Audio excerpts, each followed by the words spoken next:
If you dare touch me again, I'll accuse you of rape.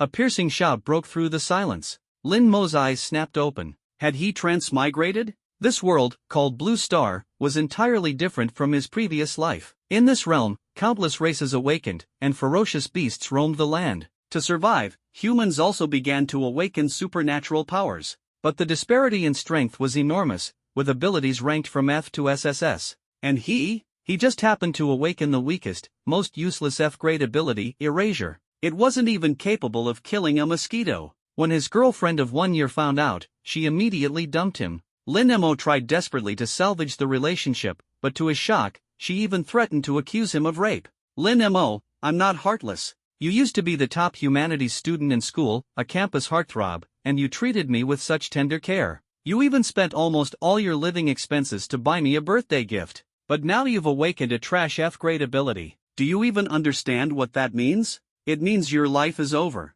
You'll never have the chance to rise. You'll just be a useless nobody forever. Do you expect me to spend the rest of my life suffering with you? Shu Yuchi's eyes brimmed with disdain. At that moment, a man with a coarse, pig-like face, but dressed head to toe in designer brands, strode over. Shu Yuchi naturally linked her arm with his, introducing him with pride. This is Wang Ba. You know him, right? His father is a level 9 ability user, and Wang Ba himself just awakened a C-grade ability. With his family background and access to evolution serums, he'll soon rise to B-grade, A-grade, and beyond. His future is limitless. One evolution serum costs 10 million. That's more than enough to buy your life. The difference is clear, you and him? You're worlds apart. In the world of Blue Star, awakening meant becoming a beginner ability user, with power levels spanning from 1 to 10. It was rumored that beyond level 10, there were even more terrifying existences. In Zhangzhou, a small city, a level 9 ability user was practically invincible, capable of bending the heavens and earth to their will. That Shu Yuchi would eagerly throw herself into his arms wasn't surprising.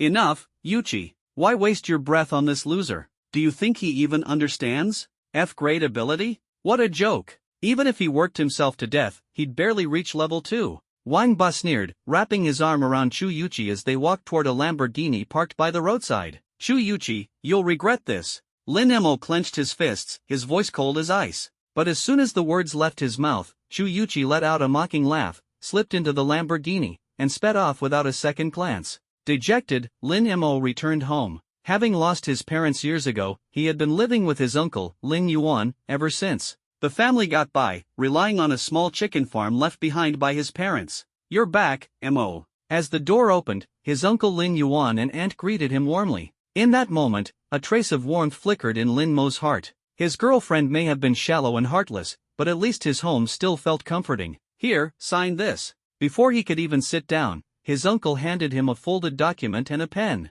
What's this? Lin Mo asked, puzzled, as he unfolded the document. Insurance. I bought it for you. Quickly sign it so you can wash up and eat. His uncle urged him with an unusual sense of urgency. Without thinking too much, Lin Mo signed his name. As soon as he did, his uncle and aunt's faces lit up with uncontainable joy. Finally, we got it. Got what? Lin Mo froze, baffled. The warmth in their demeanor vanished in an instant, replaced by contempt and scorn. After raising you for so many years, we hoped you'd awaken some impressive ability and bring us some glory. But instead, you awakened a useless F-grade trash power. His uncle's tone turned ice cold. How do you even know about my awakening result? Lin Mo frowned. The results had only been revealed that morning. Because I told them. The bedroom door creaked open, and a figure stepped out. It was Lin Yuan's son, Lin Nanfei. Lin Mo, have you forgotten? We went to the same school. Not only do I know what kind of useless ability you awakened, but I also know that your girlfriend just dumped you in front of everyone,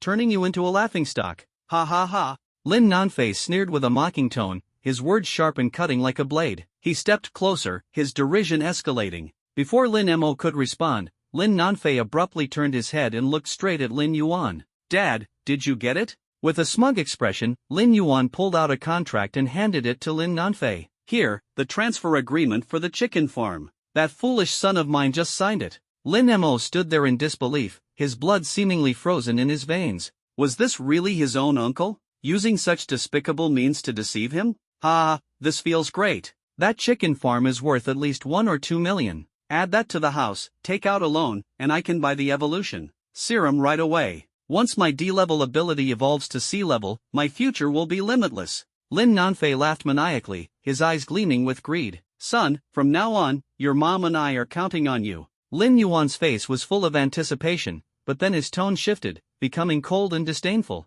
As he glared at Lin Mo, as for you, you're nothing but a worthless piece of trash. Stop staying in our house, get out and live at the chicken farm. Before Lin Mo could react, Lin Yuan and his family of 3 shoved him out the door as if he were livestock. In the biting cold of the night, penniless and with nowhere to go, Lin Mo could only drag his exhausted body toward the chicken farm, the only inheritance his parents had left him. His eyes welled up with bitter tears. Was this the fate of a transmigrator? Awakening a trash tier ability, being dumped by his girlfriend in public, kicked out by his own family, and even having his only asset snatched away. What kind of cruel situation was this? He looked up at the sky, despair and anger swirling in his chest. God, are you playing a joke on me? Are you forcing me to my death? Damn you! Ding! Suddenly, a crisp, mechanical female voice echoed in his mind. Activation conditions met. System initializing. Binding progress, 100%. Congratulations, host. Super evolution system successfully bound.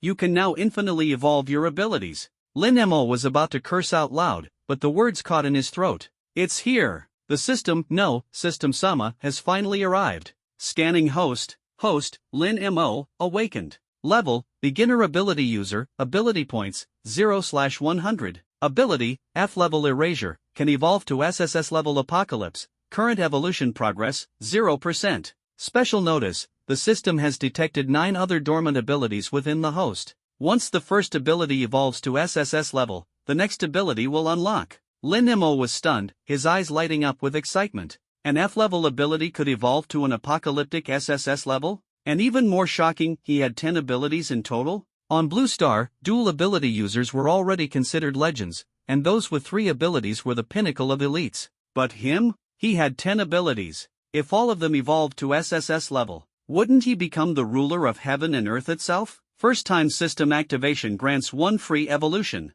Use it now? This was like being handed a vial of evolution serum worth tens of millions right at the start of the game. Lin Mo didn't hesitate for a second and decisively selected Evolve. Congratulations, host. Your ability has evolved. Ability, E-level erasure, can evolve to SSS level apocalypse, evolution progress, 10%. In the future, accumulate ability points by erasing objects or defeating enemies. Every level up grants 1 evolution opportunity. Erasing objects with his ability? Lin Mo's gaze fell on a street lamp in the chicken farm. The summer night had attracted hundreds of mosquitoes to the light. Would erasing mosquitoes give him ability points? He raised his hand, locking his focus on 2 mosquitoes hovering mid-air. Above the mosquitoes, 2 check marks appeared. With a thought, the 2 mosquitoes instantly vanished. Ability points +2. The system's voice resounded clearly. A gleam of excitement flashed in Lin Mo's eyes as he felt like he had just discovered a gold mine. With so many mosquitoes, he would have no problem leveling up.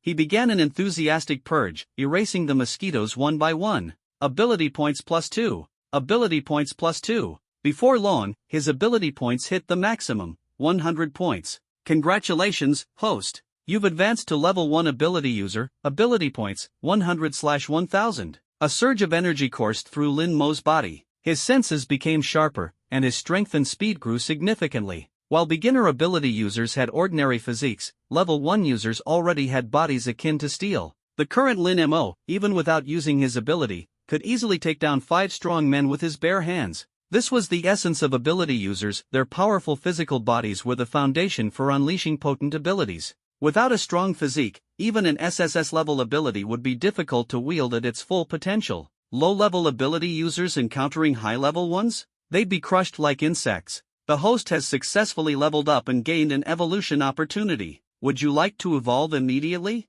Yes, evolve now. Congratulations, host. Your ability has evolved to D-level erasure, evolution progress, 15%. A smile appeared on Lin Mo's face. Several mosquitoes, and a vial of evolution serum worth millions, had been used up just like that. Moreover, the evolution serum could only be taken 3 times in a lifetime, and it consumed life force. But now, he completely disregarded these side effects. This feeling? It was exhilarating. He continued his frenzied extermination of mosquitoes. However, after reaching the first level, the ability points gained from mosquitoes dropped significantly. It sometimes took killing 4 mosquitoes just to gain a single point. Fortunately, mosquitoes were as plentiful as an ocean. Congratulations! You've broken through to level 2 ability user, ability points, 1000/5000. Another breakthrough. For others, advancing from level 1 to level 2 required exhausting all their effort. But for Lin Mo, it was as effortless as drinking water. It usually took at least a year of intense cultivation,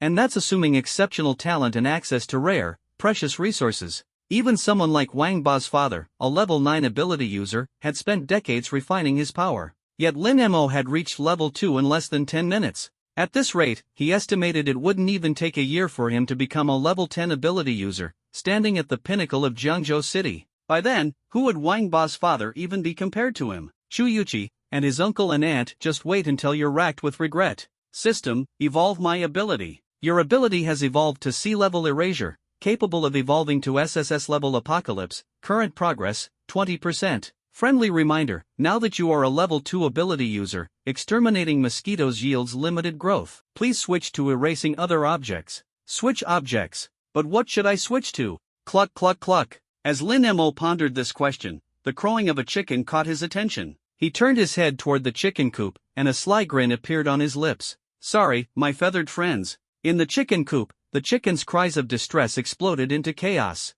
Tonight, the security guard, Old Wang, happened to be off duty, giving Lin Mo free rein to act. To his delight, erasing just one chicken yielded 10 ability points, far more efficient than mosquitoes. Before long, Lin Mo broke through again, ascending to level 3 ability user. The power surging within him skyrocketed, at least tenfold. Now, his combat ability was enough to easily crush over a dozen special forces soldiers. Without hesitation, he evolved his ability once more. Your ability has evolved to B-level, evolution progress, 30%. Congratulations! You've gained a new skill, Erasure Ray. A new skill? Excitement flickered in Lin Mo's eyes. Just how powerful was this move? Cluck cluck cluck. At that moment, a piercing cry from the chickens drew his attention. Frowning, he followed the sound and stopped in his tracks as he saw the scene before him. His eyes widened in shock. A massive black centipede, 3 to 4 meters long, was tearing into a chicken with savage fury. Even more horrifying, it had a human face. Its grotesque expression sent chills down Lin Mo's spine. This was his first close encounter with a mutant beast, and fear was inevitable. The human-faced centipede noticed him too. It raised its head, spitting out feathers, and grinned wickedly. Well, I was just planning to snack on a few chickens to fill my belly, but who'd have thought I'd run into such tender prey in the middle of the night? Looks like I'll be feasting tonight. Come here, little one. Don't be scared. Let Uncle give you a hug. With that, the human-faced centipede reared its upper body upright, waving its countless limb-like appendages as it lunged at Lin Mo. Lin Mo instinctively wanted to turn and run, but then he froze. Wait, I'm already a level 3 ability user. What am I afraid of? He stopped in his tracks, steadied his nerves, and locked his gaze firmly on the human-faced centipede. Every one of its identical appendages converged in his sights. He quickly activated his ability. In an instant, the centipede's countless limbs vanished without a trace. The ferocious monster, now stripped of its appendages, collapsed to the ground with a crash. What's going on? Where are my arms? My legs? It squirmed violently on the ground, its face contorted in terror. Lin Mo approached unhurriedly, looking down at the mutant beast with a cold sneer. Still think you can fight me? You're a level 3 ability user. The human-faced centipede stared at him in utter fear, its expression one of complete despair. With its limbs gone, escape was impossible. It could only beg for mercy in panic. Little one, no, big brother. I was wrong. Spare me, please. I only stole a bit of chicken, nothing major. Can't you let me off this once? No. Lin Mo shook his head, his voice icy. Because, the chickens you stole were mine. As his words fell, a sharp beam of crimson light shot out from Lin Mo's eyes, as thick as 2 chopsticks, directly striking the head of the human-faced centipede. Bang! Its head exploded, and the beast was dead beyond any doubt. Congratulations, host. You have slain a level 2 beast, the human-faced centipede, and earned 500 ability points. Surprise flickered across Lin Mo's face. He hadn't expected killing a beast could yield so many ability points. If he could hunt a few more, reaching the threshold of a level 4 ability user would be a breeze. It seemed he needed to find more beasts to practice on. For now, Lin Mo turned and walked toward the chicken coop. By the time dawn broke, the 1,000 chickens in the coop were all gone. Lin Mo finally stopped. Level 3 ability user, ability points, 7000/20000. What a night of astonishing gains. Not only had he advanced from a novice ability user to level 3, but his ability rank had also leaped from the lowest F grade to B grade. On top of that, he had acquired a new skill. His rate of progress was nothing short of shocking. If word got out, it would cause an uproar in Jiangzhou City. Just yesterday, he had been dismissed as a useless failure, someone who would never surpass level 2. Lin Mo shook his head with a faint, bitter smile. He turned and headed back to the security room, intending to pack his belongings and leave. Just then, at the entrance of the poultry farm, a black Volkswagen Magotan pulled up and came to a slow stop. The car door opened, and out stepped a familiar figure. It was none other than Lin Mo's uncle, Lin Yuan. Riding high on his success, Lin Yuan had cast Lin Mo aside as deadweight, seizing the chicken farm left by Lin Mo's parents for himself. His future looked brighter than ever. Don't worry, honey. I've already talked to the buyers. They'll be here soon to check out the farm. With these constant monster awakenings, even ordinary chickens are skyrocketing in value. Our chickens are fat and strong, they'll fetch an excellent price. I used to worry Lin Mo might awaken some high-level ability and take the farm back, causing trouble. But now, he's just an F-grade ability user, a complete waste for life. If he dares come back and stir up trouble, our son could punch him to death with one hand. Lin Yuan chuckled confidently as he spoke to his wife on the phone. But as he walked into the chicken coop and saw the barren space, he froze in place. His phone slipped from his hand and clattered to the ground. 10 seconds later, he let out a panicked scream. What the hell? Where are my chickens? Where did all my chickens go? He frantically searched the coop but found only a few feathers and countless piles of chicken droppings, not even a single egg remained. He was utterly flustered. At that moment, Lin Mo, carrying a backpack, emerged unhurriedly from the security room. Lin Mo, where are my chickens? What did you do with them? Lin Yuan glared at him with bulging eyes, his face red with rage. Just about to tell you. Lin Mo walked deeper into the coop, dragging out the corpse of the human-faced centipede and tossing it at Lin Yuan's feet. See for yourself, they were all eaten by this thing last night. A beast? Lin Yuan stammered in shock. Startled, Lin Yuan cautiously approached the corpse, kicking it twice to ensure it was truly dead. Then, his face twisted in confusion. How did it die? I killed it, Lin Mo replied coldly, his words clipped. You? Quit joking. With your F-grade ability, you're not even worth mentioning. How could you kill such a massive beast? Lin Yuan shot him a disdainful glance, full of scorn. Believe it or not, that's up to you. Either way, the chickens were all eaten by it. I'm leaving now. Lin Mo's tone was indifferent and unapologetic. From this moment on, we're done. Our paths will never cross again. His voice was resolute, his words cutting. Thanks for all the care you've shown me over the years. Lin Mo's gaze swept across the coop, cold and distant. Goodbye. With that, he turned and walked away without looking back. Lin Yuan stared dumbly at Lin Mo's retreating figure, then turned to look at the empty chicken coop. His legs gave out, and he collapsed to the ground, wailing in despair, My chickens. It's all over. Leaving the poultry farm, Lin Mo wandered aimlessly along the roadside. For years, he had lived cautiously under Lin Yuan's roof. Now, suddenly free, he felt strangely at a loss. Still, one thing was certain, he was now a level 3 ability user, with a B-grade ability and the system's assistance.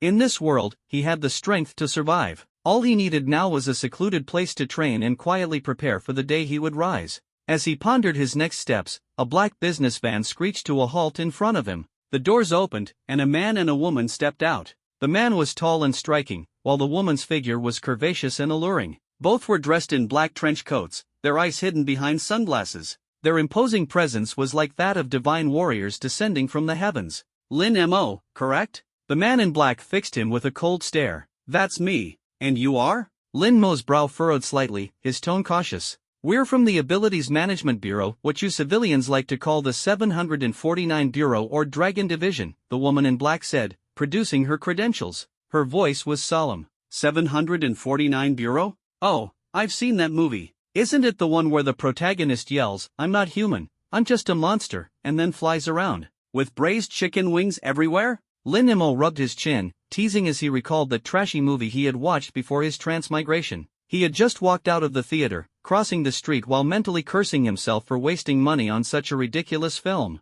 Then, fate truly intervened, he transmigrated. Hearing his comment, the faces of the man and woman in black twitched instantly, their expressions filled with awkwardness. Ahem, well, that movie is complete nonsense. The Real Bureau of Paranormal Abilities is powerful and mysterious. The woman in black coughed uncomfortably, hastily trying to clarify. Alright, so what brings you to me? Lin Mo asked curiously. This human-faced centipede, did you kill it? The woman in black pushed a photo of the human-faced centipede's corpse toward Lin Mo, her tone icy. In the photo, Lin Mo was sitting on the ground, tears streaming down his face, utterly shattered. It was clear the photo had been taken not long ago. That was me. Lin Mo nodded decisively. He knew that if these two had managed to track him down, they must already have solid evidence. There was no need to hide the truth. The woman and man in black exchanged a glance and nodded in silent agreement before turning their attention back to Lin Mo. In that case, would you mind getting in the car so we can talk? Don't worry, we mean no harm. It's just that this isn't the best place to discuss things. Lin Mo pondered for a moment. To upgrade his abilities, ordinary creatures were no longer of much use. He would have to hunt down exotic beasts. The Bureau of Paranormal Abilities likely had abundant intelligence on such creatures. Talking to them might yield some benefits. Alright, he agreed decisively. Inside the black business car. Let me formally introduce myself. My name is Su Chanqian, and I'm an intern investigator with the Bureau of Paranormal Abilities. The woman in black extended her right hand confidently. Shinfei, the man in black, responded briefly. Nice to meet you. So, what exactly do you two want to ask me? Lin Mo shook hands while voicing his curiosity. Lin Mo, you awakened your ability just yesterday, didn't you? Su Chanqian went straight to the point. That's correct. Lin Mo nodded in confirmation. But according to our records, you only awakened an F-grade ability, Nullify, which has no combat effectiveness. That human-faced centipede, while a level 2 exotic beast, is something even many level 3 ability users struggle to defeat. How did you manage to kill it as a beginner? Su Chanqian's sharp gaze was filled with doubt. Well, when I saw the human-faced centipede, I was scared out of my mind and thought I was done for. But then, out of nowhere, I had a breakthrough and awakened a new skill. I used it to blow its head off in one strike.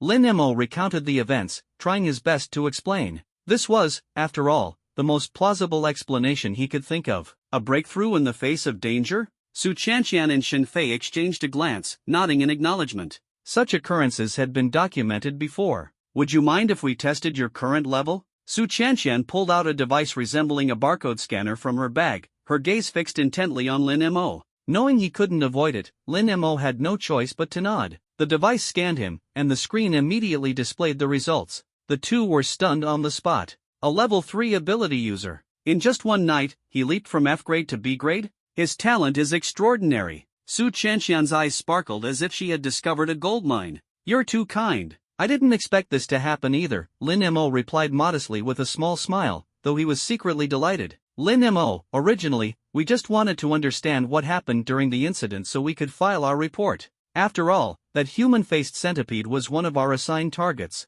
But since you managed to kill it and possess such remarkable talent, would you be interested in joining the Bureau of Paranormal Abilities? Su Chanqian offered the opportunity without hesitation, her intentions clear. Join the Bureau of Paranormal Abilities? Lin Mo was taken aback. That's right. Join us, and as an intern investigator, you'll earn a monthly salary of 20,000 yuan, with free meals and accommodation. Once you're a full investigator, your salary increases to 50,000 yuan, along with full benefits, generous task bonuses, and additional rewards for slaying exotic beasts. You'll also have access to rare cultivation resources that can be exchanged here. As a senior investigator, you'll enjoy top-tier privileges. During missions, local departments are required to cooperate fully with you. In emergencies, you can even directly command local forces. Joining the Bureau of Paranormal Abilities doesn't just elevate your status, it paves the way for a bright future. Even the usually silent Shinfei joined in, his voice firm and persuasive. The offer was incredibly tempting. After all, if Lin Mo, with his exceptional talent, joined the Bureau, the two of them would receive substantial rewards. That would far outweigh the value of personally slaying a single human-faced centipede. So many benefits? Lin Mo's heart stirred. He had been worrying about where to go next. Free meals and accommodation, an official position, a high salary, a secure job, plus status, power, and influence. If his classmates found out, they would envy him to death. He looked at the two people in front of him, his eyes shining with excitement. If I join the Paranormal Management Bureau now, can I immediately start going on missions like you guys, hunting down exotic beasts? Of course. Su Chanqian nodded enthusiastically, her head bobbing like a pecking chicken. Then I agree to join. Lin Mo decided without hesitation. Taking missions, slaying beasts, leveling up his abilities, and even earning rewards. Who would turn down such a sweet deal? Seeing Lin Mo agree, Su Chanqian and Xin Fei's faces lit up with joy. They knew the reward was in the bag. Without another word, they took Lin Mo straight to the Jiangzhou branch of the Paranormal Management Bureau. The probation period procedures were simple. The onboarding process was quickly completed. Apart from receiving an intern investigator's ID, Lin Mo also got a specialized phone. This phone was his lifeline. Internal communication, task notifications, and emergency rescues all depended on it. Even more importantly, the phone granted access to the Paranormal Management Bureau's Merit Mall. The treasures in the mall were dazzling. Evolution serums to enhance paranormal abilities, weapons designed to slay beasts ranked level 7 and above, and even upgrade serums with a high probability of leveling up an ability immediately upon use. Exchanging these treasures required merit points. An evolution serum cost 1,000 merit points. On the market, a single vial sold for 10 million yuan. By conversion, 1 merit point was equivalent to 10,000 yuan. There was even an option in the top right corner of the mall to exchange merit points for cash,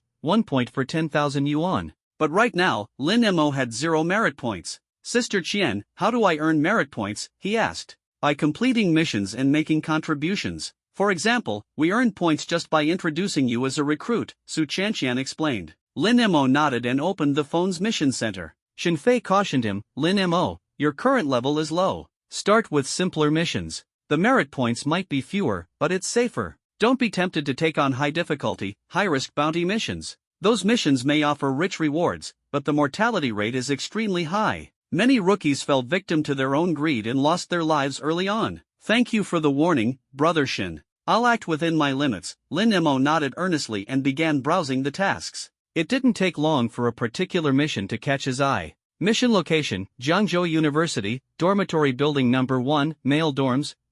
What a coincidence. The mission was happening right at his school's dormitory. This was perfect. He could go back, pack his belongings and bedding, and move into the bureau's dormitory tonight. The intern investigator's dormitory was a single apartment, 80 square meters, with 1 bedroom and 1 living room, fully furnished and ready to move in. Who would want to stay in a cramped, less than 30 square meter 6-person dorm room after that? Mission details. Recently, Jiangzhou University has reported cases of a bloodthirsty parasite beast, which has caused multiple student fatalities. The beast's disguise is near flawless, appearing human during the day. The Jiangzhou branch has identified its hideout in male dormitory building number 1. Proceed immediately to investigate, apprehend, or eliminate the target. Mission rewards: successfully eliminate or capture the bloodthirsty parasite beast to earn 10 merit points and 50,000 yuan in cash. Special reminder, the bloodthirsty parasite beast is classified as a level 2 exotic beast with formidable combat abilities. This mission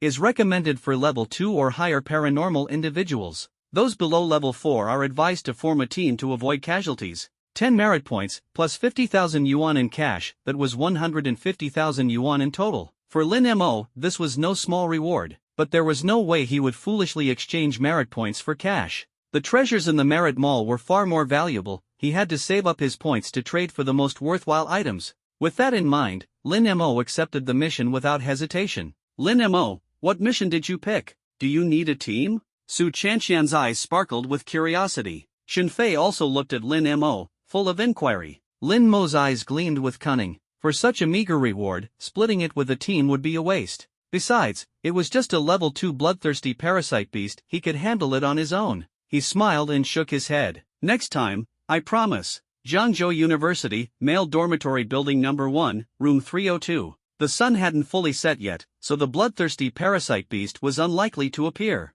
Lin Mo planned to head back to his dorm first to pack up his bedding. Bang! As soon as the door opened, a pair of glasses flew through the air, crashing to the ground and shattering into pieces. Lin Mo looked up. In the corner of the room, 3 male students were kicking and punching a frail boy. Hearing the door open, the trio paused their assault and turned toward the entrance. When they saw it was Lin Mo, sneers of mockery immediately appeared on their faces. Well, our straight-A student Lin is back, huh? The leader of the group curled his lips into a sneer, his face full of disdain. His name was Guo Tao, the self-proclaimed boss of dorm room 302. Born into a wealthy family, he was used to throwing his weight around in the dormitory. Flanking him were his 2 lackeys, Li Yuan and Lu Dalong, who followed him with unquestioning loyalty. The skinny boy who had just been beaten was Wang Zhe, a frail and sickly student from the countryside, perpetually the target of their bullying. In the past, their harassment was limited to making Wang Zhe run errands, fetch meals, or wash their socks. But today, they had actually resorted to violence?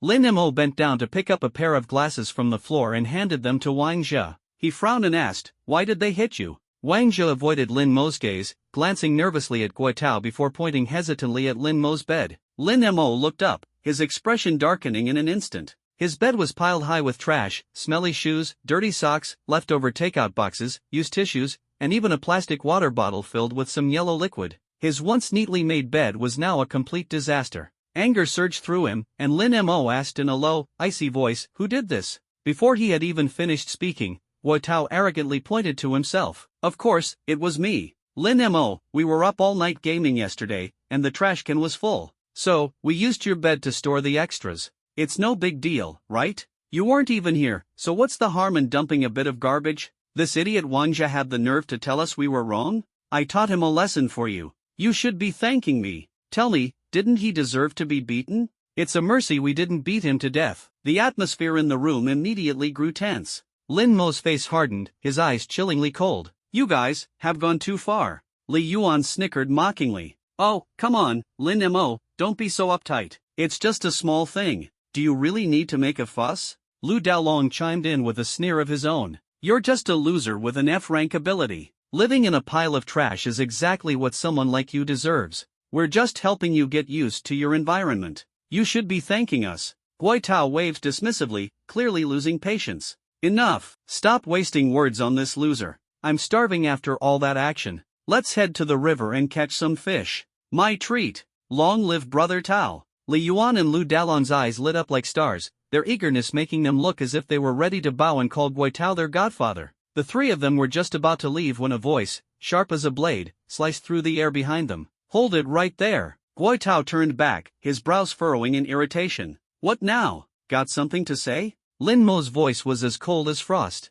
"Get over here. Clean up every bit of garbage on my bed with your tongues, and then apologize sincerely to me and to him." His words dropped like a thunderclap in the room. Wang Zhe, still lying on the floor, stared at Lin Mo in shock, his jaw slack. Had Lin Mo lost his mind? How dare he speak to Guitao and his cronies like that? Was he trying to get himself beaten to a pulp? Guitao's face twisted with rage, his eyes blazing. "Lin Mo, do you think I'm blind? Do you still think you're the top student protected by the school, someone I wouldn't dare lay a finger on? You're the laughingstock of the entire school now. In front of me, you're just a worthless piece of trash. You're nothing but an F-rank loser, and you have the nerve to act tough in front of me? You're really asking for it. Kneel down right now, bang your head 3 times, and beg for forgiveness. Otherwise, I'll make sure you regret being born. Brother Tao, come on, let it go. I'll apologize on Lin Mo's behalf. He just got a little carried away, don't take it to heart." Wang Zhe pleaded anxiously. "Shut up, this has nothing to do with you. If you keep butting in, I'll break your legs." Guitao shot him a glare full of menace. Wang Zhe immediately lowered his head, trembling, not daring to utter another word. Guitao turned his smug glare back to Lin Mo. "Lin Mo, I'm giving you a chance here. Admit you were wrong, beg for mercy, and 302 will still be your home. If not, you'd better start preparing to live on the streets." But Lin Mo stood there, unmoving, as if he hadn't heard a word. Guotao's face darkened, his teeth grinding in anger. "Playing deaf and dumb? Fine, you've got guts. If I don't beat you into a folding chair tonight, I'll change my last name." He shot a glance at Li Yuan and Lu Daolong. The 2 lackeys immediately charged forward, their malicious laughter echoing through the room. As members of the basketball team, they were built like tanks. With newly awakened abilities that enhanced their physical strength, their presence was downright intimidating. Wang Zhe, paralyzed with fear, buried his face in the floor, not daring to look up. "Arg! Ah!" In the blink of an eye, 2 agonized screams echoed through the dormitory. Wang Zhe cautiously lifted his head, his eyes widening in disbelief. Lin Mo stood there, completely unharmed, while Li Yuan and Lu Daolong were sprawled on the floor, coughing up blood and wailing in pain. Guotao's jaw dropped, his heart hammering in his chest. What just happened? He hadn't even seen Lin Mo make a move, and yet his 2 lackeys were already down for the count. Wasn't Lin Mo supposed to have the weakest, most useless F-rank ability, incapable of even killing a mosquito? How had his combat ability suddenly become so terrifying? Little did he know, Lin Mo had recently ascended to a level 3 ability user, with his power upgraded to a formidable B rank. Dealing with newly awakened, low-level ability users like Guotao's crew was a walk in the park. Seriously, I wanted to keep a low profile. Who pushed me? Lin Mo sighed, shaking his head as he slowly stepped toward Guo Tao. Guo Tao's face turned pale with fury as he gritted his teeth and roared, Lin Mo, what do you think you're doing? I've awakened a Class C ability, and the school values me. You're just a worthless Class F, dare to lay a hand on me, and the school will expel you immediately. Is that so? Lin Mo sneered coldly, stepping forward in one swift move. His fist shot out with a thunderous force. Guo Tao tried to activate his ability to counterattack, but he was too slow. Lin Mo's punch landed squarely in his abdomen. Arg! Guo Tao let out a blood-curdling scream, collapsing to his knees. Blood spurted from his mouth as he writhed in agony. Wang Zhe swallowed hard, utterly speechless in his shock. Both of them were Class F ability users, yet Lin Mo's strength was clearly on a whole other level. This bedsheet is completely ruined, Lin Mo muttered, glancing at the destroyed bedding. He winced briefly at the sight before his eyes turned icy cold, ready to finish teaching Guo Tao a harsh lesson. Bang! The door was suddenly flung open. A middle-aged man in a white shirt, with a scholarly appearance, stepped inside. What's all this noise about in the middle of the night? It was none other than Mr. Zhang, the dormitory supervisor. Guo Tao, as if seeing his savior, ignored his pain and scrambled over to him, crawling on hands and knees. He wailed, Mr. Zhang, you have to help me. Lin Mo's gone mad. He's hitting people without mercy. He even beat up our dorm leader. Look, I'm coughing up blood. Mr. Zhang glanced at him, his eyes briefly flickering as he noticed the blood on Guo Tao's lips. Something dark and unreadable flashed in his gaze. Turning to Lin Mo, Mr. Zhang's voice grew stern. Fighting in the dormitory? Bullying your classmates? The dorm leader is injured and spitting blood? Lin Mo, you've got some nerve. Prepare to be disciplined. Lin Mo frowned. Mr. Zhang, aren't you even going to ask what started this before jumping to conclusions? Oh, are you trying to teach me how to do my job? Mr. Zhang responded coldly. He narrowed his eyes, his gaze quickly scanning the room. He noted the injured and battered appearances of Li Yuan, Lu Dalong, Wang Zhe, and the kneeling Guo Tao, while Lin Mo stood there completely unscathed. A faint, chilling smile tugged at the corner of his lips. He turned to Guo Tao and ordered in a low voice, Go. Lock the dormitory door. Tonight, I'll help you teach this arrogant, disrespectful troublemaker a lesson. The moment those words left his mouth, Guo Tao's face lit up with excitement. Mr. Zhang was a level 2 ability user. If he took action, Lin Mo would have no way out. Guo Tao hurried to lock the door, ensuring it was secured. Once everything was ready, he eagerly returned to Mr. Zhang's side, fawning, The door's locked, Mr. Zhang. Please, teach this reckless bastard a lesson. No problem. Mr. Zhang nodded, a playful smirk appearing on his face. But first, I'll need to borrow something from you. Borrow what? Guo Tao asked, puzzled. Your blood. As soon as the words were spoken, Mr. Zhang's face began to change. It transformed grotesquely, blooming like a carnivorous flower. Its petals opened wide, each lined with rows of razor-sharp teeth. Guo Tao was frozen in shock, unable to move. Before he could process what was happening, a blood-red tongue shot out like lightning, heading straight for him. By the time he realized the danger and tried to escape, it was already too late. The crimson tongue coiled around him in an instant. At the tip of the tongue was a gaping, fanged maw, brimming with dagger-like teeth. Ah! The maw bit down savagely on Guo Tao's neck, piercing his carotid artery. Blood sprayed everywhere as Guo Tao's anguished screams filled the dormitory. The air grew thick with the stench of blood and fear. The blood-red tongue acted like a straw, rapidly siphoning Guo Tao's lifeblood and channeling it back into Mr. Zhang. Within just a few seconds, Guo Tao's body was drained dry. His skin clung tightly to his bones, his eyes sunken, and all signs of life extinguished. Retracting his tongue, Mr. Zhang's face returned to its human form. He licked the blood from his lips, a satisfied expression on his face. The horrific scene left Li Yuan, Lu Dalong, and Wang Zhe paralyzed with fear. They had read stories about ferocious parasitic beasts but had never imagined witnessing such terror firsthand. Only Lin Mo remained calm, his sharp eyes fixed on Mr. Zhang. A faint, excited smile appeared on his lips. A bloodthirsty parasitic beast. Lin Mo narrowed his eyes, the intensity in his gaze cutting like a blade. The man standing before him, Mr. Zhang, was his target all along. He hadn't expected the beast to reveal itself so soon, before he even began his mission. It was like the saying went, what you seek may come to you when you least expect it. Oh, you know what I am? Mr. Zhang's eyes narrowed, a flicker of surprise flashing across his face. Not only do I know what you are, Lin Mo replied with a smirk, reaching into his pocket and pulling out a badge. He held it up for Mr. Zhang to see. I'm here to capture you. The badge read, Trainee Investigator, Bureau of Ability Management. Bloodthirsty parasitic beast, you are under arrest. Mr. Zhang's expression darkened as he let out a cold laugh. So, the police aren't handling this anymore? They've sent a rookie from the Bureau of Ability Management instead? You must have a death wish. Before Lin Mo could respond, Mr. Zhang's face twisted once more. The blood-red tongue, over 2 meters long, lashed out violently, aiming straight for Lin Mo. You dare fight back? Lin Mo's mind stirred, and suddenly, 2 beams of crimson light shot out from his eyes. Boom! The beams collided with the blood-red tongue, erupting into an explosion and dispersing into a mist of blood. Ah! A heart-wrenching scream tore through the air. Teacher Zhang no longer hesitated. He turned and bolted. Trying to run now? Too late. Lin Mo sneered coldly, firing 2 more disintegration beams that struck Teacher Zhang's head with pinpoint accuracy. Bang! Zhang's head exploded. His body stiffened for 2 seconds before collapsing heavily. Ding dong! Congratulations, host! You have killed a level 2 beast bloodthirsty parasite, subbody, gaining 500 ability points. Host level 3 ability user, 7500/20,000. Lin Mo stared at the system notification, his heart skipping a beat.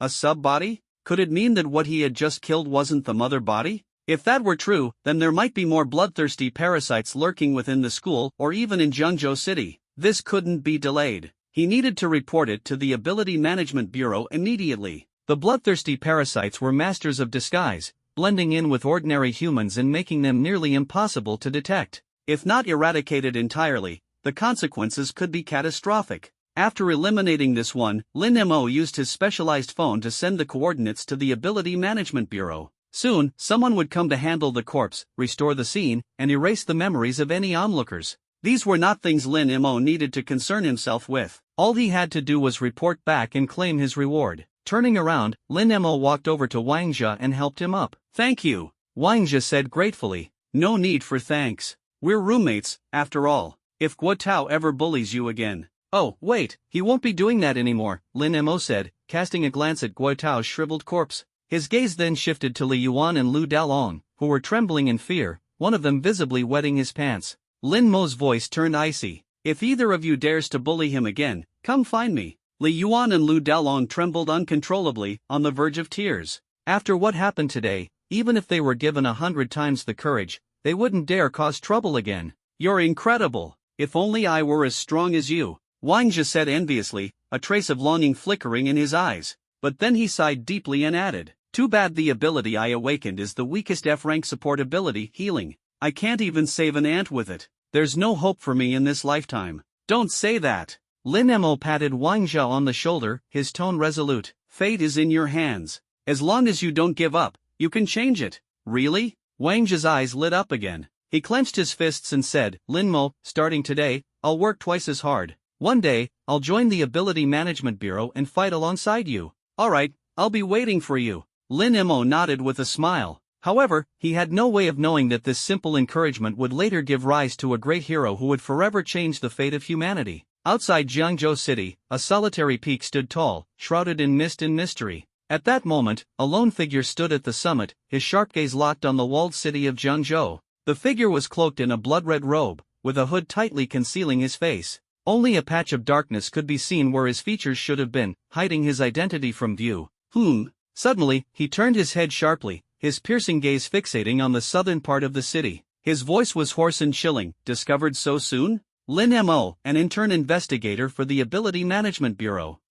Interesting. Looks like the plan needs to be moved up. Before the words even finished, his figure vanished in a flash, as if he had never been there. Leaving the dormitory, Lin Mo couldn't contain his excitement, his steps quick as he headed straight for the Ability Management Bureau. His heart was racing with exhilaration. After all, this was the first time in years that he had earned so much money. His pulse quickened, and he could barely suppress his joy. However, just as he stepped out of the school gates, he bumped into the last 2 people he wanted to see. Wang Ba and Chu Yuqi, the infamous and universally despised couple. Their eyes locked onto Lin Mo immediately, and they began approaching him step by step. Well, Lin Mo, the loser. You still dare show your face at school? I thought last night's blow would have killed you by now. Wang Ba sneered, his tone dripping with mockery. Chu Yuqi cast a cold, disdainful glance at Lin Mo and taunted, Lin Mo, what are you doing here? Waiting for me to take you back? Dream on. It's never going to happen, not in this life, not in the next, or the one after that. I wouldn't have anything to do with a worthless F rank like you. Lin Mo frowned, his lips curling into a cold smirk. Shu Yuchi, don't flatter yourself. The school doesn't belong to you, and I'm certainly not here waiting for you. Don't be ridiculous. With that, he turned to leave, completely ignoring them. Don't you walk away. Shu Yuchi stomped her foot in anger. Wang Ba quickly stepped in front of Lin Mo, a malicious grin on his face. Hold on, there's something we haven't settled yet. Don't be in such a rush to leave. And what's that? Lin Mo asked coldly. Wang Ba leaned in close, his voice dripping with mockery. Lin Mo, you're such a loser. You've been dating Chu Yuchi for a whole year, and you're still a virgin? Last night, I booked a room with her. Let me tell you, it was amazing. Those words pierced Lin Mo's heart like a blade. Though he no longer cared about the gold digger Chu Yuchi, this insult was something he couldn't ignore. His gaze turned icy, a cold, murderous intent flickering in his eyes. But Wang Ba only grew more arrogant, smirking provocatively. What? Thinking of hitting me? Go ahead, try it. Don't hold back. As he spoke, he smugly leaned his face closer to Lin Mo. A faint, icy smile tugged at Lin Mo's lips. You said it. Without hesitation, his right fist shot out like a hammer, crashing into Wang Ba's face. Asterisk smack, asterisk. The sound of the slap echoed deafeningly. Wang Ba spun like a top, whirling in place uncontrollably. After 7 or 8 rotations, he collapsed onto the ground in a heap. Half of his face was grotesquely swollen, a vivid, crimson handprint glaringly visible. Blood dripped from the corner of his mouth, and his teeth clattered as several fell out, scattering onto the floor. It was a pitiful sight. Students nearby quickly gathered around, their eyes wide with shock. When they recognized Wang Ba, gasps rippled through the crowd. Holy crap, has Lin Mo lost his mind? He actually dared to hit Wang Ba. Wang Ba's dad is a level 9 ability user. Lin Mo's only an F-level ability user with no family backing. Is he tired of living? I heard Wang Ba's dad has connections with the city lord. Lin Mo's done for now. There's no way he'll have a place in Jiangzhou City after this. In everyone's eyes, Lin Mo was practically courting death. Brother Ba, are you okay? Chu Yuchi hurried over to help Wang Ba up. Wang Ba's head buzzed, his ears ringing incessantly. How could Lin Mo, who had just awakened as an F-level ability user, hit with such terrifying force? It took him a while to recover, his eyes bulging with fury as he roared, Lin Mo, you worthless piece of trash, how dare you hit me? Lin Mo's lips curled into a mocking smirk. Didn't you ask me to? Such a pathetic request, it's the first time I've heard something like that. I figured I'd do you the favor of granting it. You piece of trash. If I don't break both your legs today, I'll change my last name. Wang Ba's rage boiled over. He shoved Chu Yuchi aside and instantly activated his ability. He had awakened a combat-oriented C-level ability, Lightning Strike. Asterisk boom, asterisk. A clap of thunder roared as a streak of lightning crackled into existence in his palm. Raising his hand, Wang Ba aimed his palm directly at Lin Mo, roaring, die. A bolt of lightning, as thick as a thumb, shot out, hurtling straight for Lin Mo. Even though Wang Ba was only a beginner-level ability user, the power of a C-level lightning ability was formidable. If it hit, Lin Mo would either die on the spot or be crippled for life. A cruel smile spread across Wang Ba's face as he awaited his victory. But in that split second, asterisk whoosh, asterisk, Lin Mo's figure vanished into thin air. The lightning struck where he had been standing, leaving the ground scorched and smoking. Ha! Wang Ba froze, his eyes widening in disbelief. What the hell? Where did he go? Looking for me? A cold voice spoke directly into his ear. Wang Ba's body trembled violently. He whipped around, only to see Lin Mo standing behind him with an icy smile. Goosebumps erupted all over his skin. It was as though he had seen a ghost in broad daylight. Before he could react, Lin Mo grabbed his right arm and twisted it sharply. Asterisk crack, asterisk. The sound of bones snapping rang out. Wang Ba's right arm was twisted grotesquely, contorted like a twisted rope. Asterisk aya. Asterisk. A blood-curdling scream ripped through the air. Tears streamed down Wang Ba's face as his features twisted in agony. The gathered students collectively sucked in a breath. This was brutal. Was this still the same Lin Mo who used to endure bullying quietly, never fighting back? It was like he had become a completely different person. Lin Mo, you son of a b asterisk asterisk asterisk asterisk. How dare you do this to me? I'll kill you. Wang Ba howled, his voice filled with pain and fury. Still being mouthy? Lin Mo sneered coldly. Without hesitation, he raised his leg and delivered a ferocious kick to Wang Ba's right knee. The strength of a level 3 ability user erupted. Wang Ba's right knee shattered instantly, his entire leg bending backward at an unnatural angle. Blood gushed out in torrents. The exposed, jagged bone gleamed stark white, the sight horrifyingly gruesome. The sheer violence of the scene made everyone's heart tighten, their own knees aching in phantom sympathy. Wang Ba's screams grew even more gut-wrenching. Lin Mo coldly tossed him to the ground,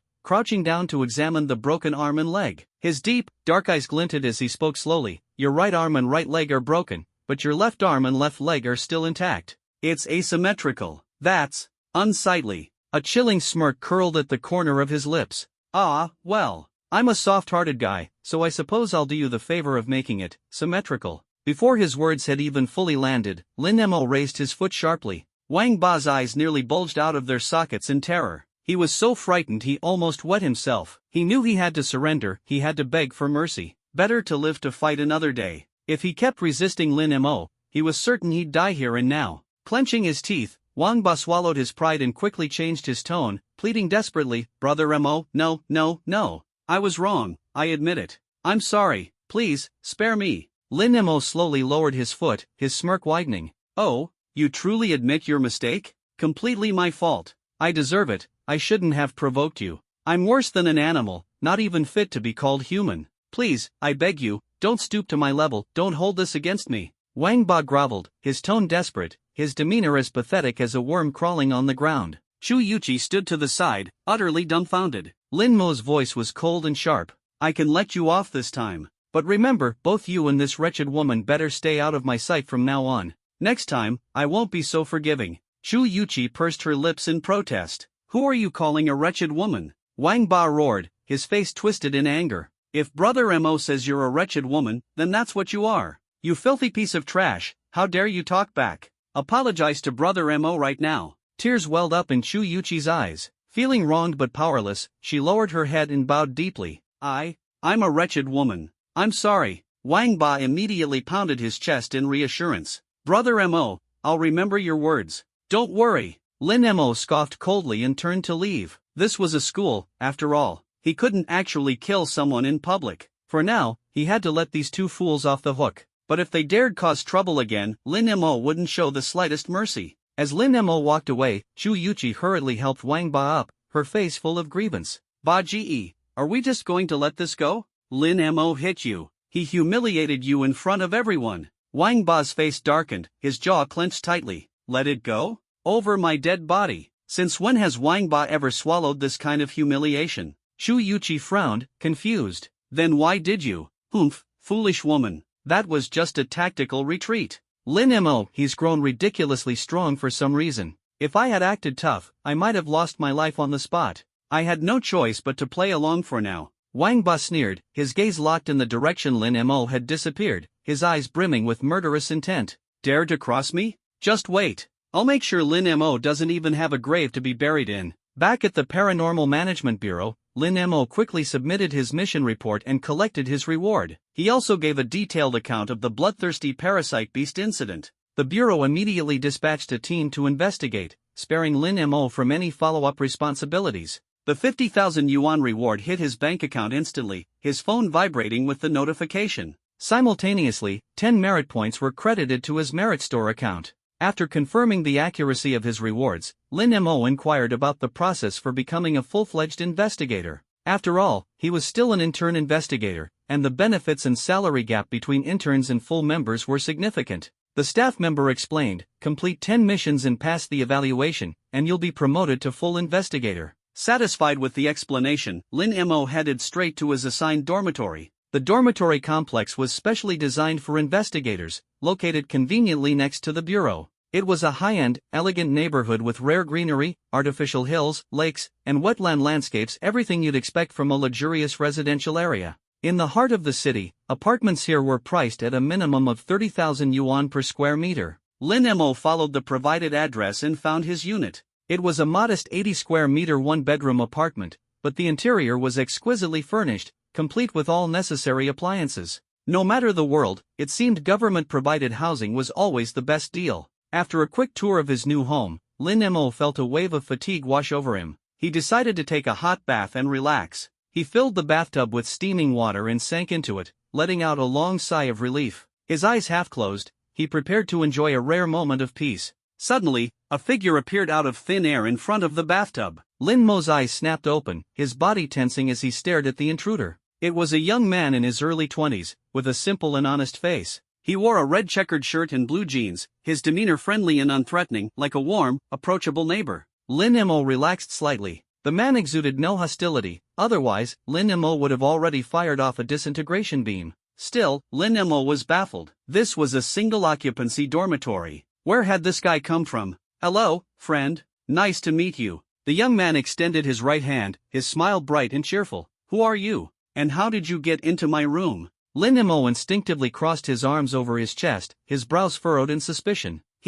I'm your next-door neighbor. Our bathrooms share a wall." The man grinned sheepishly. Lin Mo's confusion deepened. "So, I heard noises just now and figured a new neighbor had moved in. I got excited and, well, I kind of walked through the wall to say hello." The man scratched his head, looking proud of himself. "Walked through the wall?" Lin Mo's jaw dropped. "That's right. Watch this." The man turned and walked straight into the bathroom wall, disappearing into it without a trace. Before Lin Mo could process what had happened, the man reappeared through the wall, standing back in front of him. Lin Mo was rendered speechless. So this guy's superpower was wall phasing? No wonder he had entered the room so silently. But having a neighbor who could casually walk through walls? Lin Mo's sense of security plummeted. This time, the guy had interrupted his bath. What if next time he barged in during an even more private moment? The thought was mortifying. Taking a deep breath, Lin Mo steadied himself and said firmly, "Listen, man, first, let me say it's nice to meet you.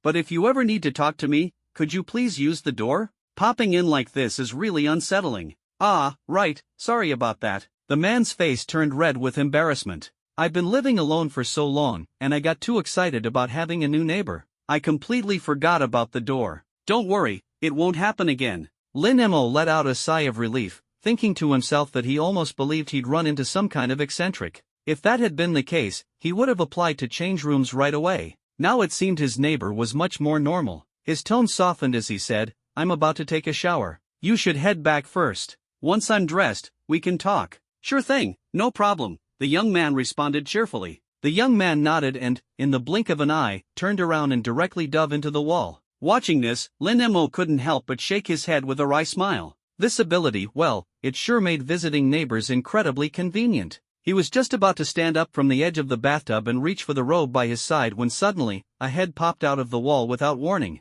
The man grinned widely and asked, "Hey, buddy, you still haven't told me your name." "What the hell?" Lin Mo's face instantly turned beet red. Even though they were both men, meeting someone for the first time while stark naked, who could handle that? The young man quickly realized he'd seen something he shouldn't have and muttered under his breath, "Not bad, longer than mine, even." Before the words had fully left his mouth, he hastily withdrew his head back into the wall. Lin Mo was speechless. He quickly got dressed, worried that this guy might pop out again unexpectedly. 5 minutes later, the two met again in the living room. This time, the young man walked through the front door openly and with confidence.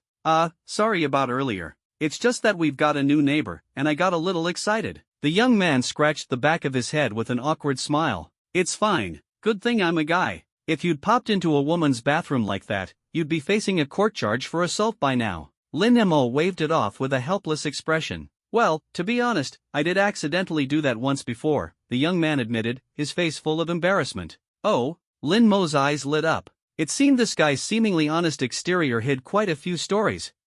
Let's not talk about that anymore." The young man quickly brushed it off, extending his right hand. "My name's Lu Liang. I'll be in your care from now on, Lin Mo." Lin Mo smiled and shook his hand. The two began chatting casually, and Lin Mo gave a brief introduction to his own ability. "Erasure? Oh wow, that's incredible. It'd pair perfectly with mine," Lu Liang exclaimed, as if he'd stumbled upon a treasure. Lin Mo's mouth twitched. Pair perfectly? Was this guy into men? Instinctively, he shifted backward, putting some distance between them. Noticing this, Lu Liang hurriedly explained, "Brother Lin, I mean pair up as teammates." "Teammates?" Lin Mo was startled. Taking a deep breath, Lu Liang got straight to the point. "To be honest, I've got a tricky mission on my hands that's too much for me to handle alone. I'm currently looking for teammates. Would you be interested, Brother Lin?" The tone shifted abruptly, and the air grew tense, as though a storm was about to break. "What kind of mission?" Lin Mo's interest was piqued, and his eyes gleamed with excitement. "Here." Without hesitation, Lu Liang pulled out his phone. The screen lit up, displaying the mission details clearly for Lin Mo to see. Mission location, West Perimeter Wall of Jiangzhou City, Wall Section number 1973. Mission objective, recently, Wall Section number 1973 has developed cracks. The relevant authorities dispatched repair crews, but during the repairs, several workers mysteriously disappeared, their bodies found in a gruesome state. Preliminary investigations suggest that the culprit is likely a mutant beast. Investigators are to proceed to the site immediately, uncover the truth, and capture the mutant beast, ***. Mission reward, 300,000 yuan in cash, 100 merit points. Lin Mo's eyes widened in shock. What the? That reward is insane. The last mission he completed only offered 50,000 yuan and 10 merit points. This mission's reward was nearly 10 times that. Heh, I snatched this mission with my quick reflexes. Lu Liang scratched his head, a hint of pride mixed with embarrassment. Bounty mission? Lin Mo blinked, then continued reading. Special notice, attention, attention. This is a bounty mission with unknown danger levels. The number and rank of mutant beasts are unspecified. Investigators below level 4 are strictly prohibited from attempting this mission solo. Level 4 and above are advised to form teams, ***. A bounty mission? And the details were so vague. The number and rank of mutant beasts were completely unknown, no wonder the reward was so high. This was practically gambling with one's life. Lin Mo looked up, staring intently at Lu Liang. What's your current level? I'm a level 2 ability user, Lu Liang admitted, lowering his head, his voice barely audible, tinged with shyness. Level 2? Lin Mo's lips twitched, barely holding back laughter. Brother Lin, I know you must think I'm crazy, but I don't have a choice. This mission is crucial to me. If I don't complete it, I'll be dismissed. Lu Liang's eyes were resolute, his tone filled with helpless determination. Why?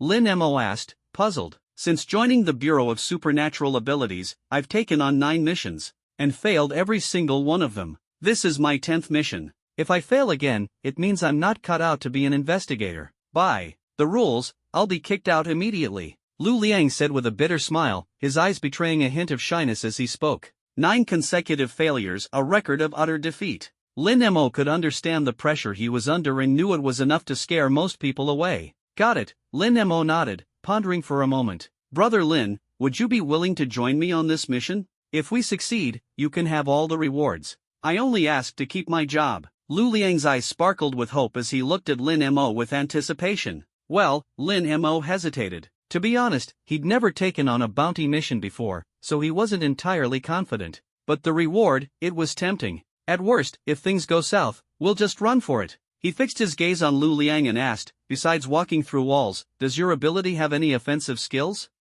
No. If it did, I wouldn't have failed all 9 missions before this. Lu Liang scratched his head awkwardly, then quickly added, but I'm good at keeping myself safe, you don't need to worry. I promise I won't drag you down. Alright, then. Let's get some rest tonight and head out first thing in the morning. Lin Mo decided firmly. Hearing this, Lu Liang froze for a moment before breaking into an excited grin. This is amazing. Finally, someone's willing to team up with me. Brother Lin, you're the first partner I've had since joining the Bureau of Supernatural Abilities. I'm so moved. If I were a woman, I'd marry you on the spot.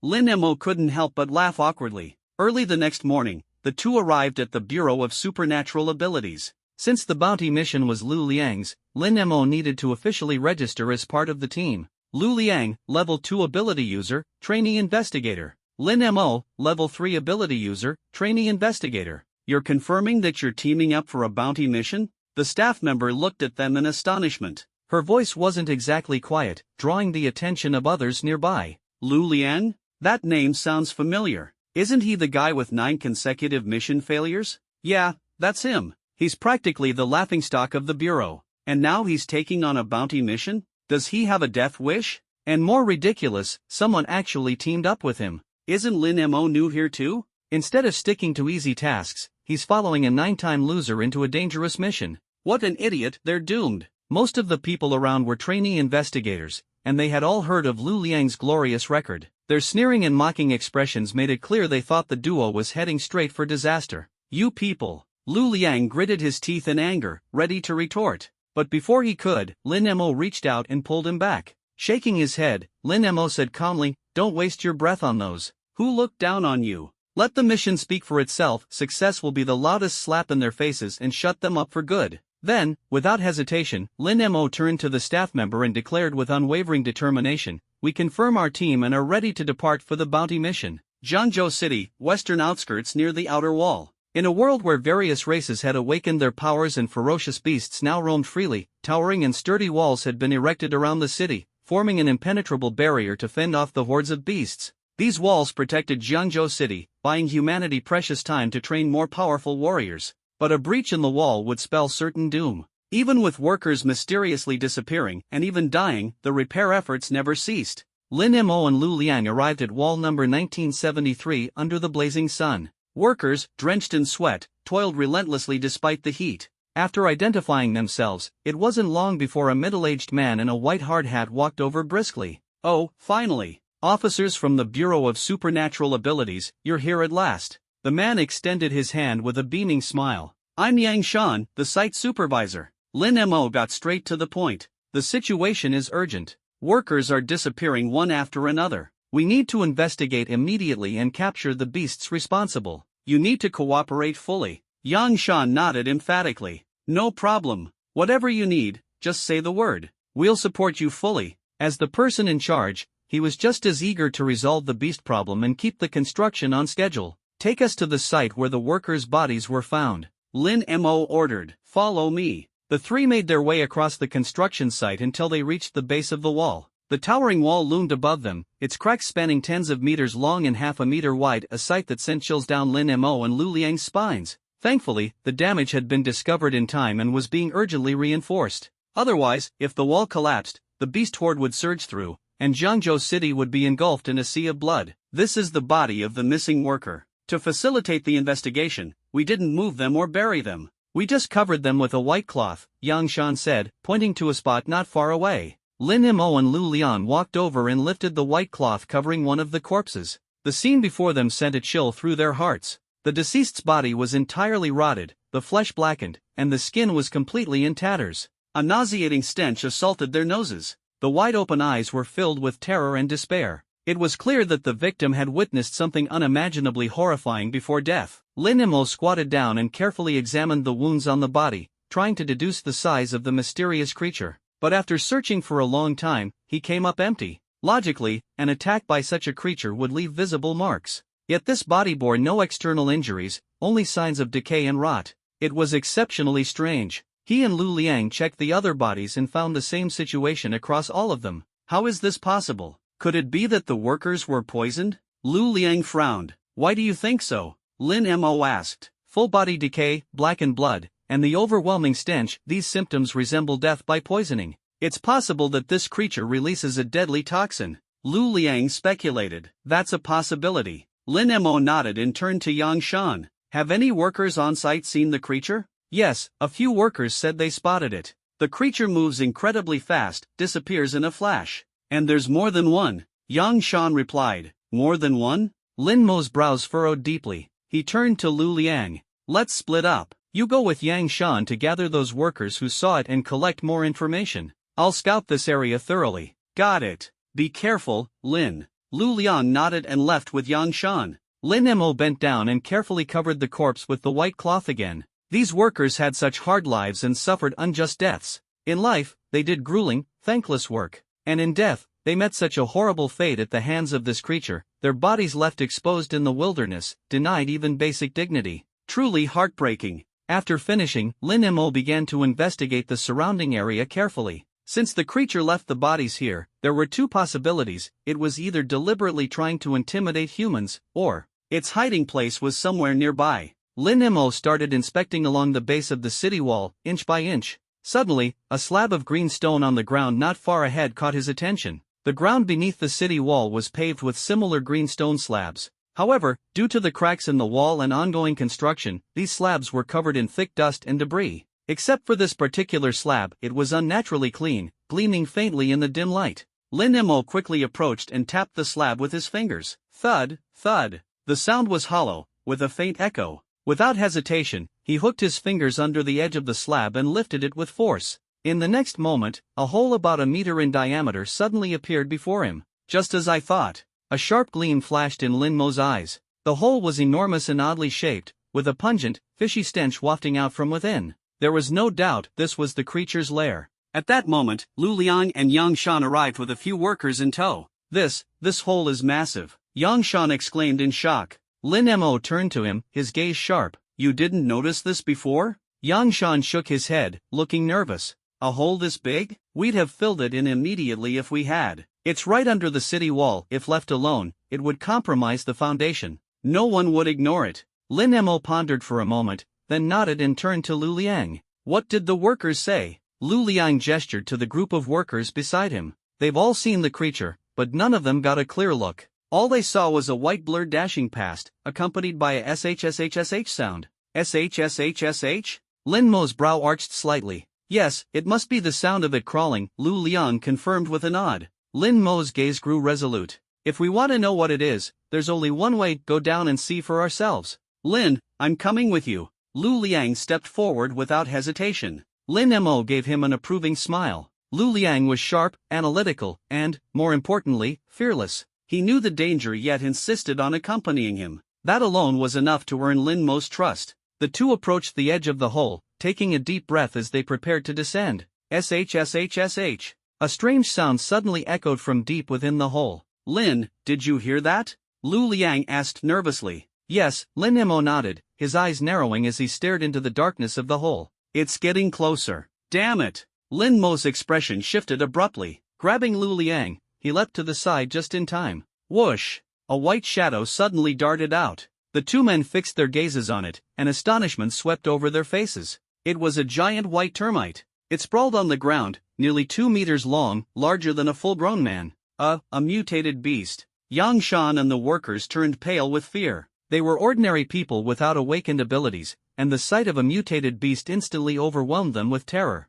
Mr. Yang, get them out of here. Make sure no one comes near until the fight is over. Lin Mo ordered in a low, steady voice. Understood. Yang Shan nodded hurriedly, signaling the workers to retreat. Rustle. Suddenly, the giant termite locked its gaze on Yang Shan and the others, lifting its abdomen. A white glow began emanating from its tail. Lin Mo's eyebrows furrowed as his expression changed sharply. He shouted urgently, run! But it was too late. Boom! A sticky glob of white liquid shot out like a cannonball, heading straight for the group. Before Yang Shan and the others could react, the worker at the back of the group was struck. Aha! A blood-curdling scream tore through the air. The white liquid corroded his skin like acid, emitting white smoke as it rapidly rotted and blackened the flesh. In mere moments, his skin dissolved entirely, and he collapsed to the ground, lifeless. His death mirrored the condition of the other corpses they had discovered earlier. Lin Mo and Lu Liang couldn't help but inhale sharply. So, this giant termite was the one responsible for the earlier carnage, and it could even spray venom. Yang Shan and the workers stood frozen in terror, their legs trembling and their bodies shaking uncontrollably. What are you all standing there for? If you want to die, stay put.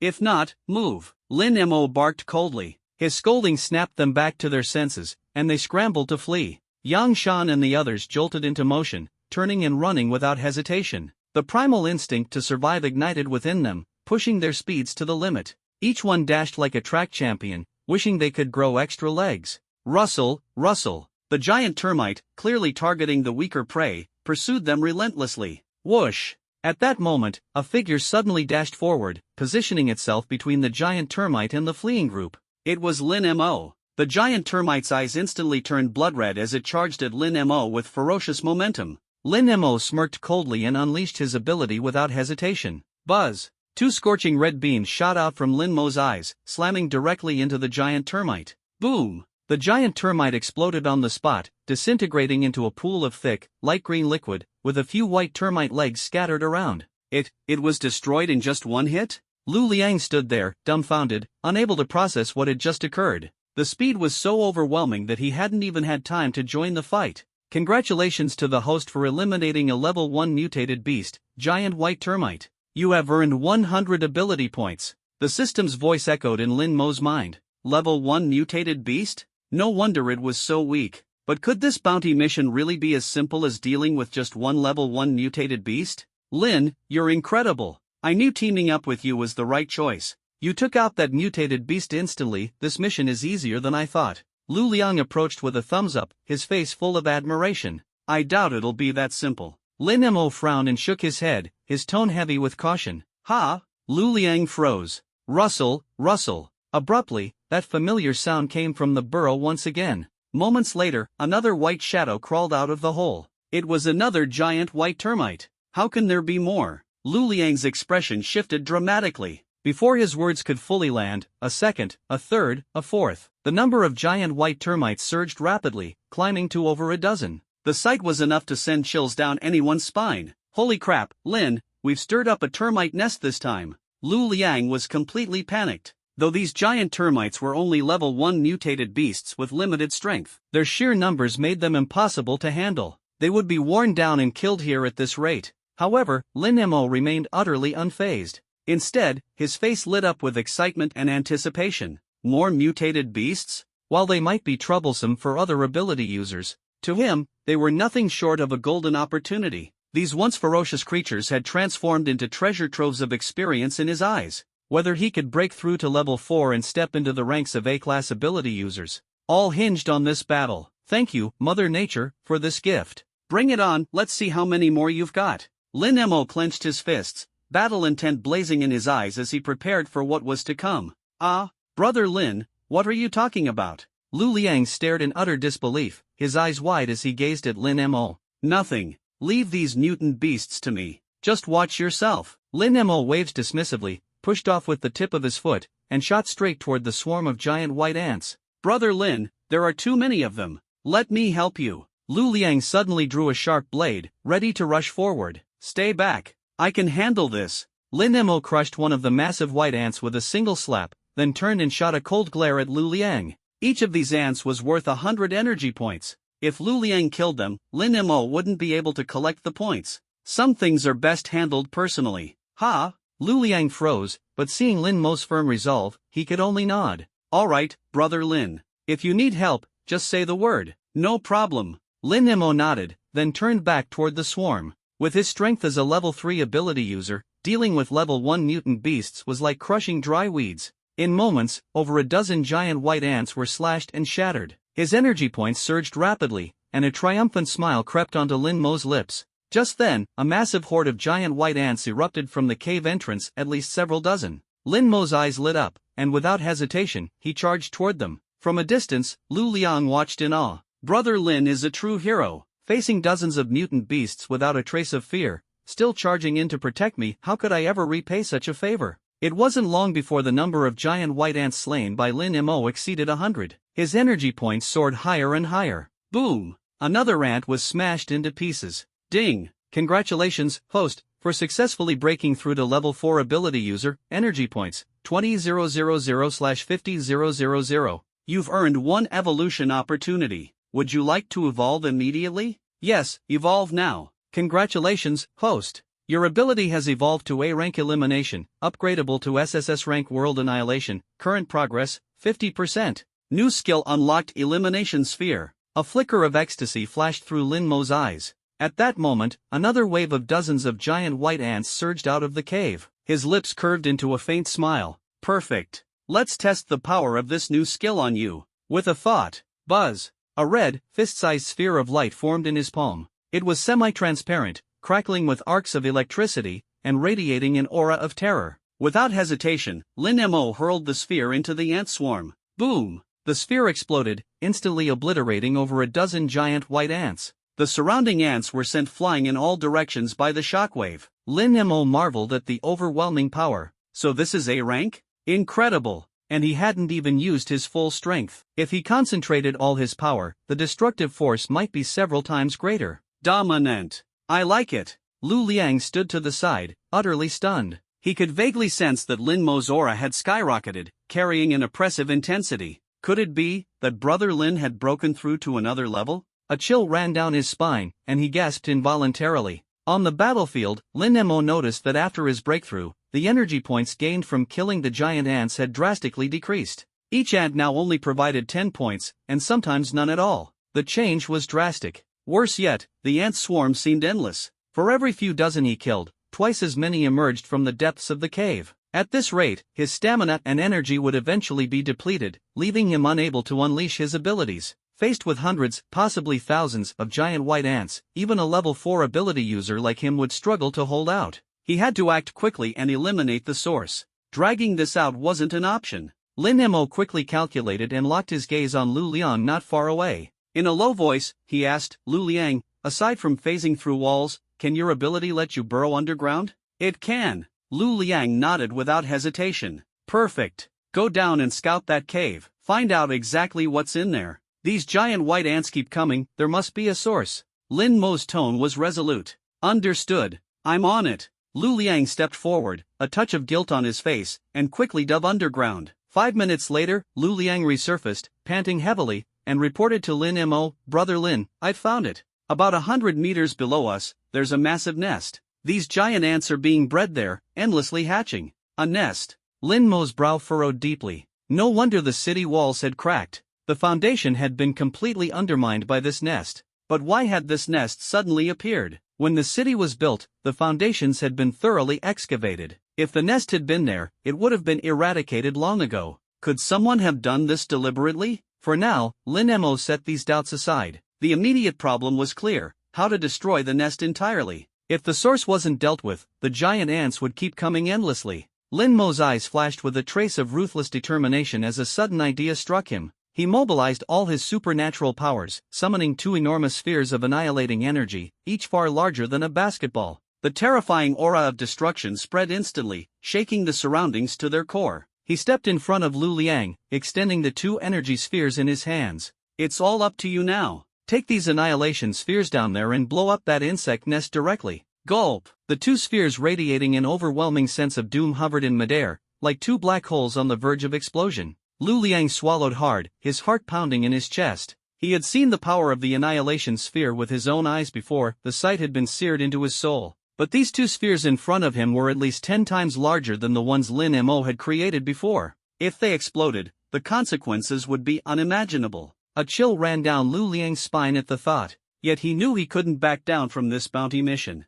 If he did, why would Lin Mo even bother keeping him around? Screw it! Clenching his teeth, Lu Liang reached out without hesitation and took the annihilation spheres from Lin Mo. "Once the annihilation spheres activate, you'll have only 3 seconds to escape. Throw them into the insect nest and retreat immediately." Lin Mo's gaze locked onto Lu Liang's, his tone icy and resolute. "Understood. I'll complete the mission." Lu Liang nodded fervently, carefully cradling the energy spheres as he descended underground. Lin Mo clenched his fists, his heart pounding wildly. In this moment, success or failure hung by a thread. 1 minute passed. Boom! A deafening explosion shattered the silence, shaking the ground violently as though the apocalypse had arrived. System notifications began to flash continuously. "Congratulations, host. You have destroyed a level 4 insect nest and earned 2,000 energy points. Congratulations, host. You have slain a level 4 mutant beast, queen termite, and earned 2,000 energy points. Congratulations, host. You have slain level 1 mutant beasts, giant termites, unhatched, and earned 10 energy points each." In just a few minutes, Lin Mo's energy points surged by 10,000. This confirmed it: Lu Liang had succeeded in his mission. Above ground, the massive termites collapsed one after another, their 6 legs twitching briefly before they died. Lin Mo finally exhaled in relief, but as he scanned the area, Lu Liang was nowhere to be seen. A tight knot formed in his chest. He shouted toward the hole in the ground, "Lu Liang!" But there was no response for what felt like an eternity. His brows furrowed deeply as unease gnawed at him. If Lu Liang hadn't escaped in time and had perished in the explosion. "Lin, are you calling for me?" Suddenly, a muddy head popped out of the ground near his feet. Lin Mo nearly jumped out of his skin, almost kicking the figure instinctively. Looking closer, he realized it was Lu Liang. "You scared me to death." Lin Mo punched Lu Liang on the shoulder, his concern evident. "Lin, your annihilation spheres were way too powerful. I ran as fast as I could, but still got knocked unconscious by the shockwave. I only woke up when I heard you shouting," Lu Liang said with a wry smile, patting the dust off his clothes. "As long as you're okay." Lin Mo let out a breath of relief, pointing toward the hole. "Mission accomplished. The insect nest is destroyed, and I haven't seen any more giant termites." "Really?" Lu Liang's face lit up with joy as he jumped up like an excited child. "That's amazing. This was my first mission with the Supernatural Management Bureau, and it was a high-difficulty bounty. Who'll dare laugh at me when I get back?" Lin Mo shook his head helplessly, a faint smile tugging at the corner of his lips. Crack! Suddenly, a loud sound of splitting stone interrupted their celebration. The 2 turned sharply, their faces paling. "City Wall number 1973, already riddled with cracks, was now covered in a web of fissures, ready to collapse at any moment. This isn't good. Lin Mo grabbed Lu Liang and sprinted away. They had barely taken a few steps when the wall crumbled with a deafening crash, sending dust and debris flying everywhere. From a safe distance, the two stood frozen, staring at the shocking scene before them. Lin, was it us who brought that wall down? Lu Liang's throat tightened, his eyes filled with disbelief.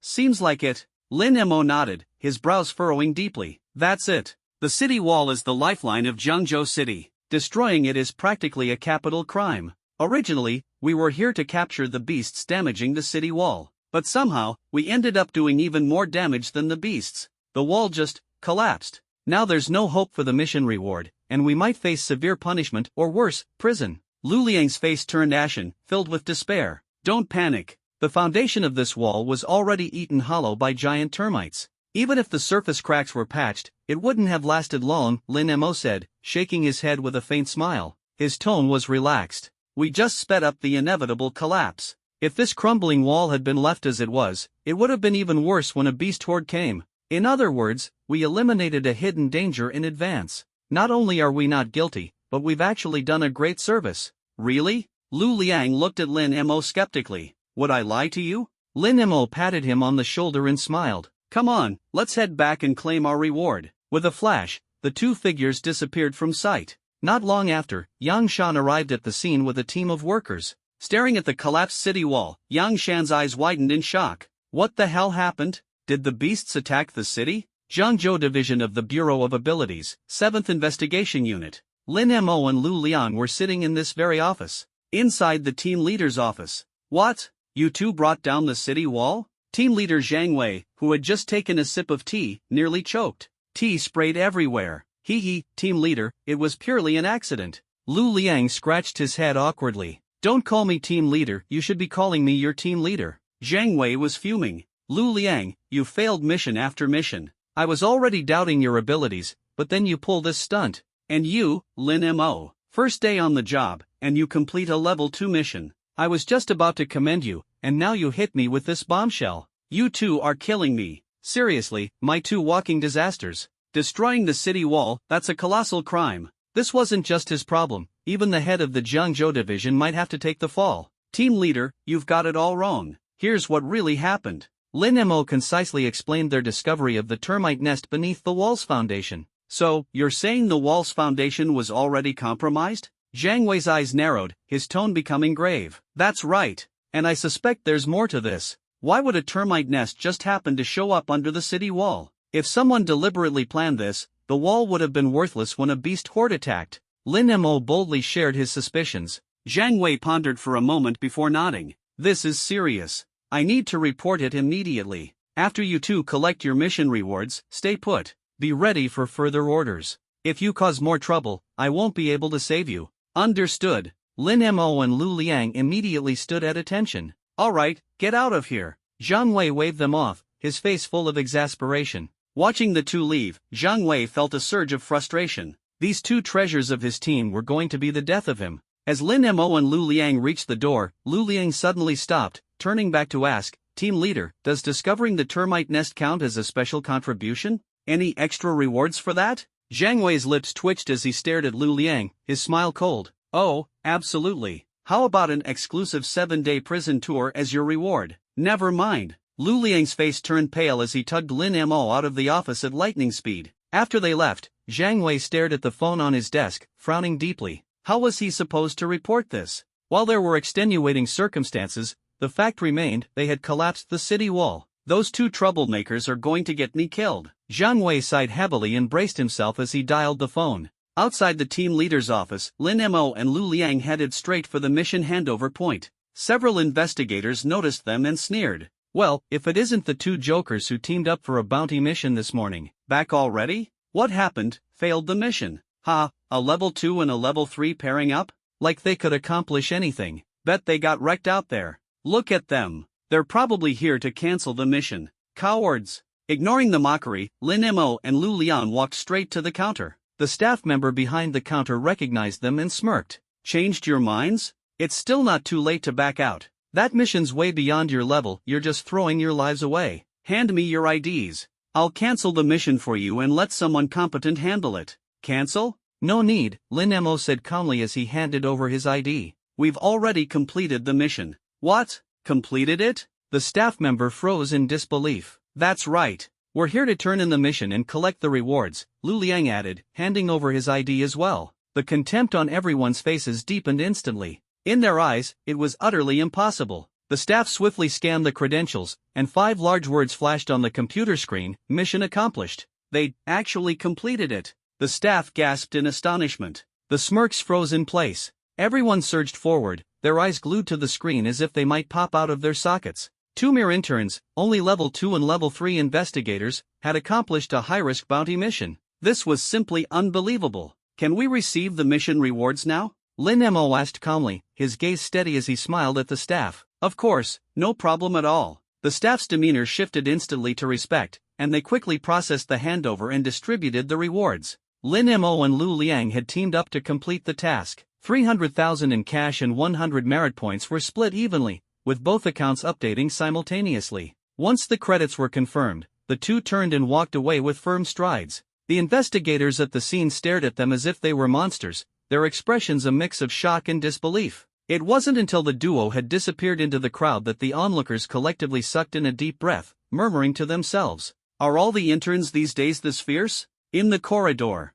Brother Lin, wasn't that exhilarating? Especially the way they looked at us as we walked out, absolutely priceless. Lu Liang was practically dancing with excitement, grinning from ear to ear. Now I finally understand what you said this morning. Proving them wrong with actions is way more satisfying than arguing back. Lin Mo responded with a faint smile. Yeah, it feels great. Who dares call me useless now? Lu Liang laughed smugly, then suddenly remembered something. He pulled out his phone. Almost forgot something important. What is it? Lin Mo asked, curious. The next second, his phone buzzed. Lin Mo glanced at it. Lu Liang had just transferred 150,000 cash and 50 merit points to him. Frowning, Lin Mo looked at Lu Liang. What are you doing? Brother Lin, we had an agreement. I'm not taking a single share of the reward for this mission. It's all yours, I'm keeping my word. Lu Liang's smile was earnest. No way. You played a crucial role in this mission. Without your infiltration and destruction of the insect nest, the consequences would have been unimaginable. How can I take it all? Lin Mo shook his head firmly, rejecting the offer. Even though he was short on money and urgently needed merit points to exchange for rare items,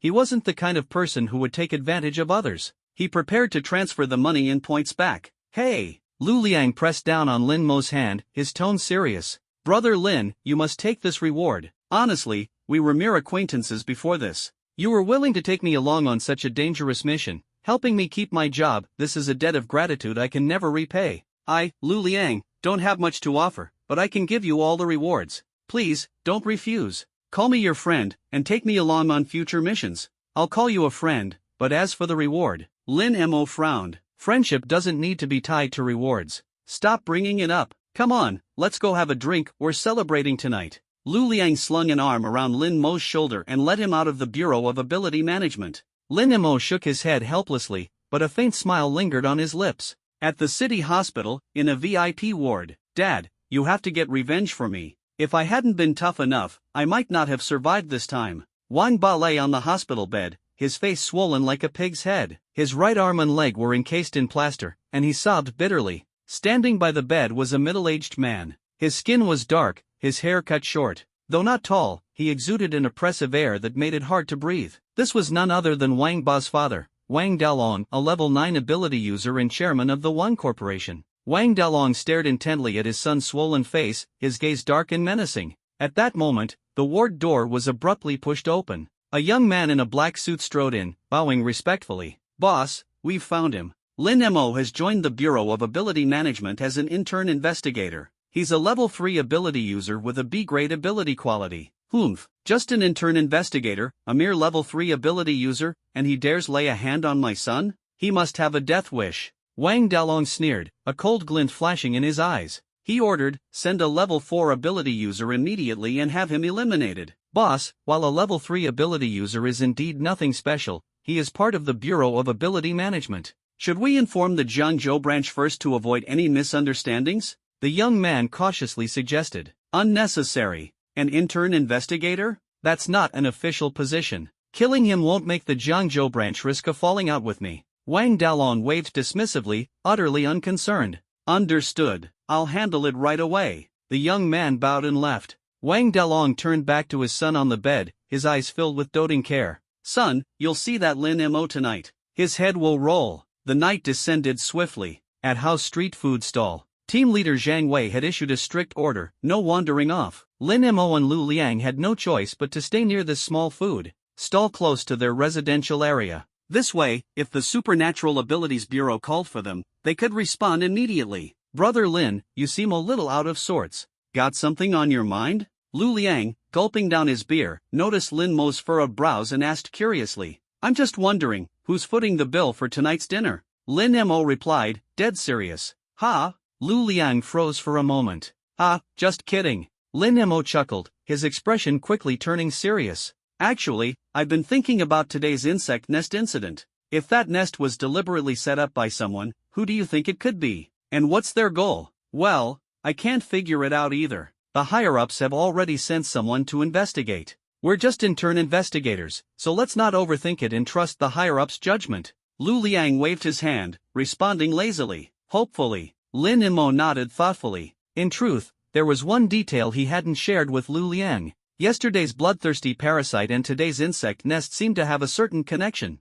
but what exactly that connection was, he couldn't say. He could only wait for the official investigation results. Come on, let's drink. Brother Lin, you're swift and clean when fighting monsters. How come you're so slow with beer? You've only had one bottle, and I'm already halfway through my second. Hurry up, or I'll fine you for dawdling and make you treat everyone. Lu Liang opened another beer, glaring at Lin Mo. Fine, bottoms up. Lin Mo smiled helplessly and lifted his glass, preparing to chug it down. Bang! Suddenly, a stone flew through the air, hitting the beer bottle in Lin Mo's hand dead center. The bottle shattered, beer spraying everywhere. What the hell? Who's the troublemaker? Lu Liang jumped up angrily. Lin Mo frowned, turning to look in the direction the stone had come from. Not far away, a man in a plain black tracksuit with an unremarkable face was slowly walking toward them. Are you Lin Mo? The man stopped in front of the table, sneering coldly. That's me. Lin Mo nodded, his brows furrowing. And you are? You've crossed someone you shouldn't have, so... Before finishing his sentence, the man let out a chilling laugh, his voice as cold as ice. I'm here to take your life. Oh? Lin Mo narrowed his eyes, his interest piqued. Mind telling me who sent you? You'll find out, after you're dead. The man's voice was icy. Hearing this, Lin Mo and Lu Liang immediately tensed up. Lu Liang even grabbed the beer bottle on the table, ready to fight at any moment. Hey, what's going on here? A loud voice suddenly interrupted them. Moments later, a burly man appeared, holding a large handful of skewers in one hand and wearing a cartoon apron around his waist. He strode toward them with an imposing air. Glancing at Lin Mo and Lu Liang at the table, the man then turned his sharp gaze to the black-clad stranger. He sneered, "What's this? A gang fight? You dare bully students at my food stall? Did you even bother to find out who I am? I'm Brother Hao. You think you can act tough on my turf? You must be tired of living." Clearly, this man was the owner of the food stall. Lin Mo and Lu Liang's eyes lit up. This was the classic hero in trance they'd only heard about in stories.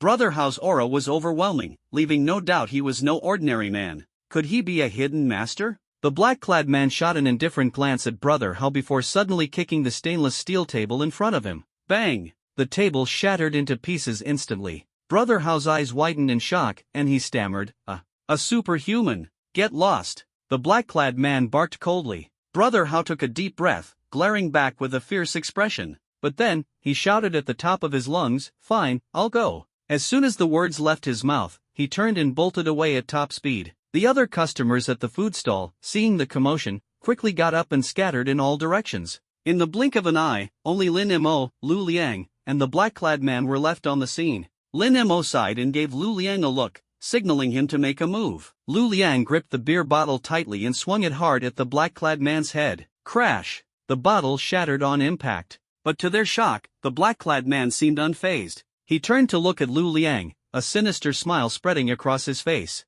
That's all you've got? Before Lu Liang could react, the man suddenly threw a punch. The strike was as swift and fierce as a ghostly wind. Lu Liang was sent flying, landing heavily on the ground. Blood spurted from his mouth, and he passed out instantly. Lu Liang! Lin Mo's expression darkened, flames of rage igniting in his eyes. Don't worry. It'll be your turn soon enough. The black-clad man sneered, his fist swinging toward Lin Mo again. The punch, full of violent energy, aimed straight for Lin Mo's chest. At the critical moment, Lin Mo swiftly stepped back, creating just enough distance to dodge the blow. Ha! You're pretty good at dodging, sneered the middle-aged man, a mocking smile curling his lips. With a mere thought, his expression turned sharp. Boom! Behind Lin Mo, the ground suddenly cracked open. A stone wall, 5 meters high and 5 meters wide, shot up from the earth. Before Lin Mo could react, stone walls sprang up on his front and sides as well, closing in swiftly, trapping him in an encased prison. Now, let's see how you'll escape this.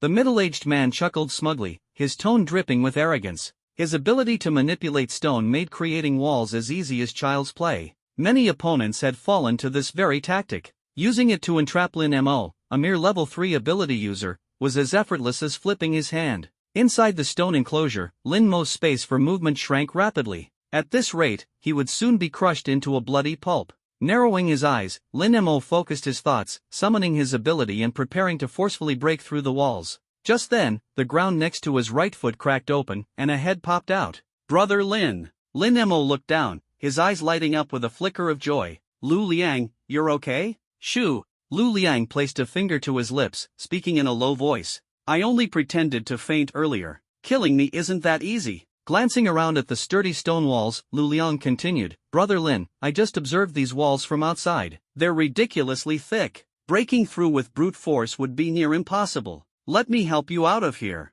You? Lin Mo was momentarily stunned. Without hesitation, Lu Liang grabbed Lin Mo's legs. I can take you underground and escape.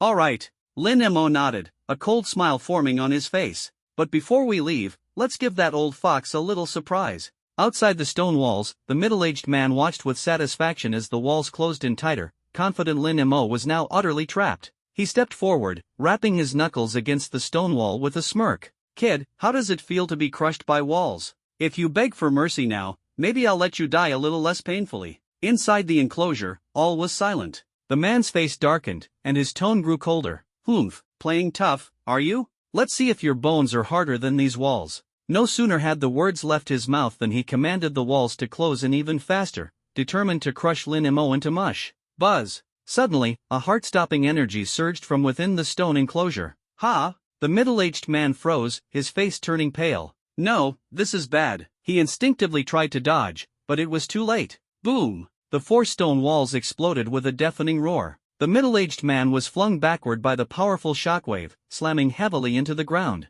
Blood spurted from his mouth as he lay there, severely injured. 2 figures emerged from the ground, Lin Mo and Lu Liang. The middle-aged man's eyes widened in disbelief, his face pale as a sheet. He stammered, how is this possible? Brother Lin, that energy sphere you left behind was insane. When it exploded, it obliterated the walls and almost killed this guy outright. Lu Liang exclaimed in awe. He glanced at the middle-aged man, whose face was ashen and whose breathing was faint, and couldn't help but suck in a sharp breath. Lin Mo gave a faint smile. Before Lu Liang had taken him underground, Lin Mo had condensed an energy sphere and left it hidden within the stone walls. When the middle-aged man forcibly tightened the walls, he inadvertently triggered the sphere, causing it to detonate spectacularly. Crouching down, Lin Mo coldly stared at the wounded man. His voice was icy as he demanded, Speak, who sent you? If you tell me, I might spare your life. Cough, cough. The middle-aged man spat out a mouthful of blood, his eyes burning with fury. Lin Mo,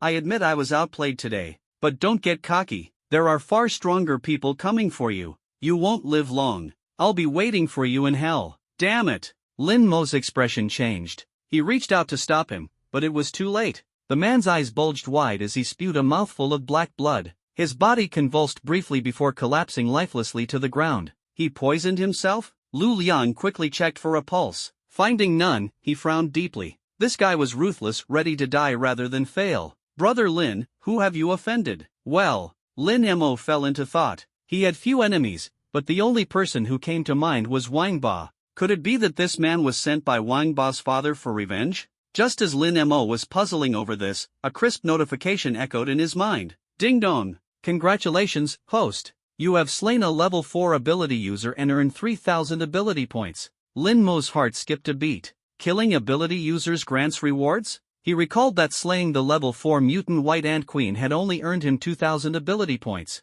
It seems that ability users are more valuable than beasts. If that's the case, my enemies, whoever you are, send more ability users my way. Breaking through levels, evolving powers, all thanks to your generous gifts. In the hospital, Wang Daolong, who was accompanying his son, suddenly sneezed violently. Little did he know about Lin Mo's silent prayer. If he had, he might have passed out from sheer anger. Abilities Management Bureau, Jiangzhou Branch. After a long day of work, Zhang Wei was just about to wrap up. Suddenly, the desk phone on his table rang sharply. Zhang Wei frowned, a trace of irritation flashing across his face. But when he glanced at the caller ID, his expression changed instantly. He quickly grabbed the receiver, answering, "Hello, Director. Zhang Wei, we've gotten to the bottom of the city wall collapse case. Someone deliberately planted an insect nest at the base of the wall, using mutated termite-like beasts to destroy the foundation. This was a conspiracy." The director's voice was steady, yet grim. "What about Lin Mo and Lu Liang?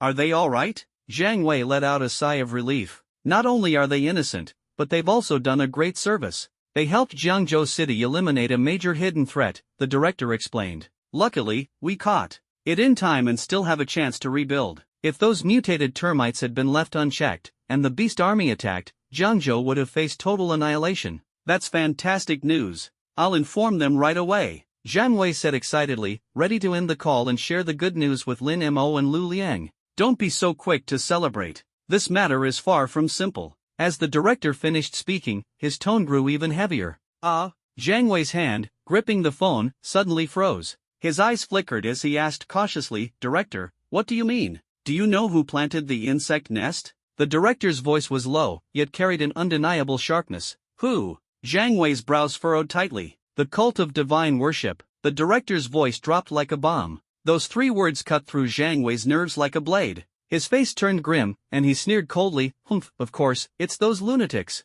Over the years, the cult of divine worship has been secretly stirring up trouble, creating chaos, and plotting to seize control of the city. It makes perfect sense for something like this to be their doing. What's worse is that the bloodthirsty parasitic beasts might also be connected to the cult of divine worship.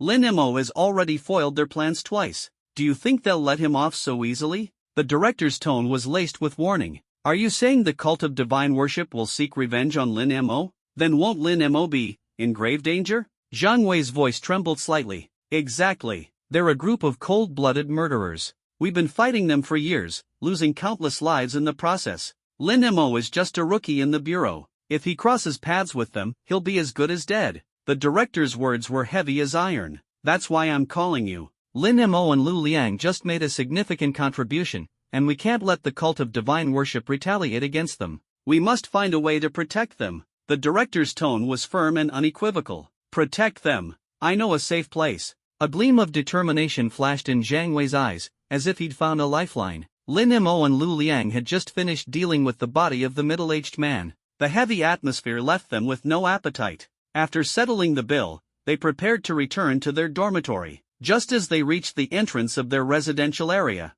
asterisk whoosh, whoosh, whoosh, asterisk, several dark figures suddenly leapt out, blocking their path. Lin Mo and Lu Liang instantly became alert, ready to fight. But upon closer inspection, they realized the figures were wearing uniforms of the Abilities Management Bureau. The man leading the group coldly pulled out an ID and presented it to them. "I'm Han Dong, an official investigator. Lin Mo, Lu Liang, you are suspected of destroying the city wall. Come with us to assist in the investigation." "Destroying the city wall? Sir, you must be mistaken. We've already explained everything to Leader Zhang. It was all a misunderstanding." Lu Liang's face turned pale as he anxiously tried to defend himself. "Leader Zhang instructed us to handle this. Cooperating with the investigation is your only option. Once your innocence is proven, you'll naturally be released." Han Dong's tone was icy and unyielding. "What?" Lu Liang looked at Lin Mo in panic, his face full of unease. "Brother Lin, what do we do?" "It's fine." Lin Mo smiled faintly, keeping his composure. "Let's go. It's just a trip." Jiangzhou City, the ruins of City Wall number 1973. Workers toil through the night, racing against time to reconstruct the wall. Not far from the ruins, several figures stood silently, their eyes sharp and watchful. The scholarly young man, donning gold-rimmed glasses and a black trench coat, spoke coldly, "What a pity. The plan was discovered so quickly. Our dream of using the insect nest to destroy the city walls and leading the beast horde to storm the city is utterly shattered." Beside him, an elderly man in a black tang suit clenched his teeth with a dark expression. I heard it was 2 trainee investigators with abilities, Lu Liang and Lin Mo, who discovered the insect nest. Those 2 are truly an eyesore. A shadowy figure draped in a blood-red robe with a hood obscuring their face suddenly spoke. Lin Mo? That name sounds oddly familiar. The scholarly youth turned, puzzled. Have you crossed paths with him before? The figure nodded and slowly removed the hood, revealing a face of unparalleled beauty. Clear, bright eyes, pearly white teeth, and skin like snow, marked by a tear-shaped mole just below the right eye, which added a touch of allure. Yesterday, I lost one of my bloodthirsty parasite beasts that had infiltrated the city. I heard the one who killed it was Lin Mo, the enchanting woman said calmly, though her tone carried a deep sense of meaning. It seems this guy is deliberately opposing our cult of the divine. He must be eliminated as soon as possible. Otherwise, he'll surely disrupt our plans in the future. The scholarly youth narrowed his eyes, his gaze cold and sharp as a blade, radiating murderous intent. In that case, let's act tonight. The old man in black sneered, his tone icy and chilling. Before the words even settled, the group moved without hesitation, swiftly heading toward the ruins of wall number 1973, planning to infiltrate Jiangzhou City from there. A construction worker at the site looked up and saw them suddenly appear. Puzzled, he asked, "Who are you? How did you get in from outside the city?" The scholarly youth cast a cold glance at him, a faint smirk curling at his lips, and lightly waved his hand. The next second, the worker's head flew off like a cannonball, landing heavily on the ground and rolling a great distance before coming to a stop. Murder! The other workers were scared out of their wits, dropping their tools and fleeing in panic. However, the group showed no mercy, pursuing them relentlessly. Within mere seconds, over 20 workers lay dead on the construction site, their blood soaking into the dust. The scholarly youth clapped his hands, smiling in satisfaction. At that moment, his phone suddenly vibrated. He pulled it out, glanced at the screen, and a smug grin immediately appeared on his face. Turning to the others, he said, "Ladies and gentlemen, I've pinpointed Lin Mo's exact location." Upon hearing this, the group's faces lit up with sinister smiles. In the blink of an eye, they vanished, racing at lightning speed toward the city center. The supernatural prison. This prison, built and overseen directly by the Bureau of Supernatural Abilities, does not hold ordinary criminals. Here, they detain those who have awakened powerful abilities but strayed onto a dark path, posing a grave threat to the city super criminals. It also serves as a holding facility for mighty beasts captured by the Bureau, pending further action. As such, the supernatural prison is heavily fortified, with security so tight not even a mosquito could easily get in. At this moment, inside cell number 666, "Brother Lin, didn't you say we were innocent and might even get some credit? So why are we locked up now? Are we stuck here forever?" Lu Liang's voice quivered, on the verge of tears. Han Dong had said they were here for questioning, but the moment they stepped into the cell, he vanished without a trace. No matter how much Lu Liang shouted, no one responded. Panic was spreading in his heart like wildfire. He had initially joined the Bureau of Supernatural Abilities for a stable government job and a secure life, but now, he was locked up in prison. "Well, since we're already here, we might as well stay calm. It's probably nothing serious. We'll get cleared up tonight and be released tomorrow," Lin Mo said with a faint smile, his tone steady. "I really envy your composure, Brother Lin. I hope you're right." Lu Liang sighed helplessly, his gaze falling on the cold, hard floor. His face was filled with bitterness. "Looks like we're sleeping on the floor tonight. I miss my soft, comfy mattress already." With that, he lay down, resigned to his fate. Lin Mo shook his head with a chuckle and was about to lie down next to him. "Ding dong! Congratulations, host. You've triggered a special mission. Survive the next 10 minutes.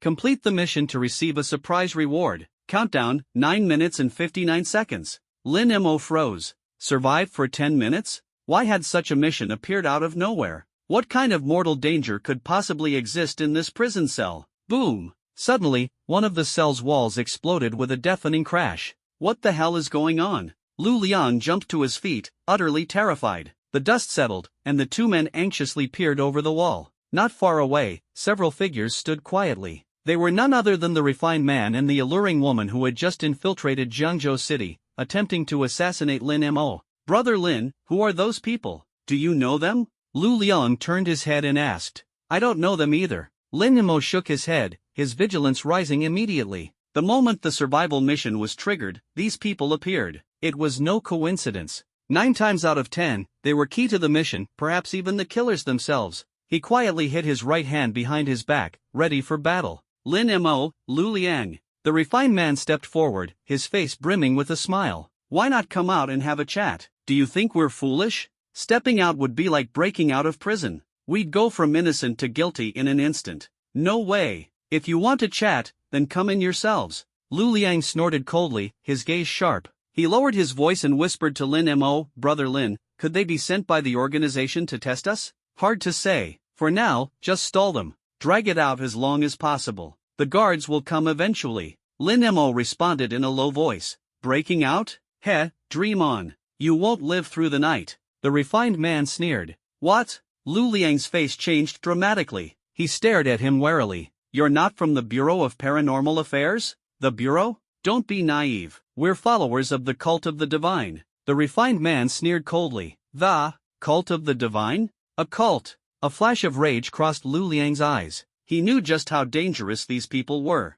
A cult? Young man, watch your words. I don't like that term. The alluring woman curled her lips into a smile. Suddenly, she waved her hand. Her right arm instantly transformed into a tentacle several meters long, moving at an astonishing speed as it lunged at Lu Liang. Before Lu Liang could react, the tentacle had already wrapped tightly around his waist, dragging him out forcefully. Terrified, Lu Liang shouted, Brother Lin, help me. Lin Mo narrowed his eyes. His right hand extended from behind his back, and a radiant orb of annihilating light formed in his palm. Without hesitation, he hurled it fiercely toward the alluring woman. The alluring woman's brows furrowed slightly. Sensing the threat, she released Lu Liang and swung her tentacle to deflect the orb. Boom! The orb exploded upon hitting the ground, leaving a deep crater. The refined man squinted, his interest piqued. A fourth-tier ability user? No wonder you managed to destroy the insect nest we planted under the city walls. That insect nest was yours? Lin Mo was shocked.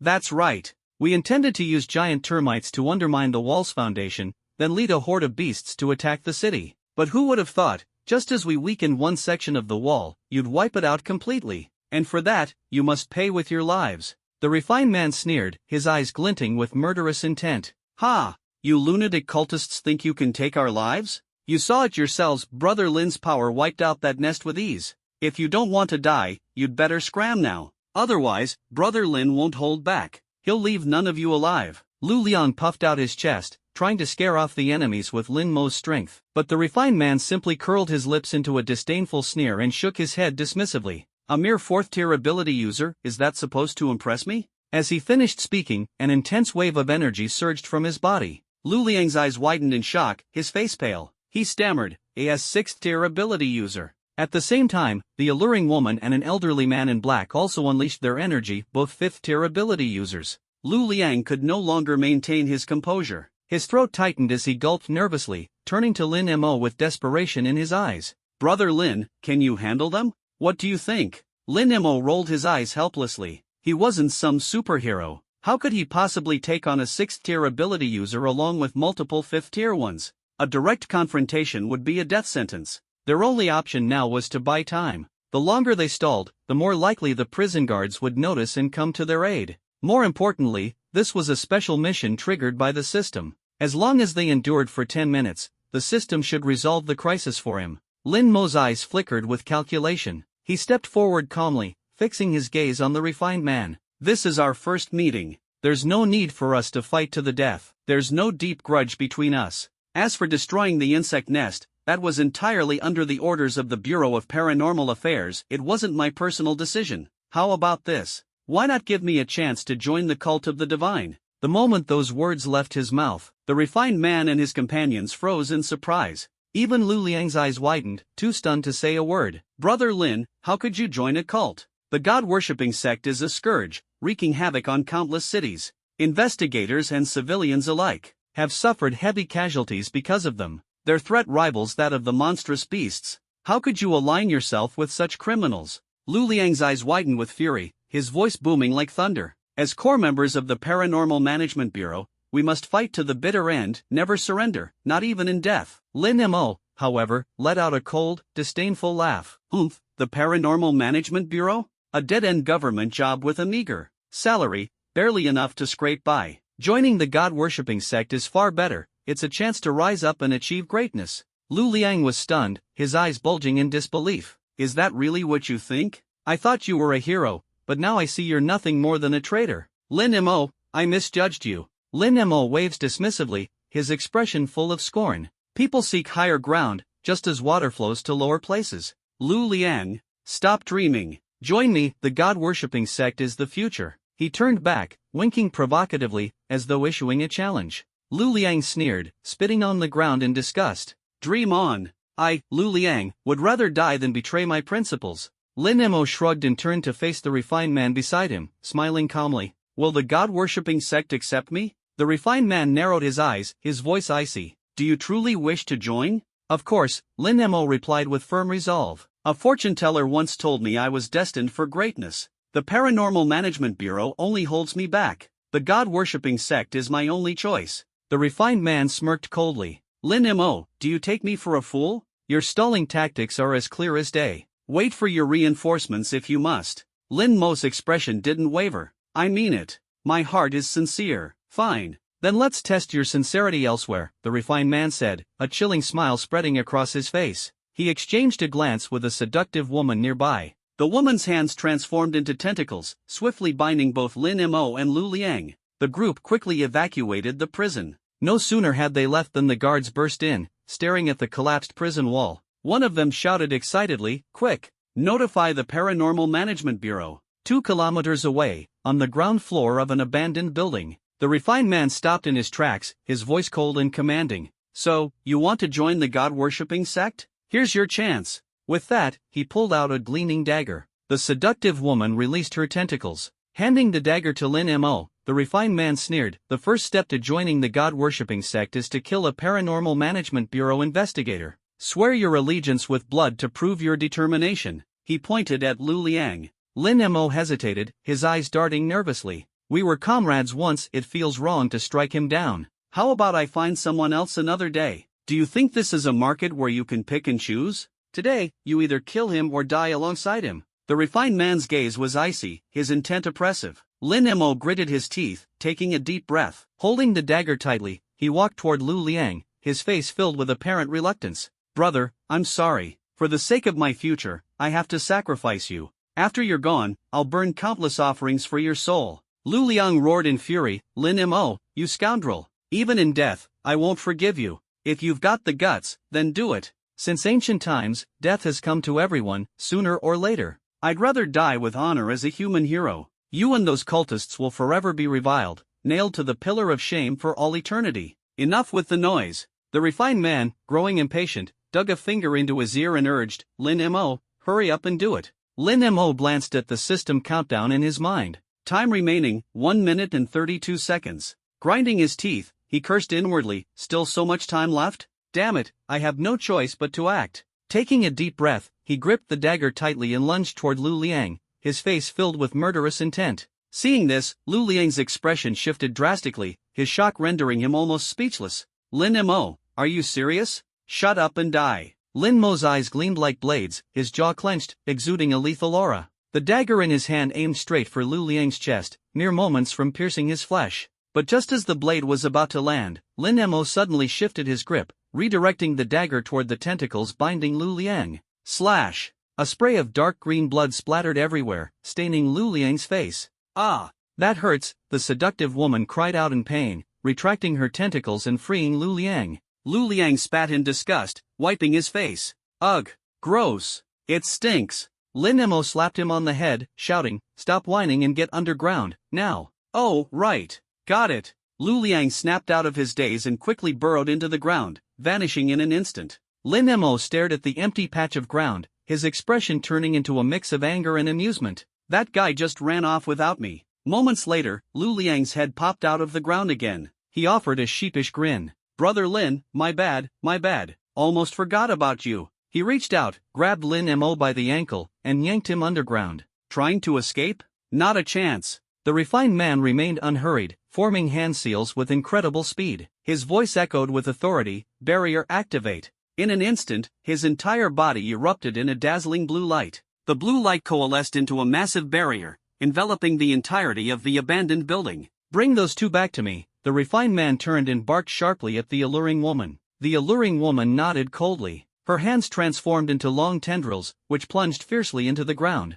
A few seconds later, the tendrils slowly retracted, tightly binding two figures, Lin Mo and Lu Liang. Damn it, where did this barrier come from? Nearly knocked me silly. Lu Liang rubbed his head, grimacing in pain. Moments earlier, he had been speeding underground with Lin Mo, desperately fleeing for their lives. The sudden appearance of the blue barrier blocked their path, and unable to stop in time, they crashed headlong into it. His head was still ringing from the impact. The farce is over. The refined man strode forward, sneering as he stared at Lin Mo. Kid, got any last words? However, Lin Mo's gaze was fixed stubbornly on the system's countdown timer. 5 seconds. Only 5 seconds left. Not saying a word? Fine, let's end this. The refined man assumed Lin Mo had given up and glanced meaningfully at the alluring woman. The alluring woman let out a cold chuckle. The tendrils constricting the two tightened abruptly. Crunch! The sound of bones creaking under immense pressure echoed, as though an invisible giant hand was squeezing them mercilessly.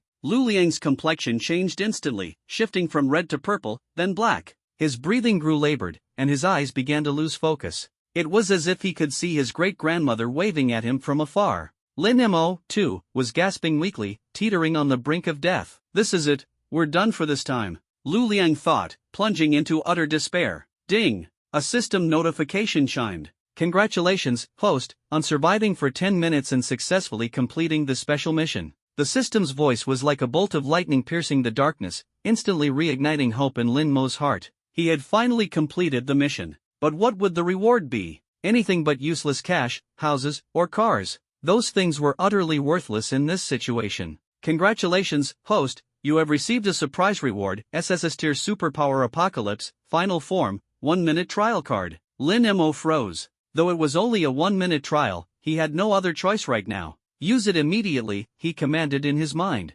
Buzz! A surge of destructive energy erupted from within him in an instant. The refined man on the ground frowned deeply. This aura, even as a level 6 superhuman, he felt a lethal threat emanating from it. He quickly turned, shouting at the alluring woman beside him, something's wrong with this kid. Quick, kill them now. Understood. The alluring woman nodded and began directing her tendrils for a fatal strike. But at that very moment, Lin Mo opened his eyes. His pupils burned crimson, blazing like fiery flames, their brilliance piercing and overwhelming. A terrifying pressure erupted from within him, enveloping the refined man and his group. Their expressions changed instantly. An inexplicable sense of submission surged through their hearts. Their knees buckled involuntarily, nearly forcing them to kneel. Now you want to kill us? Too late. Lin Mo's lips curled into a cold smirk. His eyes flashed red. In an instant, the tendrils binding him and Lu Liang disintegrated into ash. Ah, my arms! The alluring woman screamed in agony as her arms vanished completely.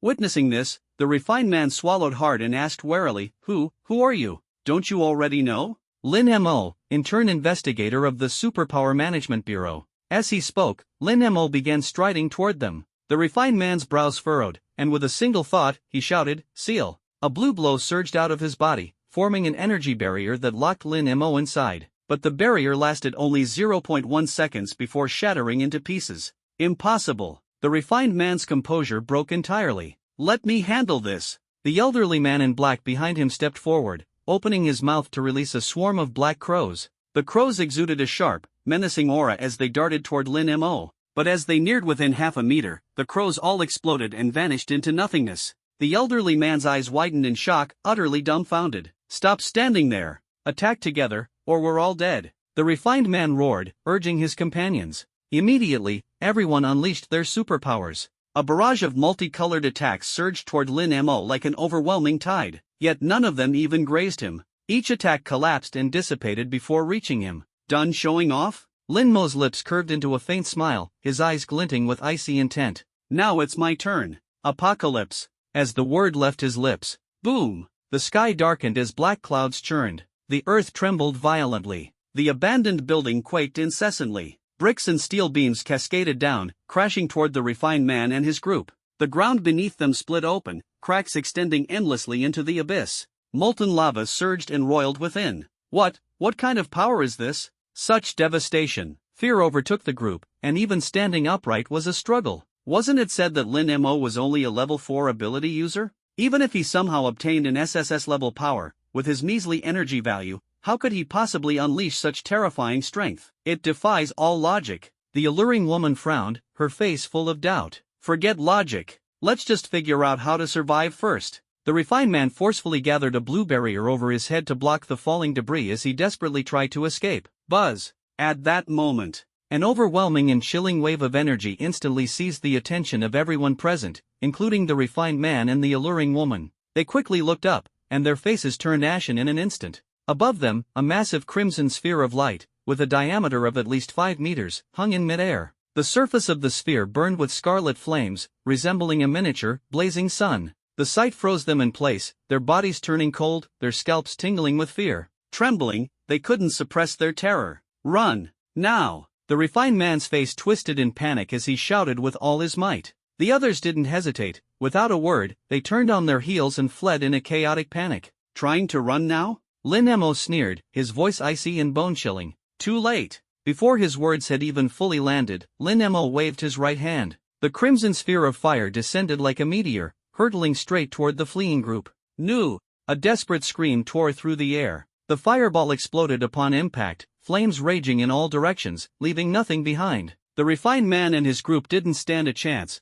They were reduced to ashes in an instant. Boom! The already crumbling, dilapidated building collapsed completely under the force of the devastating explosion. Lin Mo quickly moved forward, scooping up the unconscious Lu Liang, who had been strangled into unconsciousness. Without delay, he fled the scene. Once he reached an open area outside, Lin Mo gently set Lu Liang down. A sudden wave of exhaustion overcame him, and he collapsed onto the ground, unable to stand any longer. It was clear that the duration of the SSS level ability experience card had expired. The card had drained almost all of his energy and physical strength. At this moment, he was at his weakest. But fortunately, the enemies had been completely annihilated. Lin Mo raised his head and looked toward the ruins. The area was now utterly lifeless, a desolate graveyard. Deep within his heart, Lin Mo couldn't help but marvel. So this is the true power of the SSS level ability, World's End? It's overwhelmingly powerful. And he knew for certain that, given the limited time of the experience card and his own current level,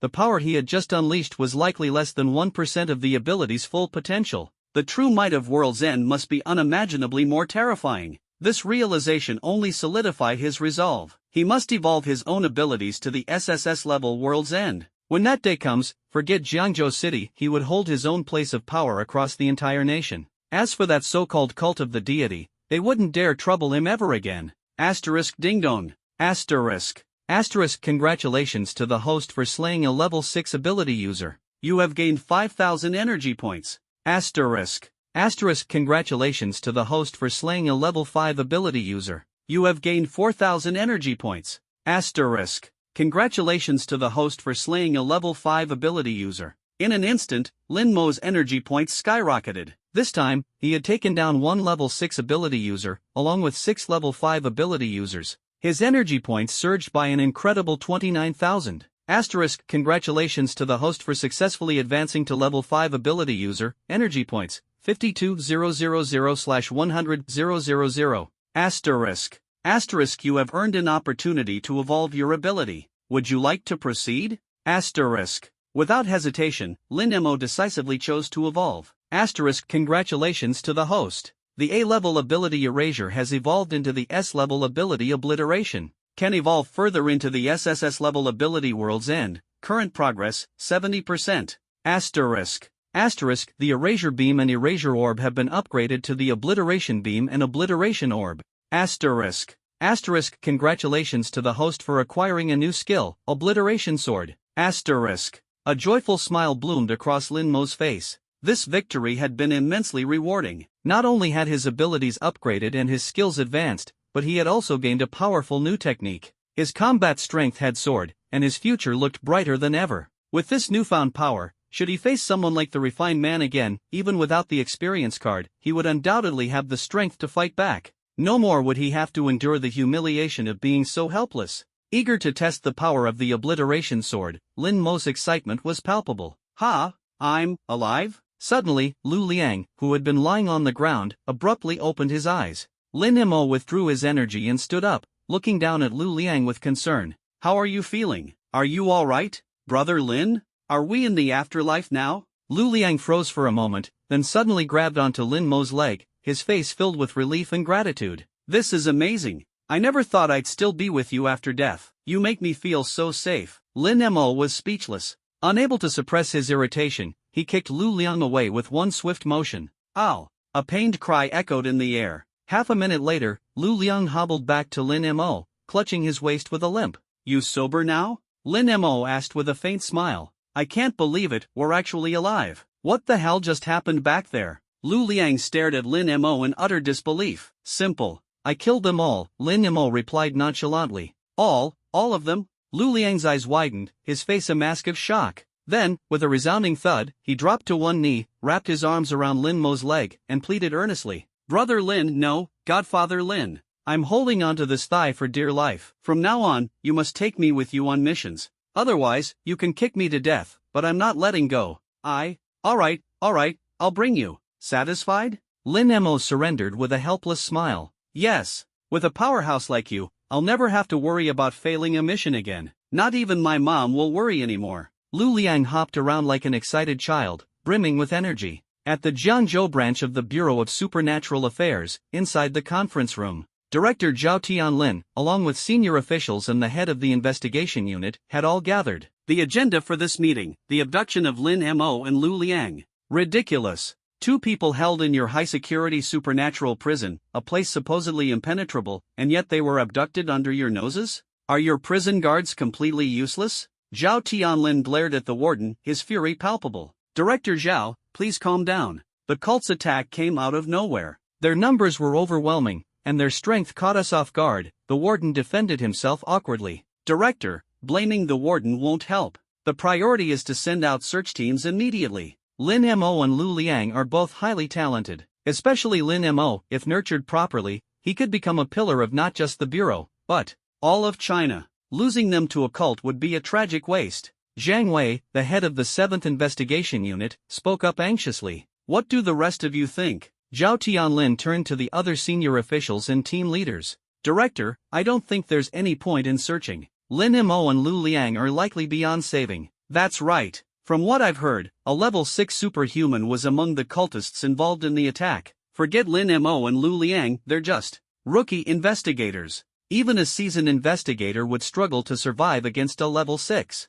The odds of them being alive are next to none. Exactly. The cultists from the Church of Devotion are all fanatics, brutal and bloodthirsty. Lin Mo and Lu Liang are too weak. If they fell into their hands, they're as good as dead. I'd bet their corpses have already gone cold by now. The most urgent task is to contact their families, prepare compensation payments, and manage the fallout. If this gets out of hand, the Bureau's reputation will be completely destroyed. The senior officials murmured among themselves, their voices heavy with pessimism. It was clear they had unanimously written off Lin Mo and Lu Liang as lost causes. Zhao Tianlin furrowed his brows, his expression unreadable. Then, with determination gleaming in his eyes, he swept his gaze across the room and spoke firmly. You're not wrong. But if they're alive, we must see them in person. If dead, we must recover their bodies. Giving up the search now would only chill the hearts of our people. He turned to Zhang Wei and issued a direct order. Zhang Wei, these 2 were under the responsibility of your Unit 7. I'm assigning you to lead a team of elites. Set out immediately, investigate the cultists, and bring Lin Mo and Lu Liang back, no matter what. Understood. Zhang Wei clenched his fist and bowed, ready to depart. Bang! The conference room door suddenly swung open with force. A figure rushed in. It was Han Dong, a senior investigator who had earlier been dispatched to pursue Lin Mo and Lu Liang. Panting heavily, his face was lit with excitement. Director, Captain Zhang, good news. Both Zhao Tianlin and Zhang Wei asked in unison, what good news? Han Dong grinned widely as he announced, Lin Mo and Lu Liang have come back on their own. What? The news left Zhao Tianlin and Zhang Wei dumbstruck, and the entire room erupted in shock. Everyone had assumed that Lin Mo and Lu Liang, having fallen into the hands of the Church of Devotion, had no chance of survival. Yet now, they'd returned on their own? It was beyond belief, utterly inconceivable. Quick, bring them in here. Zhao Tianlin snapped back to composure, his gaze sharp as he issued the command to Han Dong. Yes, sir.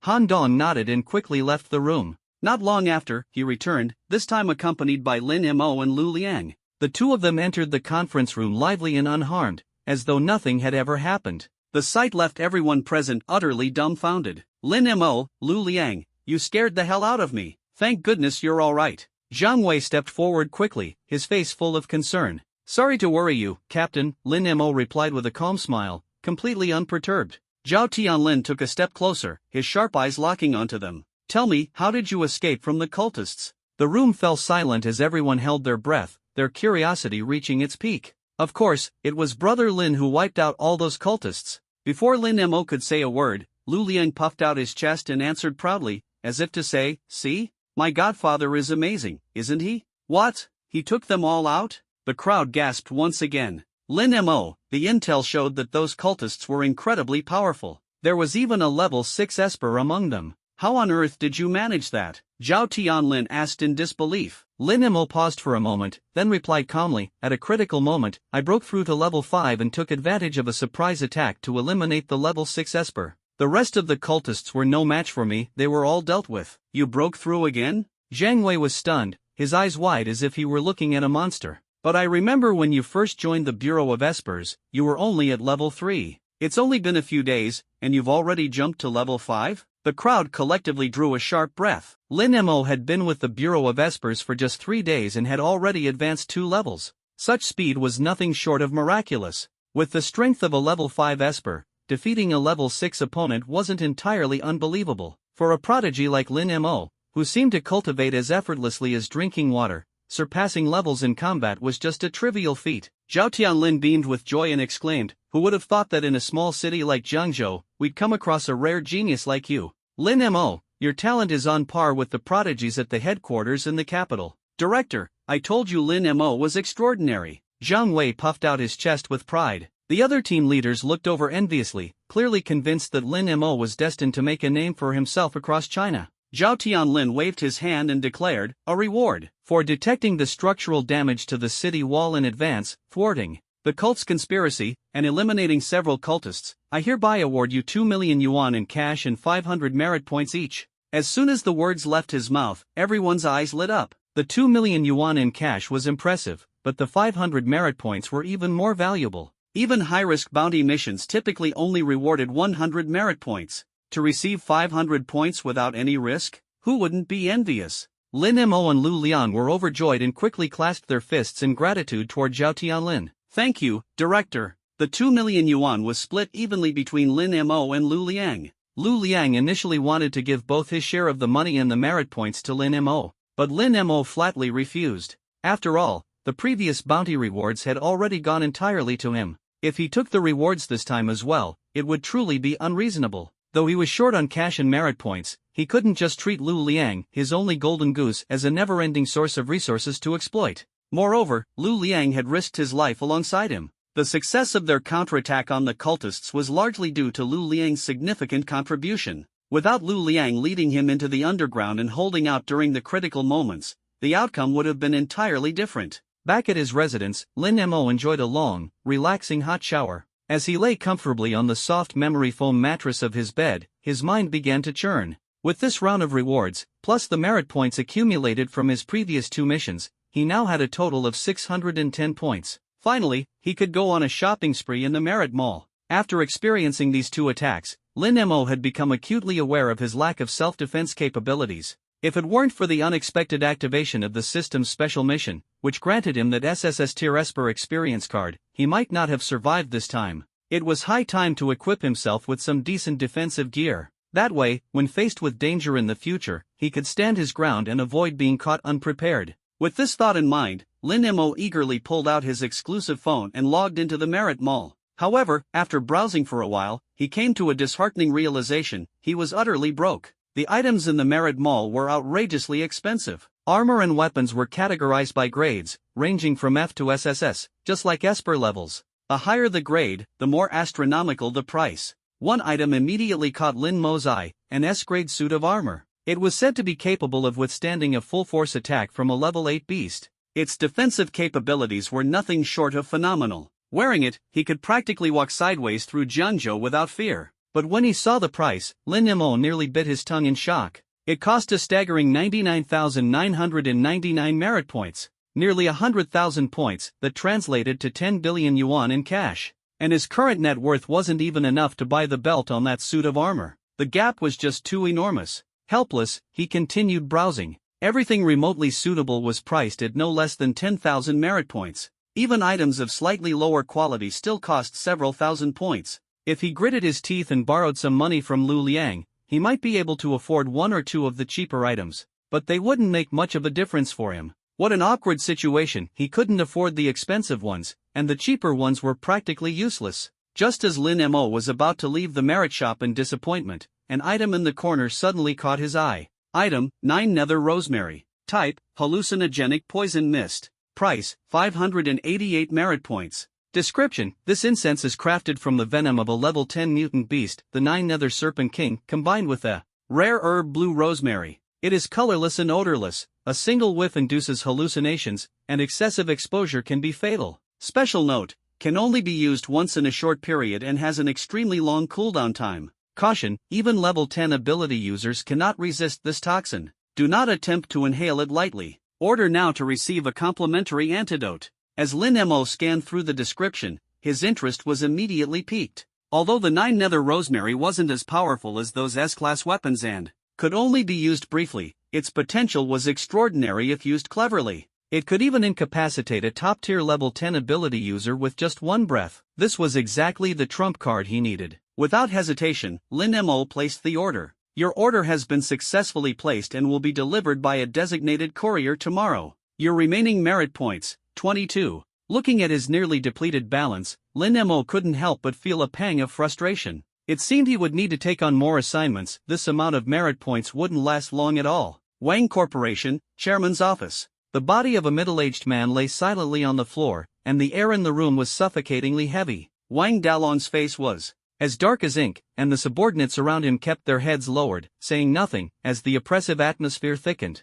Where was the body found? He turned to the young man in a black suit standing beside him, his voice icy cold. Near the park flowerbed by the Ability Bureau. It was buried deep. If it weren't for the tracker he was wearing, we'd never have found it, the young man answered hurriedly. Humph. Wang Dalong sneered, his gaze sharp as a blade. Didn't you say that Lin Mo was just a level 3 ability user? How did a level 4 get defeated by him and end up dead instead? The intel is accurate. Lin Mo is definitely a level 3 ability user. Could it be that someone else from the Ability Bureau stepped in? The young man's expression shifted slightly as he spoke cautiously. That does make sense. After all, the Ability Bureau is their territory. Wang Dalong nodded thoughtfully. The young man let out a sigh of relief and continued, Boss, Lin Mo works for the Ability Bureau. He's been hiding there, and it's hard for us to touch him. Everyone in the Bureau is a tough nut to crack, so what do you suggest? Should I just swallow my anger? My son's been crippled, and now I've lost one of my best men.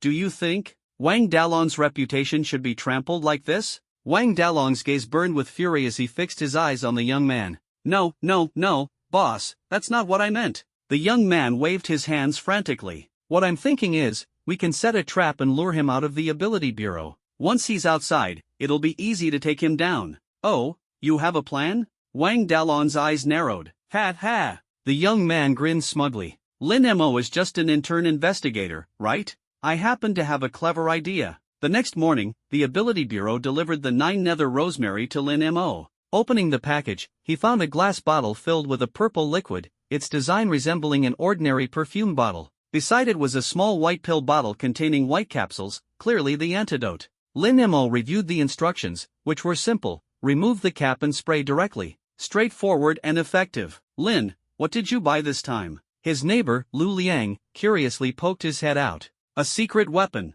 Lin Mo replied with a mysterious smile, carefully stowing away the 9 nether rosemary and the antidote. Since this was his trump card, the fewer people knew about it, the better its effect would be. Seeing Lin Mo's reaction, Lu Liang didn't press further. Lin Mo, Lu Liang, you two awake? A voice called out as a figure approached. It was their team leader, Zhang Wei. The two immediately stepped forward, greeting respectfully. Good morning, leader. No need to stand on ceremony, Zhang Wei said with a wave, his smile creating a relaxed atmosphere. He glanced over Lin Mo and Lu Liang, his eyes gleaming with approval. Youth is truly an advantage. After such a dangerous night, you both still look full of energy. Perfect timing, I've got a great assignment just for you two. A great assignment? Lin Mo and Lu Liang exchanged glances, their brows raising slightly. Exactly. Zhang Wei nodded, his tone firm. Strictly speaking, with the significant contribution you made last night, there's no reason you shouldn't be promoted to full investigators. However, the headquarters has a strict rule: you need to complete 10 tasks before being officially promoted.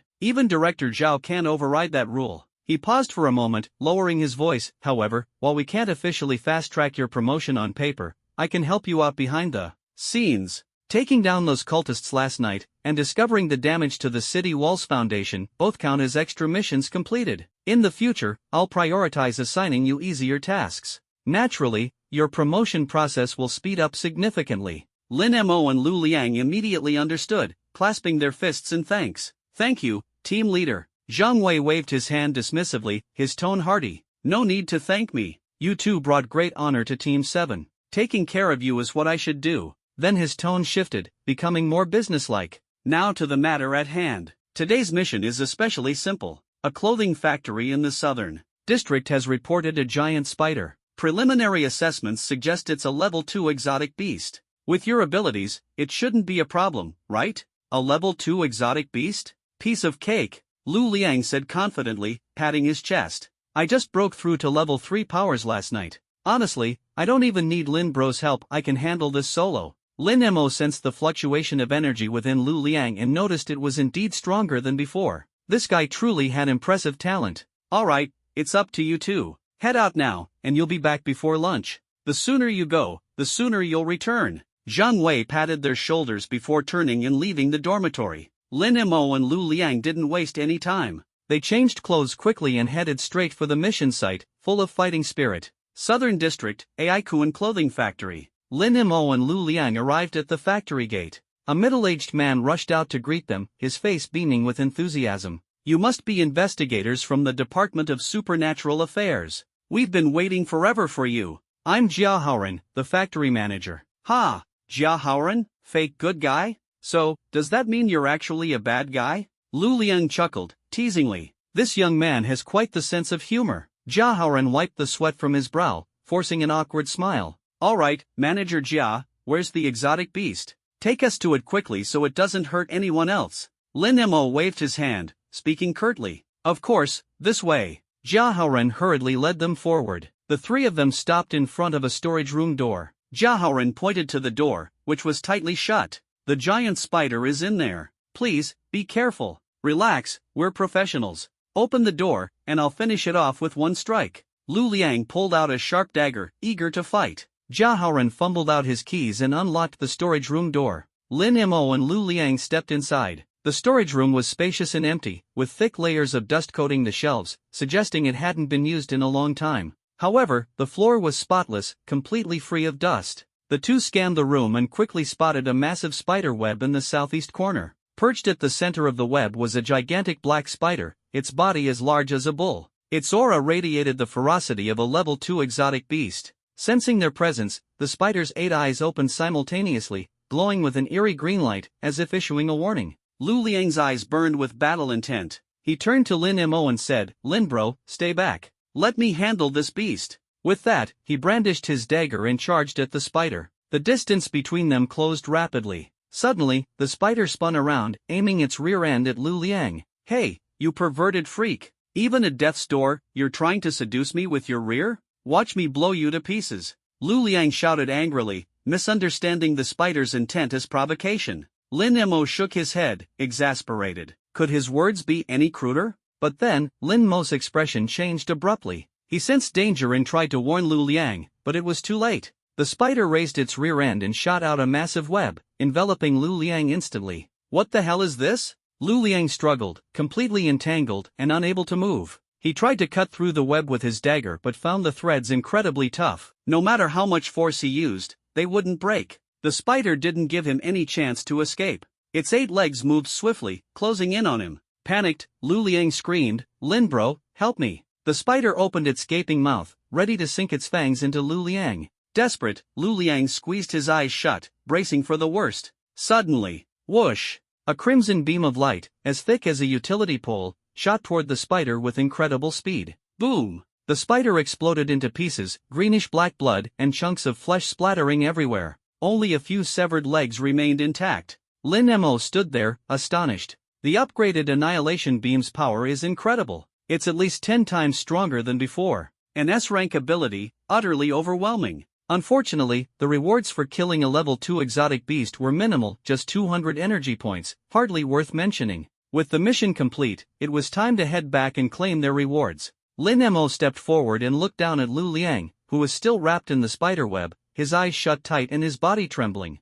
With a slight smirk, Lin Mo teased, "Hey, time to wake up." Hearing the sound, Lu Liang finally opened his eyes. After confirming that the giant spider was truly dead, he let out a deep, relieved breath. "Damn it, I really thought I was going to get eaten today. You're way too careless." Lin Mo scolded sternly while helping him rip off the spider web. "Even if you're already a level 3 ability user, you can't let your guard down against any enemy. Otherwise, you'll end up falling into a trap." Scratching the back of his head, Lu Liang gave an embarrassed chuckle. "Ha, ha, that was just an accident. Next time, Brother Lin, give me a chance to prove myself. I'm not as weak as you think." Lin Mo shook his head helplessly but smiled faintly. Waving his hand, he said, "Come on, let's head back and report on the mission." The two were just about to leave the warehouse. Bang! Suddenly, the warehouse door slammed shut with a loud noise. In an instant, the entire warehouse plunged into darkness. "Ha!" Lin Mo frowned. Lu Liang rushed forward, patted the door, and shouted, "Director Jia, open the door. The beast is already dealt with." From outside came the cold voice of Jia Haoran. "Sorry, boys. Someone wants you dead, and I'm just doing my job. Don't blame me." Then came the sound of a lock clicking into place from the outside. "Damn it, that bastard's name really suits him." Lu Liang cursed, stomping his foot in anger, but he quickly let out a cold laugh. "You think this lousy door can stop me? Don't forget my ability." Before he could finish speaking, he prepared to activate his power and phase through the wall. Swoosh! At that moment, the lights in the warehouse abruptly flickered on. Clap, clap, clap. A burst of slow, deliberate applause echoed through the space. From the depths of the warehouse, a door slowly creaked open. A dozen figures emerged, stepping into the light. Lin Mo and Lu Liang exchanged glances, their brows furrowed tightly as they swiftly entered a defensive stance. "Lin Mo, hello there. We finally meet." From the group, a young man in a black suit stepped forward with a calm demeanor. His stride was steady and composed, his gaze sharp and piercing. "Who are you?" Lin Mo's eyebrows arched, his eyes sharp as a blade, his voice cold and direct. The young man gave a mocking smirk, making no effort to conceal his disdain. "Since you two are about to die anyway, I suppose it wouldn't hurt to tell you. I am Su Kuan, assistant to the chairman of the Wine Corporation." "The Wine Corporation?" Lin Mo was momentarily taken aback, but he quickly made the connection. "You're here because of Wang Ba, aren't you?" "Smart." Su Kuan nodded coldly, his voice icy. "You injured Wang Xiao, and naturally angered my master. You're lucky to still be alive. The Ability Management Bureau's protection saved you from being killed by a level 4 ability user. So, that guy from last time was sent by you." Lin Mo's face darkened instantly. At the time, he had been puzzled. He didn't recall having any enemies who would send someone to kill him. Now, the truth was clear. The Wang family wanted him dead so badly that they even sent a level 4 ability user after him. "Lin Mo, luck won't always be on your side. Last time, you escaped because the Ability Management Bureau stepped in.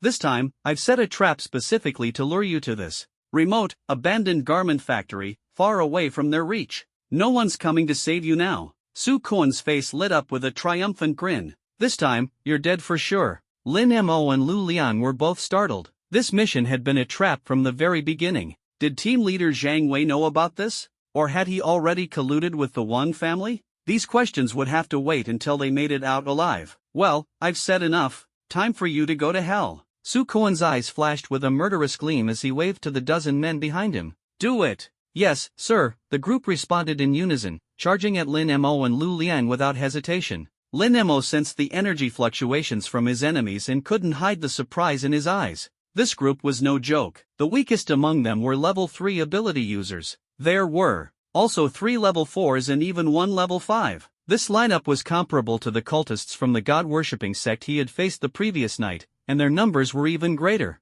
The Wang Corporation. Aside from Wang Ba's father, Wang Dalong, a level 9 ability user, it seemed they had hidden many powerful individuals. They were far from ordinary. "Brother Lin, what should we do?" Lu Liang nervously looked at Lin Mo. "Didn't you always want to prove yourself? Go ahead, pick one. I'll handle the rest." Lin Mo's smile was full of confidence, his demeanor calm and assured. "Ha!" Lu Liang froze for a moment, then let out a bitter laugh. "Brother Lin, don't joke around at a time like this. With so many of them, my suggestion is run for your life." As soon as he finished speaking, he activated his ability and instantly sank into the ground. "Ah, A miserable scream echoed from below the earth. Lu Liang was thrown back to the surface, clutching his head, tears welling up in his eyes. It's that damn barrier again. I hate barriers. Ha ha ha. Su Koan threw his head back in laughter as he pulled out a stone radiating a faint purple glow, his face smug. You think I didn't prepare for this? Trying to escape underground? This warehouse is sealed with a barrier stone. You two are already trapped like fish in a barrel. Surrender now. If we can't leave. Lin Mo's smile deepened, his eyes turning sharp. Without hesitation, he charged straight at the group of enemies. Then I'll just kill them all. Su Koan sneered in disdain. You, a mere level 3 ability user, dare to talk big about killing us all? You're nothing more than an ant. Let me show you the harsh reality. Before Su Koan could finish speaking, Lin Mo had already collided head-on with a level 3 ability user. With a swift and powerful strike of his palm, the man was sent flying, crashing heavily to the ground. Blood spurted from his mouth as life left his body. Su Koan's expression shifted dramatically, a flicker of shock flashing through his eyes. That strength. It's far beyond what a level 3 ability user should possess. Could it be that he's already broken through to level 4? Even if he's broken through, he's just a novice. His foundation must still be unstable, and his combat power limited. In the next instant, Lin Mo's eyes erupted with a bright red glow. 2 beams of destructive light shot out without warning. 2 level 4 ability users were instantly obliterated. They didn't even have the chance to activate their abilities before falling lifeless. Witnessing this shocking scene, the crowd froze in terror. Su Koan completely lost his composure. In the moment Lin Mo released the annihilating beams, Su Koan had sensed the fluctuation of Lin Mo's power. That strength, it was approaching the level of a level 5 ability user. Su Koan quickly turned to the only level 5 ability user among them and urgently shouted, "Take him down now. His power is on par with yours. Don't let him gain the upper hand." Without hesitation, the level 5 ability user dashed forward, appearing before Lin Mo in an instant. His fist swung out with devastating force. Lin Mo met the attack calmly. Their fists collided with a deafening impact, sending tremors through their bodies and forcing both to step back several paces. I didn't expect someone so young to have already reached level 5, the level 5 ability user said with a cold smile. Your physical strength matches mine, but that's where it ends. True power lies in abilities. Prepare to die. With a chilling laugh, he spread his hands wide and roared, "C-class ability, Inferno." Before his words faded, blazing flames erupted from his palms. The flames twisted and coiled in the air, forming a massive fire dragon over 4 meters long. It roared and charged at Lin Mo with overwhelming ferocity. Not far away, Lu Liang's face turned pale as he shouted anxiously, "Brother Lin, watch out." But Lin Mo remained unmoved, his gaze calm and mocking. "I completely agree with you." He extended his right hand, and a glowing sphere of annihilation, about the size of a basketball, swiftly formed in his palm. Without hesitation, Lin Mo hurled the annihilation sphere at the fire dragon. The moment the two forces collided, the annihilation sphere unleashed an astonishing devouring force. The flames of the fire dragon were instantly consumed, dissipating rapidly. In the blink of an eye, the entire fire dragon was swallowed whole by the annihilation sphere. Buzz! The annihilation sphere expanded to a diameter of 1 meter, its surface now flickering with crimson flames. It surged forward with terrifying energy, heading straight for the level 5 ability user. Seeing this, the level 5 ability user's expression changed drastically. His eyes widened in utter shock as he shouted, This is impossible. We're both level 5 ability users. How can your power devour mine? My ability is a C-class. Because. Lin Mo's lips curled into an icy smirk. My ability is S-class. What? The man's face turned pale, and terror spread through his entire being. The annihilation sphere closed in like the hand of death, exuding an aura of boundless destruction. Instinctively, he tried to flee, but it was too late. Boom! A deafening explosion tore through the air. The annihilation sphere detonated, leaving the level 5 ability user no chance to resist. He was reduced to ashes in an instant. The explosion's shockwave rippled outward, sending several level 3 ability users flying. Their screams were abruptly silenced as their lifeless bodies hit the ground. In the distance, Su Koan stood frozen, his eyes wide with disbelief. He was so stunned that he couldn't utter a single word. What kind of monster is Lin Mo? He's only awakened for a few days, yet he's already this terrifying? Didn't the young master say his ability was the weakest F rank? How did it suddenly become S rank? Could he have taken some kind of miraculous elixir? But is there even a drug that can take an F rank ability to S rank in just a few days? As the only 5th rank ability user in the squad fell, the rest of the group panicked, scrambling to flee for their lives. But would Lin Mo let them go so easily? He gave chase, moving with the swiftness of an autumn wind sweeping away fallen leaves. Everywhere he passed, corpses littered the ground. In mere moments, no one was left standing but Lin Mo. Everyone else lay motionless, dead beyond doubt. Lu Liang, watching from the sidelines, was utterly stunned. He swallowed hard, his throat dry, before managing to squeeze out 2 words. Unbelievable. Done. Lin Mo clapped his hands and turned his gaze towards Su Kuan, his eyes filled with mockery. Now, it's your turn. Su Kuan's entire body trembled. He glared at Lin Mo, his voice hoarse as he shouted in desperation. What do you want? I'm the right-hand man of the chairman of the Wang Corporation. If I die, you won't get away with it either. Threatening me? Lin Mo sneered and, in an instant, appeared right in front of Su Kuan. You? Before Su Kuan could finish speaking, Lin Mo's fist slammed into his abdomen. Su Kuan wasn't an ability user, he was an ordinary man. That single punch nearly took his life. Arg! A blood-curdling scream tore through the air as Su Kuan clutched his stomach and collapsed to the ground, his face contorted in pain. It felt as if he'd been hit by a speeding motorcycle, his insides shattered. Still daring to threaten me? Lin Mo placed a foot on Su Kuan's shoulder, his voice icy cold.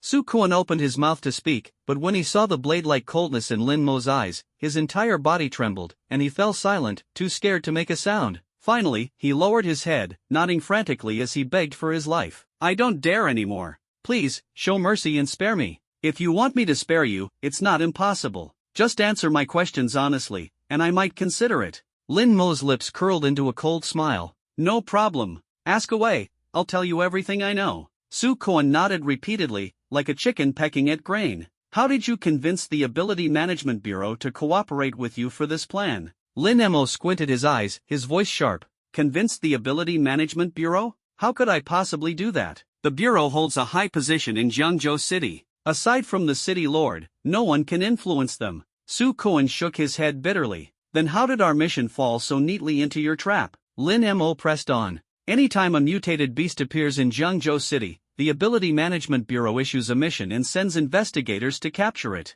For second-rank beasts, they usually send trainee investigators. We spread the news about the beast and set up an ambush in advance, waiting for the Bureau to send trainee investigators. If it was you, we'd act. If not, we'd let them go and wait for the next opportunity. Who would have thought we'd get so lucky and run into you on the first try? Su Kuan confessed everything. So that's how it is. Lin Mo sneered, his gaze as sharp as a knife. After a moment of thought, Lin Mo nodded. It seemed Zhang Wei had indeed sent him and Lu Liang on this mission with good intentions. It wasn't part of some conspiracy with the Wang Corporation. With that worry off his chest, Lin Mo felt relieved. Their squad leader wasn't a traitor, so there was no need to be wary of him moving forward. Brother Mo, I've told you everything I know. Can you let me go now? Su Kuan's eyes sparkled with hope, his face filled with anticipation. Lin Mo chuckled coldly. Letting you go is fine, but as for today's events, you know what to say when you get back, right? Su Kuan hurriedly patted his chest. Don't worry, I'll just say I didn't see you.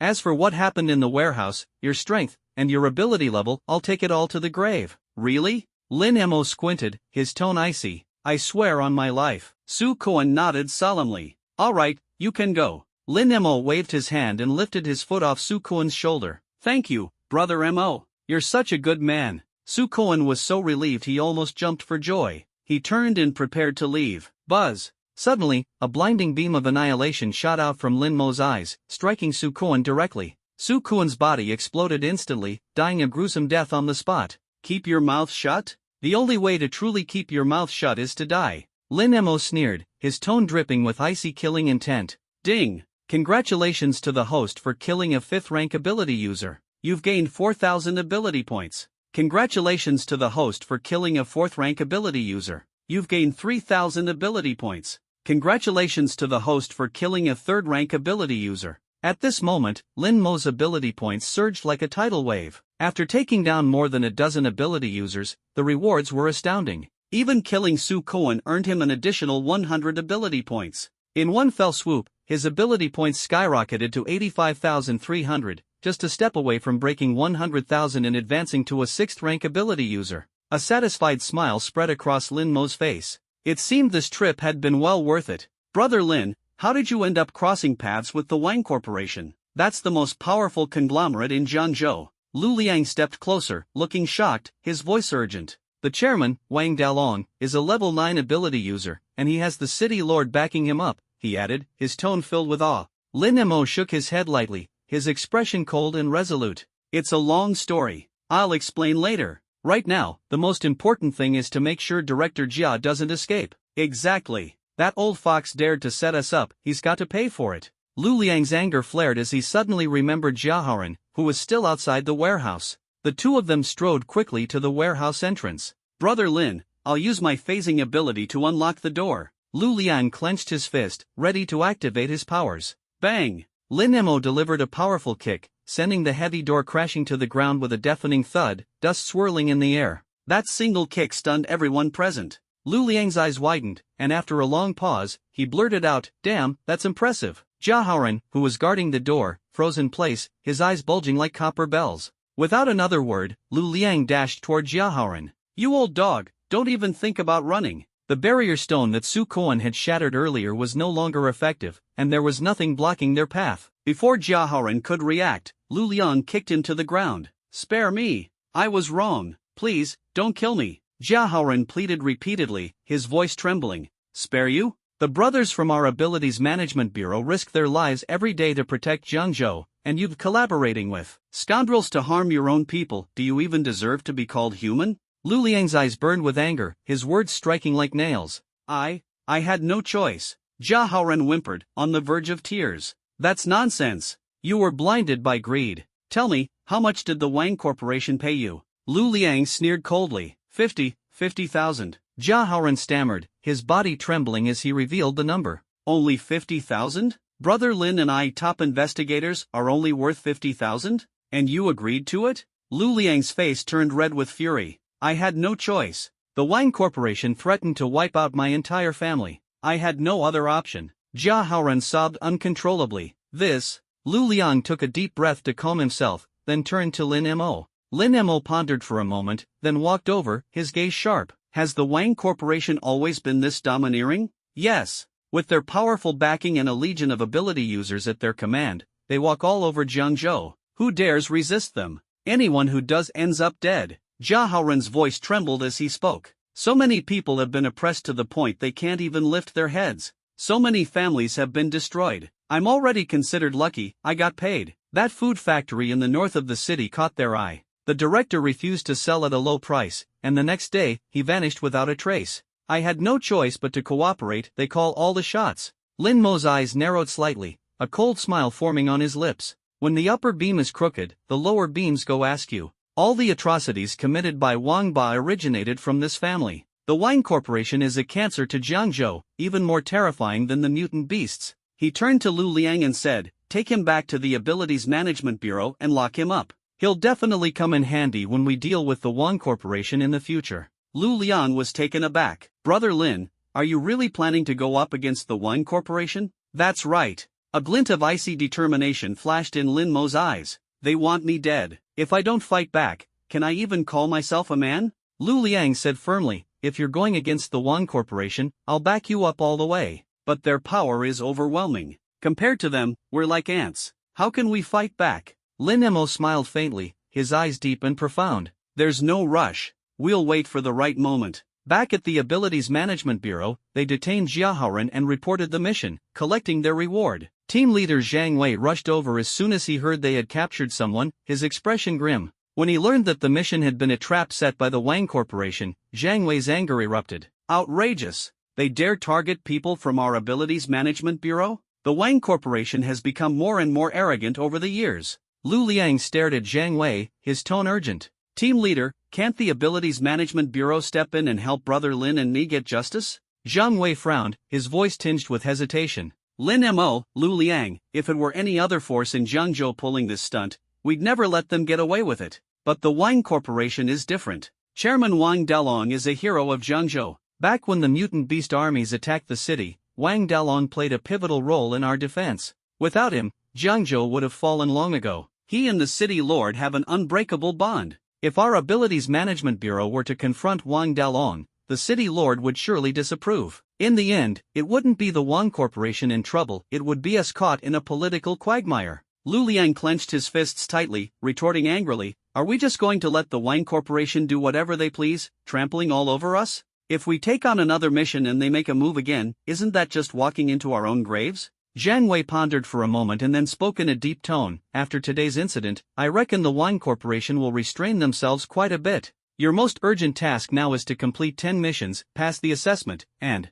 become official investigators. Only as official investigators will you have a formal position and protection from the headquarters in the capital. No matter how arrogant the Wang Corporation is, they wouldn't dare provoke our headquarters. But Lu Liang wanted to say more. Lin Mo raised a hand to interrupt, a faint smile playing on his lips. Rather than letting tensions escalate further, Captain, could you arrange a meeting for me with Wang Dalong? A face-to-face talk to turn hostility into friendship, wouldn't that be better? Upon hearing this, Lu Liang froze instantly. Back at the garment factory, Brother Lin had been talking about going to war with the Wang Corporation. Why this sudden willingness to reconcile? Could it be? Lu Liang's eyes widened abruptly, as if a realization had struck him. If you're willing to let go of resentment and make peace, that would be wonderful. I'll go talk to the bureau chief right away. If he personally facilitates it, there shouldn't be any problem. Zhang Wei laughed brightly. As soon as he finished speaking, he rushed off toward the bureau chief's office. After Zhang Wei left, Lu Liang lowered his voice and looked at Lin Mo. Brother Lin, you're not planning to make a move on Wang Dalong during the meeting, are you?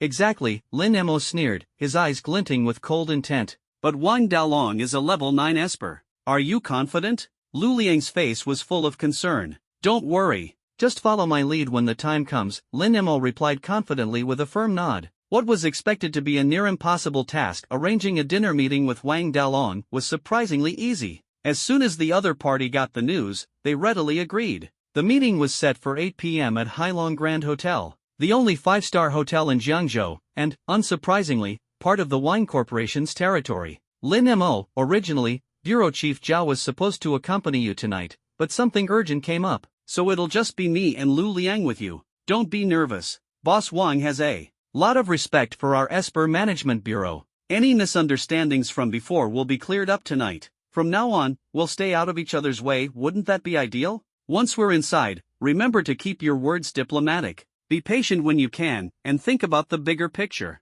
Zhang Wei parked the car in the lot, giving Lin Mo a heartfelt reminder. Understood. Lin Mo nodded with a smile, pulling out 3 white pills and handing them to Zhang Wei and Lu Liang. These are anti-alcohol pills. Don't drink too much while we're talking business. You're so thoughtful. Zhang Wei and Lu Liang each swallowed one, and Lin Mo took one as well. The 3 of them walked directly into the VIP private room and pushed the door open. Ah, Captain Zhang, long time no see. A man with dark skin and a close-cropped haircut immediately stood up from the table to greet them. Boss Wang, the last time we met was 2 years ago. I've missed you terribly. Zhang Wei greeted him enthusiastically. Turning to Lin Mo, Zhang Wei introduced, Lin Mo, this is the chairman of Wang Corporation, Boss Wang Dalong. Boss Wang, it's a pleasure to meet you. Lin Mo smiled and nodded politely. Oh, so you're Lin Mo. A flicker of admiration flashed in Wang Dalong's eyes. I've heard that as soon as you joined the Esper Management Bureau, you made a significant contribution.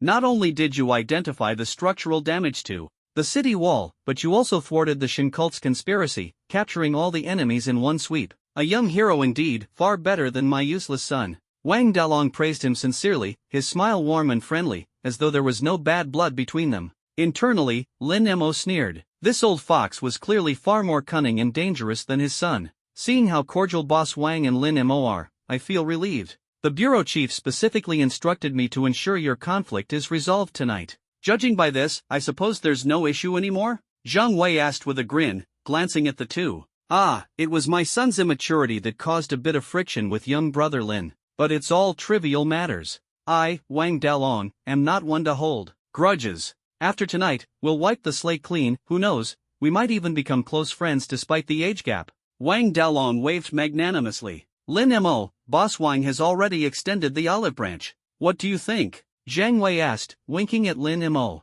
Since Boss Wang is willing to let bygones be bygones, it would be petty of me to hold a grudge. What's past is past, I'm happy to shake hands and make peace. Lin Mo responded with a smile. Ha ha ha, I like how straightforward you are, young brother Lin. Come, let's drink to our heart's content tonight. Wang Dalong strode forward, grabbing Lin Mo's hand and leading him to the table. Standing to the side, Lu Liang was utterly dumbfounded. Were these two not supposed to be enemies? Isn't old foes meet, tempers flare the common wisdom? Why did this feel more like a staged performance, harmonious to the point of absurdity? This acting could win an Oscar. Soon enough, 3 rounds of drinks and 5 courses of dishes later, Wang Dalong raised his wineglass, stood up, and walked over to Lin Mo. His gaze was sharp as a blade. Young brother Lin Mo, I have a question for you. Can we talk? Lin Mo smiled faintly, nodding. Please, Boss Wang, go ahead. I don't mind. Wang Dalong lowered his voice, his eyes cutting like knives. There was once a man who saved an entire city. He was hailed as a great hero, revered by thousands, his power unmatched.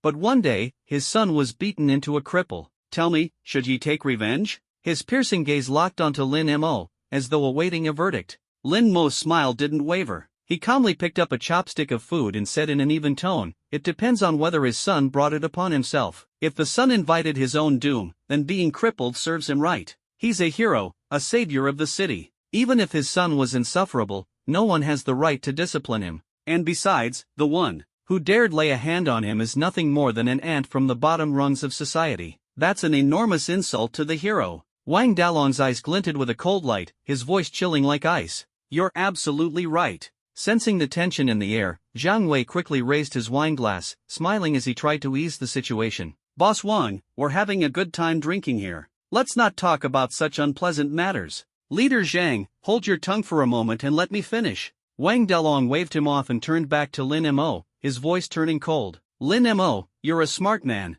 I won't beat around the bush any longer. My men went to kill you, but you turned the tables and killed them instead. That's on them for being incompetent, they deserved it. I don't blame you for that, but you touched my son? That's absolutely unacceptable. In the past, you'd already be a corpse for this. But Chief Zhao personally ordered me to let this slide, so I'll give the Bureau of Supernatural Management a bit of face. Now, here's my condition: kneel before me, kowtow 3 times, and let me break all 4 of your limbs. Give up your supernatural powers, and I'll consider this matter closed. What do you say? The moment those words were spoken, Zhang Wei and Lu Liang's faces changed dramatically. Just moments ago, Wang Dalong was talking about reconciliation, but now he was turning this into revenge against Lin Mo? Breaking his limbs and stripping him of his powers, this was far too ruthless. Lin Mo would be utterly ruined. Boss Wang, didn't we agree on reconciliation? Zhang Wei asked with a forced smile, his tone probing. Reconciliation, yes, Wang Dalong replied coldly, his eyes sharp as knives.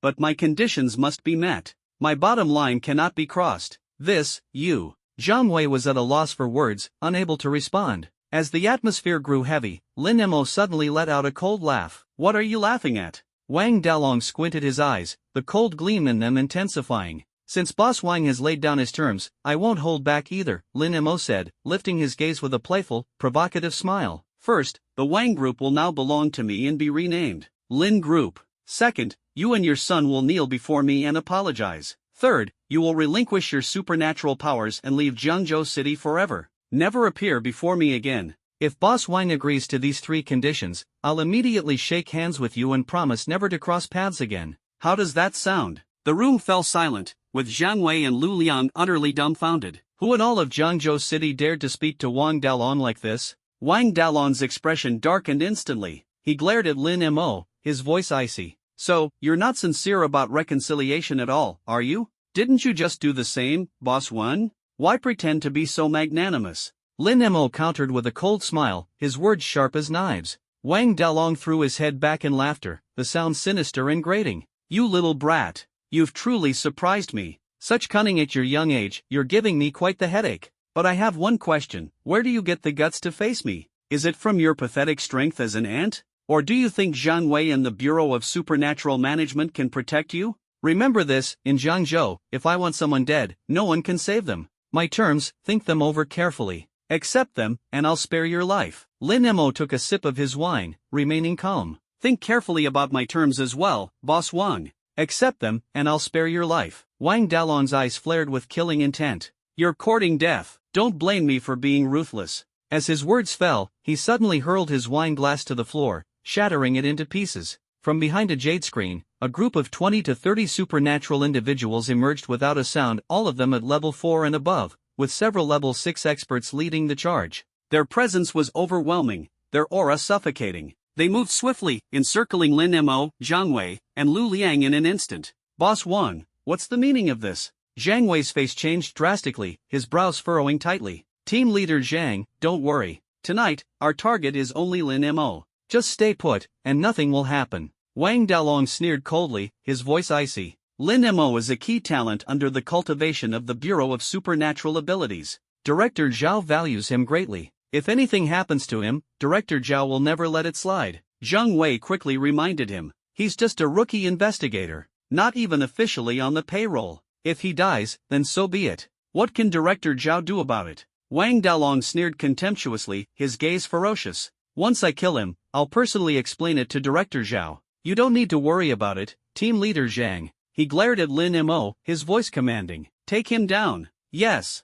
The surrounding supernatural ability users charged forward, ready to make their move. Suddenly, one of the ability users turned pale, collapsed to the ground, foaming at the mouth, and cried out in terror. Don't come near me. Please don't kill me. Immediately afterward, more ability users began collapsing one after another, as if struck by an illusion. Zhang Wei and Lu Lian were preparing to unleash their abilities to break through the encirclement and rescue Lin Mo. But the supernatural ability users around them also fell, one by one. In less than a moment, all 20+ ability users lay collapsed on the ground, groaning in pain, utterly defenseless. This scene left Zhang Wei and Lu Lian completely stunned. Even Wang Dalong was dumbfounded, his eyes wide open in shock. What the hell is going on? Ha! Lin Mo calmly put down his chopsticks, then pulled a small purple glass bottle out of his pocket and placed it heavily on the table. It was none other than the 9 Nether Rosemary. The purple liquid inside was nearly depleted. What is this? Wang Dalong frowned. Boss Wang, have you ever heard of the 9 Nether Rosemary? Lin Mo's lips curled into a cold smirk, his gaze mocking. Of course I've heard of it. This poison is colorless and odorless. A small dose causes weakness and hallucinations, while an overdose is instantly fatal. Even a level 10 ability user can't withstand it. Wang Dalong's tone suddenly shifted, his eyes fixed on the purple liquid in the bottle with growing alarm. Don't tell me, that's what's in there? Exactly. While we were drinking earlier, I was gradually releasing it. By now, this entire room is enveloped in the 9 Nether Rosemary. Lin Mo nodded, a faint but sinister smile on his face. Lin, then why are Team Leader Zhang and I unaffected? Lu Liang suddenly realized something. Oh, that white pill you gave us earlier, it wasn't just for hangovers, was it? It was an antidote. Exactly. Lin Mo smiled in affirmation, then turned his gaze to Wang Dalong, taunting him with a sharp look. Boss Wang, tonight, you're destined for hell. You little bastard. Don't think you'll leave here alive. Wang Dalong roared, lunging toward Lin Mo, but his face suddenly contorted in pain as his body weakened and collapsed. Lin Mo stood up, looking down at the fallen Wang Dalong with a cold smile. A level 9 ability user, and yet your body succumbed so slowly to the poison. You're not as impressive as I thought. Wang Dalong. Tonight, this is your end. Ha ha ha. At that moment, Wang Dalong, lying on the ground, showed no fear. Instead, he broke into a brazen laugh. Kill me? You? Lin Mo, who do you think you are? You're nothing but a lowly insect in society. Even if I gave you 800 lives, you wouldn't dare kill me. I am Wang Dalong, chairman of the Wang Group and a hero of Jiangzhou. If anything happens to me today, do you think the Wang Group will let you go? Do you think the people of Jiangzhou will forgive you? The Lord of Jiangzhou, my close friend, will personally avenge me. By then, not even Director Zhao of the Bureau of Supernatural Abilities will be able to protect you. Zhang Wei and Lu Liang's expressions darkened. Wang Dalong's status was indeed extraordinary. Killing him would be like tearing a hole in the sky and act with unimaginable consequences. Lin Mo, maybe we should. The two were about to persuade him. Buzz! A searing beam of light shot out from Lin Mo's eyes, piercing Wang Dalong's skull. Boom! His head exploded instantly, blood splattering everywhere. Wang Dalong was killed on the spot. Enough with your nonsense. You're annoying. Lin Mo casually picked at his ear, his face full of irritation. Zhang Wei and Lu Lian were utterly dumbfounded. They couldn't believe that Lin Mo, without hesitation, had delivered the killing blow. That was Wang Dalong, the head of the Wang Group, a figure of immense influence in Jiangzhou, and now he was slain in one strike. This was nothing short of a catastrophe. Lin Mo, you were too impulsive. Zhang Wei sighed deeply, his voice filled with helplessness. I killed him. I'll bear the consequences. I won't drag you into this. Lin Mo's voice was calm and unwavering. Don't say that, brother. We were all part of this tonight. If the sky falls, we'll face it together. Lu Liang stepped forward, patting his chest in solidarity. That's all I need to hear. Lin Mo smiled faintly. Let's go. This is Wang's territory. If someone notices something's off, we're in trouble. Jiang Wei shook his head, and the three swiftly left the private room, heading quickly toward the elevator. Lin Mo, where are you rushing off to? Just then, the door of the adjacent private room suddenly opened. A figure slowly stepped out. The three froze, their eyes widening in shock. It was Wang Dalong, the very man Lin Mo had just killed with his own hands. Panic surged through the trio. They had clearly seen him die, so how was he alive again? Could it be a ghost? Wang boss, are you human or a ghost? Jiang Wei blinked, questioning if his eyes were playing tricks on him. Relax, Captain Zhang. I'm alive and well, not that easy to kill. Wang Dalong's lips curled into a smug smile. Then who was that in the room just now? Lin Mo frowned deeply, his tone sharp. Ha ha ha. Wang Dalong burst into laughter, his expression full of arrogance. Let me show you a glimpse of my special ability. As soon as he finished speaking, his entire body began to glow. In the next moment, beside him appeared an exact duplicate of himself. The duplicate was identical in every way, down to the aura it emitted. A clone. Your ability is cloning. Lu Liang's eyes widened in realization. That's right. The one who died earlier was just my clone. Wang Dalong sneered, his cold gaze locking onto Lin Mo. You little brat, you're clever. For someone so young, you already have a scheming mind. Using the deadly 9 nether rosemary, quite the unexpected move. But do you really think I, Wang Dalong, got to where I am today on luck alone? Fortunately, I was prepared. Otherwise, I might have actually fallen for it tonight. And now, the poison's been used up. Do you have any other tricks up your sleeve? If not, prepare to meet your end. Before he finished speaking, shadows began to emerge from both ends of the corridor. Countless figures appeared, closing in on Lin Mo and the others. This was several times the number of men they had faced earlier in the private room. Each of them exuded a formidable presence, their strength at least level 4 or higher. Jiang Wei and Lu Liang's faces turned ashen in an instant. Brother Lin, we should retreat for now. A wise man doesn't fight when the odds are against him. Lu Liang spoke urgently, grabbing Jiang Wei and Lin Mo by the wrists, attempting to flee. But in the next moment, Lu Liang froze in disbelief. His powers weren't working. No matter how hard he tried, he couldn't phase through the floor. His heart sank, and his voice trembled. How is this possible? Don't waste your energy. Wang Dalong sneered coldly. This hotel was built with special materials that completely block supernatural abilities. It's indestructible. Techniques like phasing through walls and floors are useless here. I've studied your profiles thoroughly and knew you had such abilities. To prevent you from escaping, I specifically chose this location for our meeting. Be good, surrender, and prepare for your deaths. Lu Liang's face turned pale, barely hiding his fear. It's over. We're done for tonight. Lin Mo's eyes flashed with a fiery red glow. His voice was icy as he declared, if that's the case, we'll fight our way out. By now, Wang Dalong's men were surging toward them like a tide. With no other choice, Jiang Wei and Lu Liang braced themselves, taking on battle stances. The fight was on the verge of erupting. Everyone, stand down. Suddenly, a booming voice echoed through the corridor. The crowd turned to look. A slightly overweight middle-aged man in a Zhongshan suit strode forward. Jiang Wei's eyes lit up with hope as he shouted excitedly, Director Zhao. The newcomer was none other than Zhao Tianlin, the director of the Jiangzhou branch of the Supernatural Abilities Bureau. Beside him walked an elderly man in a silver tang suit, his hair and beard as white as snow. Wang Dalong's expression darkened, and he muttered under his breath, Governor Jiang? Under everyone's watchful eyes, the two men approached steadily. Bow and pay your respects to Governor Jiang. Zhao Tianlin gestured toward the white-haired elder beside him, his sharp gaze sweeping over Lin Mo and his group. Greetings, Governor. Lin Mo and the others quickly cupped their fists and bowed respectfully. No need for formalities, Zhang Qinian said with a warm smile, stroking his long white beard. His demeanor was calm and approachable, showing none of the airs of a governor. So, Director Zhao, your urgent matter was to invite Governor Jiang? Jiang Wei suddenly understood, his tone filled with admiration. I anticipated that tonight's negotiation wouldn't go smoothly. If a conflict broke out, only Governor Jiang could suppress the situation. So, I made preparations in advance for any emergencies. Zhao Tianlin sighed helplessly. As expected, the talks fell apart. Director Zhao, you're brilliant. Jiang Wei gave a thumbs up, full of praise. Enough flattery. Are you all okay? Lin Mo, are you hurt? Zhao Tianlin's concerned gaze swept over the group. Rest assured, Director. We're all unharmed. Lin Mo replied with a calm smile. All right, you are the pride of the Jiangzhou division. Even if I get injured, I absolutely cannot let anything happen to you.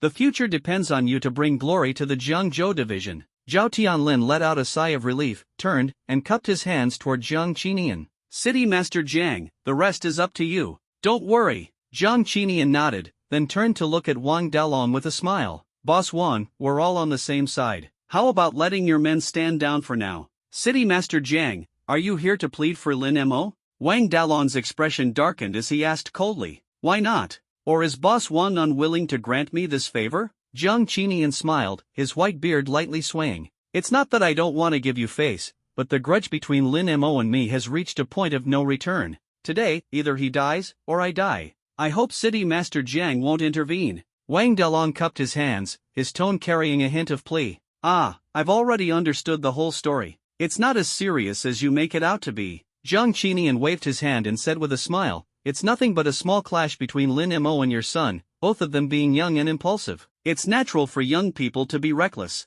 Why make it a matter of life and death? City Master Jiang, this was no minor clash. Wang Dalong gritted his teeth. Lin Mo was ruthless. My son's right arm and leg were crippled by him, and he's still lying in the hospital. Moreover, he killed dozens of my men. Right in the private room next to yours, there are still 20 or 30 corpses. If I hadn't been cautious, I might have been killed by him too. Wang Dalong was seething with rage. Enough. Since it hasn't reached an irreparable point, let it go. Continuing this fight will only lead to mutual destruction. Jiang Qinian's expression turns serious. Whether it's your men or the members of the Ability Management Bureau who get injured, the losses will weaken Jiangzhou City's defenses. What's more, a major crisis is looming over Jiangzhou City. Crisis? Wang Dalong was momentarily stunned. Jiang Qinian exchanged a glance with Zhao Tianlin. Zhao Tianlin immediately took out a tablet from his briefcase and handed it to Wang Dalong. According to intelligence reports, a beast tide is slowly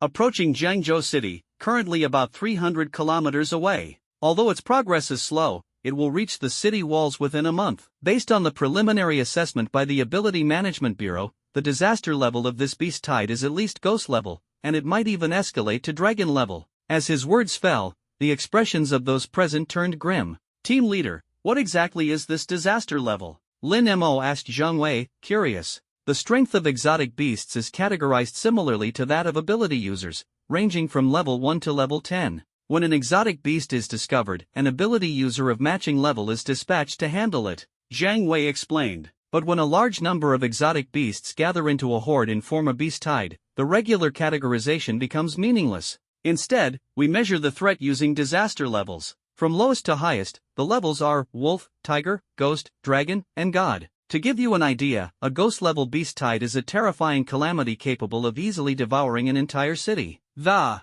last time Jiangzhou City faced a beast tide, it was only tiger level. Even then, the battle to defend the city was a bloodbath, with countless ability users falling just to barely hold the walls. This time it's a ghost-level beast tide. Jiangzhou City is truly in grave danger. Zhang Wei's expression was heavy, and his voice was somber. Hearing this, Lin Mo frowned deeply. This time, Jiangzhou's situation was anything but promising. Ghost-level beast tide. He stared at the constantly updating beast tide information and location on the tablet, his heart surging with unease. Wang Dalong's expression also turned grave. That's why, Boss Wang, at this critical moment, I hope you can join hands with the Ability Management Bureau to fight against this common enemy. As for personal grudges, set them aside for now. If infighting occurs at this time and Jiangzhou City falls, all the businesses and assets you've worked so hard to build will turn to ashes. The losses will be even more devastating. Jiang Qinian's tone was firm and full of earnest persuasion. Wang Dalong understood the larger picture, but he still couldn't suppress his bitterness.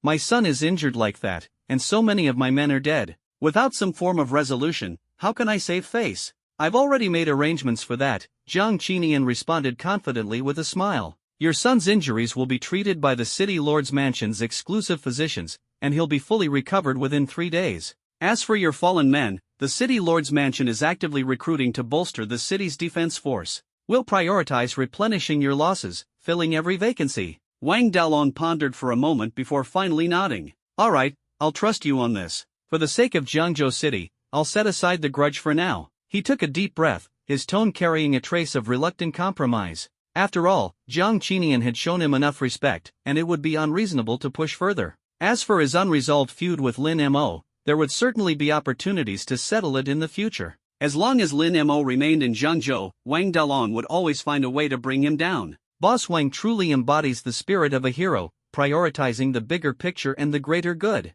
As long as we work together, there's no obstacle we cannot overcome. Zhao Tianlin extended his right hand, his smile radiant. Director Zhao, you flatter me. Wang Dalong forced a smile and reluctantly shook Zhao Tianlin's hand. Seeing this, everyone else finally breathed a sigh of relief. Great. Everyone's happy. Let's put this matter to rest for today. Dismissed. Zhang Qinian waved his hand, signaling his intention to leave. City Lord, please wait. At that moment, Lin Mo suddenly spoke up. His voice was deep and firm, stopping Zhang Qinian in his tracks. Oh, young friend Lin Mo, do you still have something to say? Zhang Qinian paused mid-step, his sharp eyes showing a hint of curiosity. Boss Wang has sent people to assassinate me multiple times. Not only did I barely survive, but I also suffered significant losses. Lin Mo's gaze was unwavering, and his tone carried a sense of injustice. Since Boss Wang seeks reconciliation, shouldn't he compensate me for my losses? Otherwise, this would be far too unfair to me. City Lord, I ask for your justice in this matter. Nonsense. Didn't all the people I sent to kill you get taken out by you? You're alive and kicking, so what losses are you talking about? Wang Dalong's face darkened, his anger surging. He glared at Lin Mo as if he wanted to tear him apart on the spot. I've lost so many men, and now you dare to accuse me first. This is outrageous.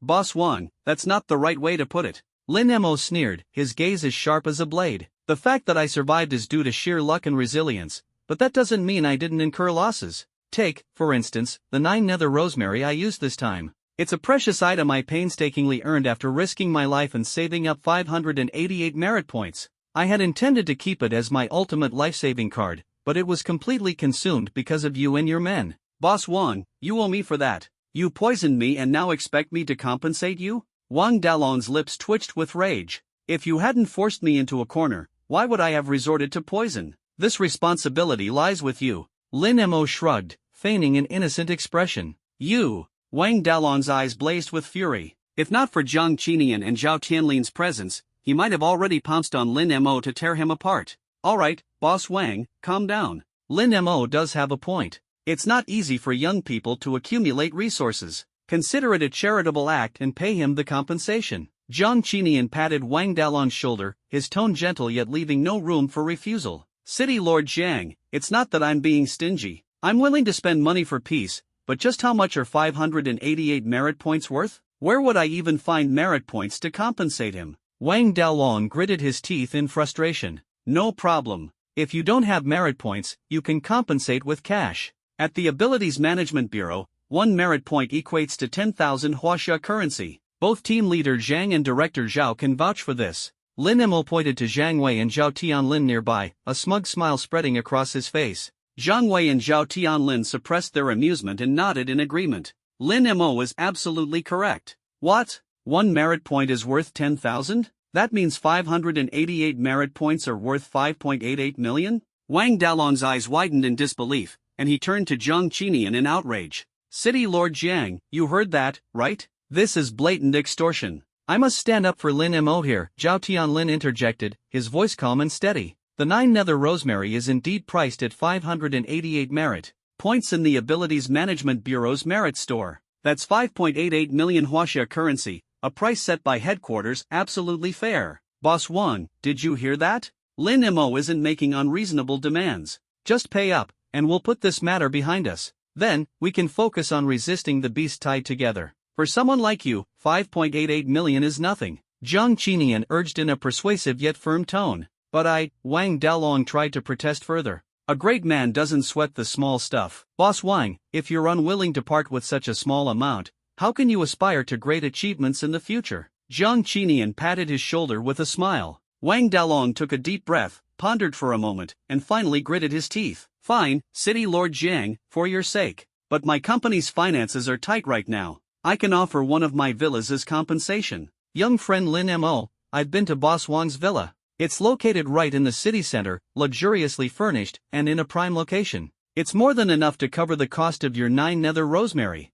Zhang Qinian turned to Lin Mo. A villa, huh? Lin Mo's eyes lit up briefly before he nodded. Alright, I'll reluctantly accept it. Hearing this, Wang Dalong was on the verge of losing control. That villa was worth at least 8 million on the market, not including the furnishings. If not for his financial troubles, he would never have offered it as compensation. Yet Lin Mo acted as if he were doing him a favor by accepting it, making Wang Dalong wish he could strangle the man. Sometimes, ignorance is bliss. Wang Dalong quickly bid farewell to Jiang Qinian and left with his people in a hurry. If he stayed any longer, he feared Lin Mo might just drive him to madness. As soon as Wang Dalong left, Jiang Qinian turned his head, his sharp gaze locking onto Zhao Tianlin. A faint but commanding smile tugged at the corner of his lips. Director Zhao, I've already resolved this matter for you. Don't you think it's time you returned the favor? Zhao Tianlin quickly cupped his hands in a gesture of respect. City Lord Jiang, please, just give the order. Jiang Qinian stroked his snow-white beard, his smile deepening with a hint of cunning. The City Lord's mansion is planning to recruit more soldiers to expand the city defense forces. My people are already run ragged. I'd like to borrow some manpower from you. Before he even finished speaking, his sharp gaze landed squarely on Lin Mo. Zhao Tianlin's expression shifted ever so slightly. He quickly stepped forward, positioning himself protectively in front of Lin Mo, his smile tinged with awkwardness. Truth be told, the Bureau of Ability Management is also short-staffed. You know how chaotic the city has been lately, rampant mutant beasts and those heretical cults running amok. We're barely keeping up as it is. Jiang Qinian threw his head back in hearty laughter, his voice full of confidence. Director Zhao, are you worried I'll steal your precious talent? Rest assured, a gentleman does not take what belongs to another. I just need them for a few days. Once the recruitment is over, I promise to return them to you in perfect condition. Only then did Zhao Tianlin breathe a sigh of relief. He turned to Lin Mo and Lu Liang. Lin Mo, Lu Liang, you two will head to the City Lord's mansion immediately to assist City Lord Jian with the recruitment. Understood. The two of them cupped their hands in acknowledgement. In the impoverished district on the west side of the city, inside a dilapidated courtyard, you've got one last week. If you don't pay up, I'll make sure you regret it. A group of burly men covered in dragon and tiger tattoos spat curses as they stormed out of the yard.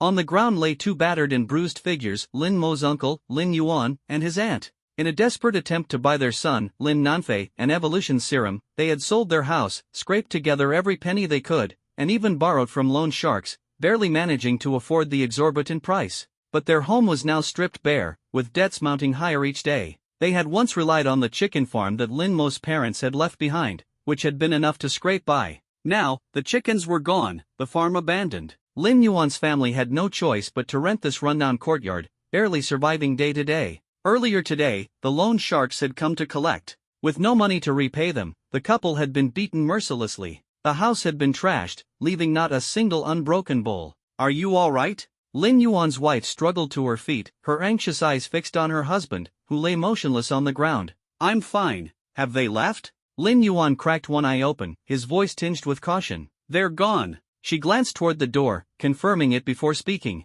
Ha! Lin Yuan let out a long breath, gritting his teeth as he sat up, his face contorted with fury. Damn it! This is all Lin Mo's fault, that damn jinx. We put him in charge of the chicken farm, and in one night, every single chicken was eaten by mutant beasts. If not for that, we could have sold the farm for a decent price. We wouldn't have had to borrow from those loan sharks. Exactly. That worthless brat. He deserves nothing but misery. If I see him again, I'll tear his face apart. Lin Yuan's wife ground her teeth, her voice dripping with venom. Humph, and to think his awakened ability is nothing but a pathetic F-class power. Without us, he wouldn't even survive in this city. He's probably begging under some bridge by now, starved to death without anyone noticing. Lin Yuan sneered, his eyes filled with disdain. You're right. Look at our Nanfei now, he is the pride of our family. Born with a D-class ability, and after taking the evolution serum, he's already advanced to C-class. The future is limitless for him. These hard times won't last much longer, we'll turn things around soon.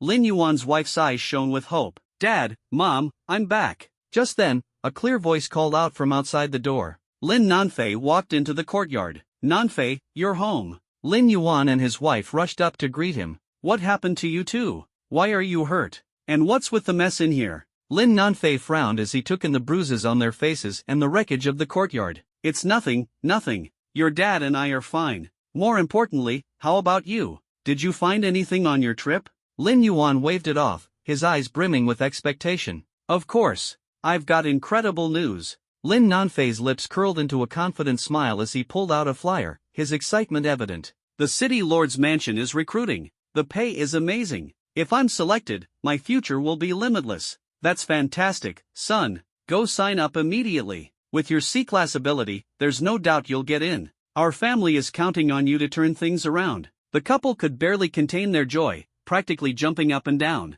Don't worry, Dad, Mom. I'll go first thing tomorrow morning. Though honestly, I think the selection process is just a formality. Lin Nanfei's eyes gleamed with determination, his fists clenched. With my ability, I'm guaranteed to make it. No one can stand in my way. Once I'm in the City Lord's mansion and become one of his trusted men, I'll make sure you both live in comfort and luxury. Your sacrifices won't be in vain. His voice was filled with unwavering confidence, as though he were already standing at the pinnacle of success. City Lord's Mansion. At the break of dawn, a long line had already formed outside the gates. The news had spread, and powerful individuals from all over Jiangzhou flocked to the scene. The City Lord's Mansion, the most influential force in Jiangzhou, represented a bright future for anyone fortunate enough to join its ranks. In front of Lin Mo and Lu Liang, a young man was energetically introducing himself. My ability is a sea-level ice freeze. My combat power is impressive. I'm 28 years old and already a 4th-level ability user.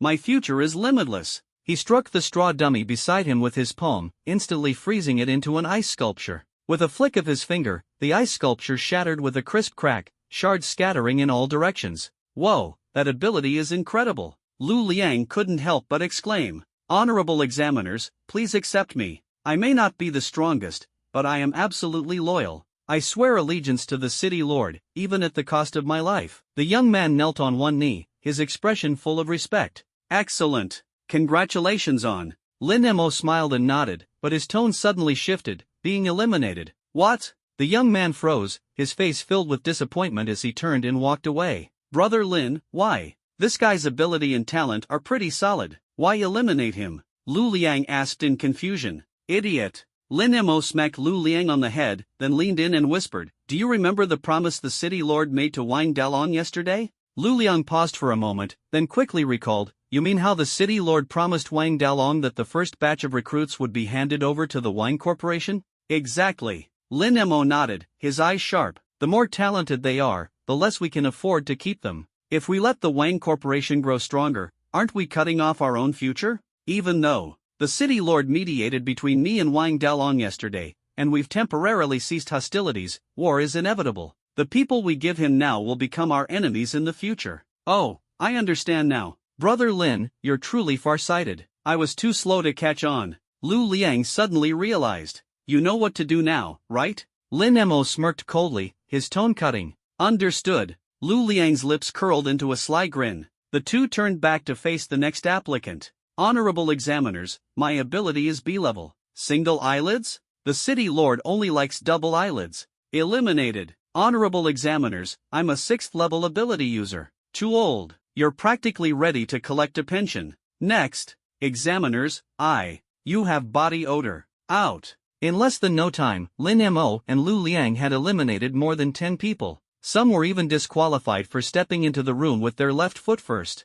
The remaining applicants in line grew increasingly anxious at the sight. Were the recruitment standards for the City Lord's Mansion this strict this year? Half a day had passed, and not a single candidate had been accepted. The atmosphere grew unbearably tense. Brother Lin, we haven't passed a single person all morning. If the City Lord asks, we won't have an answer. Shouldn't we let a few through for appearance's sake? Lu Liang looked back at Lin Mo, frowning deeply. Let's see who's next first. Lin Mo responded solemnly, his gaze as sharp as a blade. At that moment, a hearty, foolish laugh echoed from the front of the line. Ha ha ha. Honorable examiners, my name is Niu Dezhuang. My dad scoops dung, my mom hauls dung, and I was born to make dung. Ha ha ha. Hearing this, Lin Mo and Lu Liang instinctively turned their heads. Standing before them was a tall and burly young man, his appearance uncannily similar to John from Doraemon. But this John was no ordinary character, his eyes were something else. One was crossed inward, while the other rolled upward and outward, giving him a gaze so bizarre it made people question his intelligence.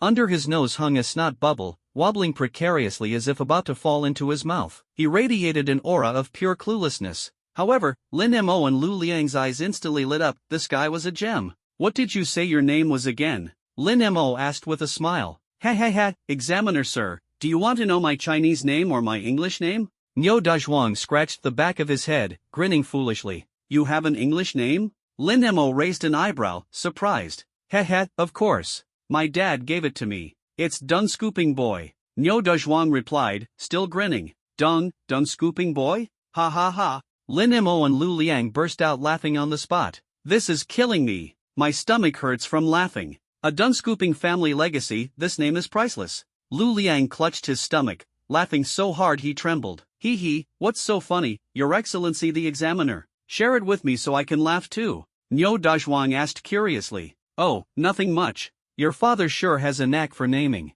Giving you such an earth-shattering name, Lin Mo chuckled, shaking his head. Good thing we're on Blue Planet. If this were Earth in my last life, your dad would have been chopped into meat paste by now. And don't forget, naming someone Little Blackie is equally outrageous, Lu Liang added, throwing in another jab. Dear examiners, do I qualify? My dad said if I fail, I'll have to go scoop manure with him. Niu Dazhuang sniffled, his eyes filled with anticipation. Please, you must join our team. Lin Mo immediately stood up, grasping Niu Dazhuang's hands tightly, speaking with utmost seriousness. A genius like you, if we let you slip by, it would be a great loss to the city lord's estate. Absolutely. Congratulations, you've passed. Lu Liang quickly handed over an identity registration form and pointed at a red door nearby. See that door? Go inside, fill out the form, and complete your registration. There are steps at the entrance. Don't forget to lift your foot. The door is closed, so you'll need to push it open before going in. Got it? Hee, got it all. Thank you, examiners. Niu Dazhuang beamed with joy, grabbing the form and bouncing toward the red door. Dad, Mom, I got in. From now on, I can work in the city lord's estate, scooping. Before he could finish his sentence, he missed a step, tripped on the stairs, and fell flat on his face. His two front teeth popped out with a loud crack, leaving him wailing in pain as the scene descended into chaos. Lin Mo and Lu Liang simultaneously froze, their faces darkened with awkward lines. Brother Lin, what do you think Wang Dalon's reaction will be when he sees this kind of gem? Lu Liang turned his head and asked. I'd bet he'd be grinning from ear to ear. Lin Mo smirked mischievously. The two continued with their interviews. With Niu Dazhuang as the standard, Lin Mo and Lu Liang quickly determined the type of candidates they were looking for: dim-witted, disabled, mentally slow, or those with useless abilities and fighting strength as weak as air. Their goal was singular: to send these treasures to Wang Dalong. Not only would they be of no help, but they'd also cause trouble. In a short time, they recruited over 20 such geniuses. Under the blazing sun, sitting on uncomfortably hard chairs without even a sip of water, they worked tirelessly. But far from being weary, they grew more and more exhilarated with their mischief. On the top floor of the city lord's mansion, a figure stood before a floor-to-ceiling window, gazing down at the courtyard below. It was none other than the city lord himself, Jiang Qinian. City lord. At that moment, a middle-aged man in a city defense uniform rushed in, dropping to one knee. Rise, Jiang Qinian gestured with a wave of his hand. The man quickly stood up, handing over a stack of documents with a furious expression. City lord, this Lin Mo and Lu Liang are simply outrageous. After all this time, they've only recruited about 20 people. Look at these, they're all freaks. Our city lord's estate needs elites, not disabled fools and useless weaklings. How are we supposed to bolster the city defense forces with them? How can we face the beast tides head-on? On the battlefield, just taking care of them would be an issue. Jiang Qinian's sharp eyes scanned the documents in the man's hand before a faint smirk curled his lips.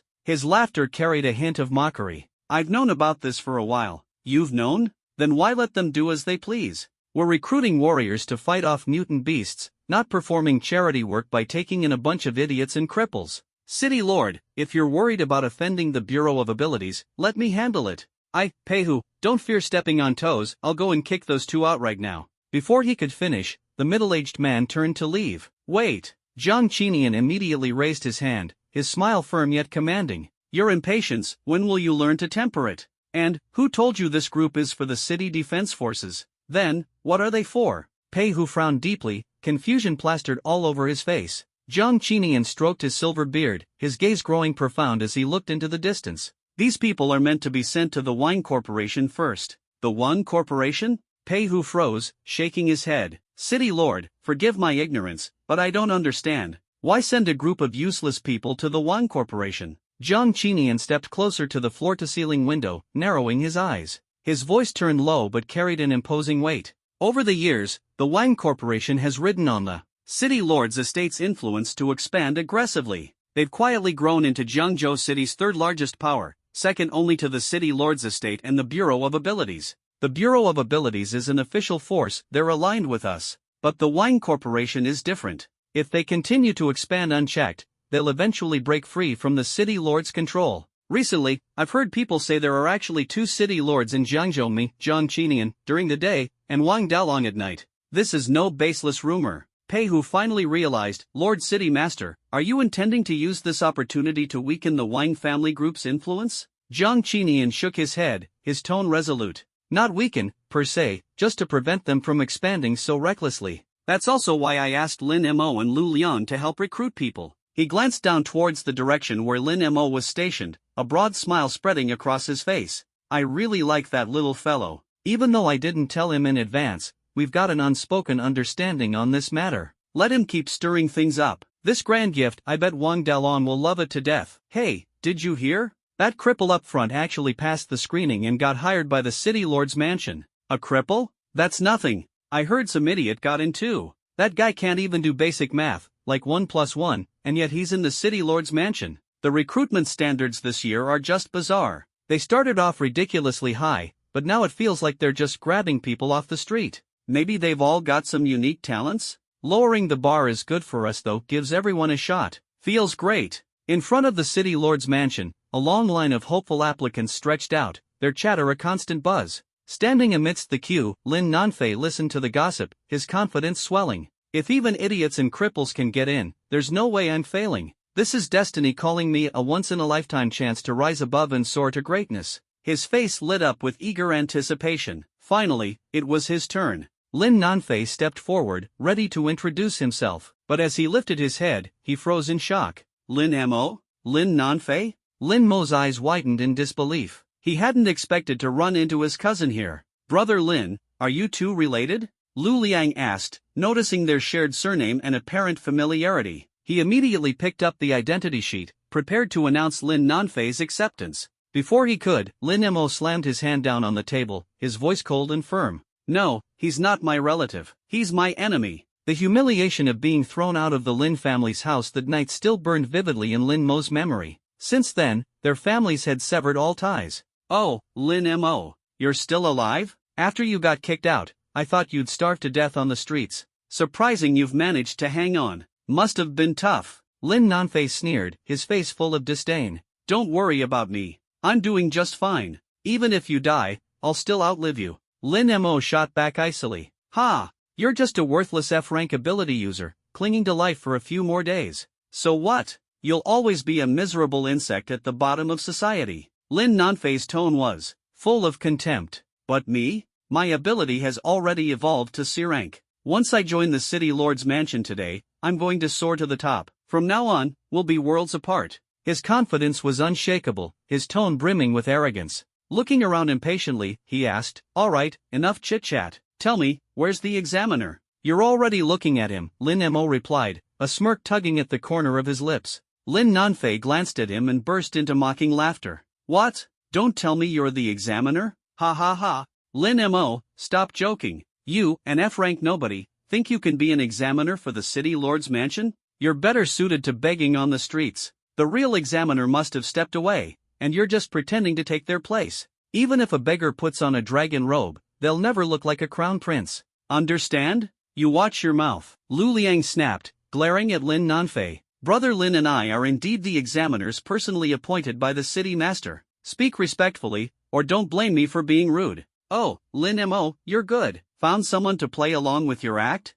You really think this charade will fool me? Only an idiot would. Believe you. Lin Nanfei scoffed, his expression full of disdain. He stared at them with a cold sneer, his tone turning threatening. If you two dare to impersonate examiners from the City Lord's mansion, do you know what kind of crime that is? Kneel down and apologize right now, or I'll call for someone. When the guards come, you'll regret it. Lin Mo and Lu Liang exchanged a glance, then smiled and said nothing. What are you laughing at? Lin Nanfei barked, his face darkening. At how stupid you are, Lin Mo chuckled. Lin Nanfei's expression twisted in fury, his teeth clenched. Fine, Lin Mo. I was going to go easy on you out of family ties. If you just knelt and apologized, I would have let this go. But since you're so ungrateful, don't blame me for being ruthless. As soon as he finished speaking, he raised his voice and shouted, "Guards! Someone's causing trouble here." Soon after, 2 guards from the city lord's mansion, clad in silver armor and armed with long spears, quickly approached. "What's going on here? Why are you shouting?" one of the guards demanded, his icy gaze cutting into Lin Nanfei like a blade.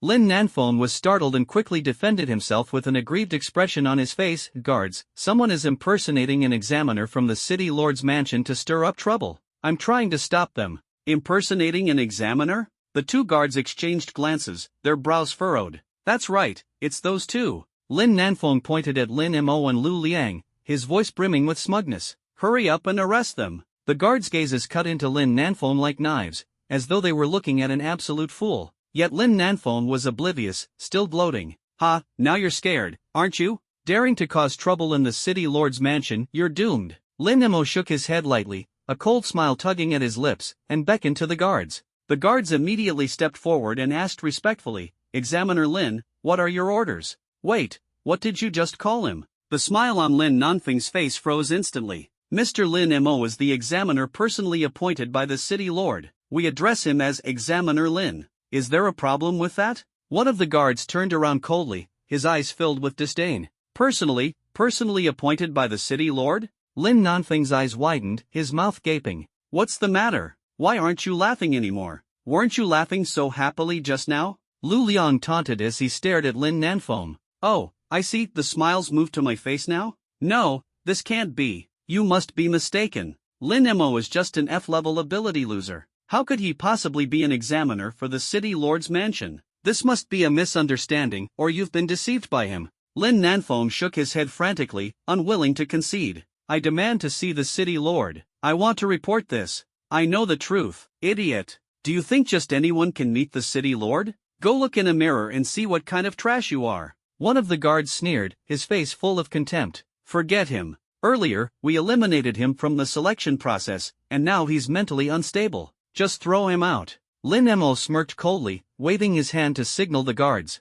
"Understood." The 2 guards cupped their fists in acknowledgement, then stepped forward, grabbed Lin Nanfeng, and forcefully dragged him outside. "Let go of me. I'm not crazy. I want to participate in the selection. I want to join the city lord's mansion." Lin Nanfeng struggled desperately, his voice hoarse as he screamed and pleaded. The 2 guards, now visibly impatient, suddenly flung him onto the open ground outside the gate. Their fists and feet rained down on him like a violent storm. "Be brothers, please stop. I was wrong. Please spare me." Lin Nanfeng curled into a ball, clutching his head in pain, his face contorted as he begged for mercy. "You worthless piece of trash. You think you can join the city lord's mansion? Dream on. If you dare cause trouble here again, we'll end you. Yeah, give up already." The guards spat at him with disdain before turning and walking away. After they left, Lin Nanfeng trembled as he crawled to his feet. Around him, other applicants pointed and laughed, their mockery surging like waves. Their gazes were filled with disdain, as if he were nothing but a ridiculous joke. Lin Nanfeng's cheeks burned with shame, and he wished he could find a hole to crawl into. He couldn't comprehend how Lin Mo,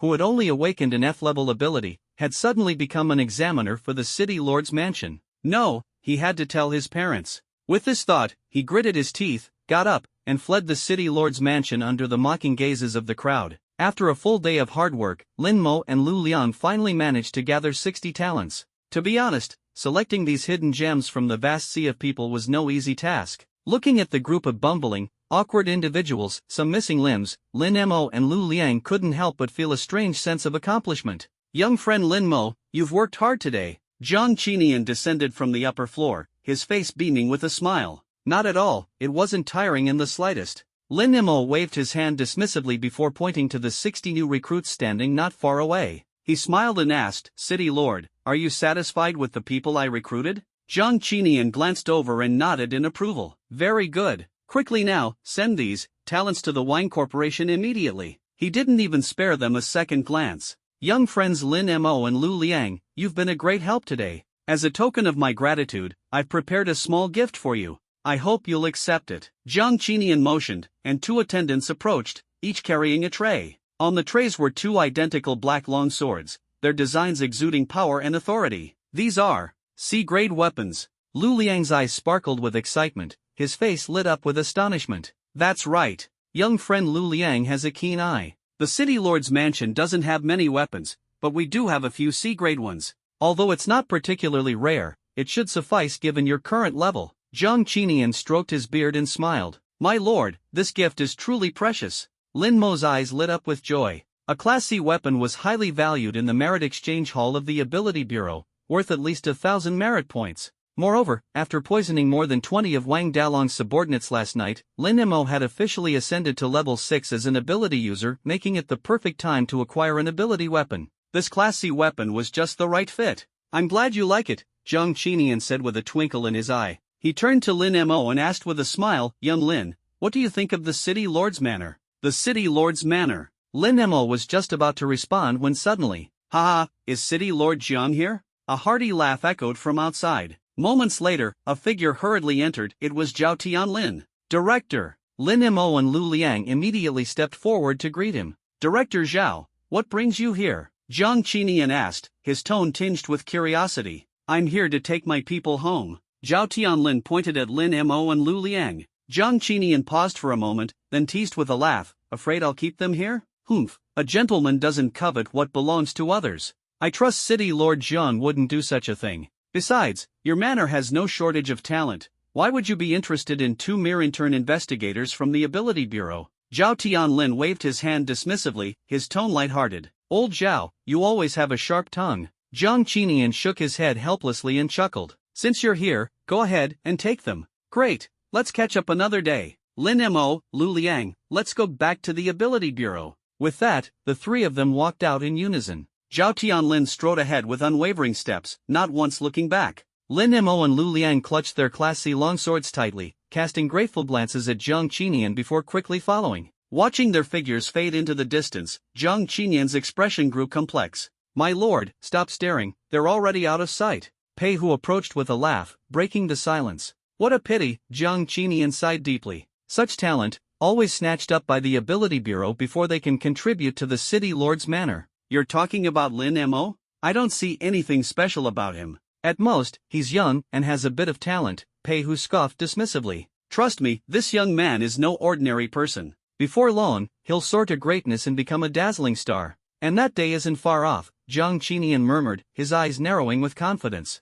Once outside the City Lord's Manor, Zhao Tianlin got into the car. His smile vanished instantly, and his jaw tightened. That sly fox, trying to poach my people? Not a chance. Lin Mo chuckled. Director, I don't think City Lord Jiang had that intention. No intention? He gave you Class C weapons? Those aren't exactly cheap, and all you did was help recruit for a day. Such generosity? Zhao Tianlin's tone carried a hint of jealousy. He turned to glare at Lin Mo and Lu Liang, his voice stern. From now on, keep your distance from the people at the City Lord's Manor, especially Jiang Qinian. Tomorrow, you won't need to go back, I'll assign someone else to take over. That doesn't seem appropriate, Lin Mo said, scratching his nose awkwardly. Don't worry, I'll handle Jiang Qinian. Your priority now is to complete 10 missions and officially become full-fledged investigators. Understood? Zhao Tianlin emphasized. Understood. Lin Mo and Lu Liang exchanged smiles and nodded in unison. Back at the dormitory, Lin Mo enjoyed a long, hot shower before sprawling comfortably on his bed. System, open the information panel. Host, Lin Mo, awakened. Level 6 ability user, ability energy, 169, 300/500,000. Ability, Class S obscuration, evolvable to Class SSS annihilation, current evolution progress, 70%. Special reminder, the host has won and used ability evolution opportunity. Lin Mo smiled to himself. After breaking through last night, he'd been so exhausted that he'd fallen asleep, forgetting to evolve his ability. System, evolve immediately. Congratulations, host. Your Class S ability obscuration has evolved to Class S ability obscuration, evolvable to Class SSS annihilation, current evolution progress, 80%. Lin Mo rubbed his eyes, his heart skipping a beat. Class S evolving to Class S? Wasn't that no change at all? But then he focused on the progress bar and suddenly realized. So that's it. Evolving a Class S ability once wasn't nearly enough. At this speed, he would need to evolve twice more to break through to the legendary SSS level World Destroyer and unlock brand new abilities.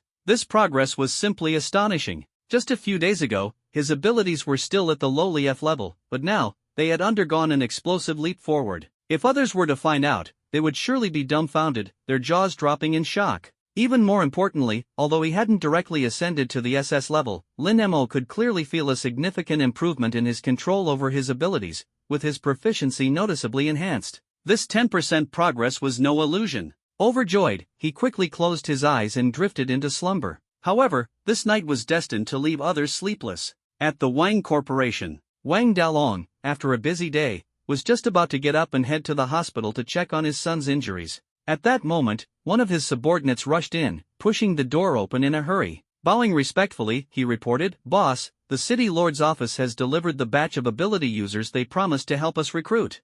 "Oh, the City Lord's office works fast, recruiting them all in just one day? Excellent. Bring them in, let me take a look," Wang Dalong said with a wide smile, his face full of anticipation.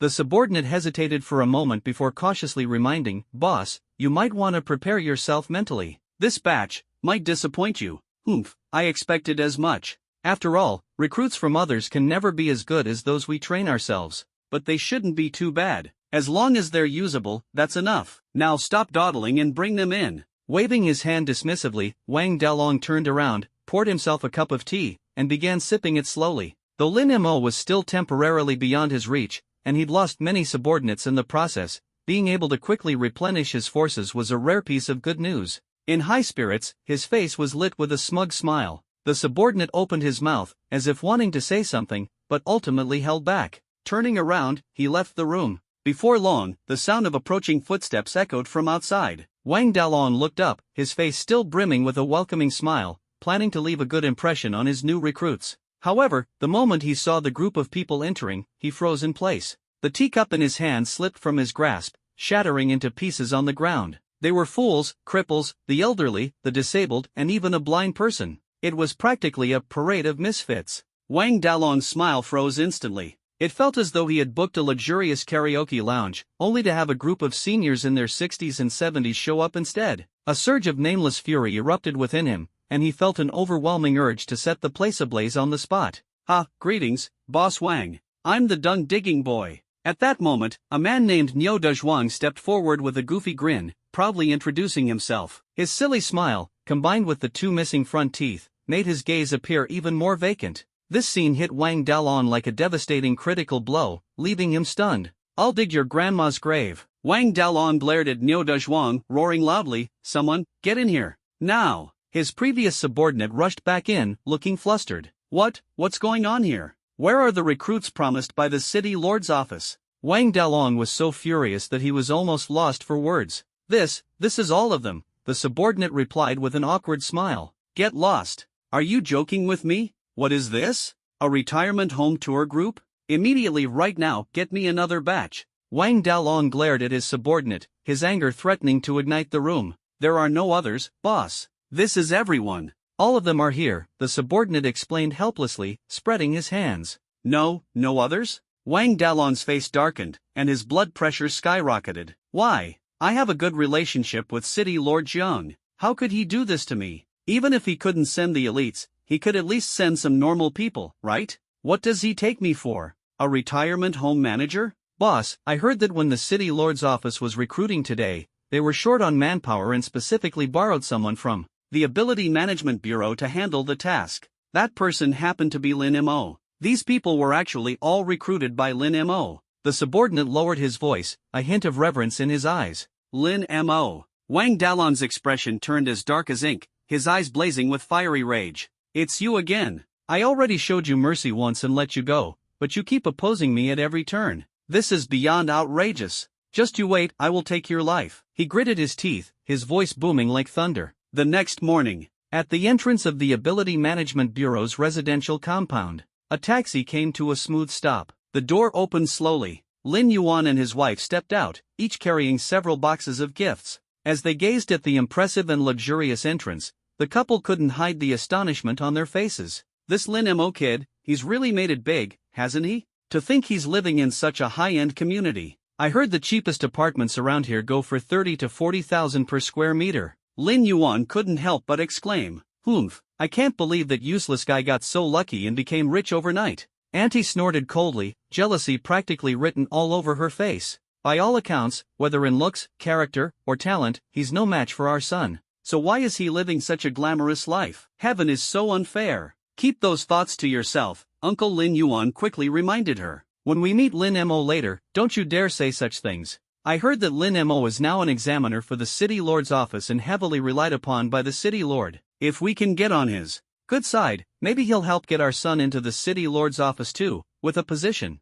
Then, our family will truly rise up. Don't worry, I'm not stupid. I'll definitely say nice things when we meet him. I just hope Lin Mo doesn't act ungrateful and forget about us now that he's successful. Auntie sneered coldly. If he helps our son today, I'll give him face. But if he dares to refuse, I won't let him off. The two approached the gate and registered with the guard. The guard, noticing they were relatives of Lin Mo and carrying gifts, let them through without much questioning. After all, ever since the construction of the Ability Management Bureau's residential district, no one dared cause trouble here. That would be nothing short of courting death. Bang! Bang! Bang! Lin Mo was deep in sleep when the sudden loud knocking startled him awake. Rubbing his sleepy eyes, he shuffled to the door. Thinking it was his friend Lu Liang, he chuckled and teased, "You finally learned how to knock, huh?" But when he opened the door, standing there were Lin Yuan and Auntie. Lin Mo instantly sobered up, his gaze turning sharp as he glared at them. "What are you doing here?" Lin Yuan smiled broadly, holding a pile of gifts.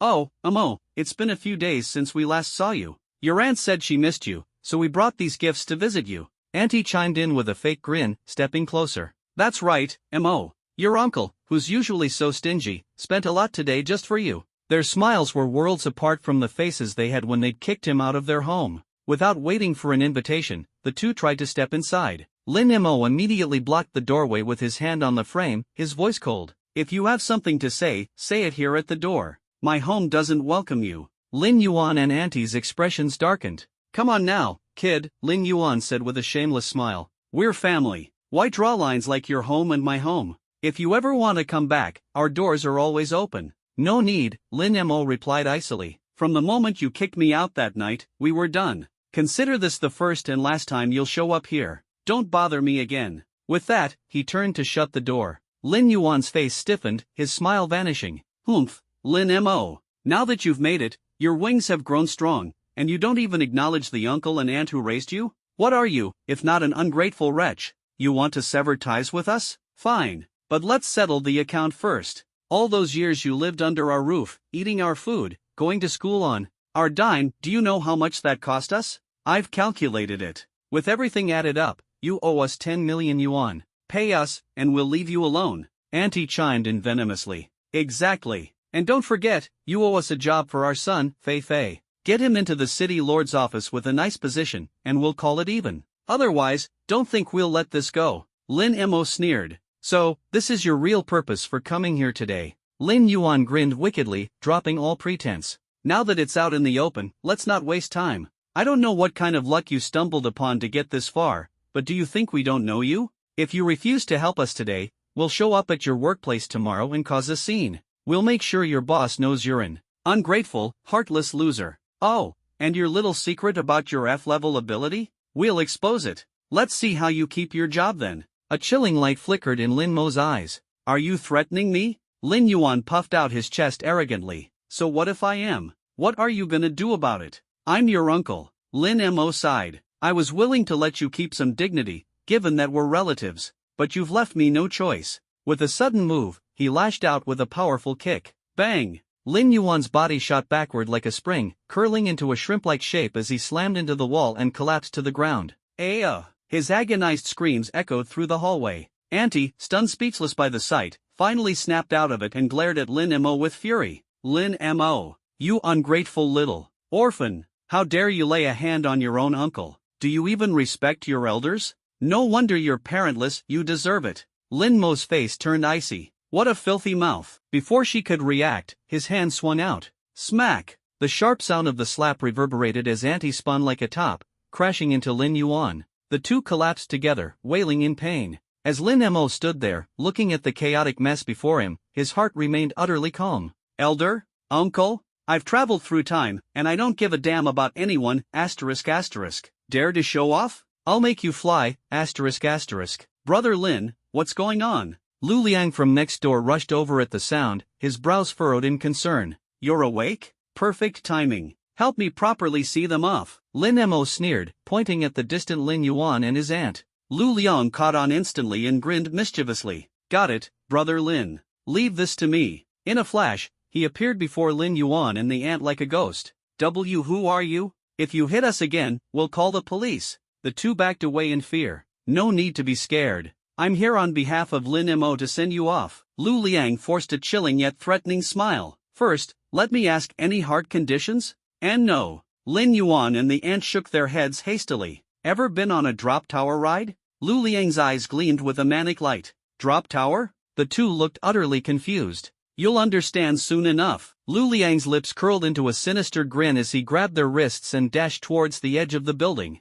Let's not forget they were on the 28th floor. 2 minutes later. Ding! The elevator doors opened. Lu Liang strode out with a smug, mischievous grin on his face. Did you send them off? Lin Mo asked, arms crossed. Yup, all taken care of. I'd bet next time they come over, they'll be wearing diapers, or at least bringing a spare pair of pants. Lu Liang chuckled triumphantly, his eyes catching sight of the scattered gifts at Lin Mo's door. He raised a brow in surprise. Wait, these two aren't your relatives, are they? They're nothing to me, Lin Mo waved dismissively, turning to head back inside for some more sleep. Lin Mo, Lu Liang. A hurried voice interrupted them. Team 7's leader, Zhang Wei, rushed over, his expression grim. Leader? Both men said in unison. Zhang Wei took a deep breath, lowering his voice. Something's happened. What is it? Lin Mo's brows furrowed, his sharp gaze cutting like a blade. Han Dong, our team's official investigator, has gone missing during a mission. Zhang Wei's voice was heavy, laced with unease.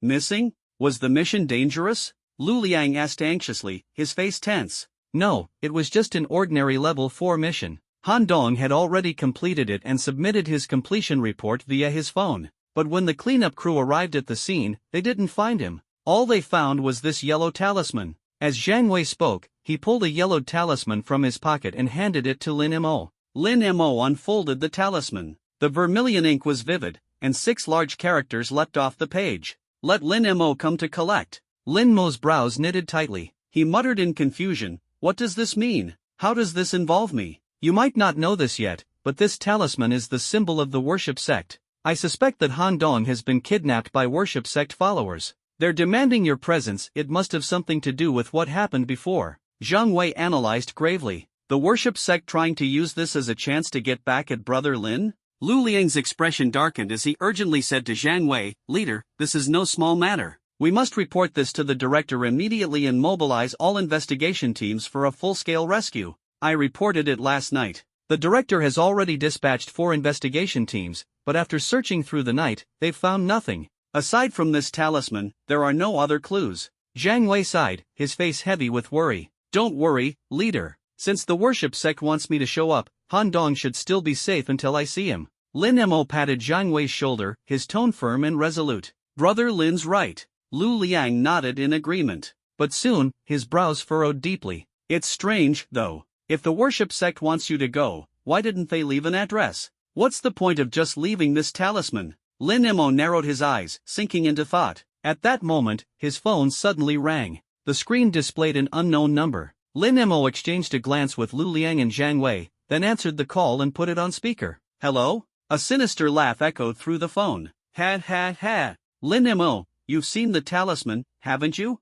Who are you? Lin Mo responded coldly, his brow arching slightly. Don't ask so many questions. Han Dong is in my hands. If you don't come to get him, he's as good as dead. As soon as the voice fell, a heart-wrenching scream burst through the phone. Zhang Wei's face turned pale, and his fists clenched tightly. That was Han Dong's scream. Lin Mo quickly gestured for Zhang Wei to stay quiet and spoke in a low voice. If I'm the one you want, there's no need to torture Han Dong. Give me the address, and I'll come right away. The sinister voice on the other end chuckled darkly. Ha ha ha. Lin Mo, you're not afraid of dying, are you? Would being afraid make you let me go? Let him go? Lin Mo retorted with a cold sneer. Interesting. I look forward to meeting you, the voice said. Burn the talisman. It will lead you to me. Remember, come alone. If you bring anyone else, you'll only find Han Dong's corpse waiting for you. With that, the call abruptly ended. Lin Mo stared at the talisman in his hand and muttered in a low voice, so, this thing can act as a guide.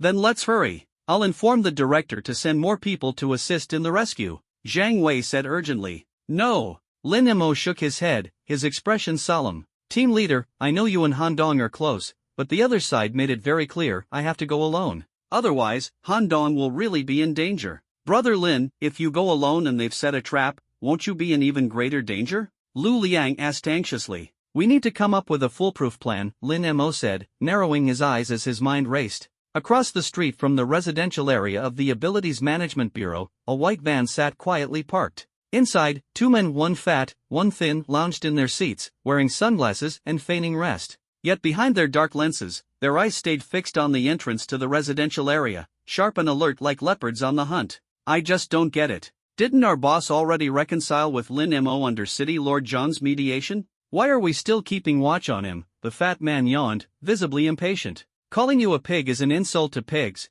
You're even dumber than one, the thin man shot back with a cold glare. When has our boss ever been the type to take a loss? Sure, it looks like they made peace on the surface. But Lin Mo? That guy's not walking away unscathed. With City Lord Jiang involved, we can't openly make a move, but in the shadows? That's a different story. The perfect time to strike is when Lin Mo's out on a mission. Oh, now I get it. The fat man's eyes lit up. So, when Lin Mo goes on a mission, we ambush him and take him out. Make it look like he failed his mission and was killed by some beast. No one would suspect us. That way, the Wang Group's reputation stays intact? At least your brain isn't completely useless, the thin man said, slapping the fat man's belly with a smirk. Even if someone suspects, without evidence, City Lord Jiang will just turn a blind eye. Jiangzhou City? Half of it already belongs to the Wang family, who dares to go against us. Ha ha, if we pull this off, our contributions will be huge. I'm wide awake now. The fat man perked up, his eyes glued to the residential area's entrance.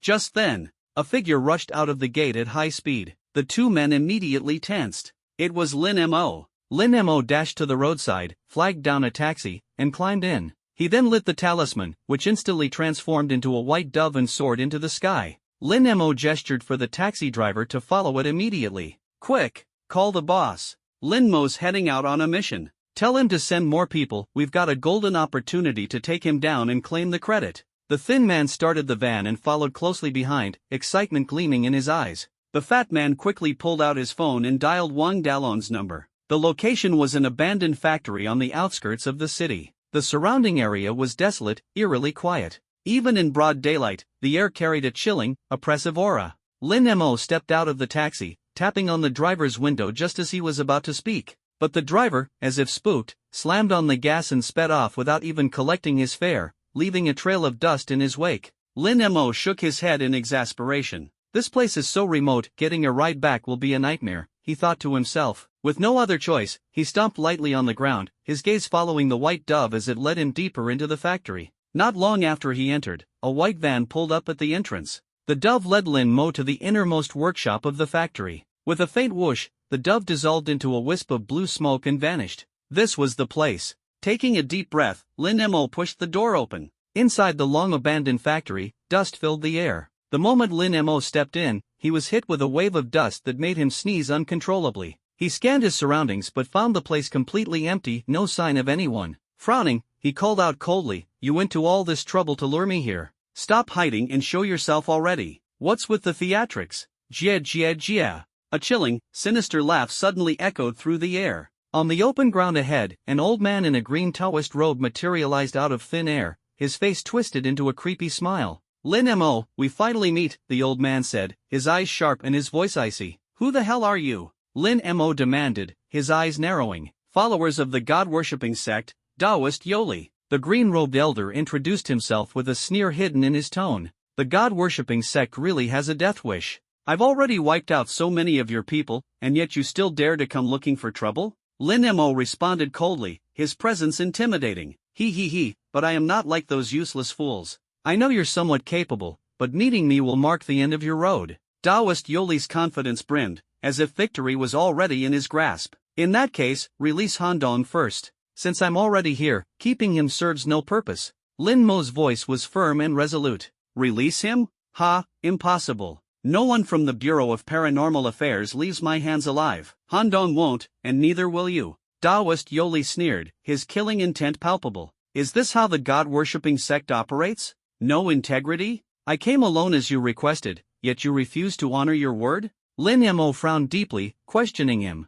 "Alone? Are you sure? Daoist Yoli countered with a mocking smile that grew even colder. Lin Mo's heart tightened suddenly. Could he have been discovered? Just then, a man rushed into the factory, quickly approached Daoist Yoli, and knelt on one knee. "My lord, they've arrived," he reported respectfully. "Is that so?" Daoist Yoli's lips curled into a sinister smile, as though everything was under his control. Turning to Lin Mo, he revealed a smug grin. "Lin Mo, is this what you call coming alone? Trying to play the mantis stalking the cicada, unaware of the oriole behind? Too bad, you're far too inexperienced. I don't know what you're talking about." Lin Mo feigned composure, narrowing his eyes in rebuttal. "Still pretending? Very well. Today, I'll show you what it means to have no way out." Daoist Yoli sneered and gestured toward the man. The man immediately pulled out a tablet and held it up for Lin Mo to see. On the screen was surveillance footage of the abandoned factory entrance. Several black Mercedes vans were parked, their doors opening as dozens of figures stepped out.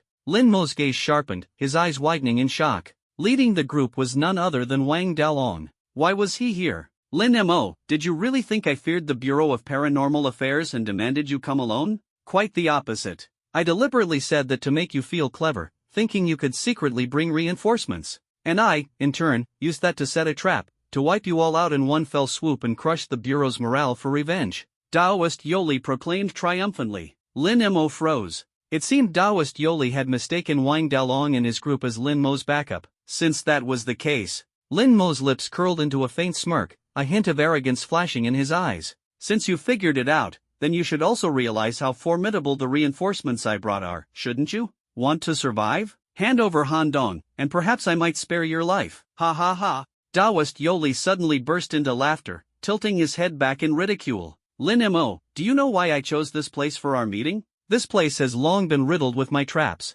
No matter how many people you bring, none of them will leave alive today. Damn it." Lin Mo's expression shifted dramatically as he clenched his fists in frustration. "How could I not have thought of this? I've walked right into your trap. Ha, Lin Mo, watch as your so-called reinforcements die one by one. Once they're all gone, it'll be your turn." Daoist Yoli laughed maniacally. At this moment, outside the abandoned factory, two men, one stout and one thin, led Wang Dalong's group into the building. Bang! The door slammed shut behind them. Wang Dalong furrowed his brows, his vigilance heightened. "Be careful of an ambush." Before his words had fully landed, swish! A massive arrow, as thick as an arm, shot straight toward them. Wang Dalong reacted swiftly, dodging it by a hair's breadth. But the men behind him weren't as lucky. The arrow pierced through them, pinning them to the factory door like skewered candied hawthorns. Before the rest could react, the ground beneath their feet suddenly gave way. Those standing above fell into the trap, impaled by sharp blades and turned into sieves.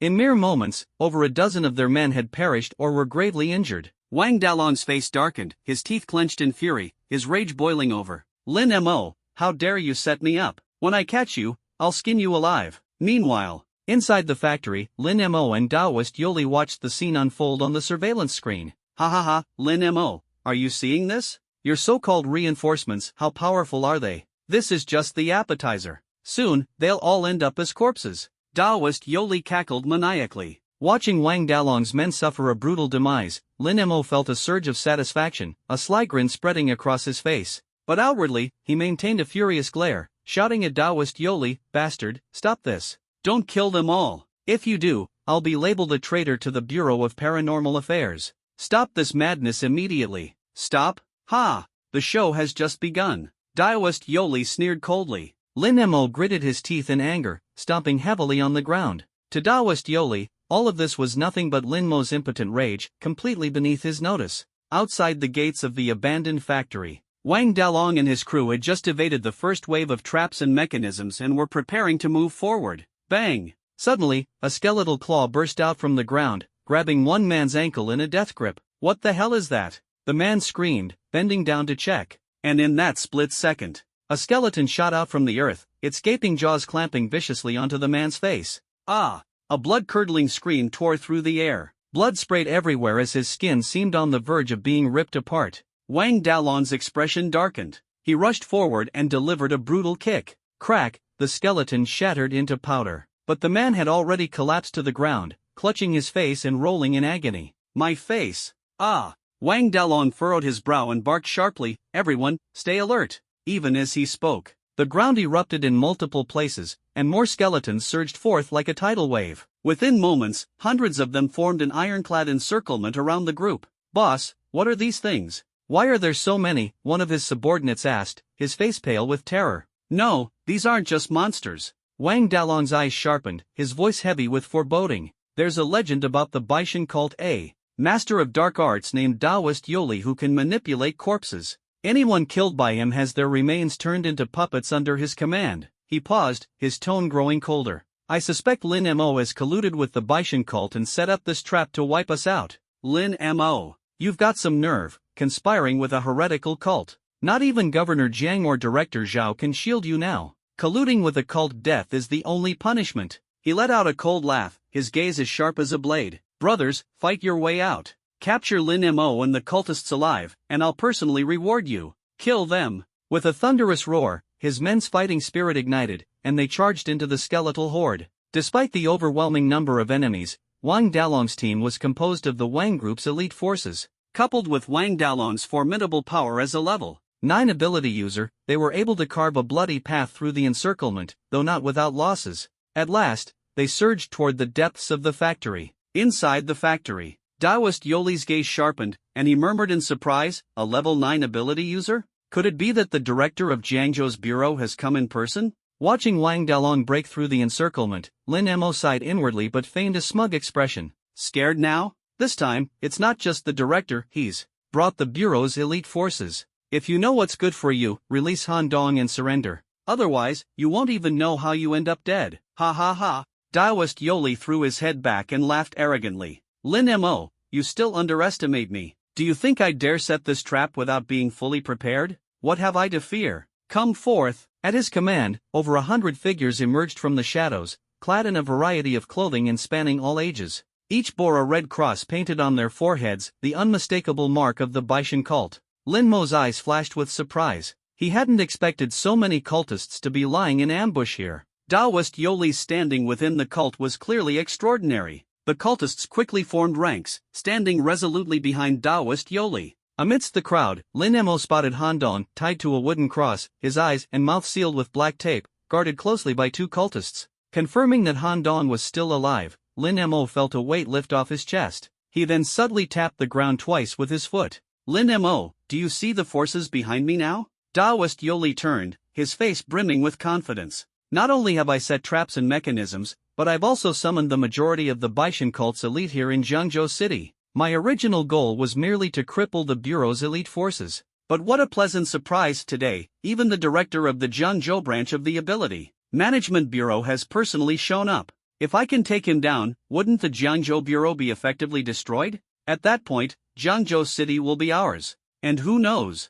The cult master himself might descend upon Jiangzhou to personally reward me. Lin Mo, oh, Lin Mo, I should thank you. You've truly been my lucky star." As his voice fell, Lin Mo's heart leapt with joy. The Baishan cult's elite forces? What an unexpected windfall. Taoist Yoli, you're the one who's truly my lucky star. Bang! The factory doors suddenly burst open with a resounding kick. Wang Dalong stormed in with his remaining men, their aura oppressive and fierce. Seeing Lin Mo standing side by side with Taoist Yoli and the 100 cultists, Wang Dalong's eyes blazed with fury. He glared at Lin Mo and roared, "Lin Mo, you!" Before he could finish his sentence, Lin Mo immediately put on an expression of excitement, as if seeing reinforcements arrive just in time. His eyes reddened as he shouted, "Chief, you're finally here. I've been desperately stalling for time. If you'd been any later, I'd have been finished." "Ha?" Wang Dalong froze in confusion, a series of question marks forming in his mind. "Chief, what nonsense are you spouting?"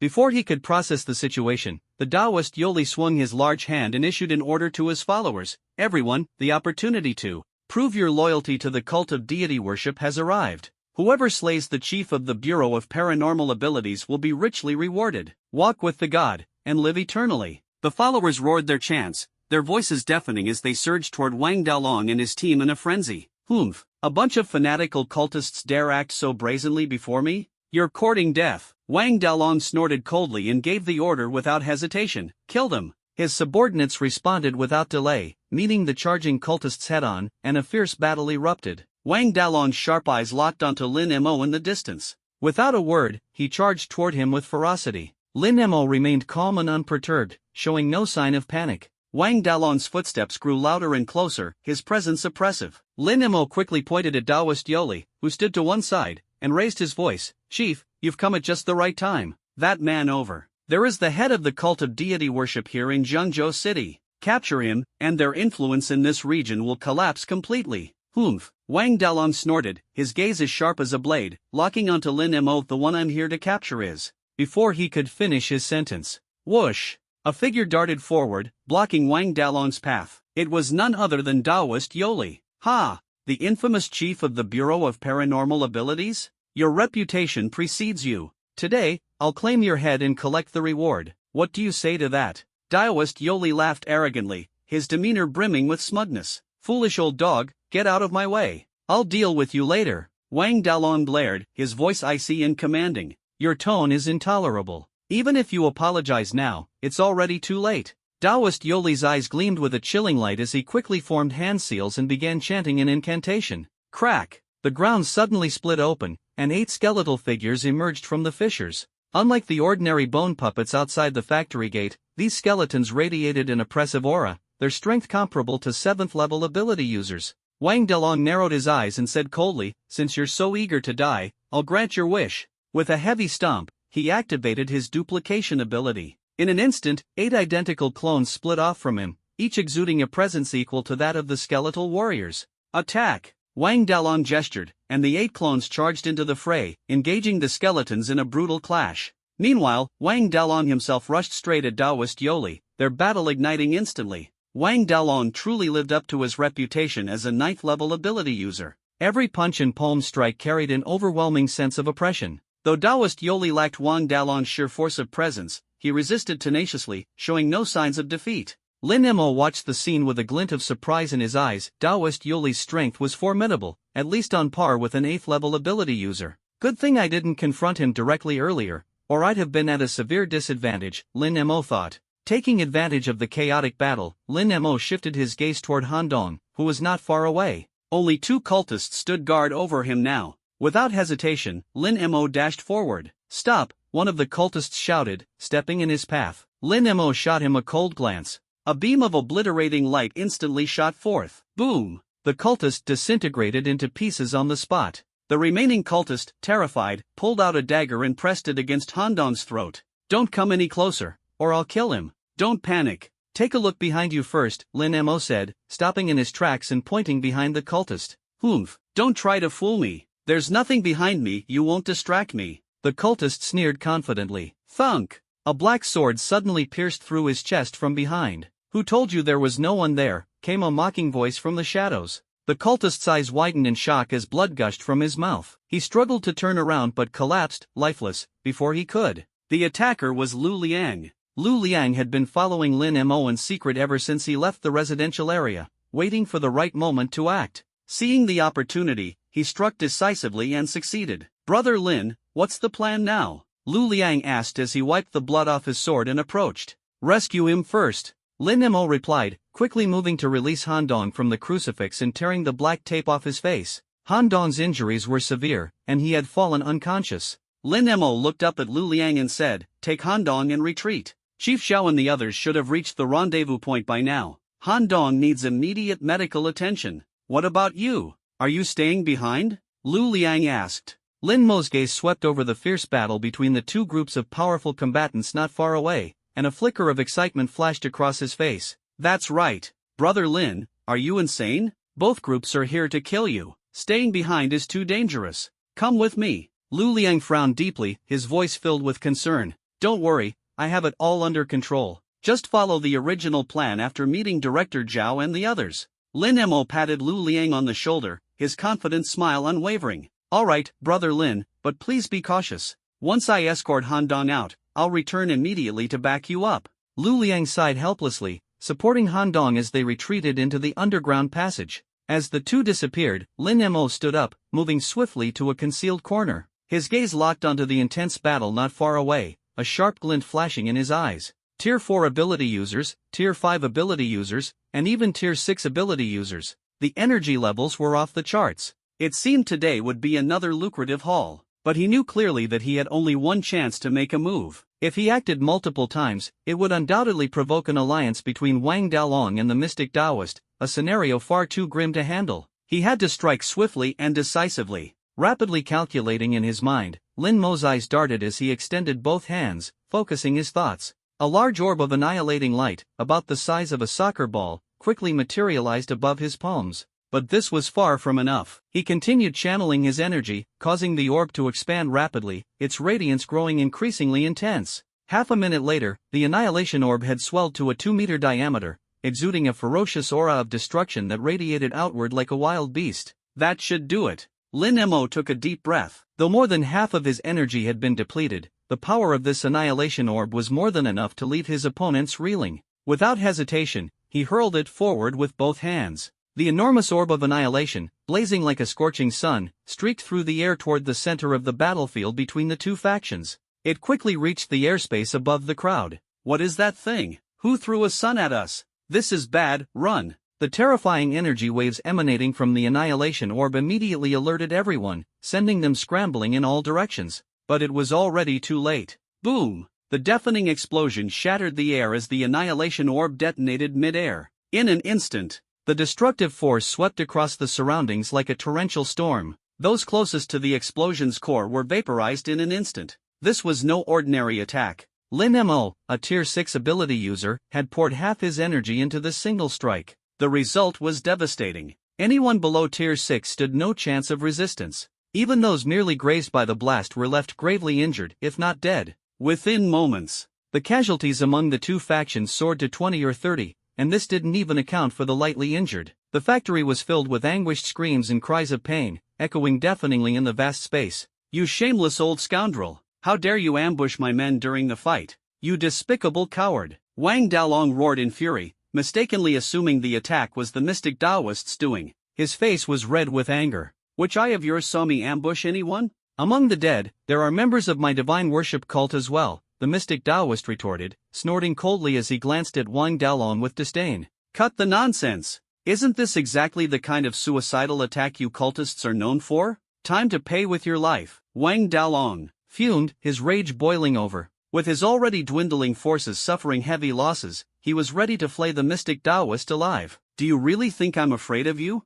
The mystic Taoist remained unfazed, retaliating without hesitation as another fierce clash erupted. In the shadows, Lin Mo's lips curled into a faint smirk. They had no idea where the real danger lay. Perfect. Time to reap the rewards. With a single thought, Lin Mo's right hand glowed with a crimson light. In an instant, a semi-transparent red longsword materialized in his grip. The blade burned with a fiery crimson flame, blazing relentlessly. This was Lin Mo's newly acquired skill, the Sword of Annihilation. He hadn't had a chance to test it before. Today was the perfect opportunity to showcase its might. Gripping the Sword of Annihilation tightly, Lin Mo exuded an air of dominance as he dashed toward the crowd. Lin Mo, one of Wang Dalong's subordinates, was the first to spot him. Lin Mo's eyes flickered as he spoke calmly, "Don't panic. I understand you're here to deal with me, but right now, the cultists outnumber us. The situation isn't in our favor. Why don't we join forces to get through this mess, and then settle our scores afterward?" "Fine, I'll trust you this once."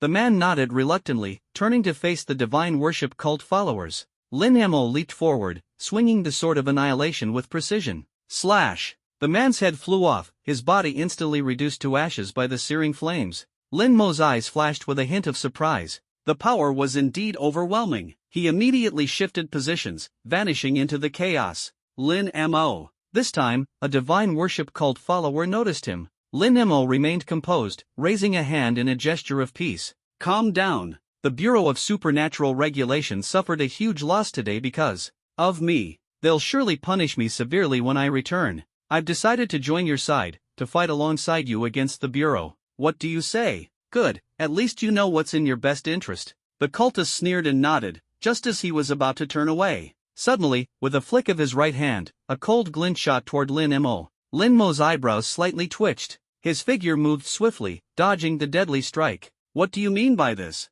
Lin Mo narrowed his eyes and asked coldly. I don't trust you." The cultist snorted disdainfully, his teeth clenched tightly. "If that's the case." Lin Mo shook his head in exasperation, but his gaze turned icy as killing intent surged. "Then you can die. As soon as the words fell, Lin Mo leapt forward. The sword of oblivion slashed down. The cultist tried to block the attack, but his entire body was split in half by the blade. This gruesome scene was witnessed by another believer of the god-worshipping sect nearby. His face changed instantly, filled with terror. What exactly did you see? Lin Mo turned around with a cold smirk, locking his gaze on the horrified man. The cultist stammered, trembling uncontrollably with fear. Swish! The sword of oblivion swung again, and the cultist's head flew into the air. You knew too much, Lin Mo said icily. His figure, like a phantom, disappeared back into the chaotic crowd. In the midst of the fierce battle, Wang Dalong and ghostly Taoist Yu Li quickly sensed that something was wrong. They realized that their numbers were diminishing at an alarming rate. Exchanging a glance, the two momentarily separated, their sharp eyes scanning the depths of the battlefield. There, Lin Mo wielded the sword of oblivion with a firm grip, cutting down one opponent after another with ruthless efficiency. Each swing of his sword claimed a life, as if slicing through melons and vegetables, swift and decisive. The number of powerful fighters on both sides was visibly dwindling at a shocking pace. Lin Mo, Wang Dalong and ghostly Taoist Yu Li gritted their teeth so hard it seemed they might shatter. They no longer hesitated, charging toward Lin Mo simultaneously. Just as Lin Mo was enjoying the slaughter, his brows furrowed. His sharp instincts suddenly alerted him to the approaching danger. He quickly turned his head to see Wang Dalong and ghostly Taoist Yu Li closing in on him step by step. His expression darkened as he stamped the ground fiercely and shouted, Lu Liang, now! The two adversaries approached closer, their momentum fierce and overwhelming. At that critical moment, the ground beneath Lin Mo's feet suddenly cracked open. A hand reached out from below, grabbing his ankle tightly and yanking him underground. Wang Dalong and ghostly Taoist Yu Li lunged forward, but their strikes missed their mark. Trying to escape? Ghostly Taoist Yu Li's face darkened. A yellow talisman suddenly appeared in his hand. With a gentle wave, the talisman sank swiftly into the ground. He closed his eyes to sense its direction, then dashed off at full speed. Lin Mo is mine. Don't you dare think about taking him. Wang Dalong roared angrily, following closely behind. 2 kilometers away, deep in a dense forest near an abandoned factory, Lu Liang emerged from the ground, dragging Lin Mo with him. Both of them were breathing heavily from exertion. Why did you stop? This place isn't safe yet. Lin Mo frowned, his tone filled with urgency. I can't go on. I've completely drained my ability. Lu Liang collapsed onto the ground, utterly exhausted. Lin Mo furrowed his brows. He was about to pull Lu Liang up to move again when, Lin Mo, keep running. If you've got the guts, just keep running. A gleeful, mocking laugh echoed from not too far away.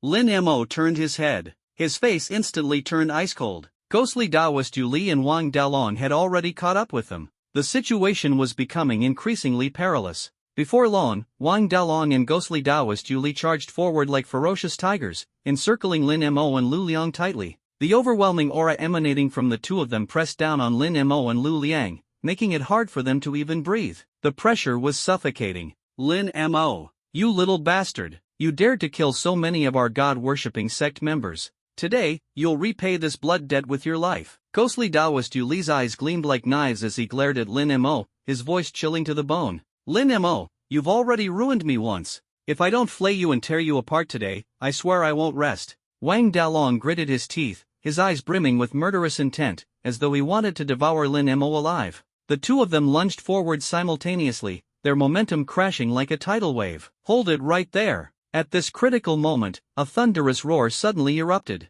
Lin Mo and Lu Liang quickly turned their heads. They saw Zhao Tianlin leading a squad of official investigators from the Bureau of Supernatural Abilities, rushing to the scene. Seeing this, Wang Dalong's expression changed drastically. His clenched fists relaxed immediately. Boss Wang, what are you doing here? Zhao Tianlin stepped forward, looking at him with suspicion. Wang Dalong was momentarily at a loss for words. He had just attempted to strike Lin Mo in secret, an act that would not hold up to scrutiny. Now that he'd been caught red-handed, he was thoroughly embarrassed. Boss Wang was helping the Bureau of Supernatural Abilities captured cultists. He fought valiantly just now, truly heroic. Lin Mo sneered mockingly. Oh, is that so? Zhao Tianlin turned his gaze toward Wang Dalong. Wang Dalong's face twitched. He was caught in an impossible situation, having suffered heavy losses due to Lin Mo's schemes. But now, he had no choice but to fabricate an excuse. Why yes, I was helping you. He forced a stiff smile. Then we must thank Boss Wang for his assistance. Zhao Tianlin clasped his hands in gratitude, but his expression quickly turned stern as he shouted, "Evil Taoist, surrender now! The God-worshipping sect meets its end today." "So, you're the director of the Ability Management Bureau?" Taoist Yoli narrowed his eyes, glaring coldly at Wang Dalong as he questioned, "And who are you? Why meddle in our sacred worship sect's grand plan? Do you dare to state your name?" Wang Dalong's face turned slightly pale. He hesitated, wanting to speak but stopping himself. The sacred worship sect was a group of lunatics. If they bore a grudge against him, his future days would surely be uneasy. At that moment, Lin Mo stepped forward with a smirk, pointing at Wang Dalong as he sneered, "Hey, you clueless fool, listen up. Him? He's none other than Wang Dalong, chairman of the Wang Corporation. Remember that name, won't you?" "You?" Wang Dalong's eyes widened in fury. Lin Mo grinned slyly and added, "No need to thank me, Boss Wang. If I didn't announce your name, how could I show off your prestige?" Now the old dog must be terrified. Wang Dalong felt his head buzzing, his blood pressure skyrocketing to the point he nearly had a stroke on the spot. At this moment, he wished he could strangle Lin Mo to death. "Wang Dalong of the Wang Corporation? Good. I'll remember you." Taoist Yoli's eyes, sharp as an eagle's, bore into Wang Dalong as if engraving his face into his memory. Wang Dalong was utterly speechless. "It was Lin Mo who killed people. Why are you staring at me? I'm the innocent scapegoat here." Just then, Taoist Yoli pulled a yellow talisman from his robes. "Not good. He's trying to escape. Catch him. Don't let him get away." Wang Dalong's expression changed drastically as he shouted in alarm. Zhao Tianlin signaled subtly to the investigators behind him. The investigators rushed toward Taoist Yoli. Taoist Yoli sneered coldly, suddenly flinging the yellow talisman into the air. Boom! The talisman exploded, instantly erupting into thick, rolling black smoke. Cough, cough, cough. The smoke stung the investigators' eyes, forcing them to retreat.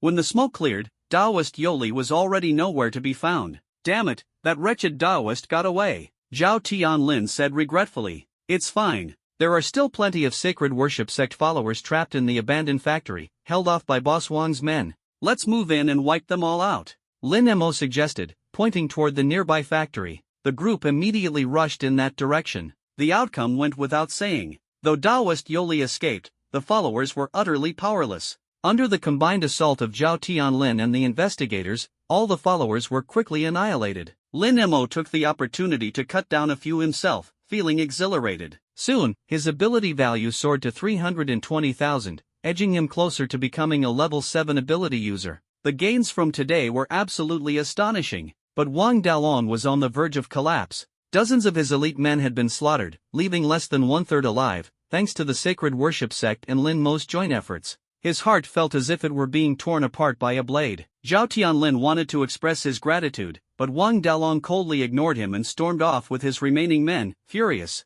"What's with Boss Wang?" Zhao Tianlin asked, puzzled. "Probably remembered something that upset him," Lin Mo replied, barely suppressing his laughter. "Forget it. Let him go." Zhao Tianlin waved his hand and turned to Lin Mo, "You and Lu Liang did an excellent job this time. Not only did you rescue investigator Han Dong, but you also helped us eradicate a large number of sacred worship sect followers. You too deserve a proper reward. Tell me, what do you want? Speak up, and I'll do my best to make it happen. Can you make us both official agents?" Lin Mo's eyes sparkled with anticipation. Zhao Tianlin pondered for a moment before saying, "I can help you bypass the requirement of completing 10 missions. Consider them done. But you'll still need to participate in the formal assessment. For you too, it'll just be a formality." "Thank you so much, Director Zhao." Lin Mo cupped his hands in gratitude. "Anything else you'd like?" Zhao Tianlin's sharp gaze settled on them, waiting for their reply. After thinking for a moment, Lu Liang spoke up, "Director, I've always wanted a spatial ring.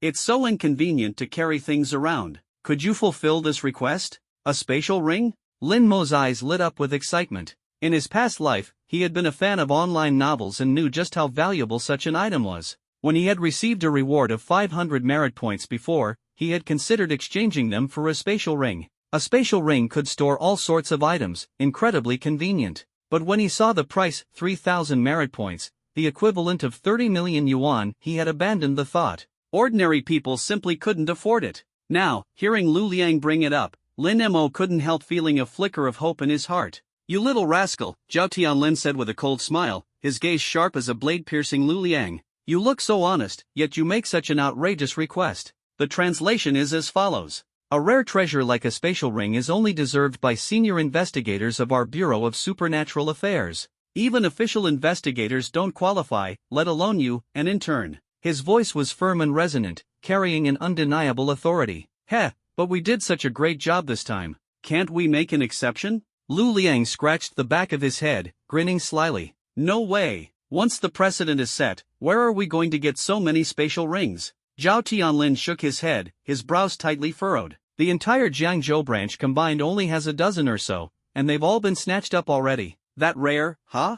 Lu Liang's eyes darted slyly as he suddenly chuckled. The city lord Zhang did say the city lord's mansion has quite a few spatial rings. Last time, he even mentioned he was planning to gift one to brother Lin. What? Zhao Tianlin's face darkened, his gaze sharp as a blade as he turned to Lin Mo and asked, did City Lord Jiang really say that? Lin Mo glanced at Lu Liang, who was winking at him exaggeratedly, and smiled helplessly. I think so. That old fox Jiang Qinian, what a schemer. Even willing to give away a treasure like a spatial ring, he's clearly trying to lure you away from me. Zhao Tianlin gritted his teeth, his eyes blazing with anger. If you take his gift, how will I be able to stop him from pulling you to his side later? No, I won't let him succeed. He took a deep breath, his gaze steely with determination. As for the spatial ring, I'll fight tooth and nail to get it from headquarters. You just wait for the good news. With that, he pulled out his phone and strode off briskly. Heh, looks like that spatial ring is as good as ours now. Lu Liang grinned and whispered to Lin Mo. You and your endless schemes.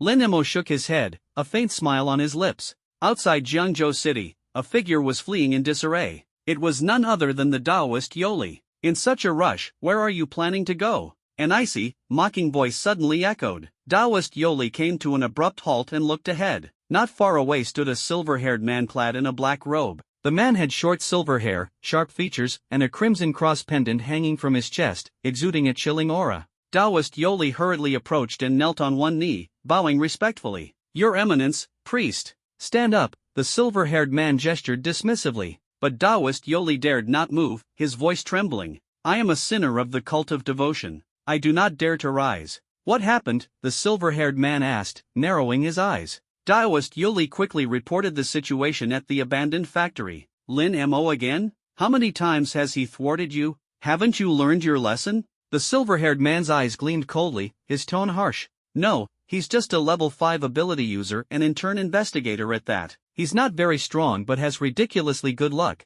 escaping danger every time. Taoist Yoli gritted his teeth, his anger barely contained. This time, though, some Wang Dalong interfered, throwing everything into chaos. Otherwise, I would have captured Lin Mo already. Enough nonsense. The followers in Jiangzhou City are all but wiped out by now, aren't they? Taoist Yoli broke out in a cold sweat. No matter. Jiangzhou is doomed anyway. The ghost-level beast tide is approaching. The silver-haired man turned around, a sinister smile playing on his lips. We must pick up the pace. Your Eminence, leave it to me. I have a technique that can incite the beasts into a frenzy and accelerate the tide's advance. Taoist Yoli bowed deeply, volunteering his service. Good. I'll leave it to you. Use this opportunity to atone for your failures. The silver-haired man ordered coldly. Understood. Taoist Yoli rose and sped off toward the direction of the beast tide. The silver-haired man watched his figure disappear, a glint of malice in his eyes, his smile cold and menacing. With a low, threatening murmur, he said, Lin Mo, you're quite intriguing.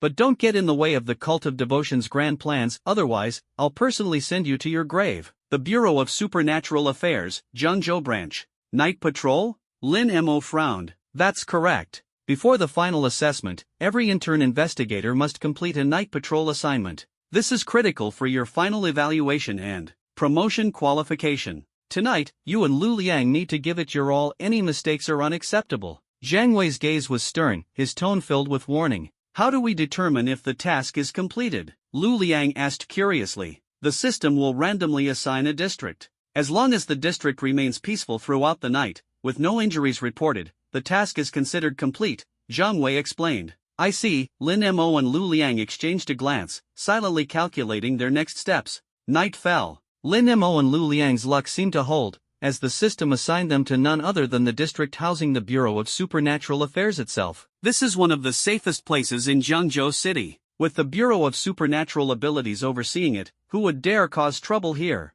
The two men were confident. This mission is in the bag. At 8 p.m., the night patrol began on time. Didn't they say we'd be provided with a vehicle for the patrol? Lin Mo scanned the two shared bicycles in front of him, his face dark with disbelief. These are the vehicles? All the official investigators' cars have been taken. The Bureau's budget is tight lately, so I paid out of my own pocket for these two shared bikes. You'll have to make do. Zhang Wei patted the bike seat and walked away without looking back. Lin Mo shook his head helplessly. I need to find time to buy a car. Missions are way too inconvenient without one. I heard Dammy just released a sleek new SUV. Maybe we can check it out later, Lu Liang said with a grin. With no other choice, the two mounted the shared bikes and began their street patrol. At first, everything was calm and uneventful. Time flew, and soon it was midnight. Their stomachs growled with hunger, so they decided to head to Hao Ji's street food stall near the Bureau of Supernatural Abilities for some skewers to satisfy their cravings. Suddenly, a piercing scream shattered the quiet night. Ah!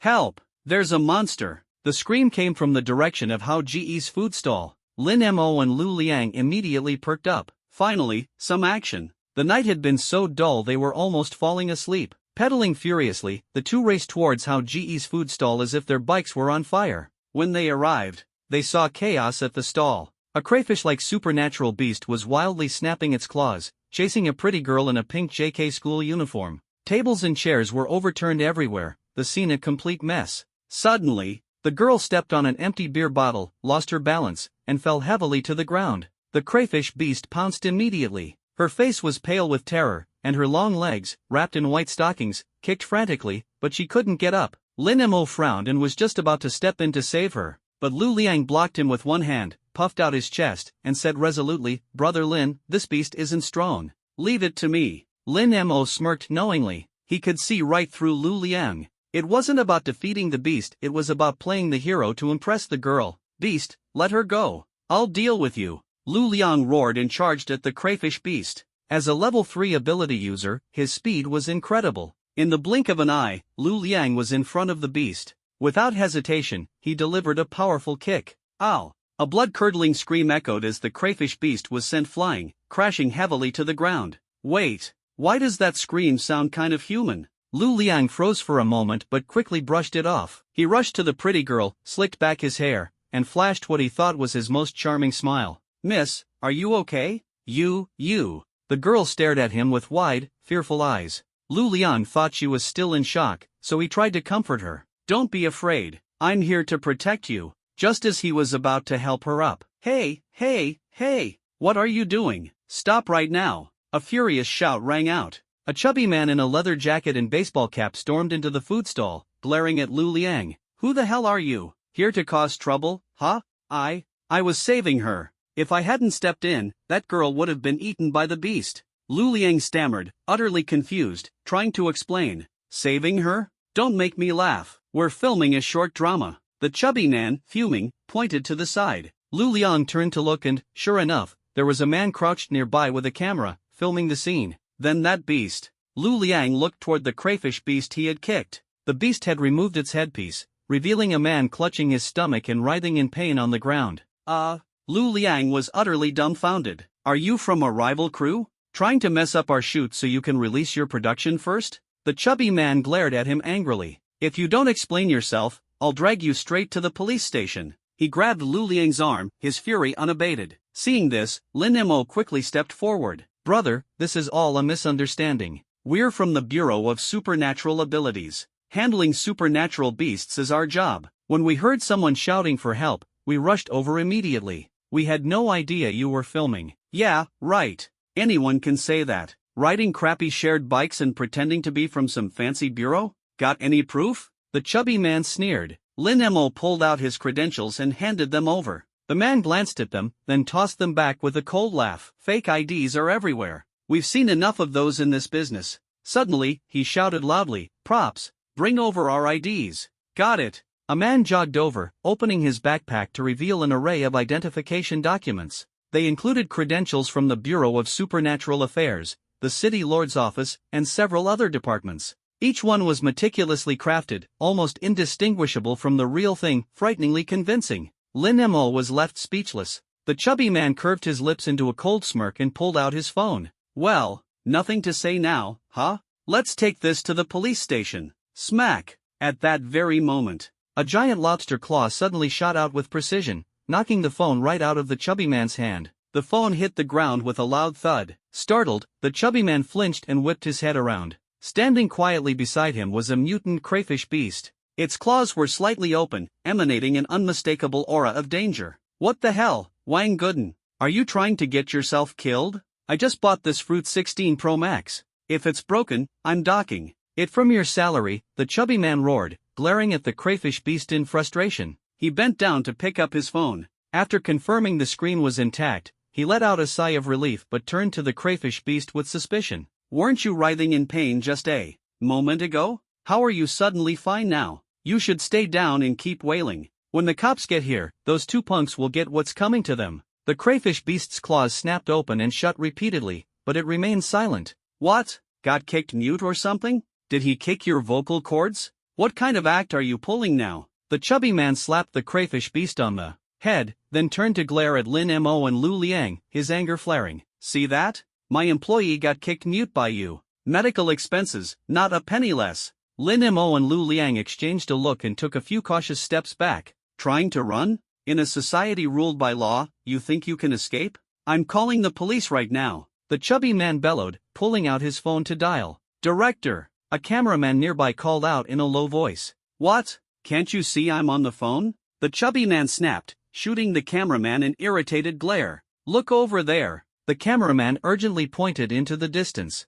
Following the direction of the cameraman's finger, the chubby man froze. The man who had been kicked by Lu Liang earlier was still lying on the ground, clutching his stomach and writhing in pain. "Wang Gooden?" The chubby man was stunned. The person on the ground was Wang Gooden. So, the crayfish beast standing next to him, who was it? A dreadful thought crossed his mind as he looked down at his right hand, the one that had just smacked the crayfish on the head. His hand was now coated in a thick, slimy substance, reeking of a nauseating stench. Mutant beast. The chubby man's face turned ashen as his heart pounded violently. He looked up, staring at the crayfish beast before him. The crayfish beast's eerie green eyes locked onto his, radiating a murderous intent so intense it felt as though it would tear him apart on the spot. Dear God! The chubby man was so terrified his soul nearly fled his body. Without hesitation, he turned on his heels and bolted. But it was too late. The crayfish beast swung its massive claw, slamming it down on him with brutal force. The 200-pound chubby man was sent flying through the air, crashing heavily to the ground in a cloud of dust.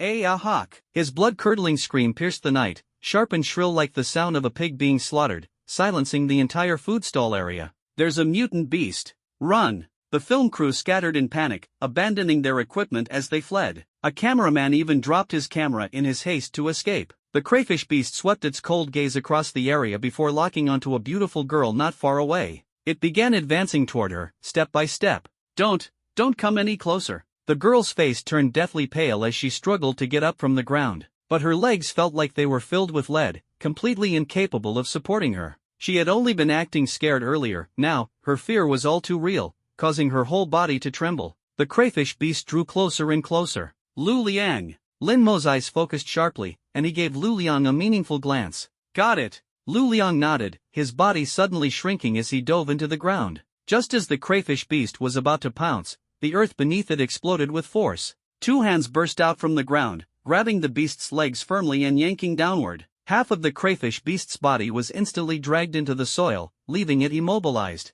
"Brother Lin." Lu Liang emerged from the ground, tossing a black longsword into the air toward Lin Mo. Lin Mo caught the sword with a swift motion. With a single leap, he propelled himself forward. Clang! The blade tore through the night, gleaming coldly as it sliced the air with razor-sharp precision. The next second, the mutated crayfish beast's head was severed by the sharp blade. Blood splattered in all directions, and the head rolled to the ground, stopping several meters away. Congratulations to the host for killing a level 2 mutant beast, the mutated crayfish. You have gained 100 ability points. Lin Mo shook his head with a wry smile. As his cultivation level increased, the ability points earned from killing lower-level beasts became increasingly insignificant. However, this C-grade black sword gifted by City Lord Jian was truly a treasure. The shell of this crayfish beast was as hard as solid rock, yet the black sword sliced through it effortlessly, as if cutting through butter. More importantly, the black sword didn't consume any ability points during use, making it perfect for prolonged battles. "Hey, miss, this time I personally saved you." Lu Liang approached the beautiful girl, extending his right hand. "Thank you." The pretty girl blushed, her cheeks rosy, as she tightly grasped his hand and stood up. Lin Mo couldn't help but shake his head with a chuckle. This guy Lu Liang, he might seem clumsy on the surface, but he could be quite reliable when it mattered. Hey, are you alright? Still alive? Lin Mo turned and walked toward the overweight man lying on the ground, giving him a hard kick on his oversized backside. It wasn't out of concern for the man himself. Tonight's mission couldn't afford any civilian casualties, and this fat man absolutely couldn't be harmed. Alive. I'm alive. The overweight man rubbed his backside as he scrambled to his feet, flashing an awkward smile. So, you guys really are from the Ability Management Bureau. Oh, so now you don't doubt us anymore? Lin Mo smirked, teasing him. Hee, I wouldn't dare. You guys saved our lives. I was just blind earlier, failing to recognize greatness. My apologies. The overweight man's attitude did a complete 180, his face full of respect. Alright, if you're fine, get back to filming. Lin Mo waved his hand, signaling he was ready to leave. Ah, a beast. Suddenly, a piercing scream erupted from the kitchen, filled with sheer terror. Lin Mo's brows furrowed deeply. This area was usually pretty safe. Why did it feel like a hornet's nest had been stirred up today, with one beast after another appearing? Lin Mo and Lu Liang were just about to dash into the kitchen. At that moment, a figure burst out from the kitchen. With a buzz cut, a scruffy beard, a solid build, and a Peppa Pig apron tied around his waist, it was none other than Hao Gu, the owner of this roadside eatery. What's going on in there? Lin Mo and Lu Liang hurriedly approached him. Beasts? The kitchen is filled with beasts. Hao Ji's face was pale with fear as he pointed at the decapitated crayfish beast on the ground, shouting, "It's those things. All of them are these monsters. Why are there so many crayfish beasts in your kitchen?" Lin Mo asked, puzzled. I have no idea. I was just following a secret crayfish recipe I found online, making it for the customers, and then these things started jumping out of the pot. Hao Gu looked utterly baffled. A secret recipe? Lin Mo frowned, a sense of foreboding rising in his heart. Brother Lin, they're coming out. Lu Liang suddenly pointed toward the kitchen. Lin Mo turned to look. One after another, the mutated crayfish beasts surged out, an unstoppable tide. The once calm Hao Gu suddenly panicked, his face turned ashen, as if he were on the verge of wetting his pants. The obese man and the other customers had long since fled in a chaotic scramble, leaving no trace behind. Take action. Lin Mo narrowed his sharp eyes. Without hesitation, he charged forward alongside Lu Liang. Although there were over 20 mutated crayfish beasts, they were merely Tier 2 creatures. The battle was swift and fierce. Lin Mo and Lu Liang worked seamlessly together, slaughtering every single one of the beasts. To prevent further mutations, the two of them stormed into the kitchen and thoroughly cleaned out the remaining crayfish. Only then did they finally breathe a sigh of relief. You two, you've saved us. If it weren't for you, someone would have surely lost their life today. Hao Gu was so moved, he nearly dropped to his knees in gratitude. Don't mention it, boss. But if you could, how about grilling us a few skewers? We're starving here. Lu Liang rubbed his rumbling stomach, flashing a grin. No problem at all. I'll get on it right away. Hao Gu quickly turned around to get busy. Moments later, a large plate of fragrant grilled skewers was placed in front of Lin Mo and Lu Liang. The two devoured the food ravenously, thoroughly enjoying themselves. Suddenly, Lin Mo's eyes lit up as an idea struck him. He set down the skewer in his hand and fixed his gaze on Hao Gu, who was cleaning up tables and chairs. In a calm yet firm voice, he asked, "Boss, you mentioned you learned a secret crayfish recipe online. Can I take a look at it?" Of course. Hao Gu took out his phone and walked over, handing it to the two men. 13 spices, dried chilies, Sichuan peppercorns, and this compound number 1. Everything else seems normal, but what exactly is this compound number 1?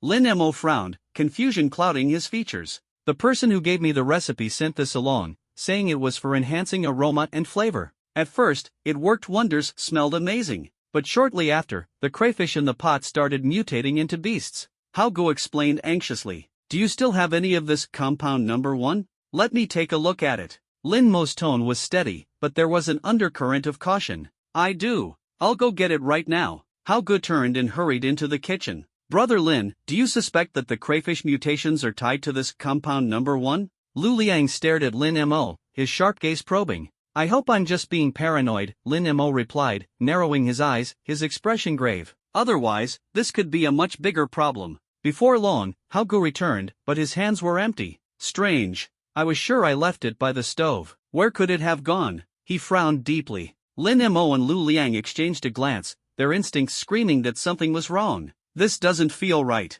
Could one of the beasts have knocked it over? Lu Liang asked, eyeing Hao Gu. Impossible. Even if it's spilled, the bottle should still be there, right? I've searched the entire kitchen, but there's nothing, not even a trace. It's like it vanished into thin air. Hao-gu shook his head. Lin Mo's frown deepened. Can you still contact the person who sent you the compound number 1? Hao-gu quickly pulled out his phone and dialed the number. We're sorry. The number you've dialed is no longer in service. The automated message echoed coldly. Lin Mo's expression grew even more serious. He was now certain this compound number 1 was highly suspicious. But what was the sender's true intention? Was it simply to create these mutated beasts? Or was Hao-gu unknowingly being used as part of some experiment? Lin Mo fell into deep thought. Meanwhile, behind a large tree across from the food stall, a pair of sharp eyes watched everything in secret. The observer was a boy of about 15 or 16, clean-cut and delicate-looking, with short hair and black-framed glasses, giving him an innocent appearance. But as his gaze locked onto Lin Mo and Lu Liang, a smirk of triumph curled at the corners of his lips. Looks like my experiment was a success. Even the Ability Management Bureau has been drawn into this. As he spoke, he raised his right hand, revealing a small white bottle. Bold black characters on its surface read, Number 1. Still, the potency of compound number 1 is limited. It can only cause mutations in crayfish. If I want to make a bigger impact, I'll need to develop compound number 2. And when that happens, ha ha ha, the excited boy turned and disappeared into the shadows of the night. Just as he left, Lin Mo suddenly whipped his head around, his gaze fixed in the direction of the large tree. What's wrong, brother Lin? Lu Liang asked, puzzled. I had the feeling someone was watching us just now, Lin Mo replied, his brow furrowed. Could it have been the person who sent you the compound number 1? Criminal psychology suggests that many perpetrators like to return to the scene of the crime. Maybe they wanted to observe the results, Lu Liang speculated. You know criminal psychology? Lin Mo asked in surprise. Learned it from movies. Lu Liang scratched his head sheepishly. Lin Mo was speechless for a moment before continuing, either way, if it really was them, they can't have gone far. We should go after them, there's still a chance we can catch up. Then what are we waiting for? Let's move. Anyone who makes something like compound number 1 is definitely up to no good. Lu Liang stood, his eyes gleaming with determination. Agreed. Lin Mo nodded, then turned to Hao-gu. Boss, we've got something urgent to handle. We'll settle the bill later. The night was deep. In a dim alleyway, a young man's mind was consumed by thoughts of perfecting formula number 2. Whoosh! Suddenly, several dark shadows darted out, blocking his path. The young man halted, raised his head, and spoke with composure. Looking for me? Chu Tianxi, we've finally found you. From the shadows, a burly middle-aged man emerged, a crimson cross glowing on his forehead. Followers of the cult of devotion? Chu Tianxi squinted his eyes. We've taken a liking to your abilities. We invite you to join the cult of devotion and achieve greatness together. The middle-aged man extended his hand, his expression oozing arrogance. Chu Tianxi gave him a cold glance and shook his head. Sorry, we're not on the same path. There's no need for this. Not on the same path? Chu Tianxi, our invitation is a sign of respect. Don't act clueless. Anyone who refuses the cult of devotion knows their fate. So tonight, whether you like it or not, you will agree. The middle-aged man sneered, his arrogance boundless. As soon as the words left his mouth, the followers of the cult of devotion behind him stepped forward, sealing off Chu Tianxi's escape route. What? You plan to use force? Chu Tianxi turned his head slightly, his tone cold. Chu Tianxi, you only have 2 options now. The middle-aged man sneered. Hand over the formula for formula number 1, or lose your life. His gaze turned vicious, as if pronouncing a death sentence. Choose wisely. What if I choose neither? Chu Tianxi narrowed his eyes and countered provocatively. Ha ha ha. The middle-aged man threw his head back in laughter, full of disdain. You think you're someone special? You're just a powerless failure who will never awaken any abilities. Without formula number 1, I wouldn't even bother looking at you. Now, I'll give you 3 seconds. After that, I'll make the choice for you. Before he finished speaking, the middle-aged man radiated a powerful surge of energy, an intense burst of supernatural power filling the air. A whip of blue light materialized in his hand, crackling with arcs of electricity. It was his power, lightning whip. Chu Tianxi's face darkened as he instantly assessed the situation. This man was a level 4 ability user, not an opponent to take lightly. He had to think quickly to escape. His eyes darted, and he inadvertently noticed a massive cockroach in a nearby trash bin. An idea struck him. So, you want formula number 1? Fine, I'll give it to you. No need for violence. Chu Tianxi grinned, pulling a vial of formula number 1 from his pocket. Is this formula number 1? The middle-aged man's eyes gleamed with anticipation. But he quickly calmed himself, his expression skeptical. "You're handing it over so easily? Is this a trap? Don't believe me? I'll show you," Shu Tianqi said, unscrewing the cap and pouring the formula into the trash bin. "What are you doing?" The man frowned. "You'll see soon enough." Shu Tianqi's lips curled into a cold smile. The moment he spoke, boom, the trash bin exploded violently. Immediately, giant cockroaches began crawling out of the bin, each towering 2 meters tall. Their blood-red eyes glowed with feral malice, radiating a thirst for blood. The middle-aged man's face twisted in shock. "Believe me now?" Shu Tianqi sneered, his voice sharp as a blade. "You little brat, daring to pull tricks on us." The middle-aged man roared in fury, lunging forward with his hand aimed at Shu Tianqi's neck. But at that moment, the swarm of giant cockroaches surged forward like a tide, their speed astonishing. Shockingly, the cockroaches bypassed Shu Tianqi entirely, showing no aggression toward him, and instead charged straight at the middle-aged man and his followers. Left with no choice, the man and his followers unleashed their supernatural powers, fighting desperately against the onslaught of these ferocious beasts. Shu Tianqi watched coldly from the sidelines, stepping back with a smirk. "You think you're worthy of taking my formula number 1? Dream on." Chitter chitter. A rat suddenly darted into Shu Tianqi's line of sight. Without hesitation, he poured some formula number 1 onto the rat. In an instant, the rat's body swelled, growing to the size of a car. It let out an enraged roar and charged straight toward the middle-aged man. Lightning quintuple whip. The middle-aged man lashed out with his lightning whip, the electric arcs moving like striking serpents, swift and deadly. Although each strike took down a level 2 mutant beast, the sheer number of cockroaches, dozens of them, was overwhelming. With the addition of the giant rat, the battle turned into a brutal melee. Several followers of the cult of devotion were already gravely injured, the situation becoming increasingly dire. Shu Tianqi was preparing to summon even more mutant beasts to finish off the man and his followers. He suddenly turned his head, his gaze locking onto the entrance of the alley. His brow furrowed slightly. "They actually followed me?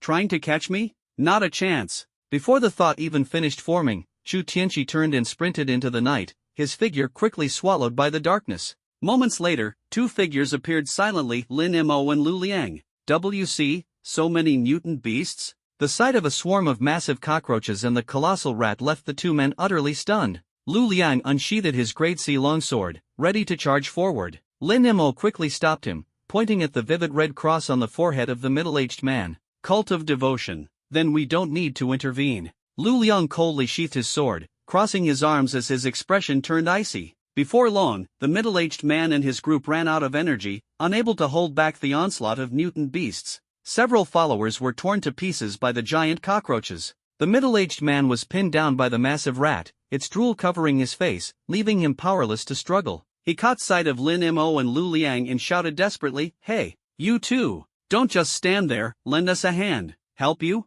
Lu Liang sneered. "We're from the Bureau of Supernatural Affairs. You're lucky we're not cutting you down ourselves, and you still expect us to help?" The Bureau of Supernatural Affairs. The middle-aged man's face turned pale as he took a deep breath. Abandoning all resistance, his survival instincts took over. "Dear investigators, I surrender, please arrest me right away." "Well, Lin, this is the first time I've heard someone begging to be arrested." Lu Liang chuckled mockingly. Lin Mo shook his head with a wry smile, then turned to the middle-aged man. "Where did all these mutant beasts come from?" "They were all created by that little bastard, Shu Tianqi. That guy's pure evil. Investigators, you must bring him to justice." The middle-aged man gritted his teeth, seething with rage. "Oh?" Lin Mo narrowed his eyes, stepping forward and delivering a powerful kick to the giant rat. Squeak! The rat let out a shrill cry as it was sent flying 7 or 8 meters, crashing into and killing several cockroaches along the way. But the kick wasn't fatal. The giant rat quickly got back on its feet, its blood-red eyes glaring at Lin Mo as it lunged at him again. "A Tier 3 mutant beast?" A hint of surprise flashed in Lin Mo's eyes. As the rat closed in, buzz! 2 annihilation beams suddenly shot out. The giant rat exploded instantly, disintegrating into nothingness, not even leaving a drop of blood behind. The terrifying power of the annihilation beams was enough to strike fear into anyone. They could completely erase existence itself. The middle-aged man, lying on the ground, was frozen in shock, his face filled with terror. It was clear that at this moment, among all the mutant beasts, Lin Mo was far more fearsome than any of the giant rats. With just one move, the tide of the battle shifted. Lu Liang wasted no time, charging into the fray. The two worked in perfect tandem, sweeping through the battlefield like an unstoppable storm, quickly eliminating the remaining giant cockroaches. As for the cult of devotion followers, they had long been torn apart by the cockroaches. Only the middle-aged man remained alive. Lin Mo approached him, his gaze cold and his voice steady. You said earlier that Chu Tianqi created these mutant beasts. What did he use to create them? The middle-aged man hesitated, stammering, I. Smack, a crisp sound rang out as Lu Liang slapped the back of his head, his tone impatient. Quit stalling. Spill it. You, how can you hit me? Doesn't the Bureau of Supernatural Affairs treat prisoners well? The middle-aged man clutched the back of his head, his face full of grievance. Treat you well? Ha! Today, I'll show you just how well we treat you. Lu Liang sneered, rolling up his sleeves and laying into him with fists and kicks. A few minutes later, the middle-aged man was battered and bruised, his nose bleeding profusely, his body covered in footprints. Stop. I'll talk. I'll tell you everything, he pleaded repeatedly. Humph. Lu Liang stomped the ground, his voice cold. Spineless coward. If you don't behave, you'll get beaten. Now talk. Chu Tianqi used Formula Number 1. The middle-aged man clutched his head, hurriedly spilling the secret. Formula Number 1. Lin Mo and Lu Liang's eyes instantly lit up with a fiery intensity. Indeed, this Chu Tianqi was no ordinary man. Lin Mo furrowed his brows.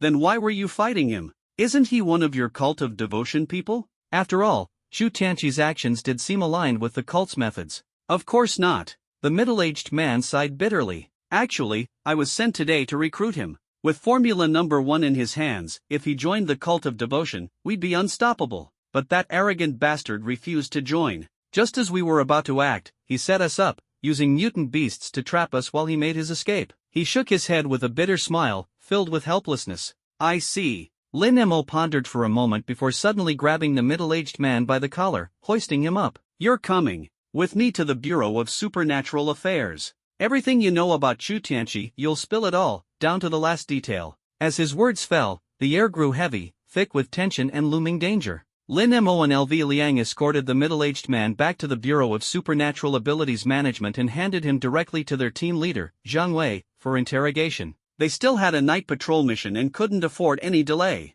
That night, the Bureau was suddenly plunged into darkness, leaving only the electric batons faintly glowing. The next morning, just as Lin Mo and LV Liang returned to the Bureau, Zhang Wei walked over, holding a file in one hand and yawning. Got everything out of him. He spilled all the beans. Here's the dossier on Chu Tianqi. Thanks for your hard work, team leader. Lin Mo accepted the file. We're all on the same team. No need to be polite. I've got to go now. That kid gave up a few hideouts of those Baishan cult members. This time, we're wiping them out completely in Jiangzhou. Zhang Wei's lips curled into a cold, ruthless smile as he turned and strode away. Lin Mo opened the file and frowned deeply. Chu Tianqi, male, 16 years old, registered in Jinshui District, Jiangzhou City. At 6, he lost his parents in a car accident. His physical foundation was damaged, making him permanently unable to awaken supernatural abilities. Relatives seized his family assets and threw him out to fend for himself. The orphanage refused to take him in, calling him useless, leaving him to wander and beg on the streets.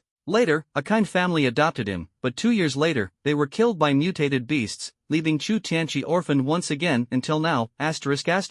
Lin Mo's chest tightened. This boy's life was truly tragic, even worse than his own. How had Chu Tianqi survived all these years? Brother Lin, Chu Tianqi's father was a renowned scientist in Huaxia, researching a serum that could purify mutated beasts. It seems Chu Tianqi has built on his father's work and developed compound number 1. LV Liang exclaimed after reading the file. A genius. Exactly. If someone like him walks the righteous path, he'll definitely bring glory to Huaxia in the future. But without proper guidance, if he strays, he'll become a major threat. Lin Mo said gravely. What's your plan, Brother Lin? LV Liang asked. Let's recruit him into the Bureau. What do you think? Lin Mo suggested. What? Recruit him? You've got to be kidding. He's not a Baishan cult member, but he's been evaluated as having antisocial tendencies. He's difficult to control and unpredictable. If you bring him in and he unleashes mutated beasts when no one's watching, the entire Bureau could be destroyed. LV Liang's expression darkened, his voice full of concern. He's antisocial because no one guided him before. He has immense potential, and we should give it a chance. I don't want to see such a promising talent wasted. Lin Mo smiled. The real reason Lin Mo wanted Chu Tianqi in the Bureau was because of compound number 1. This serum could transform ordinary creatures into mutated beasts, and by continuously slaying those beasts, Lin Mo could infinitely level up and evolve his supernatural abilities. If Chu Tianqi cooperated, it would be like adding wings to a tiger. This kind of support was simply too good to pass up. Jinshui District, Century Mansion, Villa Number 9. Chu Tianqi stood in front of the luxurious mansion that once belonged to his family, his emotions a complex mix. This place held his childhood memories, but after his parents' deaths, it had been seized by his uncle's family. Taking a deep breath, Chu Tianqi pressed the doorbell. The door opened. His aunt, Lu Yueru, stepped out, her gaze icy and full of disdain. "You little jinx, what are you doing here? Get lost. I'm here to retrieve my parents' belongings." Chu Tianqi replied coldly. "Your parents' stuff? We threw all that junk out ages ago. Don't come here bothering us." Lu Yueru said bluntly. "I need to go inside and check myself." Chu Tianqi persisted. "Stop right there." At that moment, his uncle, Chu Liancheng, waddled out of the villa, his beer belly protruding and his balding head gleaming. "You little bastard, have you forgotten what I told you back then?" Chu Liancheng's eyes flashed with cold anger as he barked, "Come back here again, and I'll break your legs. This was my home. Why can't I come back?" Chu Tianqi clenched his fists, his voice firm and resolute. "Your home? Ha! 10 years ago, this place became ours. It has nothing to do with you anymore." Chu Liancheng sneered, his tone dripping with mockery and contempt. "That's right. You're just a filthy little beggar, dirty, smelly, and you want to step foot into our villa? Even a dog wouldn't let you in." Lu Yueru's face twisted with disdain, her words sharp like knives. "I don't necessarily need to enter, but you will return my parents' belongings to me." Chu Tianqi took a deep breath, his gaze unwavering and his voice steady. "Ha, everything in this villa is mine now.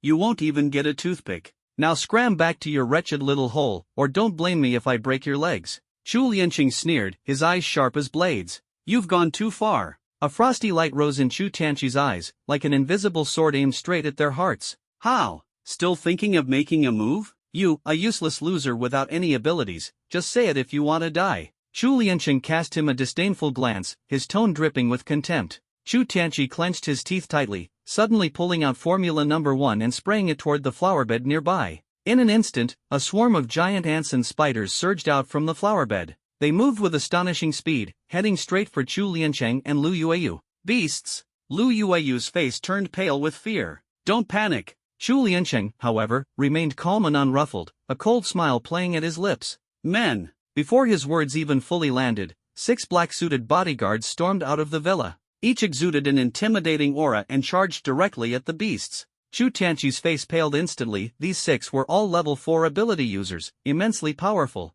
It didn't take long before the beasts were slain one by one, leaving no trace behind. Just as Chu Tianqi prepared to summon more beasts, Chu Liancheng dashed forward like an arrow, snatching the Formula Number 1 vial from his hand. "Give it back!" Chu Tianqi's eyes blazed with anger as he attempted to retrieve it. Buzz! A terrifying wave of energy erupted from Chu Liancheng's body. Without a word, he struck out with his palm, the force roaring like thunder, slamming hard against Chu Tianqi's chest. Chu Tianqi was sent flying, crashing heavily to the ground. Blood spewed from his mouth as his face turned as pale as paper. Chu Liancheng strode over, towering over the fallen Chu Tianqi with a smug sneer. "You little bastard, you dare go against me? Over the past 10 years, using the wealth your parents left behind, I've already advanced to a level 6 ability user. And you think that pathetic little toy of yours can cause trouble for me? How laughable." After finishing his taunt, he smashed the vial of Formula Number 1 onto the ground and crushed it beneath his foot. Turning around, he coldly ordered his 6 bodyguards,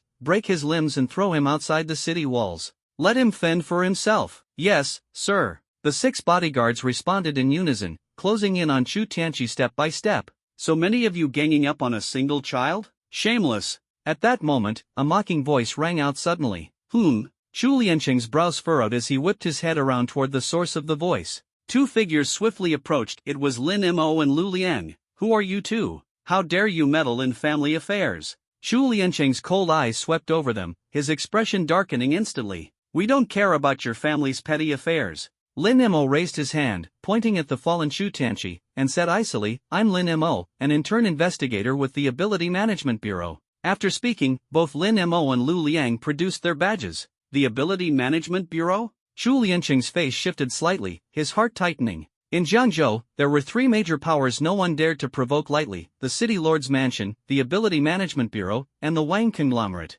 Of these, the Ability Management Bureau was the most troublesome. Forcing a smile, Chu Lianqing stepped forward courteously. Ah, so you're friends from the Ability Management Bureau. I didn't recognize you earlier, my apologies, my apologies. No problem. Since there's nothing else, have your men stand down. We're taking Chu Tianqi with us. Lin Mo said coolly, his gaze icy. What did this kid do that warranted your attention? Chu Lianqing feigned curiosity, his face full of polite interest. Don't ask unnecessary questions. Matters of the Ability Management Bureau aren't for you to pry into. Lu Liang snapped, his tone impatient. For someone who hoarded family wealth and couldn't even tolerate his own nephew, Lu Liang felt nothing but contempt. Apologies, I spoke out of turn. Chu Lianqing quickly covered his mouth and turned to his bodyguards. Stand down. The bodyguards retreated swiftly to the side. Lin Mo and Lu Liang stepped forward. By now, Chu Tianqi was extremely weak. Seeing Lin Mo and Lu Liang, his face changed drastically. It's you two. He's this badly injured. Lin Mo frowned, turning to Lu Liang. You're faster underground, get him to a hospital immediately. Understood. Lu Liang nodded and lifted Chu Tianqi into his arms. Wait. Chu Tianqi clutched Lin Mo's arm tightly, gritting his teeth. I haven't retrieved my parents' belongings yet. I'm not going anywhere. Belongings? Lin Mo paused, turning to Chu Lianqing. Are his parents' belongings in your home? What belongings? I have no idea. We've lived here for 10 years and haven't seen anything left by his parents. Even if there were, it'd have been thrown out ages ago. Who keeps dead people's stuff? Chu Lianqing shrugged with a laugh, his tone completely self-assured. Impossible. That thing is in the safe in the master bedroom on the second floor. The box it's in is made of gold, you couldn't possibly lose it. Chu Tianqi glared at Chu Lianqing, his voice roaring like thunder. Chu Lianqing's expression shifted slightly, a flicker of guilt flashing in his eyes. But he still feigned ignorance. A golden box? Never seen it. You're spouting nonsense. Exactly. I know better than anyone what we have in this house, and if I say it's not here, it's not here. Stop making baseless accusations in front of the investigators. Lu Yueru chimed in, her tone righteous and indignant. Enough. Whether it's here or not, let him go upstairs and check. Since it's your parents' keepsake, you'd best return it promptly. Lin Mo exchanged a glance with Lu Liang, preparing to head into the villa together. At that moment, Chu Lianqing quickly stepped in to block their path, his face darkening. Investigator Lin, I've already shown you plenty of respect, but don't push your luck. This is my home. Without my permission, even as investigators, you have no right to barge in. Otherwise, I'll have you charged with trespassing. As he spoke, he leaned closer to Lin Mo's ear, his voice low and cold with an undertone of smugness. I know your superiors at the bureau. If you force your way in, I can make sure you lose your jobs. You two are nothing more than rookie investigators. With a few connections and a word to the right people, you'll be packing up and gone in no time. Don't ruin your careers for the sake of some nobody. Lin Mo's lips curled into a faint, icy smile. He stared back at Chu Lianqing, his gaze sharp. Are you threatening me? Not a threat. Just advice. Chu Lianqing chuckled, shaking his head, and gave Lin Mo a heavy pat on the shoulder, his demeanor full of arrogance. Investigator Lin, you're still young. There are many things you don't understand about how the world works. In this society, having a strong fist isn't enough to stand firm. It's all about connections and background. Remember that, so you don't end up narrowing your own path. Advice? Lin Mo let out a cold laugh, his eyes locking onto Lu Liang with a commanding sharpness. Take Chu Tianqi upstairs to find it. Today, I'd like to see who dares to stop you. Got it. Lu Liang grabbed Chu Tianqi and headed straight into the depths of the villa without looking back. Investigator Lin, what is the meaning of this? Chu Lianqing's eyes widened in fury as he questioned Lin Mo. Can't you tell? Lin Mo spread his hands, a playful, icy smirk on his face. Your so-called advice? I'm not buying it. Chu Lianqing's expression twisted, his teeth grinding as he spat out. Investigator Lin, I gave you a chance. Since you don't appreciate it, don't blame me for what comes next. As soon as the words left his mouth, a powerful surge of energy erupted from Chu Lianqing's body, overwhelming and fierce. Oh, a level 6 Esper? Lin Mo raised an eyebrow slightly, a hint of disdain flashing in his eyes. What now? Scared? You're just a rookie investigator, at most a level 4 Esper. In my eyes, you're nothing more than an ant. Take my advice, don't bring trouble upon yourself. Chu Lianqing's tone dripped with condescension, his face filled with smug confidence. Who says rookie investigators can only be level 4 Espers? Lin Mo's lips curled into a cold smile. I'm the exception. Before he even finished speaking, an energy wave just as powerful as Chu Lianqing's burst forth from Lin Mo's body, surging with unstoppable force. Chu Lianqing's eyes widened in disbelief, his voice trembling. You're a level 6 Esper? And so young? How is that even possible? It had taken him nearly 20 years of painstaking effort and resources to reach this level, but Lin Mo, barely in his 20s, could rival him. The shock was beyond words. I told you, I'm an exception. Lin Mo's smirk deepened, his eyes brimming with unshakable confidence. So what if you're a level 6 Esper? Today, I'll show you just how vast the gap can be between two level 6s. Chu Lianqing snorted coldly, stomping his foot hard against the ground. Crack! The floor cracked open, rubble flying into the air and hovering before him. Let me introduce you to my grade C ability. Chu Lianqing roared. The rubble rapidly formed a massive stone fist, radiating a destructive force as it hurtled toward Lin Mo. Nearby, Lu Liang's face turned pale as he shouted in alarm, Brother Lin, be careful. But Lin Mo remained calm, a faint smile on his lips. No need to worry. Still playing tough? Chu Lianqing sneered. This punch will leave your own mother unable to recognize you. The stone fist barreled closer and closer to Lin Mo. At the critical moment, a sharp hum echoed. Lin Mo's eyes glowed blood-red, and a crimson beam of annihilation energy shot forth like a blade. Boom! The stone fist shattered into countless fragments, scattering into a cloud of dust. Chu Lianqing's face twisted in shock, his voice trembling. How is this possible? But he quickly regained his composure, stomping the ground again. Bang! Bang! Bang! More fragments of stone erupted into the air, swiftly coalescing into 4 or 5 dozen massive stone fists and palms. The dense formation was overwhelming, carrying an unstoppable momentum. Let's see how you handle this. A glint of cold light flashed in Chu Lianqing's eyes as he swung his arm. The stone fists and palms simultaneously hurtled toward Lin Mo with an earth-shattering force. Lin Mo was on the verge of being consumed by the barrage. Buzz! A scarlet sword aura swept outward in a horizontal arc, slicing through every stone fist and palm in an instant. The stone formations were split cleanly in half, disintegrating into dust that dissipated into the air. What? Chu Lianqing was so shocked he nearly cried out, his eyes widening to the brink of popping out of their sockets. Before he could even react, Lin Mo had already transformed into a blur, charging toward him with lightning speed. Chu Lianqing's face changed dramatically, and he hurriedly activated his ability. But it was too late. In the blink of an eye, Lin Mo appeared before him and delivered a swift kick, toppling him to the ground. Chu Lianqing struggled to get back up, but a long sword, glowing with a faint red light, was already pressed against his neck. He froze, unable to move, as a chilling sense of mortal danger washed over him. One wrong move, and he would undoubtedly be dead. The gap between two level 6 ability users is worlds apart, Lin Mo sneered, a smug curve lifting the corner of his lips. You're no match for me at all. What level is your ability? Why does my C-rank power seem like a child's toy in front of you? Chu Lianqing stammered, his face pale with fear, his voice trembling uncontrollably. Lin Mo replied with a dismissive tone, Me? Oh, just an insignificant F-rank ability. Nothing worth mentioning. Chu Lianqing couldn't believe it. He cursed himself silently, blaming his weakness. And now, Lin Mo continued with a cold smile, Do you still intend to stop Chu Tianqi from reclaiming his parents' belongings? Chu Lianqing gritted his teeth, hatred filling his expression. Lin Mo, I admit I can't beat you, but I'm taking this to the Bureau of Ability Management. You just wait, I'll make sure you lose your job. Do as you please, Lin Mo said indifferently, waving him off. He then shot a glance at Lu Liang. Understanding the signal, Lu Liang led Chu Tianqi straight into the villa. 10 minutes later, the two emerged. Chu Tianqi was now holding a small, palm-sized golden box. Chu Lianqing's expression darkened instantly. His clenched jaw trembled with fury, his entire body shaking.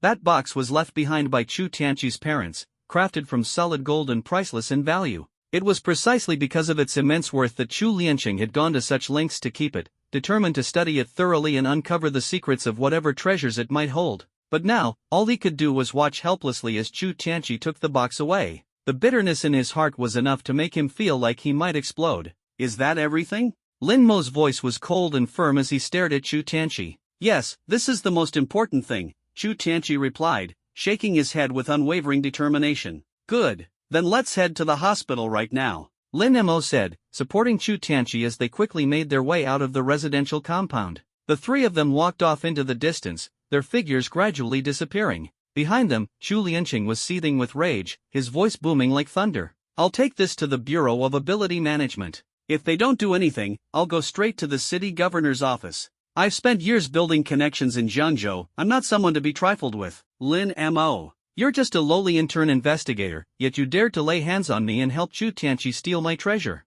Just wait, I'll make you pay for this in blood. His fury erupted into the air, his threats cutting like blades. At the city's main hospital, Lin Mo flashed his credentials from the Bureau of Ability Management, and the hospital immediately arranged for the best VIP room available. In the hospital bed, Chu Tianqi clutched the golden box tightly with both hands, refusing to let go even as the doctor tended to his injuries. Both Lin Mo and Lu Liang couldn't hide their curiosity about the secrets hidden within the golden box. As soon as the doctor left, Lu Liang fixed his gaze on Chu Tianqi, his tone probing. Chu Tianqi, what's inside that golden box that makes you so obsessed with it? It's just a memento left behind by my parents. Nothing more, Chu Tianqi replied, shaking his head lightly. His eyes darted away, deliberately avoiding direct eye contact. Don't give me that nonsense. That villa was also part of your parents' inheritance, as was everything inside it. You ignored an entire mansion and all its contents just for this tiny box? Even if it's made of gold, it wouldn't sell for much.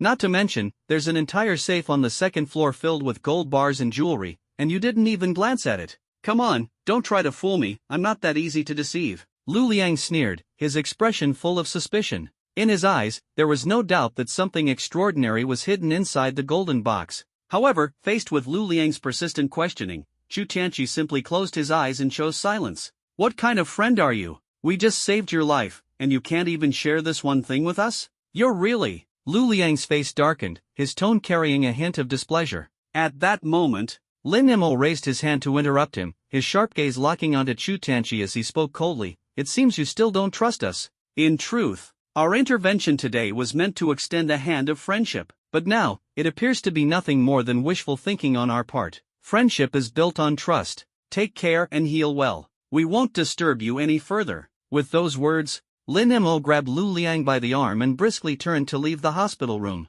The door closed slowly, and Chu Tianqi gradually opened his eyes. A trace of complex emotion flickered in his gaze as he murmured softly, "Friends, that word, it's been so long since I've heard it." Out in the corridor, "Brother Lin, are we just going to walk away like this?" Lu Liang asked, full of reluctance, his eyes fixed on Lin Mo. "And if we stay, what then? Tie him up and torture him to force out the secret of what's inside that golden box? Do you think he'd ever join us after that?" Lin Mo's lips curved into a faint smile, cold and unyielding. "Then what are you suggesting?" Lu Liang frowned deeply. "Let fate decide." Lin Mo waves dismissively, preparing to return to the Bureau of Supernatural Affairs. Buzz. Suddenly, the shrill tone of a phone shattered the air. It was a call from their team leader, Zhang Wei. "Hello, team leader, what's the matter?" Lin Mo answered the call. "Lin Mo, where are you and Lu Liang right now?" Zhang Wei's voice was rushed, almost panicked. "The City People's Hospital." Lin Mo replied without hesitation.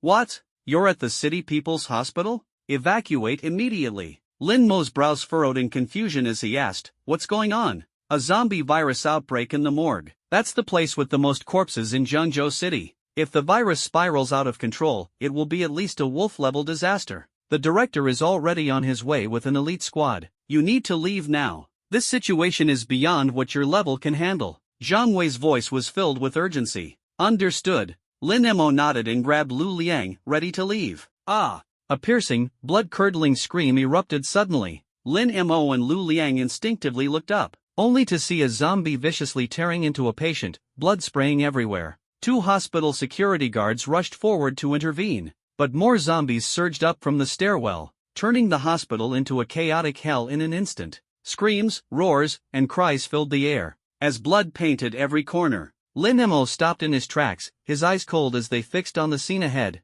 "Brother Lin, why aren't we leaving?" Lu Liang asked, puzzled. "We saved them first." Lin Mo took a deep breath and charged into the horde of zombies. "Brother Lin. Forget it." Lu Liang sighed in resignation, drawing his C-grade longsword as he followed closely behind. The number of zombies was astonishing. Just on this floor alone there were 30 or 40 of them, with more pouring in from the stairwell below. Fortunately, these zombies had only just been infected and weren't very strong. Most were level 1 beasts, with only a few at level 2. "Mommy, I'm scared." A 5 or 6-year-old girl curled up in a corner, her eyes brimming with tears. Two zombies staggered closer, step by step. The girl's mother, sitting in a wheelchair, turned pale with fright. She desperately rolled the wheelchair toward her daughter. But just as she neared, the wheelchair's left wheel caught on a corpse's arm, causing it to tip over violently. The two zombies drew closer and closer to the little girl. The mother, enduring the pain from her fall, crawled forward with all her might, shouting, "Please, take me instead. Don't hurt my daughter." However, the zombies paid her no heed, their bloodied hands reaching straight for the little girl. "No!" The mother's bloodshot eyes widened in despair, her face a portrait of anguish.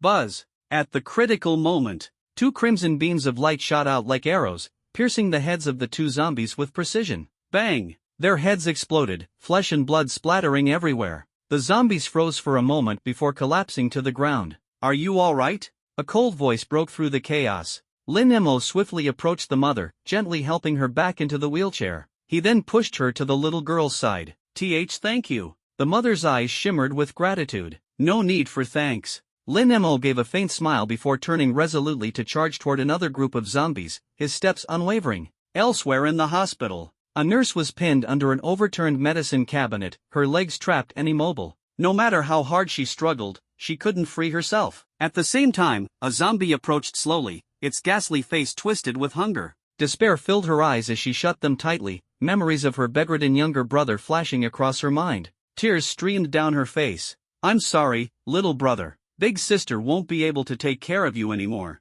The zombie opened its blood-stained mouth and lunged at her. Swish! A dark shadow sliced through the air. In an instant, the zombie's head was split cleanly in two. "Haha, nurse sister, are you alright?" A voice, dripping with a sleazy tone, rang out. The nurse opened her eyes, and the first thing she saw was a goofy, smiling face. "You," she managed to utter. "That's right. I'm the hero sent by the heavens to save you. With me here, no one can harm you." Lu Liang flicked his bangs, placed his hands on his hips, puffed out his chest, and struck what he thought was a dashing pose. "Put!" The nurse couldn't hold back her laughter. "There's hope." Lu Liang's eyes lit up. He was just about to take another step closer when, "Lu Liang, you idiot! What kind of time is this to flirt? Get over here and help me." Lin Mo's cursing voice came from nearby. Lu Liang's face shifted, and he quickly ran over. Together, they lifted the medicine cabinet off the nurse's body. Still grinning awkwardly, he said, "Nurse sister, this hero's got to save the world for now.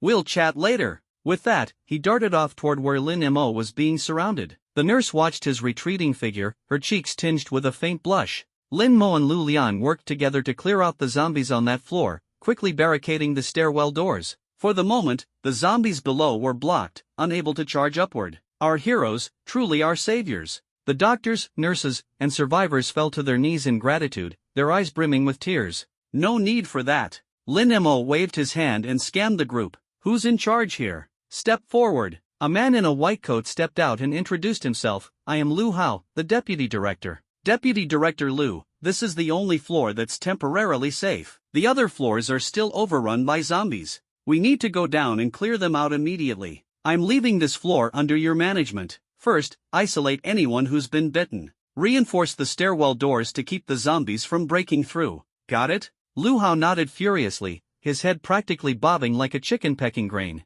"Understood. You can count on me." Lin Mo asked, "How many corpses are stored in the hospital morgue?" Lu Hao's expression turned grim. After the outbreak of the mutant beasts, all the city's corpses were sent to the People's Hospital for centralized storage. The morgue has been expanded multiple times. There are at least over 2,000 bodies down there. 2,000 zombies in the basement? Lin Mo and Lu Liang were both shaken, their spines tingling with dread. But now that they were in the thick of it, there was no turning back. Lin Mo gave Lu Liang a look, and with a nod, Lu Liang activated his powers, propelling them down to the next floor. Roar! The moment they landed, over a dozen zombies lunged at them. Lin Mo scanned the area, cold sweat breaking out on his forehead. There were at least 100 zombies on this floor, far more ferocious than the ones above. "Split up! Rescue survivors first," Lin Mo commanded in a low voice. "Got it." Lu Liang nodded in agreement. Survivors were scarce. The two of them gave it their all and managed to save just over 20 people. After clearing the zombies and sealing the stairwell doors, they pressed on downward. The deeper they went, the closer they got to the morgue, and the thicker the swarm of zombies became. By the time they cleared 3 floors, their powers were nearly drained. Even with the use of C-grade longswords to conserve energy, the relentless waves of zombies were overwhelming. "Brother Lin, at this rate, we're finished. If reinforcements don't come, we're going to drop dead from exhaustion first." Lu Liang leaned against a wall, panting heavily. "We need a plan," Lin Mo muttered, frowning deeply. The doctor mentioned that the morgue has a heavy, reinforced door. If we can seal it, we can trap the zombies inside and ease the pressure on us. But we have no idea what's waiting for us near the morgue. It could be swarming with zombies. Going down there now is just asking to die. Lu Liang's voice was filled with apprehension. But we don't have a choice. Lin Mo took a deep breath, determination flashing in his eyes. Let's go. We're heading to the morgue. For real? I don't want to turn into a zombie.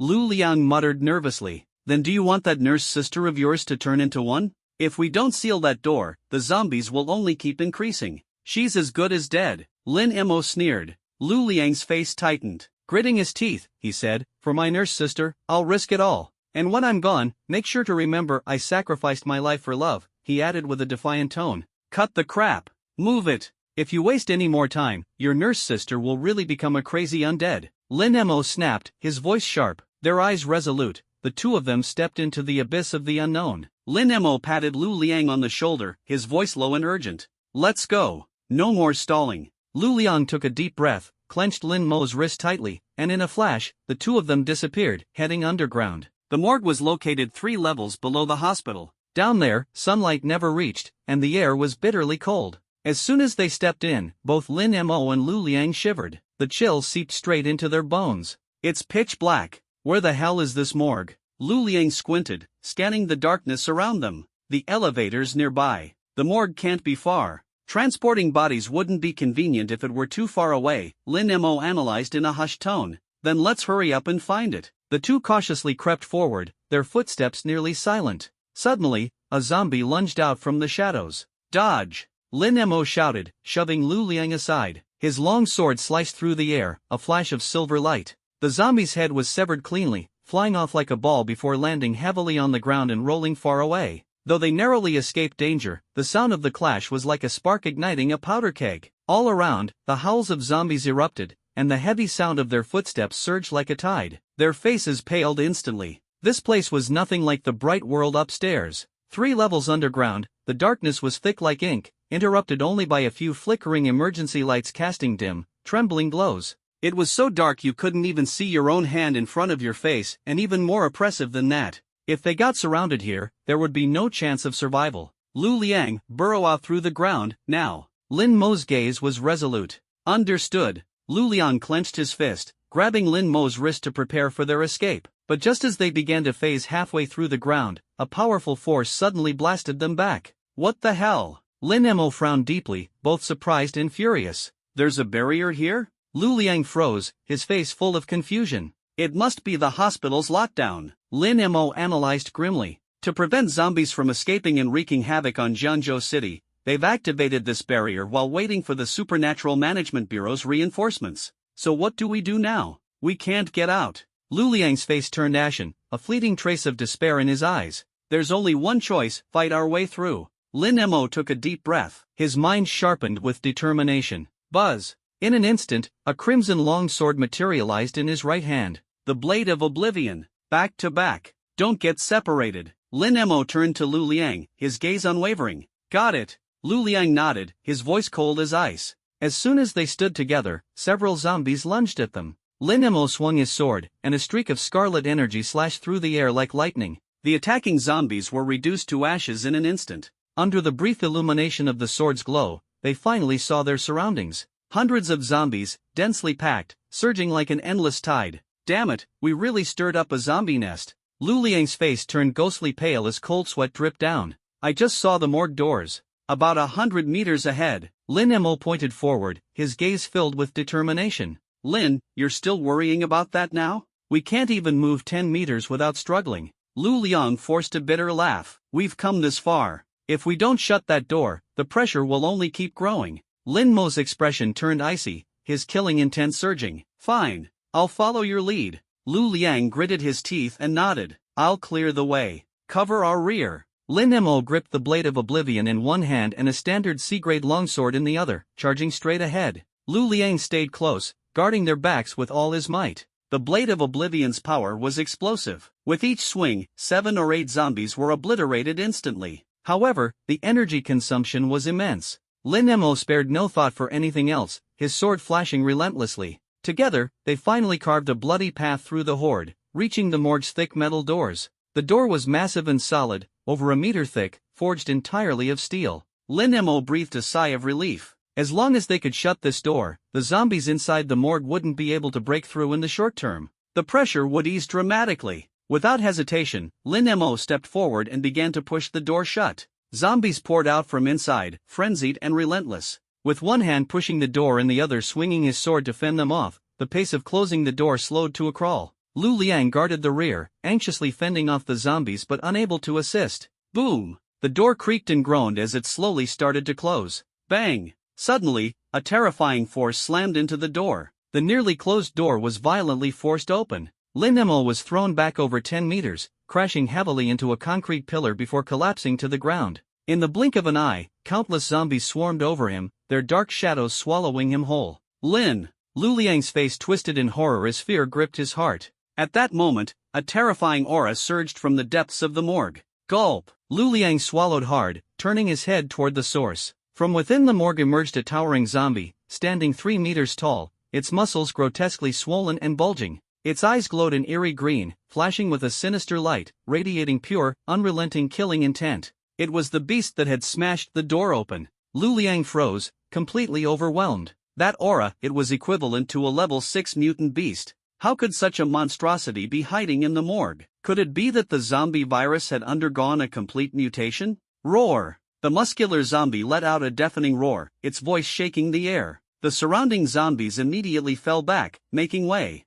It moved like a thunderstorm, its steps crashing like a speeding truck, charging directly at Lu Liang. Damn it! Lu Liang's face drained of all color. He turned to run, but the sea of zombies left him with no escape route. The hulking zombie closed in rapidly, swinging a massive hand toward him. Panicked, Lu Liang raised his C-grade longsword to block across his chest. Thrown back several meters by the force of the strike, his body landed heavily on the ground. He was sent flying dozens of meters before finally crashing to the earth. Ugh! Lu Liang's face turned deathly pale as he spat out a mouthful of blood. His injuries were severe. The scent of blood in the air instantly drove the surrounding zombies into a frenzy. Like a pack of ravenous wolves, they surged toward Lu Liang in a chaotic swarm. The situation was dire. Lu Liang's expression changed drastically, and he hastily pleaded, "How about this? Just bite one of my fingers and let me join you. I swear I can't handle pain." But the zombies paid no heed to his begging. Their eyes were filled with insatiable hunger, void of understanding. Despair washed over Lu Liang like a tidal wave. "I'm done for. This is the end. The nurse I just met. I won't get the chance to write that romantic story with her anymore. God, could you cut me some slack? I'm still a virgin. At least let me experience life before I die." The zombies drew closer. Several had already reached his legs. Buzz! Just as all seemed lost, a crimson sword aura swept through the air like a lightning strike. The dozen or so zombies surrounding Lu Liang were instantly obliterated,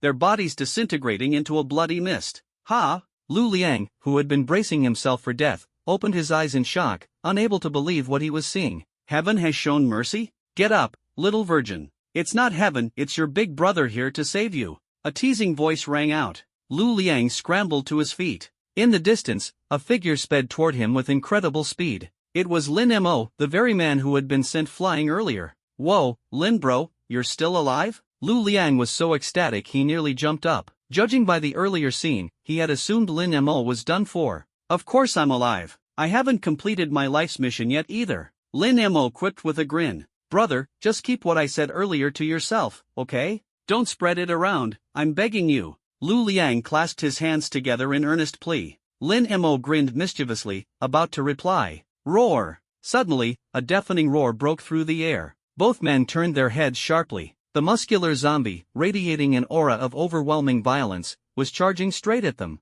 Lin Mo and Lu Liang's expressions darkened. A level 6 mutant beast. A flicker of grim determination flashed in Lin Mo's eyes. This was his first encounter with a creature of such magnitude. The pressure was immense, almost suffocating. Mutant beasts were far more dangerous than human opponents of the same level. Lin bro, can you handle this? Lu Liang asked anxiously, his gaze fixed on Lin Mo. Defend our rear. I'll take care of it. Lin Mo replied coldly, tossing a C-grade longsword to Lu Liang. Don't worry. With me here, no one will catch you off guard. Lu Liang assured, pounding his chest, then turned to face the approaching zombies, wielding dual blades. Meanwhile, Lin Mo raised his head, his gaze locked onto the muscular zombie. Taking a deep breath, he gripped his sword, the blade of oblivion, and charged forward to meet his enemy head-on. Roar! The colossal creature roared, swinging its massive, clawed hand with earth-shattering force. Lin Mo raised his sword horizontally, bracing to block the attack. Clang! A deafening metallic clash rang out.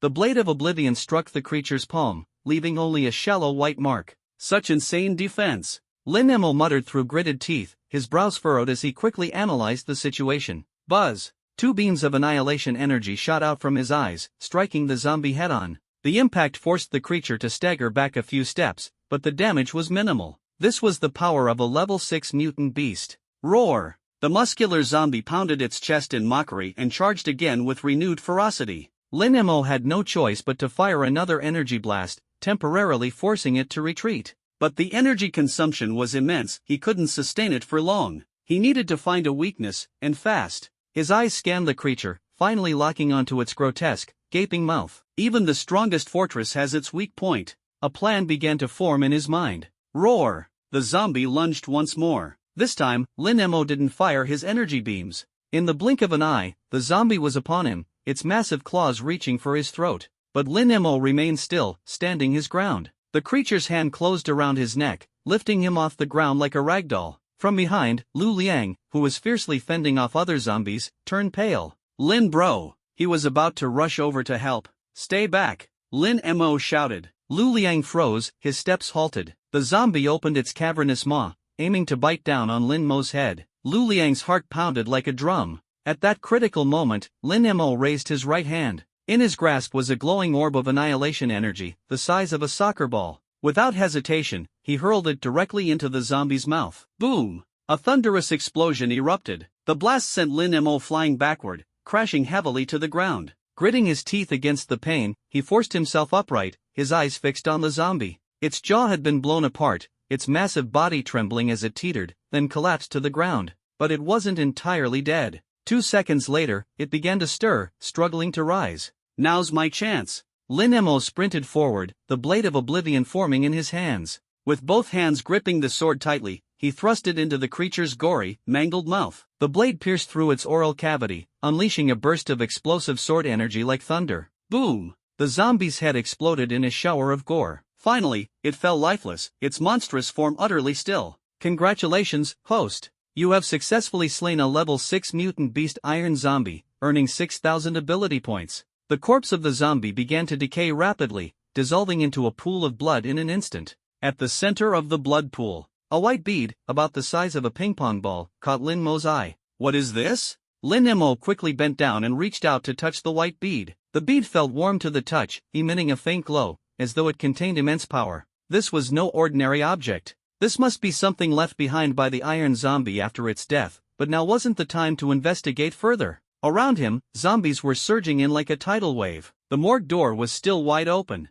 Lin Mo swiftly tucked the bead into his chest pocket and turned to bark at Lu Liang. Cover me. We have to shut that door. Before the words had fully left his mouth, he dashed toward the door like a released arrow. This time, nothing went wrong. Summoning his last ounce of strength, Lin Mo slammed the door shut and quickly locked it. Outside, the frenzied pounding of zombies against the door roared like thunder. Finally, he heaved a sigh of relief. Without the endless flood of zombies pouring in, the pressure instantly lessened by several folds. Brother Lin, what's the plan now? Lu Liang, leaning against the door to hold off the zombies, panted heavily as he asked. Lin Mo raised his eyes and spotted an elevator not far ahead. The elevator buttons glowed brightly, indicating the power was still functioning. They could still use the elevator to ascend. Make a dash for the elevator. We'll take it up. Lin Mo brandished his oblivion sword, leading the charge. Lu Liang followed closely behind. It seemed to be just a short 100 meters, but it felt like traversing the depths of hell. After their fierce battle, the two were utterly drained,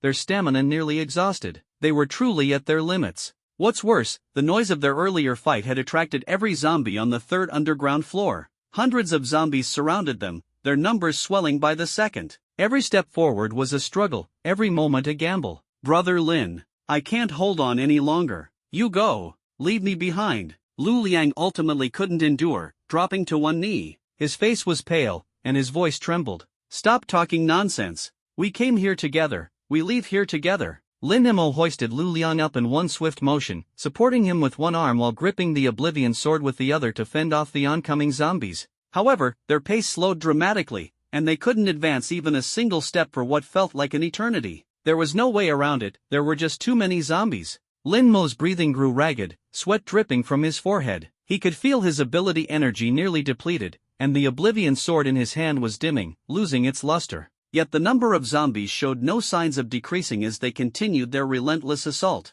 Lin Mo gritted his teeth, forcing himself to stay upright. To fall now would mean certain death. Brother Lin, leave me. Maybe you can fight your way out alone, but if you drag me along, we're both doomed. Honestly, fighting alongside you has been the happiest time of my life. Thank you for not looking down on me, for being willing to keep me around even though I'm useless. If there's a next life, I'd want to be your teammate again. Lu Liang's voice was weak as he spoke. Save your breath and use it to fight. Lin Mo refused to abandon him. Just as his ability energy ran dry and the Oblivion sword dissolved into nothingness, Lin Mo gritted his teeth and grabbed Lu Liang's C-grade longsword, continuing to slash at the zombies. But the C-grade longsword was far weaker than the Oblivion sword. The zombie horde grew increasingly dense, and there were several moments when the two were nearly overwhelmed. Huff, huff. Lin Mo panted heavily, his entire body drenched in sweat. His right hand, gripping the sword, trembled incessantly, and his stamina was on the verge of collapse. Despair flashed through his eyes. Was this it? Were they really going to die here today? As the zombies lunged at them once more, Lin Mo's face turned grim. Ding! At that critical moment, the elevator doors suddenly slid open. A warm light burst forth, piercing through the darkness. Then, a swarm of giant ants, cockroaches, and flies came charging out of the elevator, pouncing on the zombies and engaging them in a fierce battle. Lin Mo and Lu Liang were stunned. What was this? A figure slowly stepped out of the elevator. When the two saw the person's face, they were utterly shocked. It was Chu Tianqi. What are you standing there for? Get in the elevator, now! Chu Tianqi waved at them, urging them forward. Lin Mo didn't hesitate anymore. Summoning his last bit of strength, he dragged Lu Liang towards the elevator. The giant mutant insects intercepted the zombies, carving out a path of survival for the two. Finally, as Lin Mo's strength was completely spent, the two collapsed onto the floor of the elevator. Ding! The elevator doors closed, bringing a fleeting sense of safety. You weren't bitten, were you? Chu Tianqi frowned, glancing at the two men covered in blood. Don't worry, it's all zombie blood. We're fine. Lin Mo shook his head with a weary smile. Hey, weren't you supposed to be resting in the hospital ward? How did you end up down here? Lu Liang asked curiously. Here's the English translation of your text, crafted to ensure fluency and clarity for an American audience. You hadn't been gone long when I heard from Vice Dean Lu that you were heading to clear out the zombies, so I followed you down here, Chu Tianqi said calmly. Time was tight, and I couldn't gather enough mutant beasts. Those you saw earlier were all I could find. If I had more of them, a few zombies wouldn't be a problem. Why are you helping us? Lin Mo suddenly asked. Chu Tianqi paused for a moment, then shook his head. You saved me. Naturally, I have to repay the favor. A debt of gratitude, I don't leave it unpaid. Is it really that simple? Lin Mo smiled faintly. What else could it be? Chu Tianqi sneered, his tone deliberately cold. Don't overthink it. I don't have friends. Hey, you! Lu Liang was about to retort when Lin Mo raised a hand to stop him. Lin Mo reached out and gripped Chu Tianqi's shoulder with a friendly smile. No matter how you see us, to us, you'll always be a friend. Hearing those words, Chu Tianqi's body stiffened. He quickly turned away, trying to hide the redness creeping into his eyes. But tears welled up, uncontrollably, streaming down like a breached dam. Gritting his teeth, he forced a defiant smile at the corner of his lips. Suit yourselves. Ding! The elevator arrived on the first floor with a crisp chime. The doors slid open slowly. Outside, the corridor was filled with figures, not zombies, but reinforcements from the Bureau of Paranormal Affairs. Lin Mo? Lu Liang? Inside the elevator, the two men were covered in blood. Outside, Zhao Tianlin and Zhang Wei stood frozen in shock. No way! Am I dreaming? Director! Team leader! I never thought I'd see you again in this lifetime, I'm so overwhelmed. Zhang Wei's voice trembled, and his eyes grew red with emotion. Are you alright? Lin Mo, you're not bitten, are you? Zhao Tianlin and Zhang Wei hurried forward, their concern evident in their eyes. After confirming Lin Mo was unharmed, they finally breathed a sigh of relief. To them, Lin Mo was the treasure of the Bureau. If anything had happened to him, they would have been devastated. I'm fine, thanks to Chu Tianqi's timely intervention, Lin Mo said with a gentle smile, shaking his head as he briefly recounted the perilous events of earlier. Chu Tianqi? Zhang Wei gave him a measured glance, his gaze flickering with complexity before he nodded slightly. Then, turning back to Lin Mo, his tone became stern. You scared me to death. I told you and Lu Liang to retreat immediately over the phone. Why didn't you listen? As an investigator of the Bureau of Paranormal Affairs, capturing rogue beasts and protecting civilians is my duty. Lin Mo's voice was firm, his eyes resolute. Watching civilians fall one by one to zombies while I walked away indifferent, I couldn't live with myself or my conscience. Taking a deep breath, he continued with conviction etched on his face. Good. Excellent. Zhao Tianlin clapped Lin Mo on the shoulder, his eyes gleaming with approval. Lin Mo, it makes me proud to hear those words from you. As investigators of the Bureau, if we flee in the face of danger and abandon the people, we're unworthy of our positions. Our duty is to stand between the civilians and danger, to shield them with our lives. Even if ahead lies a mountain of blades and a sea of fire, even if billions stand in our way, we will not falter. It is because of this unyielding determination that humanity has survived the onslaught of countless species to this day. Lin Mo humbly waved a hand. Director, you flatter me. I'm far from worthy of being called a hero. Humph, don't downplay yourself. Today, you and Lu Liang are heroes. Once this is over, I'll make sure you're both properly rewarded. Zhao Tianlin's laughter was bright and hearty. With the intervention of the Bureau of Paranormal Affairs, the Wolf-class disaster triggered by the zombie virus was swiftly brought under control. On the third floor, a hospital room was temporarily converted into a rest area.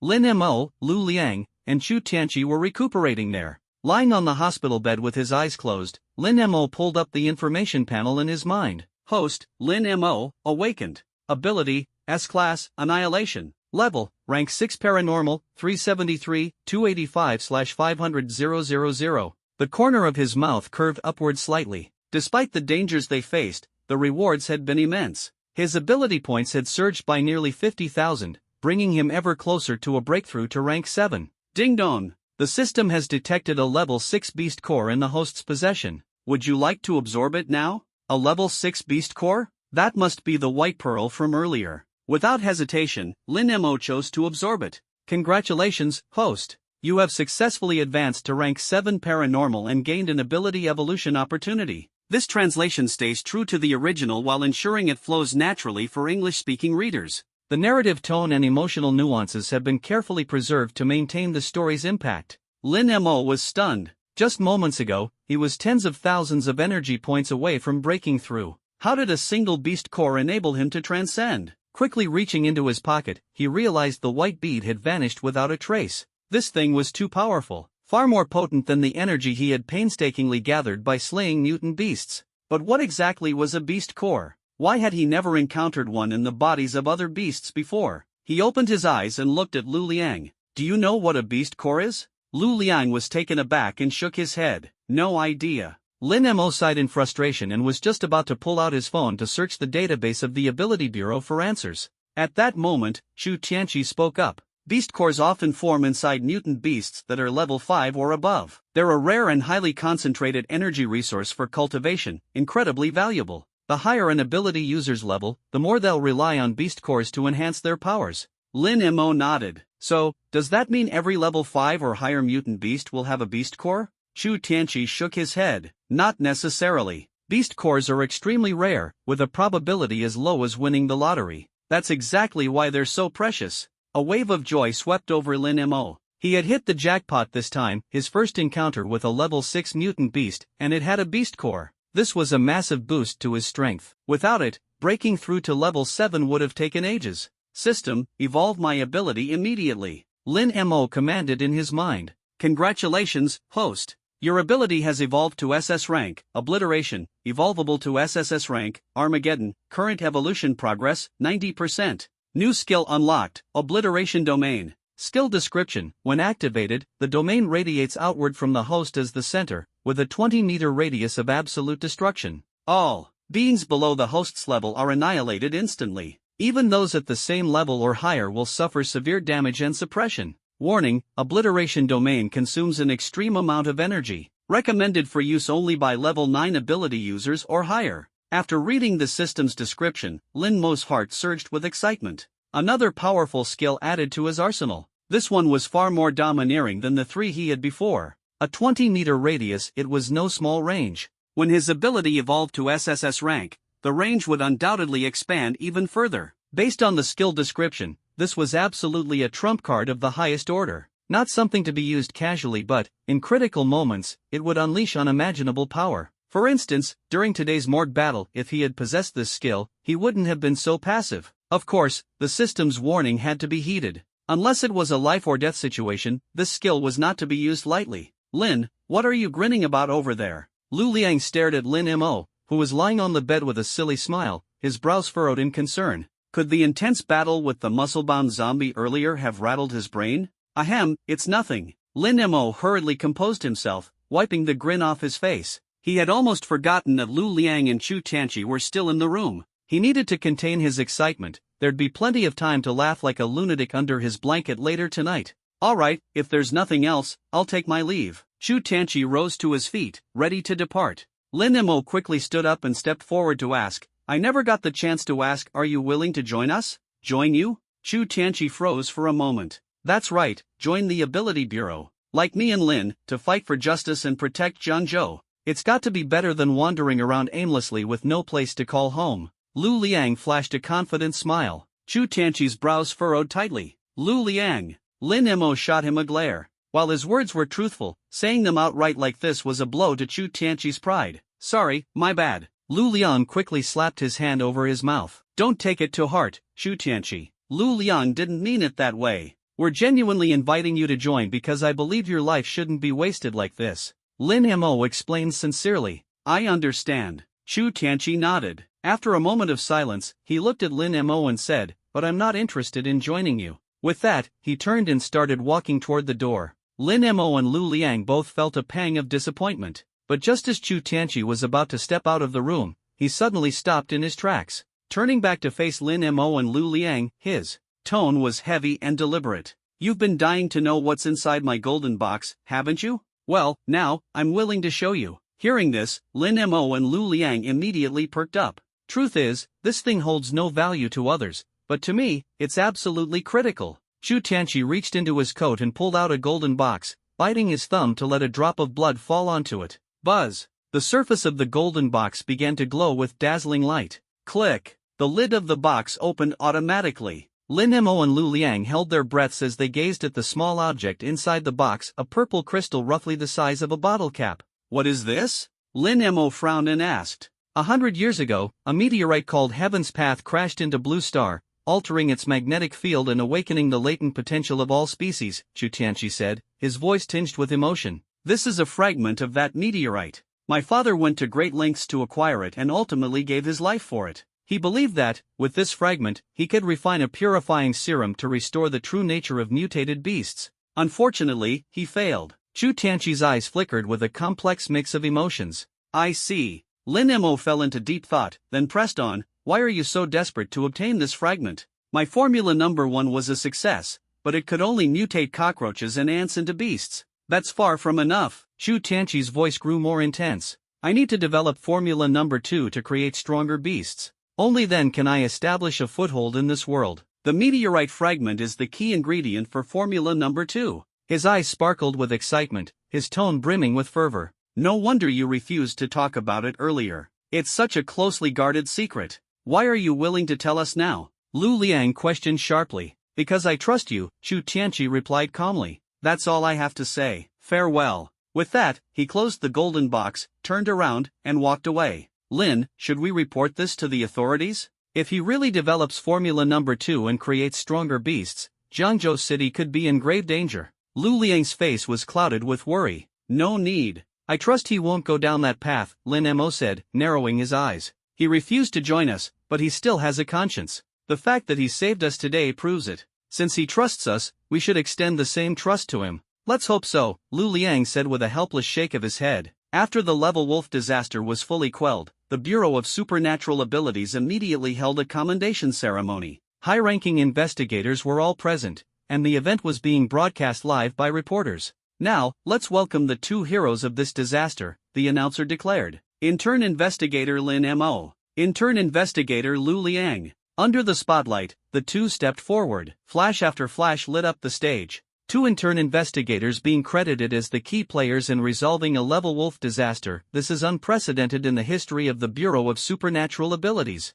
I heard they risked their lives to enter the morgue and lock up over half of the zombies, significantly reducing the crisis. Without their actions, who knows how many lives would have been lost. Such courage. Even official investigators might not have dared to do what they did. There's no doubt they deserve the highest commendation. The crowd below was abuzz, their admiration palpable. Lin Mo, Lu Liang, you did not retreat but instead advanced in the face of a level wolf disaster, achieving great merit, declared Zhao Tianlin, the bureau chief, as he stepped forward. On behalf of the Bureau of Supernatural Abilities, I present you with the Medal of Heroism. He held out two golden, five-pointed star medals and handed them to the two young men. The audience below gazed at them with envy. The Medal of Heroism is something only official investigators with at least 100 completed missions can earn. I can't believe these two interns have already received it. They're destined for greatness. Thank you, Chief. Lin Mo and Lu Liang accepted the medals and bowed deeply. Don't thank me just yet, Zhao Tianlin said with a sly smile, his eyes gleaming with pride.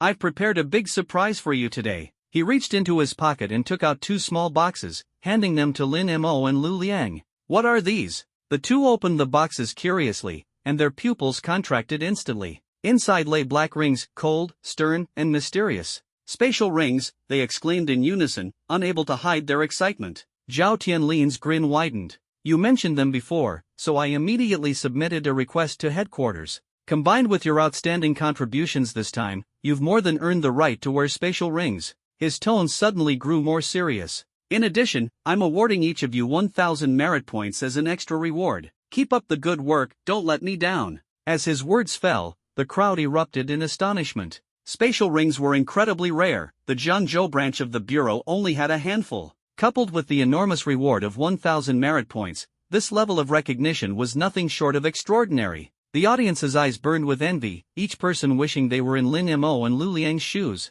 After all, these rewards were the kind of treasure that could justify years of grueling effort and training. Meanwhile, in the chairman's office of the Wine Corporation, the television broadcast was playing. On the screen, Lin Mo was being honored. Wang Dalong's face darkened with rage. With a furious growl, he hurled the remote control across the room. Boss, why are you so angry? His secretary, clad in black stockings, quickly picked up the remote and asked softly, her voice full of concern. The man Lin Mo was supposed to be nothing more than an ant beneath my feet, someone I could crush at will. But instead, he's risen higher and higher, becoming what they call a hero. Wang Dalong gritted his teeth, his face dark and stormy. A hero of Jiangzhou City? The only hero here is me. Who does Lin Mo think he is? Humph. The secretary in black stockings quickly tried to soothe him. Boss, don't get angry. Who in Jiangzhou could possibly compare to you? You are the great hero who saved the entire city. Lin Mo? He's just a nobody. You're far above him. Why stoop to his level? Getting worked up over someone so insignificant only diminishes your stature. Wang Dalong's expression softened slightly. His gaze shifted to the voluptuous figure of his secretary in her fitted attire, and a fiery glint appeared in his eyes. He pulled her into his arms abruptly, his hands rudely kneading her shapely legs, a wicked grin spreading across his face. Your mouth's getting sweeter by the day. Let's see if your skills in bed are keeping up. Oh, boss, you're terrible. The secretary's cheeks flushed, and she shyly buried her head into Wang Dalong's chest. Ha ha ha. Wang Dalong laughed heartily, scooping her up and carrying her towards the bedroom inside his office. As they passed the television, his eyes inadvertently caught sight of Lin Mo's face on the screen, and a murderous gleam flickered in them. Lin Mo, keep basking in the limelight while you can. When the ghost-tier beast tide arrives, it'll be your end. At the hospital, by the bedside. Chu Yuchi stared at her phone, where the live broadcast of the commendation ceremony lit up the screen. Her emotions churned, difficult to put into words. She glanced at the bedridden Wang Ba, his limbs irreparably damaged. Then she looked back at the vibrant and confident Lin Mo on her screen. A pang of intense regret struck her heart. The man she once dismissed as worthless had somehow transformed into a hero admired by all. Meanwhile, Wang Ba, despite the city lord's best medical efforts, was so gravely injured that even recovery would leave him disabled. Had she made the wrong choice? The thought struck her like a hammer, sending waves of bitterness and remorse coursing through her. Jiangzhou City, slums, under a bridge. The Lin Yuan family of three huddled together, their bodies covered in bruises and wounds, a miserable sight. Crippled and rendered homeless due to unpaid loans, their legs were shattered, and their home turned to rubble. Now, they survived by begging on the streets. Across the road, a convenience store TV was broadcasting the commendation ceremony held by the Bureau of Supernatural Abilities. The family's faces were ashen, their expressions twisted with fury and regret. This makes no sense. Lin Mo, that useless piece of trash, how could he rise to the top and become a hero?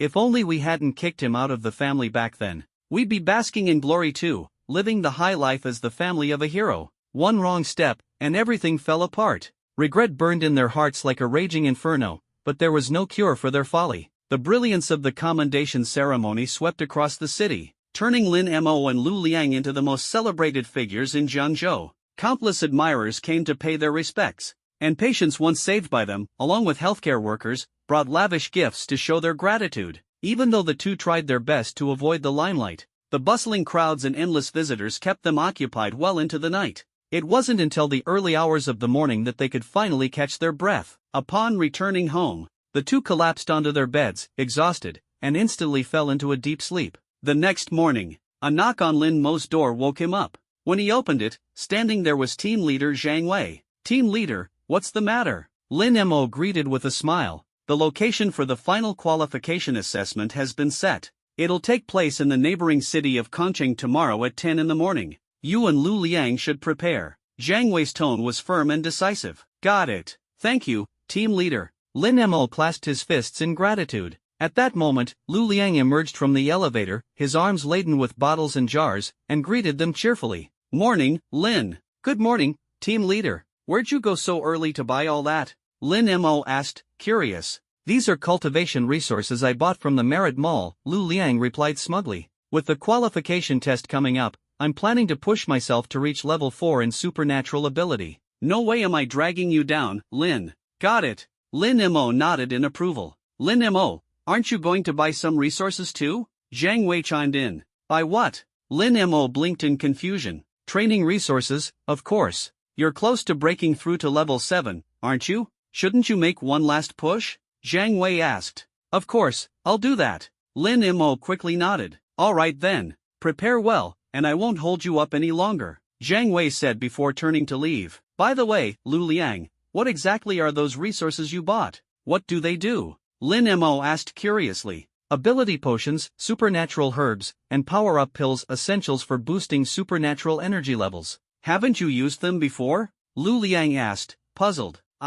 Lin Mo scratched his head awkwardly. Thanks to his system's cheat-like abilities, simply killing beasts was enough to rapidly increase his supernatural energy, making these resources unnecessary for him. But to avoid suspicion, he nodded instead. "I've used them, but I don't know much about them. Could you recommend some to me later?" "Of course. Consider it done," Lu Liang replied, beaming. Back in his room, Lin Mo took a deep breath, opened his phone, and entered the Merit Mall. Lu Liang's words served as a wake-up call for him. Since joining the Bureau of Supernatural Abilities, his strength had advanced by leaps and bounds, yet he had never purchased any resources. In the short term, it might not matter, but over time, it would surely arouse suspicion. Thus, Lin Mo symbolically purchased a few cultivation resources to cover his tracks. While at it, he also browsed through the Merit store. After experiencing the recent wolf-level disaster, Lin Mo finally realized his biggest weakness: his defenses were practically non-existent. Once his supernatural energy was exhausted, like what happened in the morgue yesterday, if no one came to save him,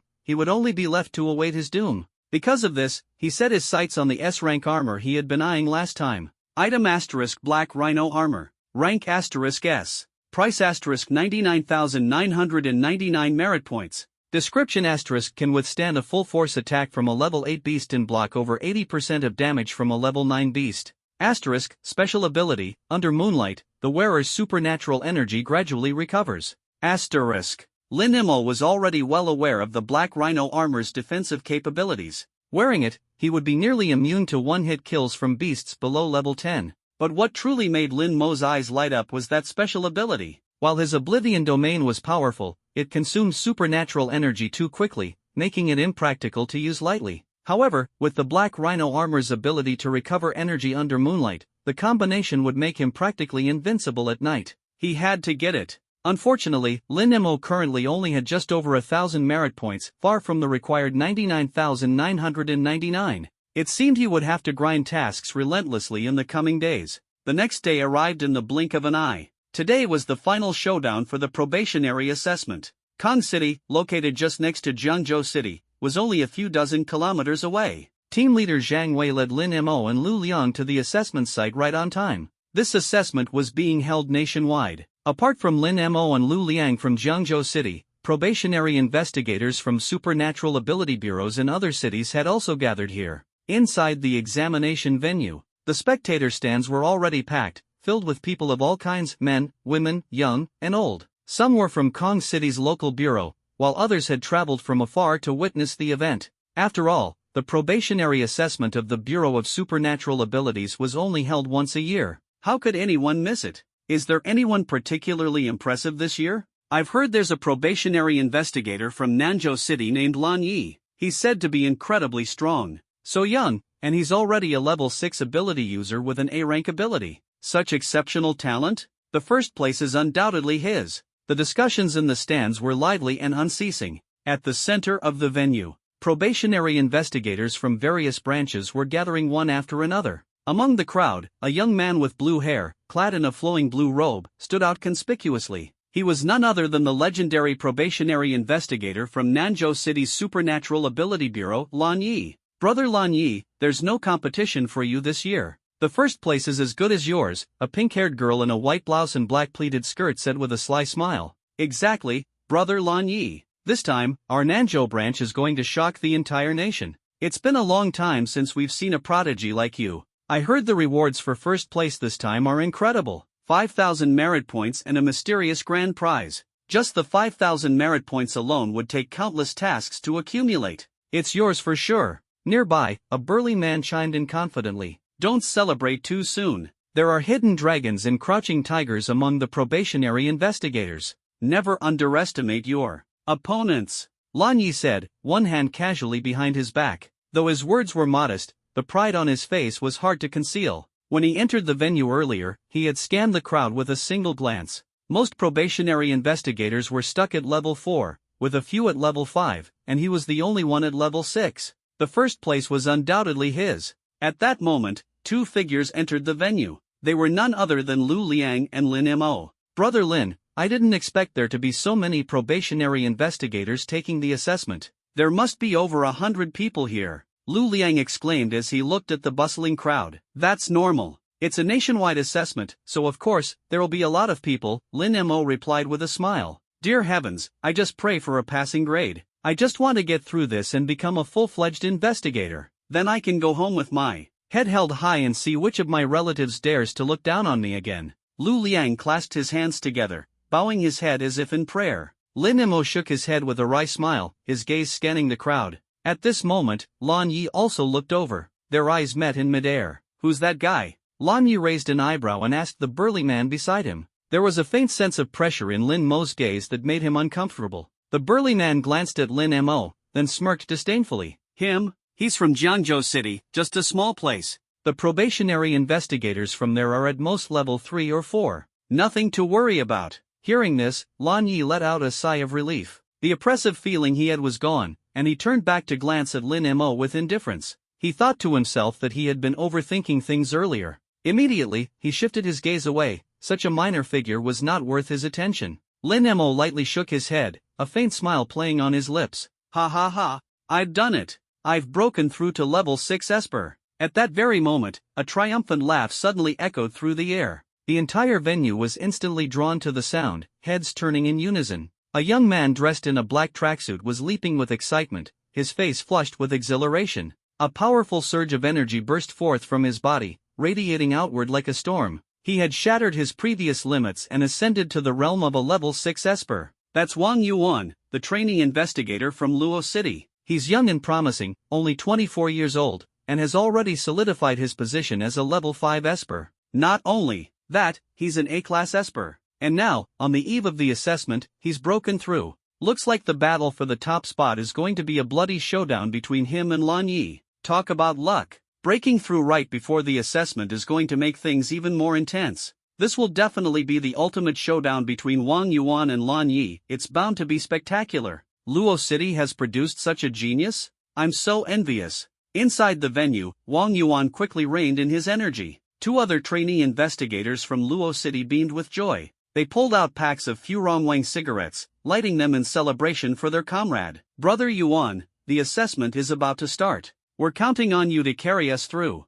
The two grinned obsequiously. Relax. We're all from Luo City, we should look out for each other. Now that I've advanced to level 6, getting you guys through the assessment will be a piece of cake. Besides, Wang Yuan's sharp gaze flicked toward Lan Yi, who stood not far away. With one hand clasped behind his back, he spoke with unshakable confidence and dominance. The top spot, I won't let it slip away so easily. No sooner had he finished speaking than Lan Yi turned to glare at him, his expression turning dark as a storm cloud. Seeing this, Wang Yuan smirked and made a slicing motion across his throat with his hand, a blatant provocation. Lan Yi, the top spot is mine. Don't even think about touching it. I, Wang Yuan, will prove to the whole nation who the real strongest is. Keep dreaming. Lan Yi sneered coldly and turned his back on him. At that moment, a slightly stout middle-aged man strode into the venue. He surveyed the crowd, his voice booming, "Welcome, trainee investigators from across the nation. I am Zhang Tong, the chief examiner for this assessment. The formal assessment starts now." As soon as these words fell, the venue fell into a deathly silence. Both the trainee investigators and the audience fixed their gazes on Zhang Tong. Before we begin, there's an important announcement. This year, we will be implementing a new set of rules. In previous years, the assessments used artificial monsters. Killing 15 of them was enough to pass. However, recent data from headquarters shows a sharp rise in the fatality rate among official investigators. Therefore, headquarters has decided to raise the bar for this assessment. This year, we are eliminating artificial monsters and replacing them with real beasts to test your abilities. The moment Zhang Tong finished speaking, the venue erupted with shock and chatter. Real beasts? The difficulty just skyrocketed. Artificial monsters have no intelligence, they're made of wood and can be easily taken down if you have some skill. But real beasts? The danger multiplies several times over. I'm finished. My dreams of passing the assessment are crushed. Goodbye to my pension and that monthly salary of 50,000. At this moment, the trainee investigators, especially those with weaker abilities, were visibly shaken. Their faces turned pale at the mere mention of real beasts. Only Lin Mo's eyes sparkled with excitement, a faint glow of anticipation lighting up his face. Zhang Tong raised his hand to signal for silence and continued his announcement. Here are the new rules. The assessment will take place on the outskirts of Kong City, specifically in Purgatory Town. You are to enter the town and hunt down the beasts within. The time limit is 3 hours. Killing a level 1 beast earns 1 point. A level 2 beast earns 2 points, and so on. 60 points are required to pass and qualify for official status. In addition, a ranking board will be in place, and the top 3 scorers will receive extra rewards. Any objections? The crowd collectively shook their heads. Very well. Please collect your scoring wristbands and proceed to Purgatory Town immediately. Remember, the wristbands must remain intact during the assessment. Damaging them will result in instant disqualification. And one final rule, killing other participants is strictly forbidden. Whether intentional or accidental, violators will be permanently banned from the Esper Administration Bureau. Zhang Tong's stern tone sent a chill through the crowd. Before long, several buses pulled into the venue. Staff members handed out blue scoring wristbands, which would track each participant's points in real time. Once you enter Purgatory Town, do not remove the wristband. It will also track your location. If you're in danger, press the emergency button on the inside. Rescue will come, but you will forfeit your qualification for the assessment, a staff member instructed as they handed wristbands to Lin Mo and Lu Liang. Got it, the two replied, taking the wristbands and boarding the bus. The buses roared to life, heading straight for the outskirts of Purgatory Town. Meanwhile, above the venue, a massive projection screen began to materialize. The glowing screen displayed the movements of all the participants within the small town, with the real-time leaderboard updating alongside it. Before long, the group entered Purgatory Town.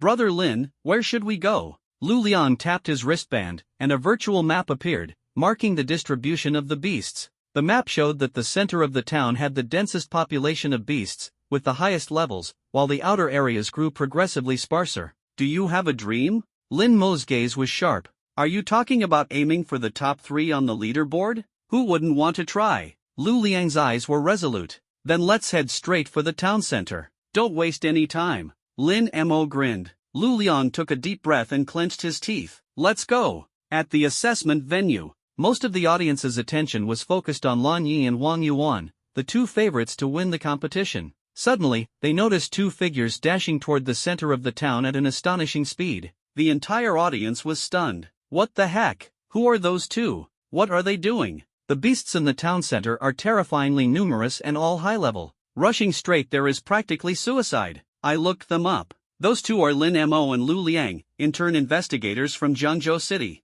But Jiangzhou is just a 4th-tier small city, so their abilities shouldn't be that strong. And according to the records, Lin Mo only joined the Bureau of Supernatural Abilities less than a week ago. What? He's been with the Bureau for less than a week and he's already participating in the certification assessment? If that's not nepotism, what is? But even if he's writing on connections, shouldn't they start by hunting solitary beasts on the outskirts to slowly accumulate points? Charging straight into the town center is just asking to die. Two arrogant clowns trying to show off and make a splash. They probably don't have much ability at all. I bet they'll be eliminated in no time. The crowd quickly lost interest in Lin Mo and Lu Liang, shifting their focus back to Lan Yi and Wang Yuan. However, sitting in the audience, Zhang Wei was sweating profusely, his mind racing. You two lunatics, what the hell are you trying to do? Inside Purgatory Town, a streak of blue lightning descended from the sky. A beast resembling a chicken was instantly charred to ashes. Pathetic! Lan Yi smirked faintly as he retracted his ability. Brother Lan Yi, congratulations!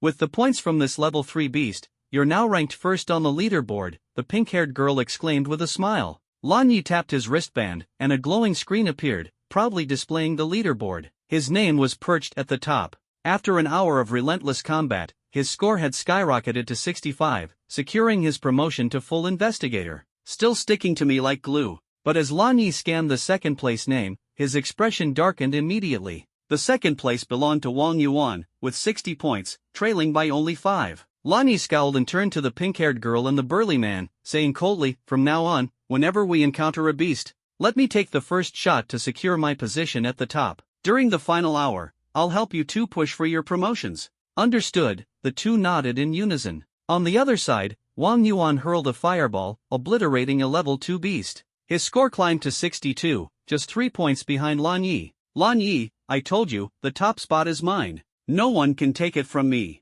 Wang Yuan sneered confidently. Buzz. At that moment, the leaderboard suddenly fluctuated violently. Wang Yuan plummeted from 2nd to 4th place, while Lan Yi dropped from 1st to 3rd. Two new names shot to the top, leaving everyone in utter shock. Those names were none other than Lin Mo and Lu Liang. The leaderboard had shifted dramatically. All the intern investigators in Purgatory Town were left dumbfounded, their mouths agape. The audience in the stands widened their eyes in disbelief, struggling to process what they were seeing. Lin Mo and Lu Liang? Aren't they the two reckless fools from earlier? How did they suddenly shoot up to 1st and 2nd place? Wait, am I seeing this right? Their scores are insane. The leaderboard now displayed. 1st place, Lin Mo, 230 points. 2nd place, Lu Liang, 160 points. Everyone instinctively rubbed their eyes, finding it hard to believe. The assessment had only been going on for an hour. Even favorites like Lan Yi and Wang Yuan, both level 6 ability users, had only managed scores in the 60s. Yet Lin Mo and Lu Liang, two intern investigators from a 4th-tier small city, had both surpassed triple digits? Was this reality or an illusion? Examiner Zhang, could the leaderboard be malfunctioning? Someone immediately turned to Zheng Tong for confirmation. Zheng Tong stared at Lin Mo and Lu Liang's names for a long moment. After verifying the live data from Purgatory Town, he firmly declared, the leaderboard is accurate. As his words fell, the crowd was thrown into a new wave of shock. In the audience stands, Zhang Wei's hands trembled slightly with excitement as he whipped out his phone and quickly dialed a number. Hello, Chief? This time, the Jiangzhou branch might just rewrite history. At the center of Purgatory Town stood the ruins of a convenience store. This had once been the lair of spider-like beasts. Now it lay in shambles, with not even a single spider egg left intact.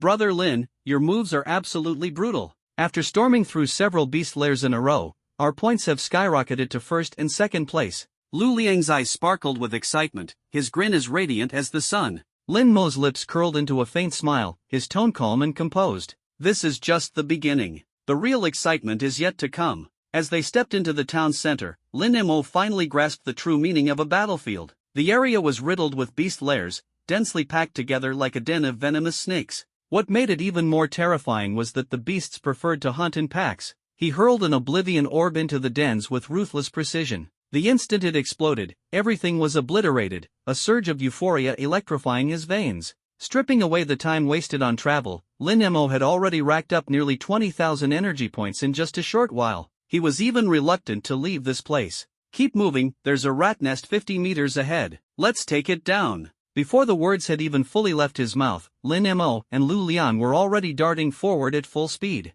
Elsewhere, Lan Yi glared at the leaderboard, his face as dark as a storm cloud. What the hell is going on? Can someone tell me? Are they cheating or something? A burly man beside him furrowed his brow, analyzing the situation. I asked around. They headed straight for the town center right from the start. The beasts there might be easier to kill. That has to be it. Otherwise, how could those two nobodies from some fourth-rate small cities rack up that many points so quickly? Lan Yi ground his teeth in frustration. Let's go, we're heading to the town center too. First place belongs to me and no one else. The three of them took off at a sprint. However, upon arrival, the scene before them made their hearts sink. The town center was indeed teeming with beasts, but their strength was all at level 3 or higher, making them incredibly dangerous to take down. Relying on his impressive skills, Lan Yi managed to slay several beasts, but his points still lagged far behind Lin Mo and Lu Liang's. This isn't working. At this rate, we won't catch up before the time is up. Lan Yi's brows were deeply furrowed. The burly man suddenly spoke up. Lan Yi, I've got an idea. What idea? Lan Yi asked, his tone impatient. Lin Mo and Lu Liang must have brought some kind of large-scale destructive weapon. That's the only way they're earning points so fast. But when it comes to one-on-one combat, those two nobodies from fourth-rate small cities are no match for us, especially not for you. So, why not cut to the chase? Let's find them and take them out. That way, the first-place spot is all yours. The burly man's voice turned cold, his grin sinister. Lan Yi hesitated, frowning. But the rules of the assessment explicitly forbid killing. The rules forbid killing, yes, but they don't ban attacking each other. As long as we defeat them and destroy their point-tracking bracelets, they'll be immediately disqualified. All their points will mean nothing. A glint of malice flickered in the burly man's eyes as he let out a wolfish chuckle. Lan Yi slapped his thigh, his eyes lighting up. Great idea. Let's find Lin Mo and Lu Liang right away. This town isn't that big. We'll track them down in no time. Trying to compete with me for first place? They must be tired of living. Time to pack up and head home, boys. Lan Yi sneered. At a dilapidated gas station. This place was the lair of a pack of black ox beasts. Each of these beasts was at least level 4, with several reaching the peak of level 5. From a distance, Lin Mo carefully formed several oblivion orbs, silently handing them to Lu Liang. Using his earth-burrowing technique, Lu Liang stealthily planted the orbs beneath the gas station. Once the orbs were in place, they were detonated in an instant. The explosions tore through the gas station, igniting the fuel tanks. A pillar of fire roared into the sky, like a blade of crimson rage ripping through the darkness. Two of the level 5 black ox beasts managed to stagger out of the inferno, barely clinging to life. Lin Mo and Lu Liang charged forward without hesitation, each targeting one beast. With a flurry of blade and sword strikes, they swiftly brought the beasts down, wiping out the entire pack. Lin Mo couldn't help but gamble on a small hope. Would these beasts drop any beast cores? Unfortunately, he came up empty-handed. Just as Chu Tianqi had said, the odds of obtaining a beast core were even slimmer than winning the lottery. The battle ended. Lin Mo's points surged to 306, with Lu Liang close behind at 243. The two of them now sat solidly at the top of the leaderboard, looking down on the rest of the competitors. Lan Yi and Wang Yuan's points hadn't even broken 100, they could exhaust themselves to death and still not catch up. Lin Mo and Lu Liang decided to find a hidden spot to rest and recover their energy and abilities. After all, the recent barrage of explosions had nearly drained their reserves. Just as they sat down, Lin Mo, Lu Liang, so this is where you've been hiding. I've finally caught up to you. A chilling laugh suddenly echoed, filled with icy malice. Lin Mo and Lu Liang frowned, lifting their heads to see who it was. The newcomers were none other than Lan Yi and his two companions. You're looking for us? Lu Liang asked, puzzled. Something you need? Drop the please. Lan Yi sneered coldly as he stepped forward, stretching out his right hand. Hand over your point bracelets. What? Lin Mo raised an eyebrow slightly. Of course, your point bracelets. What else could it be? Lan Yi said arrogantly. Hand them over obediently, and you can avoid unnecessary suffering. If I have to take them by force, things will get complicated, understand? Why should we give them to you? Lu Liang retorted, unyielding. Because of strength. I'm stronger than you. If you dare to challenge me for first place, then you should be prepared to be eliminated. Lan Yi sneered, radiating an overbearing aura. I see now. Lin Mo stood up, brushing the dust off his pants, his voice icy. So this is your plan? Unable to surpass us through legitimate means, you're resorting to underhanded tactics? Humph, victory is all that matters. As long as I claim first place and bask in ultimate glory, who cares what methods I use? Lan Yi snorted shamelessly. Ha ha ha, well said. Before Lan Yi could finish, a burst of laughter came from the side. Everyone turned their heads, spotting a group of more than 10 figures rapidly approaching. Leading the pack was none other than Wang Yuan. Wang Yuan? What are you doing here? Lan Ye's expression darkened. Ha, Lan Yi, don't be so tense. I'm not here to oppose you, I'm here to cooperate. Wang Yuan's smile was radiant. Cooperate? You, showing goodwill? Lan Ye's tone was cautious. Of course. Wang Yuan nodded, his gaze sweeping towards Lin Mo and Lu Liang, a smirk forming on his lips. These two brats are racking up points way too fast. At this rate, we'd sweat blood trying to catch up. So, I've joined forces with some old friends to kick them out of the game first. Didn't expect you'd get here before me. Great minds think alike. Lan Ye's face lit up with delight. Good, then let's work together to take them down first, and after that, we'll compete for first place. How about it? Exactly what I was thinking. Wang Yuan nodded, leading his group to stand beside Lan Yi. In an instant, the enemy numbers swelled to nearly 20. With 2 level 6 awakened, Wang Yuan and Lan Yi holding the fort, alongside several others of level 4 and above, including multiple level 5s, the lineup was downright terrifying. Lu Liang's face paled as he leaned closer to Lin Mo, whispering, Brother Lin, we're outnumbered and outmatched. Maybe we should retreat for now to avoid a huge loss. Planning to run? Wang Yuan burst into laughter. Lu Liang, I've already looked into your power, earth tunneling, right? I came prepared. He turned to a chubby man beside him and barked, Old Zhang, it's all yours. No problem. The chubby man nodded, his hands rapidly forming seals. With a shout, he declared, Barrier activate. A massive purple barrier materialized instantly, enveloping everyone within. Once this barrier is up, even I can't undo it for an hour. Let's see how you plan to escape, the chubby man said smugly. Lu Liang stomped his foot angrily. Another barrier. I swear, barriers and I are mortal enemies. Lan Yi tilted his head back and laughed wildly, his voice dripping with arrogance. Lin Mo, Lu Liang, coming from a small 4th-tier city like yours isn't easy. As a gesture of mercy, I'll give you a chance to fight me one-on-one.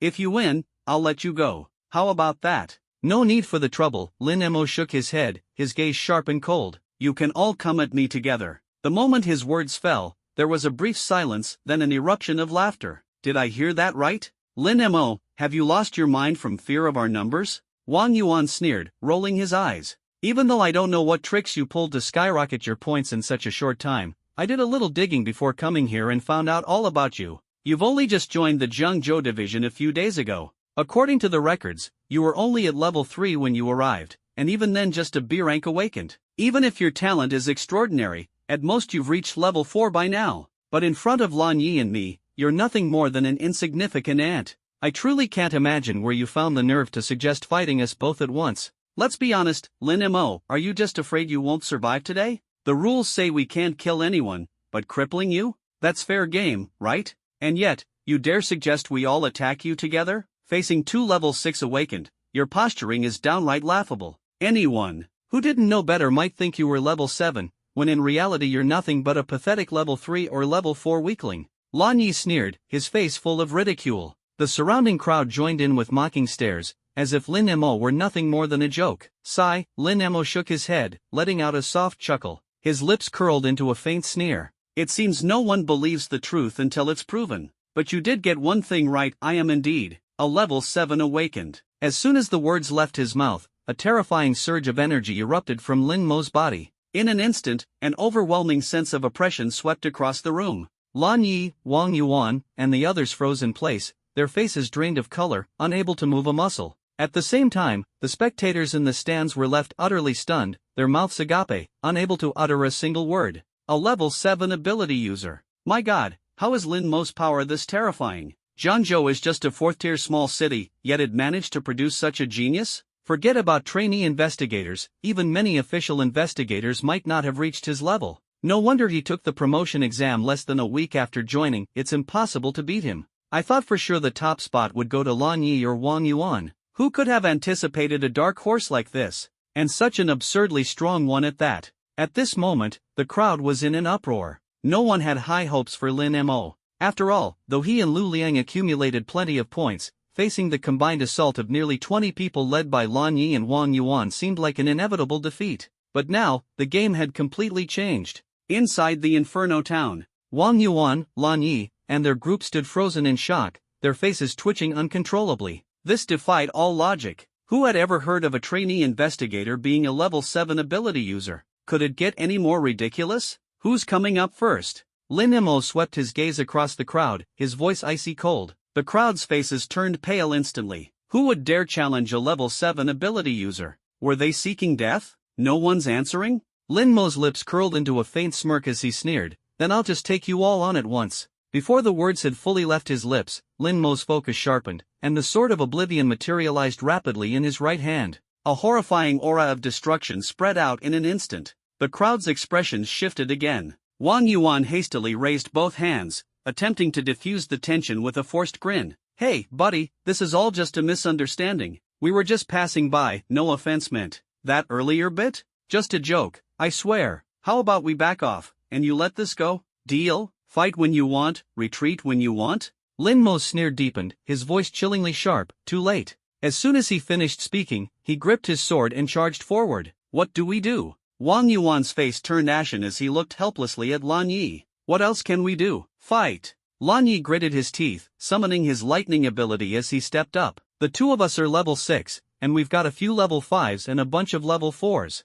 We might not lose to a single level 7. Fight!" Wang Yuan activated his flame ability and followed closely. In an instant, two devastating attacks were unleashed. A blue lightning bolt several meters long and a blazing fireball a meter in diameter hurtled toward Lin Mo. But before either could land, a crimson sword aura swept across. The lightning and fireball dissolved into nothingness in the blink of an eye. Lan Yi and Wang Yuan stared in disbelief. What kind of ability is this? It's too overpowering. Before they could react, Lin Mo's figure flickered like a phantom and appeared before them. With a swift kick, he sent Lan Yi flying. Arg! Lan Yi screamed as his body was launched through the air. Wang Yuan attempted to counterattack, but Lin Mo slapped his face with a single palm. Smack! Wang Yuan spun like a top as he was hurled away. In just one move, the two level 6 ability users were utterly defeated. This was the terror of a level 7 ability user. The rest of the group was paralyzed with fear. If even their strongest fighters, Lan Yi and Wang Yuan, were taken out in seconds, what chance did they stand? Any thought of resistance evaporated instantly. But Lin Mo showed no mercy, charging forward with his sword. Screams of agony filled the air. Without the backing of Lan Yi and Wang Yuan, the group was completely overwhelmed. Were it not for the rule against killing, Lin Mo would have gladly treated them like mutated beasts to farm ability points for himself. But while they were spared death, punishment was inevitable. Lin Mo struck with ruthless efficiency. Limbs were broken, bones shattered, and the ground was soon littered with bloodied bodies. From where they'd landed, Lan Yi and Wang Yuan looked on, their faces pale as paper. Was this guy in the mob or something before? He fights like a demon. They watched in horror as Lin Mo sent a level 5 ability user flying with a single kick, breaking several ribs in the process. Their breath caught in their throats. At that moment, only one thought flashed through their minds. Run! The two turned to flee, only to crash straight into the barrier. The barrier, which had been set up earlier to prevent Lin Mo and Lu Liang from escaping, had now become their prison.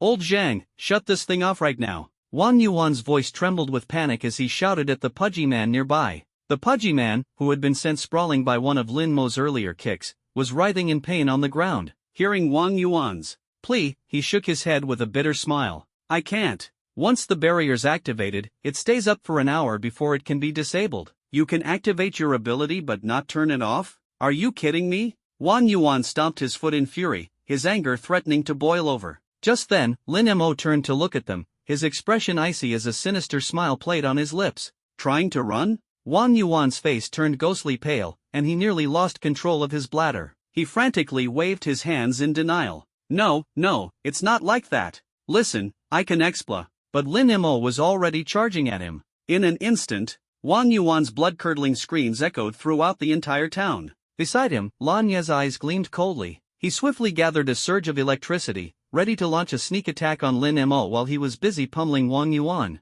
The flash of electricity roared through the air, aiming straight at Lin Mo. However, at the critical moment, Lin Mo abruptly turned around, swinging the sword of oblivion in his hand. The electric surge was cleaved in two, shattering into fragments that scattered in all directions. What? Lanya's face turned pale with shock. What's the matter? You only dared to hit him earlier but didn't have the guts to touch me? Lin Mo sneered coldly and charged forward with sudden ferocity. Before long, Lanya's anguished screams echoed across the battlefield. Not far away, Lu Liang smirked with schadenfreude. See? I told you, messing with him was a bad idea. You guys brought this upon yourselves. He casually pulled out a handful of sunflower seeds from his pocket, sat down, and leisurely began to snack while watching the one-sided slaughter unfold. Before long, Lan Yi, Wang Yuan, and the others were beaten black and blue, lying on the ground, not daring to move. They couldn't win, and they couldn't run. Despair engulfed each of them. Lin Mo, slightly out of breath and looking a bit fatigued, finally stopped.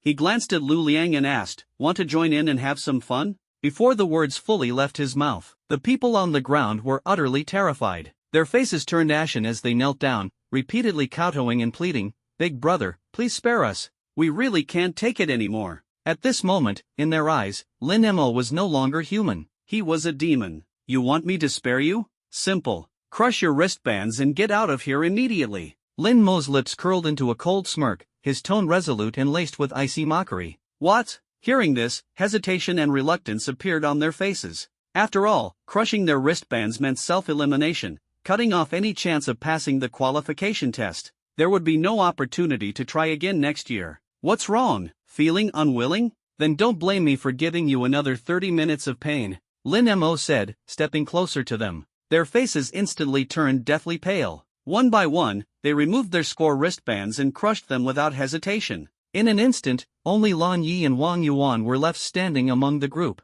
Their hearts ached as if being torn apart. They were consumed with unwillingness. As level 6 ability users, they were supposed to shine in this qualification test and stun the nation. But now, they faced premature elimination, their own hands sealing their fate. Regret surged like a tide, drowning them. If they had known this would happen, they wouldn't have provoked Lin Mo even if it meant death. But in this world, there are no remedies for regret. As the two hesitated and struggled, Lin Mo's icy gaze pierced through them like a sharp sword. Their bodies trembled, and with shaking hands, they crushed their wristbands. At the same time, the names of Lan Yi, Wang Yuan, and the other eliminated participants vanished from the leaderboard. This marked their complete elimination, their dreams of qualification utterly shattered. In the audience, everyone was stunned. Since the qualification test was established, there had never been an instance where nearly 20 people were eliminated at once, let alone all by the hand of a single individual. This was unprecedentedly brutal. Isn't Lin Mo being too ruthless? Isn't he afraid of making enemies?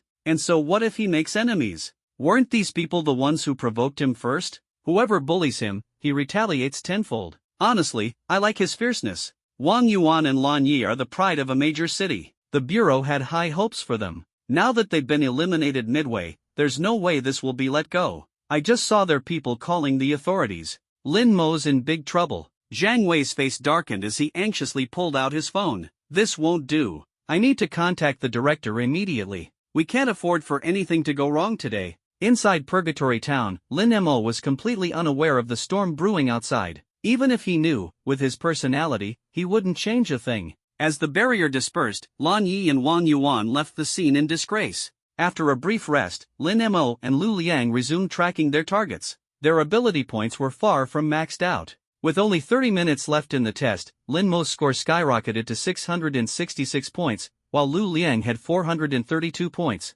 They were far ahead, completely untouchable. The others had only 70 or 80 points, rendering them incapable of challenging the top 2 spots. Everyone had given up on competing for first or second place and were now scrambling for third. In the examination hall, Chief Examiner Zhang Tong kept a close watch on the situation in the small town. At this moment, a staff member hurried over and whispered urgently, "Chief Examiner Zhang, you need to end the test early." "Why? There's still 30 minutes left," Zhang Tong asked, puzzled. Lin Mo has already killed hundreds of mutant beasts. The Bureau invested 2.5 years of effort into cultivating the creatures in Purgatory Town. The plan was for this place to be used for qualification tests for the next several years. But in less than 2 hours, he's wiped out hundreds of them, even sparing neither the young nor the old, giving the beasts no chance to reproduce. If this goes on, Purgatory Town might truly be ruined. The staff member's face was grave. Zhang Tong lowered his head to check the large screen. What entered his sight was the image of Lin Mo and Lu Liang in the center of the small town,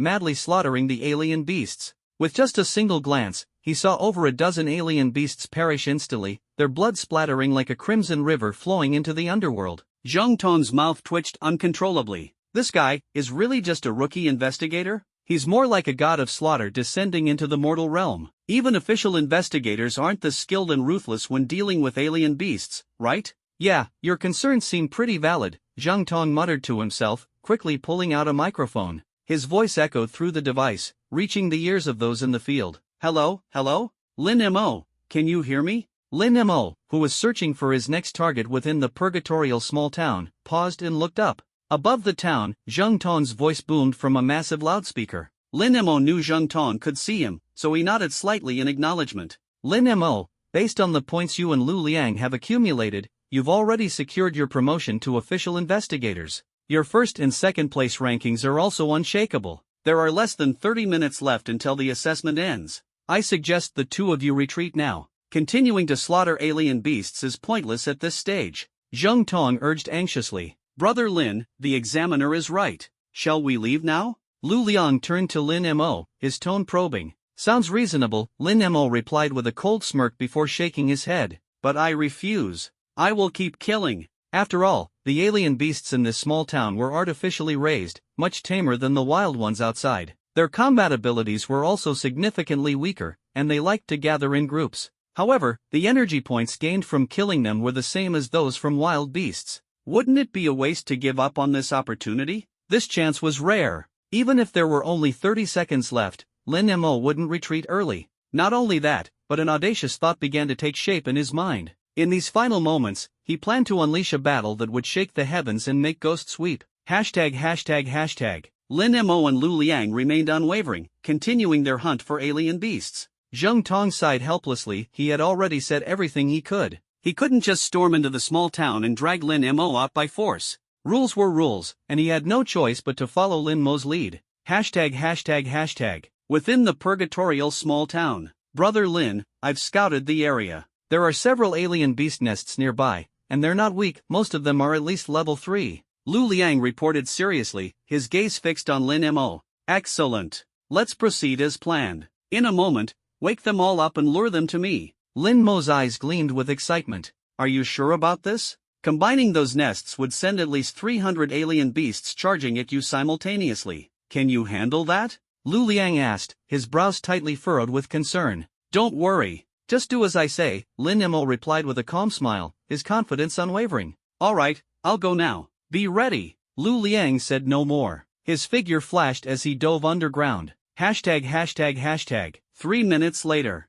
Lu Liang emerged from the ground, drenched in sweat and panting heavily. Brother Lin, they're all awake. Are you ready? Before he could finish speaking, a wolf pack's furious howls erupted ahead. Dozens of wolf-shaped alien beasts with blood-red eyes charged forward like tigers leaping down a mountain. From the right side came an earth-shaking rumble. Boom, boom, boom. A massive group of bear-shaped alien beasts stormed toward Lin Mo, their movements like runaway freight trains. From all directions, waves of alien beasts surged forward, densely packed, hundreds of them. An ordinary person would have collapsed in terror at the sight of such a horde. But in Lin Mo's eyes, there was only unbridled excitement. The alien beasts drew closer and closer. Lu Liang, you can leave now, Lin Mo turned and said firmly. Are you sure you can handle this alone? Lu Liang swallowed hard, visibly nervous. Relax. I never do anything I'm not confident about, Lin Mo replied, patting Lu Liang on the shoulder, exuding an aura of dominance. Alright, take care.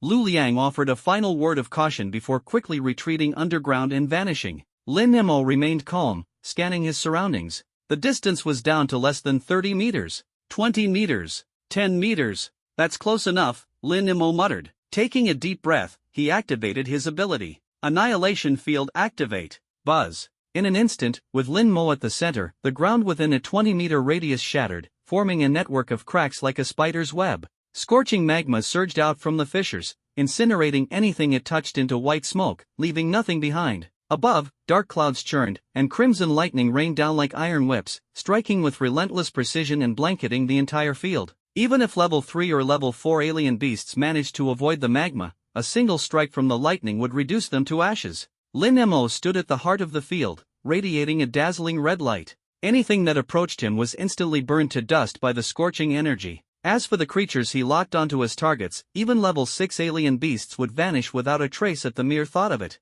This was the terror of the annihilation field. Creatures below Lin Mo's level couldn't escape their fate. The number of alien beasts dwindled rapidly, visibly to the naked eye. The beasts that charged into the domain sensed that something was terribly wrong. When they tried to retreat, a blood-red wall of light suddenly rose at the edges, sealing off their escape route. Those who attempted to force their way through the wall were instantly torn apart, reduced to fragments. Within the confines of the light wall, crimson lightning and waves of molten lava rained down in relentless succession. There was no way out, only death awaited. This place was like a living hell. Shrieks of agony pierced the heavens. At the assessment site, Zheng Tong stood before a massive screen, staring at this blood-soaked inferno. His heart was filled with both pity for the beasts and utter shock. How terrifyingly powerful was Lin Mo's ability? According to the records from the Ability Management Bureau, Lin Mo was merely classified as a B-rank ability user. But how could a B-rank ability possibly unleash such devastating, lethal force? Zheng Tong's brows furrowed deeper at the thought.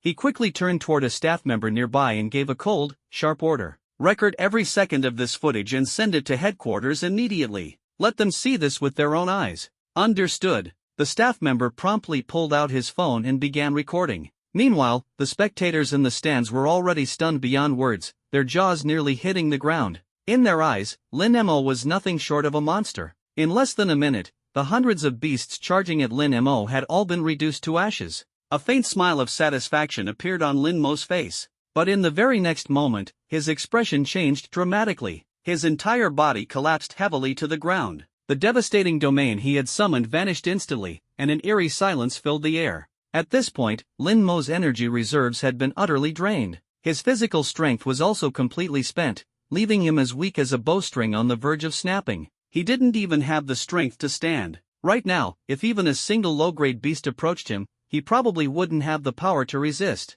Lin Mo finally understood why the system had repeatedly warned him to only use the Annihilation domain after reaching rank 9. The energy consumption of this ability was utterly terrifying. Just 1 minute had left him completely drained and even pushed him into overexertion. Fortunately, all the beasts in the vicinity had been wiped out. Otherwise, the consequences would have been unimaginable. "Brother Lin, are you alright?" At that moment, a head popped out of the ground. It was Lu Liang. Lin Mo let out a faint sigh of relief and managed to squeeze out a weak response. "I'm fine, just a bit exhausted." "Get me out of here." The assessment time was nearing its end. If he stayed any longer, he wouldn't even have the strength to move. Lingering here was pointless. "Got it." Lu Liang quickly emerged from the ground, carefully supporting Lin Mo as they headed out of the hellish town. Witnessing this, Zheng Tong at the assessment site finally breathed a sigh of relief. This troublemaker was finally leaving. If he hadn't, the beasts in the area would have been driven to extinction. As the second hand of the clock completed its final tick,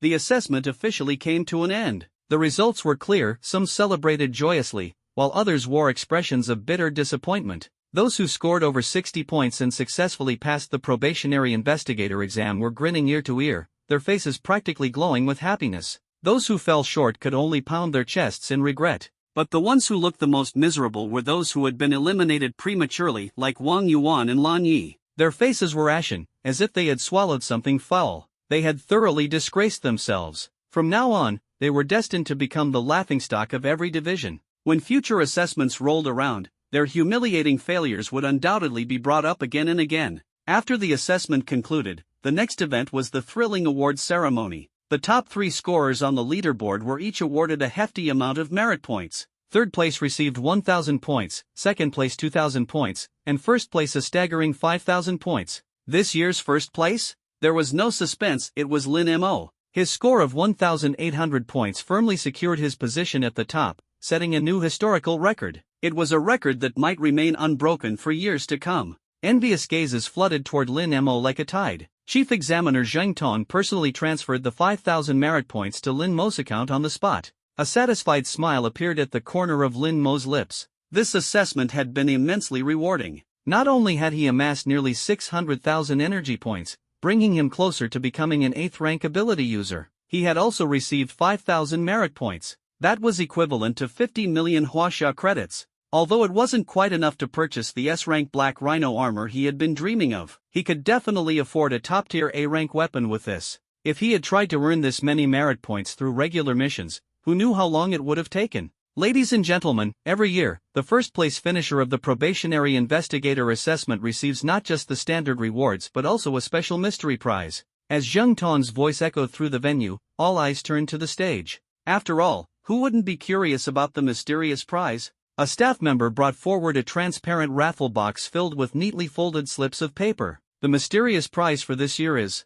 Zheng Tong drew a slip of paper, unfolded it, and read aloud with a booming voice. Clearing out your merit shop shopping cart. Lin Mo was stunned on the spot. Clear out the shopping cart? Just yesterday, he had added the S-Class Black Rhino armor to his cart. Could it be? Excitement surged through his chest instantly. Lin Mo, take out your phone, open the merit shop, and everything in your cart will be paid for by the Bureau of Supernatural Affairs. Zheng Tong said with a smile. Everything's covered? Lin Mo's right hand trembled as he pulled out his phone, unlocked it, and handed it over to Zheng Tong. Of course, but only items added to your cart before the probation assessment. Zheng Tong nodded confidently. In his mind, probationary investigators had only just joined the bureau and wouldn't have accumulated many merit points. At most, Lin Mo's cart might have items worth a few dozen or a few hundred merit points, maybe 1,000 at most. But when Zheng Tong opened Lin Mo's shopping cart and saw the S-Class Black Rhino armor, his smile froze instantly. 90,000? His eyes widened in disbelief as he turned to Lin Mo, full of confusion. You're a probationary investigator with only a few thousand merit points in your account. How could you even dream of affording something this expensive? And why on earth would you add it to your cart? Heh, dreams are free. Adding it to my cart is just a way to motivate myself, to remind me not to slack off and to keep working hard to earn more merit points. Lin Mo grinned awkwardly, scratching his head as he asked, Examiner Zhang, are you sure this is really going to work? This won't be too much trouble, will it? Zheng Tong's face twitched. He had already announced it in front of the entire division. There was no way he could go back on his word now. Besides, the Black Rhino armor had indeed been added to Lin Mo's cart the day before the assessment, which met all the rules and criteria. This is beyond me. I'll have to contact headquarters. The amount is just too enormous, over 90,000 merit points. I can't make this call on my own. Taking a deep breath, Zheng Tong pulled out his phone and walked off to the side. In less than 2 minutes, he returned. His eyes were blazing as he stared at Lin Mo. Lin Mo, you've really hit the jackpot. Headquarters actually approved it. He paused for a moment, his voice dropping to a deep, weighty tone. Do you even realize what an S-Class armor means? Let me tell you, in smaller cities, even some senior investigators or division chiefs can't afford something like this. This thing is as rare as treasure. Honestly, I'm jealous of you. Hearing this, a flicker of excitement flashed across Lin Mo's face. The S-Class Black Rhino armor, something he thought he'd have to work tirelessly for years to obtain, had just landed in his lap so effortlessly. The odds of this happening were lower than winning the lottery. Thank you, Examiner Zhang. Lin Mo immediately clasped his hands in gratitude. Zheng Tong chuckled and waved it off. Why thank me? You earned it yourself, by taking first place. And you just happened to get absurdly lucky and drew the clear shopping cart grand prize. Just don't forget about me when you make it big in the future. As soon as he finished speaking, his eyes gleamed with both approval and expectation for Lin Mo's future. Of course, I won't forget. Lin Mo shook his head with a laugh. Zheng Tong picked up the microphone and announced loudly, Now, I officially declare that Lin Mo's mysterious grand prize is an S-Class Black Rhino armor. The moment the words left his mouth, the entire venue erupted. An S-Class Black Rhino armor? Are you kidding me? This guy's luck is off the charts. I've seen that armor in the merit shop before. It's worth nearly 90,000 merit points. 90,000? I've never even heard of a prize this valuable before. Lin Mo just hit the mother lode. I'm so jealous I could cry. Good heavens. If only I were Lin Mo right now. Does this guy have some sort of cheat system on him? Why does all the good fortune fall into his lap? The scene became a frenzy, and everyone's eyes sparkled with envy. Meanwhile, Lan Yi and Wang Yuan, who had been defeated by Lin Mo, were livid. Their faces turned ashen, and their anger was practically tangible. In their minds, the first-place prize should have been theirs. The S-Class Black Rhino armor should have been theirs. But now, everything had been snatched away by Lin Mo. Their fury burned like a raging fire, and their teeth ground together audibly. Once the award ceremony ended, the probationary assessment officially came to a close. The precious S-Class Black Rhino armor was stored in the national headquarters vault in Beijing and wasn't present at the scene. A few days later, it would be delivered to Lin Mo personally. Lin Mo and his teammate Lu Liang didn't linger for long. They headed straight to the audience section to meet up with Zhang Wei. Let's go back to Jiangzhou immediately, Zhang Wei urged, grabbing both of their wrists. In such a rush? Lin Mo asked with a smile. If we don't leave now, we might not get the chance to. You've offended several regional bureaus this time, especially Nanzhou and Luocheng. I bet their people are already on their way here. Zhang Wei frowned deeply, his expression tense. Then what if they've come? They were the ones who caused trouble first. Brother Lin, eliminating them is only natural. They're in the wrong, and we're in the right, Lu Liang sneered coldly. You don't understand. Nanzhou and Luocheng are major cities, and their management bureaus are ranked far higher than ours. If they decide to press the issue, they might not even give Director Zhao any face. Zhang Wei said with a wary expression. My gas stove at home forgot to turn it off. I need to hurry back. Lu Liang's face turned pale, and he quickly started walking away. However, just as the three of them drove out of Kongcheng and got onto the main road, a fleet of over a dozen vehicles suddenly surrounded them. Damn it, we're trapped. Zhang Wei sighed helplessly, realizing escape was futile. He opened the door and stepped out of the car. Lu Liang was about to follow suit when Lin Mo suddenly grabbed his arm. Do you have any potions to restore ability energy? Yes, I do. I bought some yesterday and stored them in my spatial ring. I was planning to use them during the assessment. Lu Liang nodded quickly. Give me one. I'll count it as a loan. I'll buy you a replacement later, Lin Mo said urgently. Don't be so formal. With our relationship, what's the point of borrowing? Just take it. Before Lu Liang even finished speaking, he pulled out a blue potion and handed it to Lin Mo. Without hesitation, Lin Mo uncapped it and downed the potion in one gulp. His depleted ability energy surged back, filling his body with renewed vigor. Brother Lin, are you planning to fight? We're all from the Ability Management Bureau, just different city branches. We're practically family. It shouldn't come to blows over a small matter, should it? Lu Liang frowned. Just a precaution. If they want to talk, we'll talk. But if they want to fight, I'll see it through to the end, Lin Mo said coldly, his eyes narrowing. Outside the car, seeing Zhang Wei step out, the people from the dozen vehicles followed suit. At the forefront were two men. One was an elderly man with a white beard, Song Wuji, deputy director of the Nanzhou Ability Management Bureau. The other was a burly bald man, Chen Feihu, deputy director of the Luocheng Ability Management Bureau. Behind them were Lan Yi, Wang Yuan, and several other notable figures. From the rest of the vehicles, leaders from various other city branches emerged as well. Their imposing presence filled the area as they surrounded Zhang Wei in the car.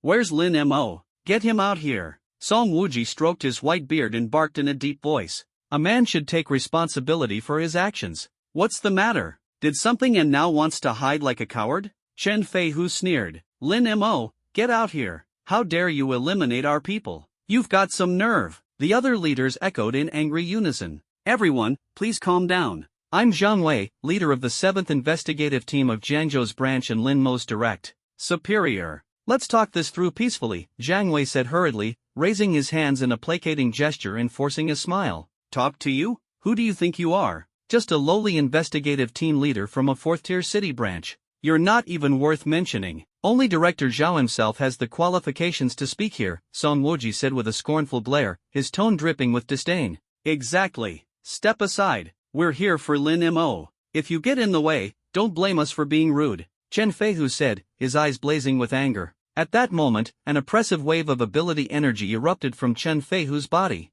Zhang Wei's face turned pale instantly. Chen Feihu was a level 9 ability user. The sheer pressure was overwhelming, unlike anything Zhang Wei had ever felt before. Deputy directors, Lin Mo is hiding in the car. Lan Yi suddenly pointed towards the vehicle, his voice laced with mockery. Ha! Just as I thought, acting like a coward. Chen Feihu snorted coldly, preparing to charge forward. Zhang Wei immediately stepped in front of him, taking a deep breath and speaking firmly. Deputy Director Chen, Lin Mo is a key talent being cultivated by our Jiangzhou branch. If you dare lay a hand on him, our branch will not take this lying down. Oh, are you threatening me now? Chen Feihu's expression darkened as his gaze turned razor-sharp. He stared at Zhang Wei and said coldly, this is your last chance. Move aside. Otherwise, I'll deal with you first. If you want to harm Lin Mo, you'll have to get through me first. Zhang Wei gritted his teeth, his ability energy flaring as he stood his ground. Fine. You're asking for this. Chen Feihu's eyes gleamed with a chilling light as he raised his hand.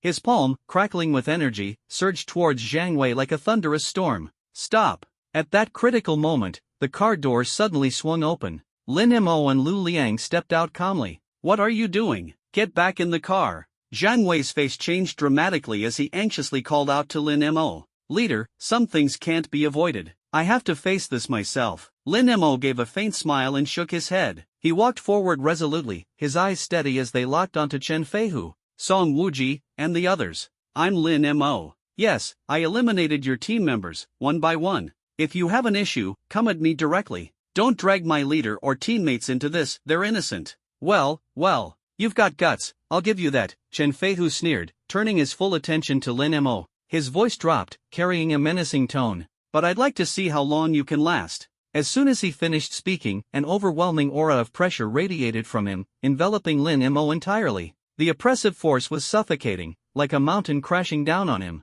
Lin Mo's breathing quickened as he struggled to stand under the immense weight. A level 9 ability user. And judging by the aura, Chen Feihu was even stronger than Wang Dalong. This was a force unlike anything Lin Mo had encountered before. It was ferocious and unrelenting. Lin Mo swiftly activated his powers, forcing his battered body to stay upright. Gritting his teeth, he said coldly, I always thought that the paranormal management bureau in big cities was full of reasonable heroes. But I didn't expect you to be nothing more than bullies who exploit your power. Unreasonable? Ha, Lin Mo, you sure know how to twist words. Song Wuji sneered, his voice dripping with disdain. The genius we've spent years nurturing in our branch was kicked out by you, literally. Stripped of the chance for permanent employment and turned into a laughingstock. And now, punishing you for that is somehow our fault? How absurd. Lin Mo shot back with an icy tone, they brought that upon themselves. If they hadn't picked a fight with me first, why would I have retaliated? Are the trainee investigators in big cities supposed to be superior to everyone else? Am I just supposed to take a beating when someone attacks me? If that's the case, why not just hand them awards directly? Why even bother with assessment competitions? Chen Feihu glared at Lin Mo with rage. You brat! Even after being suppressed like this, you still dare argue? Clearly, I haven't given you enough pressure. He turned his head toward Song Wuji and said in a low voice, Brother Song, let's turn it up a notch. Song Wuji let out a sinister laugh, his mind focusing. A suffocating force, equal to Chen Feihu's, instantly crushed down on Lin Mo. Lin Mo felt his chest tighten sharply, his right leg buckling as he nearly collapsed to his knees. But he gritted his teeth, forcing himself to stand upright. The sound of his bones creaking reverberated within him. At this rate, they wouldn't even need to lift a finger. Lin Mo would be crushed under the pressure alone. Stop! Jiang Wei and Lu Liang had just attempted to rush forward to help, only to be blocked by several members of the branch office. Well, Lin Mo, still got something to say? We don't actually want to kill you today. Kneel down, admit your mistake, and hand over the reward. Then, maybe we'll spare your life. Chen Feihu sneered. Dream on. Lin Mo's gums bled as he clenched his teeth, veins bulging on his forehead, refusing to yield. He was waiting for his energy to recover. Once it did, he could unleash the Oblivion Field. But he wasn't ready yet. Still acting tough when you're on the brink of death? Deputy Director, I suggest we beat him down some more. Let's see how long he can hold out. Lan Yi cupped his hands and proposed to Song Wuji. Fine. You do it. He's already immobilized under the pressure from me and Deputy Director Chen. This is your chance to settle the score. Song Wuji nodded. Understood. Lan Yi was so excited he nearly jumped. You go too, Chen Feihu signaled to Wang Yuan with a glance. The two of them walked up to Lin Mo together. Ha! Lin Mo, never thought you'd end up like this, did you? Where's all that arrogance from Purgatory Town? Why don't you keep showing off now? Lan Yi laughed triumphantly. You're just a lowly ant from a 4th-tier city. So what if you're a level 7 power user? An ant is still an ant. Dare to provoke us? Today, no one can save you. Wang Yuan sneered maliciously. The two of them were about to strike when a sharp voice suddenly interrupted. Stop this at once. In the distance, two cars, one black and one white, came to a screeching halt. From the white car, Zhao Tianlin and his team stepped out. As long as I, Zhao Tianlin, am here, who dares lay a finger on Lin Mo? Zhao Tianlin strode forward quickly, positioning himself in front of Lin Mo. The oppressive pressures surrounding Lin Mo immediately eased, allowing him to breathe properly again. Director Zhao, you've arrived just in time. Lin Mo from your branch maliciously injured people, causing our team members to be prematurely eliminated. Shouldn't we get an explanation for this? Chen Feihu squinted, his tone icy. Exactly, we demand an explanation. Punish Lin Mo. He must apologize. Lin Mo is malicious and unfit for the Paranormal Management Bureau. He should be expelled. The other branch members chimed in one after another. What explanation do I owe you? Zhao Tianlin's voice was steady. I've investigated this matter. Lin Mo did nothing wrong. If anything, it was your people who instigated trouble. Their elimination was well deserved. Protecting your own people, huh, Director Zhao? Chen Feihu sneered. Then we'll let our fists do the talking. Still want to fight? Do you think I'm afraid of you? Zhao Tianlin's focus sharpened, and a powerful wave of energy radiated from within him. He was already a level 9 power user. But despite the overwhelming tension, Song Wuji remained indifferent, sneering coldly. Director Zhao, do you really think you alone can stand against the two of us? If we fight, you're bound to lose. Oh, what if I join the fight too? Suddenly, a playful voice echoed through the air. Not far away, the door to the black car slowly opened. A figure stepped out. Both Lin Mo, Zhang Wei, and Lu Liang were stunned. That man turned out to be none other than the Lord of Jiangzhou City, Jiang Qinian. Lord Jiang? This is an internal matter for the Paranormal Management Bureau. What business does it have with your city lord's mansion? Why are you interfering? Chen Feihu frowned and demanded sharply. You're mistaken. Young friend Lin Mo is a hero of Jiangzhou City. Not long ago, during the wolf-level disaster, he made great contributions. How can you say this? Has nothing to do with me? Jiang Qinian stroked his white beard and sneered coldly. If anyone wants to touch him today, they'll have to get through me first. As soon as the words fell, a surge of overwhelming energy rippled out from his body, carrying an oppressive aura. Chen Feihu and Song Wuji's expressions changed drastically. A level 10 paranormal. Lin Mo was equally stunned. Who would have thought that the usually amiable Jiang Qinian was actually a level 10 paranormal, possessing terrifying power? Then again, it made sense. Without real strength, how could he firmly hold the position of Jiangzhou City's lord? Ha ha ha. Song Wuji, Chen Feihu, how much of a chance do you think you have left now? Zhao Tianlin threw his head back in laughter, his face brimming with smugness. The two men's faces turned ashen. One Zhao Tianlin, they weren't afraid of. But with Jiang Qinian added into the mix, the situation changed completely. If they fought head-on, it would surely lead to a bloodbath, making it difficult to explain things when they returned. After all, an internal conflict between them would bring great shame. The two exchanged glances, then reluctantly nodded and withdrew their paranormal auras. Lin Mo, you're lucky today. We'll see you again another time. Director Zhao, the grudges between the Jiangzhou branch, the Nanzhou branch, and the Luo City branch will be settled one day. Let's go. Song Wuji and Chen Feihu signaled, preparing to leave. Wait a moment. Jiang Qinian's voice suddenly stopped them. Lord Jiang, we've already given you enough face. What more do you want? Chen Feihu frowned deeply, his tone displeased. You've bullied young friend Lin Mo for quite some time. Shouldn't you at least apologize to him before leaving? Jiang Qinian sneered, his tone heavy with authority. Hearing this, Song Wuji and Chen Feihu's faces turned icy. Lord Jiang, don't push us too far. Apologize to him? On what grounds? Chen Feihu gritted his teeth, his anger boiling over. No apology? Then fight. Fight until you submit. I, an old man, won't tolerate your bad tempers. Jiang Qinian stepped forward, and the oppressive aura of a level 10 paranormal burst forth again, like a mountain pressing down. Song Wuji and Chen Feihu immediately felt an overwhelming pressure. The higher the level, the greater the gap. Today's battle was one they couldn't afford to lose. Clenching their teeth, the two reluctantly stepped forward and cupped their fists toward Lin Mo. We've offended you today. Our apologies. As soon as the words were spoken, they turned to leave. Hold on. Lin Mo's cold voice stopped them, as he pointed to the two men beside him, Lan Yi and Wang Yuan, sneering. They haven't apologized yet. Lin Mo, don't push your luck. Why should we apologize to you? What makes you think you're worthy? Lan Yi cursed angrily, spitting out profanity. Exactly. You're just a nobody from some fourth-tier city. Why should we apologize? If no one had come to save you today, I would have beaten you until you were begging for mercy. Wang Yuan gritted his teeth, his face red with anger. Swish! In the blink of an eye, Lin Mo moved like a shadow, his fists flying, delivering two fierce slaps. Asterisk smack. Smack, asterisk. The crisp sound of two slaps echoed as Lan Yi and Wang Yuan spun through the air like springs, crashing heavily to the ground, coughing up blood and losing several teeth. Their miserable cries tore through the air, sending shivers down people's spines. Did Purgatory Town not teach you a lesson? Then let's continue. Lin Mo sneered as his aura surged, charging toward the two men again.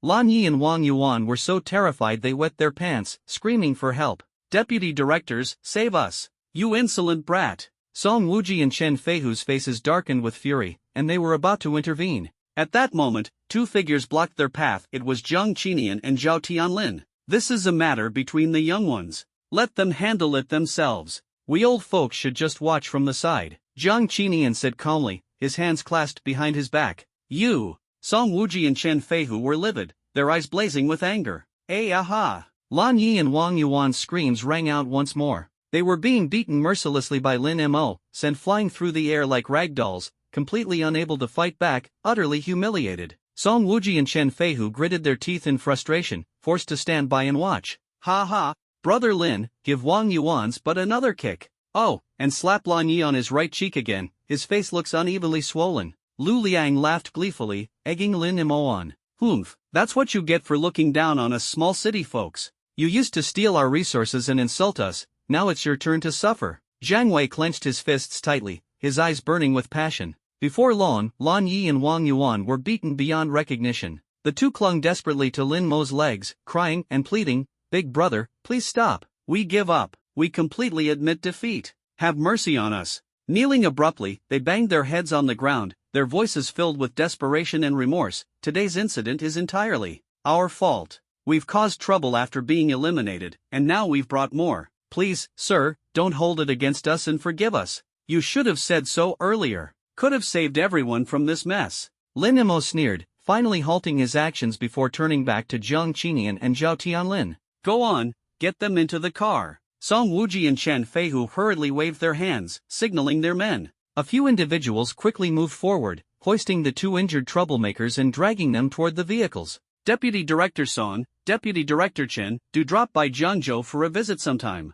Zhao Tianlin said with a bright smile, watching the two leave. Humph. The two glared viciously at Zhao Tianlin and Lin Mo before boarding the car with their subordinates, driving off in haste. They had come to regain face but were instead humiliated beyond repair. Staying any longer was simply unbearable. The rest of the precinct's men, seeing their leaders flee, quickly slunk away in embarrassment. In no time, only Lin Mo, Zhao Tianlin, and their companions remained at the scene. Thank you so much, Director and Lord City Master, for your assistance. Lin Mo turned around and cupped his fists in gratitude. Ah, we're all on the same side. No need for such formalities. Zhao Tianlin waved his hand dismissively. Indeed, young friend Lin Mo, you represented the Jiangzhou precinct in the national promotion assessment and emerged victorious, bringing great honor to Jiangzhou City. Jiang Qinian beamed with pride. You flatter me, Lord City Master. Lin Mo replied humbly, bowing slightly in return. Director, City Master, the outskirts of the city aren't safe. We should board the vehicles and continue our conversation on the way back,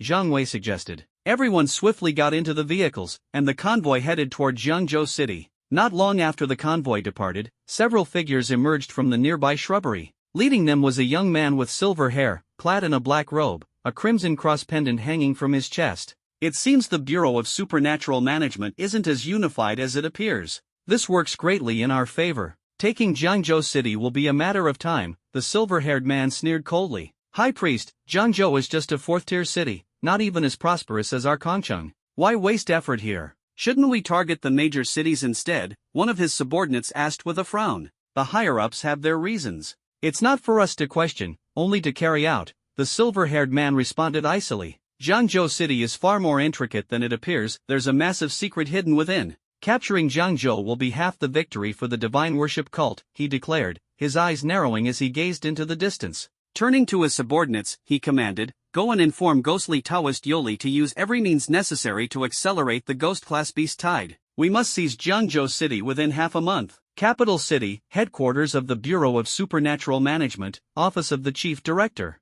Dragon Zhan, the Chief Director of the Bureau, oversaw the entire nation's supernatural management and was undoubtedly one of the busiest individuals in China. His desk was piled high with urgent documents, each tied to the nation's fate. The Eastern Sea Dragon Clan is exerting continuous pressure on coastal cities, attempting to open the customs for interclan trade. The Divine Worship Cult has captured Yu City, uprooting the Bureau there entirely, with heavy civilian casualties. Beasts in the southeastern region are rioting, suspected to be a Dragon-class disaster. Neighboring cities are in urgent need of reinforcements. Dragon Zhan stared at the documents, letting out a heavy sigh. Despite being only 50, his face bore the marks of hardship, and his brows were knit with exhaustion. This was modern China, beset with internal unrest and external threats, the weight of which was suffocating. Director! Suddenly, the office door was flung open. A young man holding a tablet rushed in, his expression anxious. What happened? What's so urgent? Dragon Zhan's sharp gaze scanned the newcomer. Director, you need to see this video. The young man handed the tablet to Dragon John. On the screen, Lin Mo's breathtaking display of the Oblivion domain in Purgatory Town played out. When was this filmed? And who is this person? Dragon John's eyes gleamed with excitement, his fatigue instantly dissipating. This was recorded during the promotion assessment. The individual in the video is Lin Mo, a newcomer from the Jiangzhou precinct, the young man explained hastily. Jiangzhou. Dragon John's penetrating gaze fixed on the screen as he replayed the video. A domain ability. This is undoubtedly a domain-type supernatural power. But director, aren't domain abilities exclusive to SS rank and above? According to records, his power is only B rank, the young man remarked, puzzled. Then he's clearly hiding his true capabilities. Dragon John concluded firmly, his eyes blazing with excitement. Slamming his hand on the desk, he stood up abruptly, his voice booming. After all the grim news lately, we finally have something uplifting. It's been years since we've seen a genius with SS rank abilities emerge in China. Truly, heaven blesses our nation. Arrange a special plane immediately. I will personally go to Jiangzhou to meet him. Understood. The young man responded promptly, turning to make the arrangements. Wait. Long John suddenly halted him, his expression grave. Something wrong? The young man stopped in his tracks, curiosity evident in his tone. No, I can't meet him now. Long John furrowed his brow tightly, his voice low and steady. He's still too weak, and my presence is too conspicuous. If I go to see him, word will get out quickly. All the major factions will swarm in, and Lin Mo will become a target for everyone. The tragedy from back then must not repeat itself. I won't allow it. He sank back into his chair, his face heavy with concern. Yes, Ho Qing, the SSS-level talent in supernatural abilities, exposed himself too early and was ambushed by the worship god sect. His abilities were completely destroyed, and he ended up a cripple. The young man sighed with regret. If not for that, China would have gained another top-tier powerhouse. That's why we must protect Lin Mo at all costs. Long John's gaze was resolute. Issue the order immediately, delete all the videos and seal off the information. Luckily, this was just an internal promotion assessment and not a nationwide broadcast. There are very few who can recognize the domain. The chances of a leak are minimal. Understood. The young man nodded and quickly left. Watching his retreating figure, Long John narrowed his eyes and murmured softly, Jiangzhou, Lin Mo, it feels like destiny. May this be the turning point for our human race. At the gates of Jiangzhou City's Supernatural Abilities Bureau, Zhao Tianlin stretched out an arm to block Zhang Qinian, who was about to enter. Brother. Jiang, Lin Mo has safely returned. If there's nothing urgent, why don't you head back to the city lord's manor? You've got plenty on your plate. What's this? Putting on your pants and pretending not to know me? Use me and then toss me aside? Zhang Qinian sneered coldly, his gaze laced with irritation. I helped you with such a big favor, and you won't even offer me a cup of tea? Zhang Qinian shot Zhao Tianlin a frosty glare, his tone brimming with impatience. Hee, brother Jiang, don't say that. Zhao Tianlin chuckled awkwardly. Today's really not a good day. Lin Mo and Lu Liang have just been promoted to official investigators. I have to personally handle their paperwork, and it'll probably take me until late tonight. Don't give me that nonsense. Does something this trivial really need the bureau chief himself to handle? Zhang Qinian wasn't buying it. His eyes darted around, and then he said coldly, fine, no tea then. But I need to talk to Lin Mo alone. Absolutely not. Zhao Tianlin immediately shook his head, his expression tightening as if guarding against a thief. What if you poach him from me? I'd have nowhere to cry. Then I'll talk to him in front of you. That should work, right? Zhang Qinian said, exasperated. That sounds more reasonable. Zhao Tianlin nodded. He then turned his head and called out loudly, Lin Mo, come over here. The city lord wants to have a word with you. Lin Mo approached quickly, his brows slightly furrowed. City lord, is there something you need? I heard you managed to snag an S-Class armor this time. Not bad, kid. That kind of top-tier treasure, there aren't even a handful of them in my city lord's manor. You really hit the jackpot. Zhang Qinian said with a wide grin. Just luck, pure luck. Lin Mo scratched the back of his head, smiling modestly. No need to be modest. Luck is a part of strength, too. Zhang Qinian patted him on the shoulder. Suddenly, his expression turned serious. But I must warn you, a man without sin, yet guilty for carrying a treasure. An S-Class armor isn't just an ordinary item. Especially here in a small city like Jiangzhou, it'll draw countless greedy eyes. Now that you have it, be extremely careful. You're out in the open, but your enemies are lurking in the shadows. Lin Mo's expression shifted, and he immediately cupped his hands. Thank you for the warning, senior. I'll keep it in mind. Also, this time you've thoroughly offended the supernatural abilities bureaus of both Nanzhou City and Luo City. Today, with me and Director Zhao here, they don't dare make a move. But in the future, they'll surely come after you. However, I do have a way to keep you safe for the time being. Would you like to hear it? Zhang Qinian stroked his white beard, the smile on his face carrying a hint of mystery. What is it? Lin Mo's eyes lit up with excitement, and he eagerly asked. Beside him, Zhao Tianlin immediately pricked up his ears, his expression tense. My city defense army currently has a vacant position for a commanding envoy. If you're willing, it's yours. Zhang Qinian's smile grew even brighter, his tone filled with sincerity. Stop, stop, stop. Don't say another word. Zhao Tianlin rushed forward, glaring angrily at Zhang Qinian. Old Zhang, I'm standing right here, and you're blatantly trying to poach my people? Brother Zhao, don't misunderstand me. Zhang Qinian waved his hand with a laugh. What I mean is, Lin Mo can absolutely take on multiple roles. He can be an investigator for your Supernatural Abilities Bureau and serve as my deputy commanding envoy in the City Lord's Manor. With this identity, if the Supernatural Abilities Bureaus of Nanzhou and Luo City want to trouble Lin Mo, they'll have to think twice. Even if they don't respect your bureau, they'll have to respect my City Lord's Manor, Zhang Qinian declared confidently. But Lin Mo is already a formal investigator, now you're asking him to also take on the role of deputy commander. Is that really appropriate? Zhao Tianlin frowned, expressing his doubt. Why not? Zhang Qinian shook his head and chuckled. Didn't Director Long Zhan of the Central Bureau also serve as the commander-in-chief of the capital garrison at the same time? We're all one family here, why draw such rigid lines? Zhao Tianlin pondered for a moment before finally nodding. It seems there's no other way. As long as this helps protect Lin Mo, I'll support it with everything I've got. Lin Mo, do you agree? Zhang Qinian's gaze was steady and full of resolve. No problem at all. I just worry it might trouble you, my lord. Lin Mo smiled faintly, his tone laced with unease. Zhangzhou finally produced a talent like you.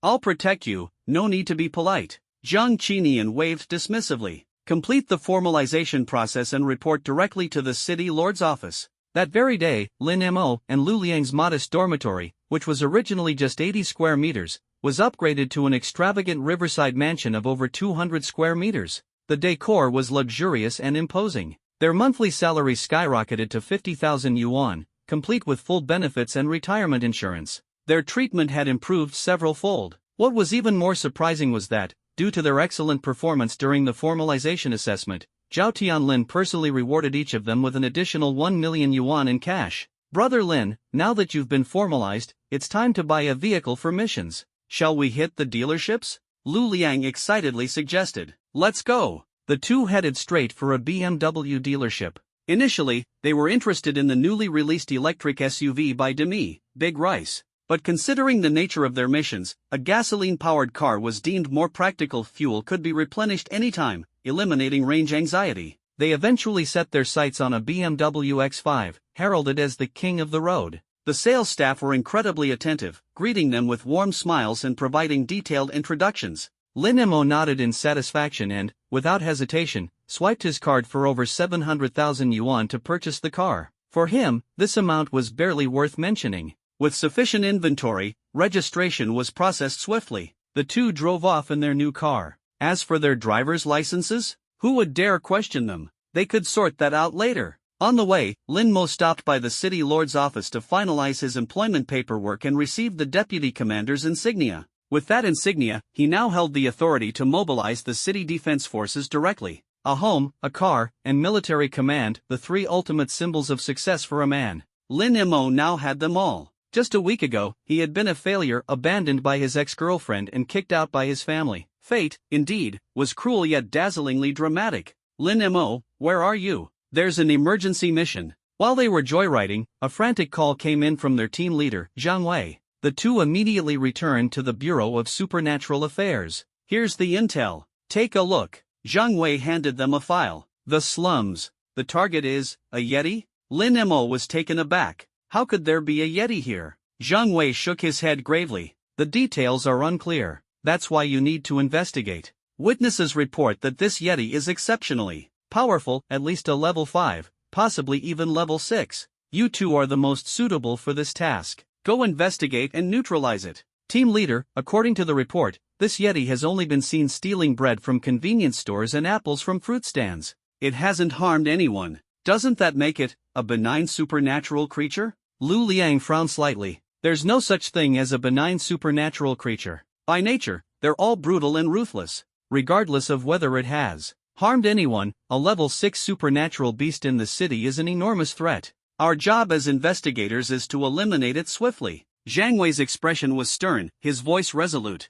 Understood. We'll move out immediately. Lin Mo and Lu Liang grabbed the file, their steps firm as they left the bureau. The slums. Here, there was no bustling prosperity of the city center, only a landscape of decay and poverty. Dilapidated streets and weathered walls told the tale of the residents' struggles. This area of low rent and cheap goods was the last refuge for countless laborers and the poor. They clung to life here, even if it meant barely scraping by. Brother Lin, this slum is massive. How are we supposed to find the Yeti? Lu Liang scanned the surroundings, his brows tightly knit. This mission is as challenging as a bounty hunt. With no solid leads, we'll have to rely on our own investigation. Let's start by checking the convenience store where the Yeti was spotted. Lin Mo shook his head, his gaze resolute, and began walking forward. But Lu Liang remained rooted in place. Following his gaze, Lin Mo looked over. By the roadside, a small boy of about 4 or 5 squatted on the ground. His face was smudged with dirt, and his tattered clothes were patched all over. In front of him was a chipped bowl, clearly used for begging. So pitiful. Lu Liang's heart softened. He pulled out his wallet and gently placed several 100 yuan bills into the bowl. Uncle, this is too much. I can't take it. The little boy recoiled a few steps in alarm, his voice trembling. Don't worry. This is from your uncle. Take it. LV Liang smiled warmly, his gaze gentle. Lin Mo walked over, pulled the only cash he had from his pocket, and placed it into the boy's bowl. He asked softly, Little one, what's your name? My name is Nunu. The little boy blinked his clear, big eyes, his voice tender and innocent. Nunu? What a strange name. Lin Mo was momentarily taken aback, then reached out to ruffle Nunu's hair, his tone turning concerned. It's getting dark soon. There are snow monsters around here. You should head home early, alright? Snow monster? Nunu's eyes flashed with a mix of nervousness and worry. At that moment, Lin Mo and LV Liang turned to leave, unaware of what they had just missed. 24-hour convenience store. The location where the snow monster first appeared. That day, it stormed into the store, grabbed a loaf of bread, and left, all clearly caught on the surveillance camera. Lin Mo and LV Liang presented their credentials, successfully retrieving the footage. In the recording, a towering creature nearly 3 meters tall, covered in snow-white fur, and with antlers sprouting from its head, was seen. Its intentions were strikingly clear: grab the bread and flee immediately, without a moment of hesitation. The footage showed that the cashier was less than 2 meters away from the snow monster at the time, their eyes even meeting for a split second. Yet, the snow monster showed no signs of aggression. The scene was bizarre. Where had such a creature come from, one that only stole food without harming anyone? With no further leads, Lin Mo and LV Liang prepared to look elsewhere. Uncle, is this your wallet? Just as they stepped outside, a small figure blocked their path. It was the little boy from earlier, Nunu. He was holding a leather wallet in his hands. LV Liang recognized it instantly. He patted his pockets and exclaimed with wide eyes, Oh no, it really is my wallet. Thank you, Nunu. You're welcome, Uncle. Goodbye. Nunu handed the wallet back to LV Liang and turned to leave. LV Liang opened the wallet to check and found that most of the money he and Lin Mo had given Nunu earlier had been returned. Only 5 yuan remained. This little guy. LV Liang was about to call out to Nunu, but the boy had already disappeared. Lin Mo shook his head with a faint smile. Many beggars these days only knew how to take, treating begging as a profession. But Nunu, perhaps he was truly struggling just to survive. What a pitiful child. Let's go. If we see him again, we can give him more. Lin Mo patted LV Liang's shoulder and was about to get into the car when, suddenly, in the alley across the street, a white blur flashed past. Both men instantly became alert. LV Liang swallowed nervously. Lin, did you see that? The white blur. It looked like the snow monster. A sharp glint flickered in Lin Mo's eyes as he immediately took off in pursuit. A dim alleyway. A woman with heavy makeup, dressed in a black miniskirt and sheer stockings, sashayed forward on high heels, her slender waist swaying with each step. The crisp click of her heels echoed through the alley. She was completely unaware of the tall, white shadow silently trailing her not far behind. As she walked under a street lamp, she suddenly stopped. Ha! She noticed a large, dark shadow on the ground. Clearly, it wasn't hers. She spun around abruptly. Standing there was a 3-meter-tall snow monster, its body covered in thick, white fur, its icy gaze fixed on her. Ah! Her scream shattered the alley's silence. The woman was so terrified she nearly fainted. But the snow monster extended its massive hand, covering her mouth, and pressed a finger to its lips, signaling for silence. Mm. The woman struggled helplessly, her legs going weak, unable to resist. Ulu. The snow monster pointed ahead, then at itself, its eyes filled with puzzlement. What are you saying? I can't understand a word. The woman was utterly bewildered. Ulu. The snow monster sighed in apparent frustration. It grabbed her by the waist, hoisted her onto its shoulder, and started walking deeper into the alley. Where are you taking me? Let me go. The woman screamed in terror, squirming violently. The snow monster waved its free hand, conjuring a snowball the size of a fist, and stuffed it into her mouth. The woman was on the brink of despair. This was it. She was done for. A monster this massive would leave nothing behind, not even her bones. Just then, whoosh! Two figures emerged from the shadows. Lin Mo and LV Liang appeared. Seeing the woman slung over the snow monster's shoulder, Lin Mo froze for a moment before a cold smirk curved his lips. So that's why you don't attack people. You're not interested in men, huh? Only women? Ulu. The snow monster's eyes were filled with confusion, clearly not understanding Lin Mo's words. Special Abilities Bureau. You're under arrest. Put the woman down immediately. LV Liang wasted no time pulling out his badge and thrusting it in the snow monster's face. The snow beast's expression changed instantly. In a panic, it gently set the woman down, raised both hands, and obediently surrendered. Its clumsy yet slightly frightened demeanor surprisingly exuded a hint of charm. Lin Mo and Lu Liang exchanged a look of disbelief. After so many missions, this was their first time encountering a beast that willingly surrendered. It seemed that this mission might not be as challenging as they had imagined.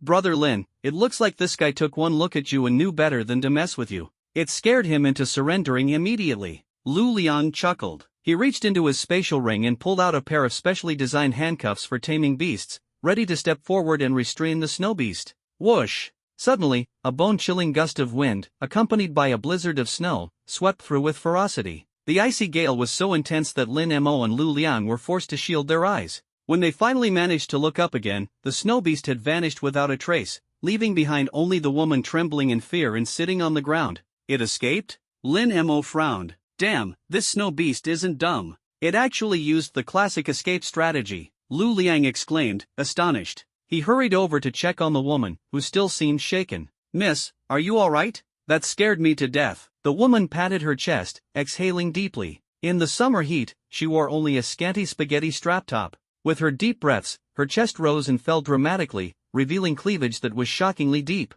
Lu Liang swallowed hard, extending a hand to help her up. Ahem, miss, since you're okay, we'll be on our way now. As soon as he finished speaking, the two men turned to leave. Wait. The woman quickly caught up to them, her gaze sweeping over the two skeptically. She asked hesitantly, are you really investigators from the Bureau of Supernatural Affairs? Of course. If we weren't investigators, who else would be crazy enough to come out here at night to catch beasts? That'd just be courting death. Lu Liang scoffed. Wonderful. The woman's eyes lit up as she suddenly threw herself into Lu Liang's arms. Her hands roamed his chest as she cooed. I hear that investigators from the Bureau of Supernatural Affairs are never short on cash. Since I'm running late to meet my client anyway, how about you two keep me company instead? One at a time, or both together, I'm fine with either. Lu Liang responded boldly, his gaze brimming with unrestrained confidence. At first, Lu Liang was enjoying himself, but upon hearing her words, he suddenly shoved the woman away, glaring at her with wide eyes. You're not that, are you? Oh, don't make it sound so harsh. I'm just a lonely woman trying to make a little extra cash on the side, the woman said, patting his chest flirtatiously. She giggled, relax. Since you saved me, I'll even give you a 30% discount. Put. Lin Mo couldn't help but burst into laughter. Bro, you thought you hit the jackpot with an encounter like this, but turns out, it's just that kind of deal. Shoo. I've always pursued pure and beautiful love. I despise these kinds of monetary transactions. I'd rather stay home and fly solo. Lu Liang shot the woman a disdainful look, grabbed Lin Mo, and quickly bolted out of the alley. Brother Lin, what happened tonight? Don't you dare tell anyone. Oh, trying to buy my silence? You're treating me to supper tonight. Deal. Breakfast tomorrow is on me too. At the end of the alley, in a neglected corner piled with garbage, a little boy was curled up there. If Lin Mo and Lu Liang were still around, they would have instantly recognized him. It was Nunu. In his hand, he held a bright red apple. Wooloo! A tall, snow-white figure emerged from the shadows. It was none other than the snow beast that had just escaped from Lin Mo and Lu Liang. Upon seeing the snow beast, Nunu wasn't scared at all. Instead, he leapt into its arms. Big White, you're back. Wooloo! Big White ruffled Nunu's small head affectionately. Here, I got this just for you. Don't go stealing other people's apples anymore, okay?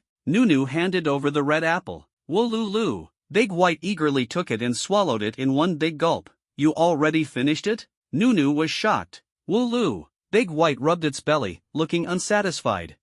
Someone kind gave me $5 today, but it was only enough to buy one apple. Tomorrow, I'll go beg for more and buy you more apples, alright? Nunu scratched his head, looking a little embarrassed. Wooloo! Big White nodded happily. The two huddled together in the corner.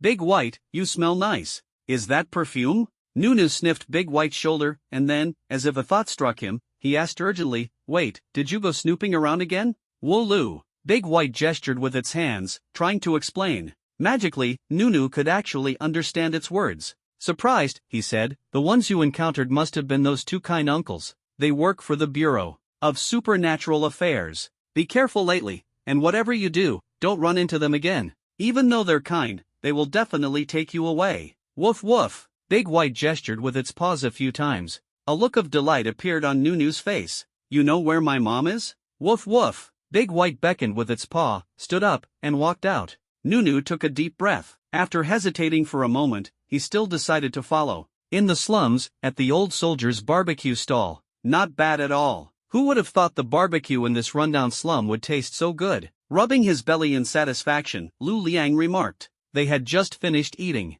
After settling the bill, Lu Liang turned to Lin Mo and asked, Brother Lin, where to next? That snow monster was frightened off. It probably won't show up tonight. Let's find a place to sleep first and pick up the search tomorrow, Lin Mo analyzed. The two stood up, ready to leave. Hey, Brother Lin, look over there. Isn't that the kid, Nunu, we met earlier? Lu Liang pointed across the street, where a small bar stood. Lin Mo turned to look. At the bar's entrance stood a small figure. It was indeed Nunu. The security guard initially refused to let him in, shooing him away repeatedly. But after Nunu said something, the guard surprisingly let him into the bar. Lin Mo and Lu Liang were stunned. Damn, Brother Lin, do you think we've been duped? That kid might have serious connections. Lu Liang's face darkened. I don't think so. If he was part of a begging syndicate, the money would have already been taken from him, Lin Mo replied, shaking his head decisively. After all, those syndicates have quotas for the children they exploit. If they don't meet it, they're beaten when they return. Then why would Nunu go into a bar? Lu Liang frowned, his voice full of doubt. Let's follow him and see what's going on. Lin Mo's sharp eyes gleamed. His instincts told him something was hidden here. Without hesitation, he got up and strode steadily toward the bar. Inside the bar, under the guidance of the security guard, Nunu was taken into a dimly lit private room. In the center of the room, on a large, plush sofa, sat a young man in a white shirt, his gaze cold and piercing. In front of him stood a row of heavily made-up women in provocative dresses, exuding a strong presence. The security guard quickly leaned in and whispered a few words into the young man's ear. What? Looking for your mom? The young man's eyes turned icy as he glanced at the nervous Nunu standing by the door. He beckoned with a slight wave of his hand. Gritting his teeth and summoning his courage, Nunu walked forward quickly. Kid, come here and see if one of these women is your mom, the young man sneered, his tone dripping with mockery. Nunu's gaze swept over the women quickly. Shaking his head firmly, he said, none of them are my mom. Then what's your mom's name? Tell me, so I can kick her out. Imagine having a kid and still leeching off me here. The young man sneered coldly, his words full of contempt. My mom's name is Chu Meili. Though his voice was small, Nunu's tone was resolute. What? The young man's expression darkened instantly, his face turning ashen. That wretched woman left a brat behind too. My mom is not a wretched woman. Though Nunu was terrified, he stood his ground and retorted. Heh, the past doesn't matter anymore. The young man let out a chilling laugh and waved his hand. Turning to the security guard beside him, he whispered coldly, kill him. Dump the body in the river. Make it clean. Understood. The security guard grinned sinisterly, his face twisted as he reached out to grab Nunu by the neck. Bang! Suddenly, the door to the private room was smashed open with a deafening crash. A towering white figure burst into the room like a tiger unleashed. It was Big White. An anomalous beast. Ah! The young man and the provocatively dressed women screamed in terror, their eyes wide with shock,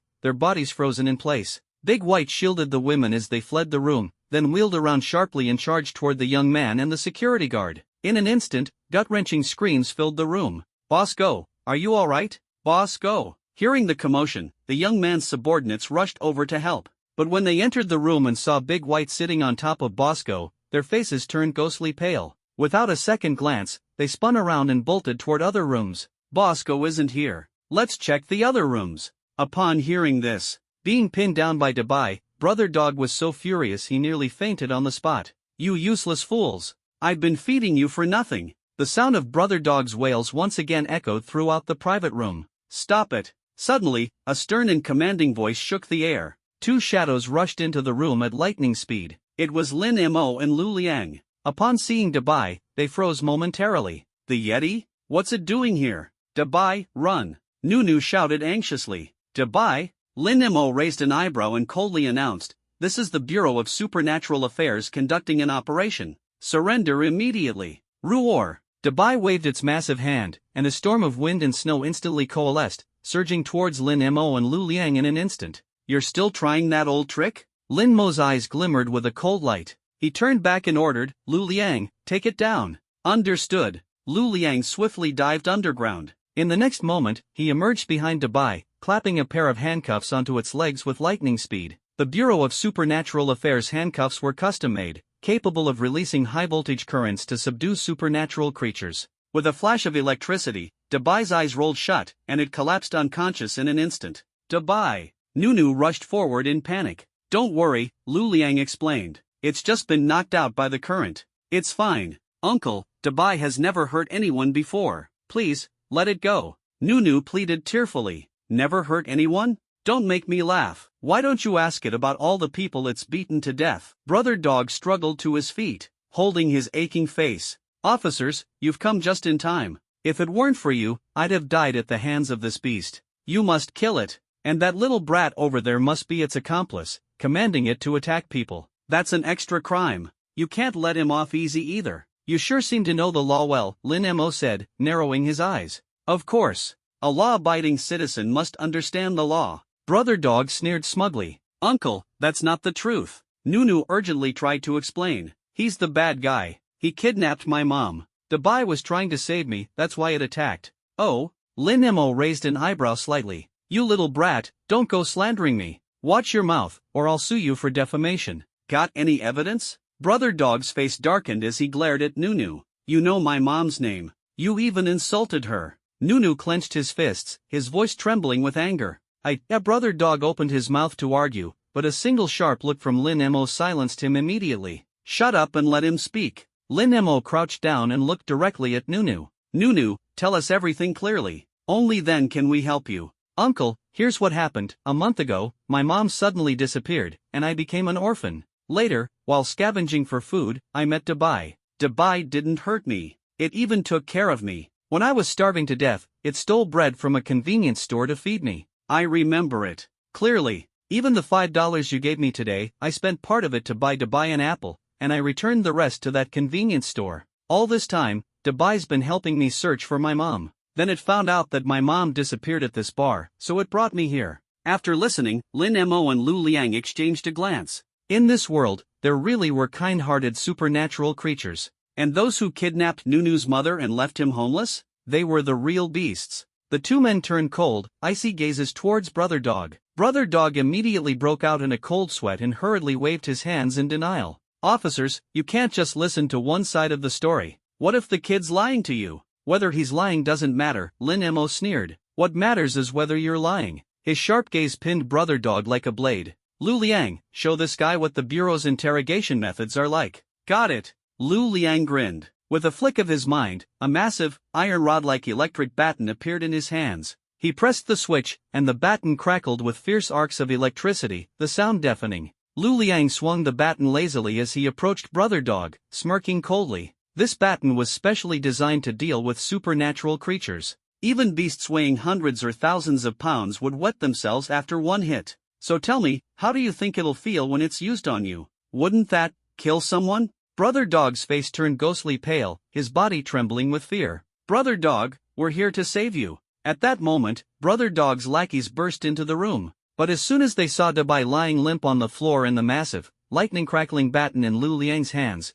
their expressions changed dramatically. Huh, weird. I could have sworn I heard Brother Dog's voice just now. Where'd it go? Guess he's not here. Let's get out of here. Without hesitation, they turned and fled, disappearing like a gust of wind. Brother Go was so enraged that he almost spat out a mouthful of blood. Completely despairing, his legs gave way, and he collapsed to the ground. I'll confess everything. But Nunu's mother wasn't taken by me. The ones who captured her. They're not someone you can afford to provoke. Who is it? Lin Mo asked coldly. The president of the Black Dragon Society, Chen Bodwang. Brother Go took a deep breath, his voice low and somber. Outside the bar. Brother Lin, are you really planning to go to the Black Dragon Society? Lu Liang frowned deeply. That's right. Lin Mo nodded. Oh no, you mustn't go there. You absolutely can't. Lu Liang frantically waved his hands. Why not? Lin Mo asked in confusion. I just looked into it. The Black Dragon Society is a force within civilian society. From President Qian Boguang down to the lowest member, they're all ordinary people.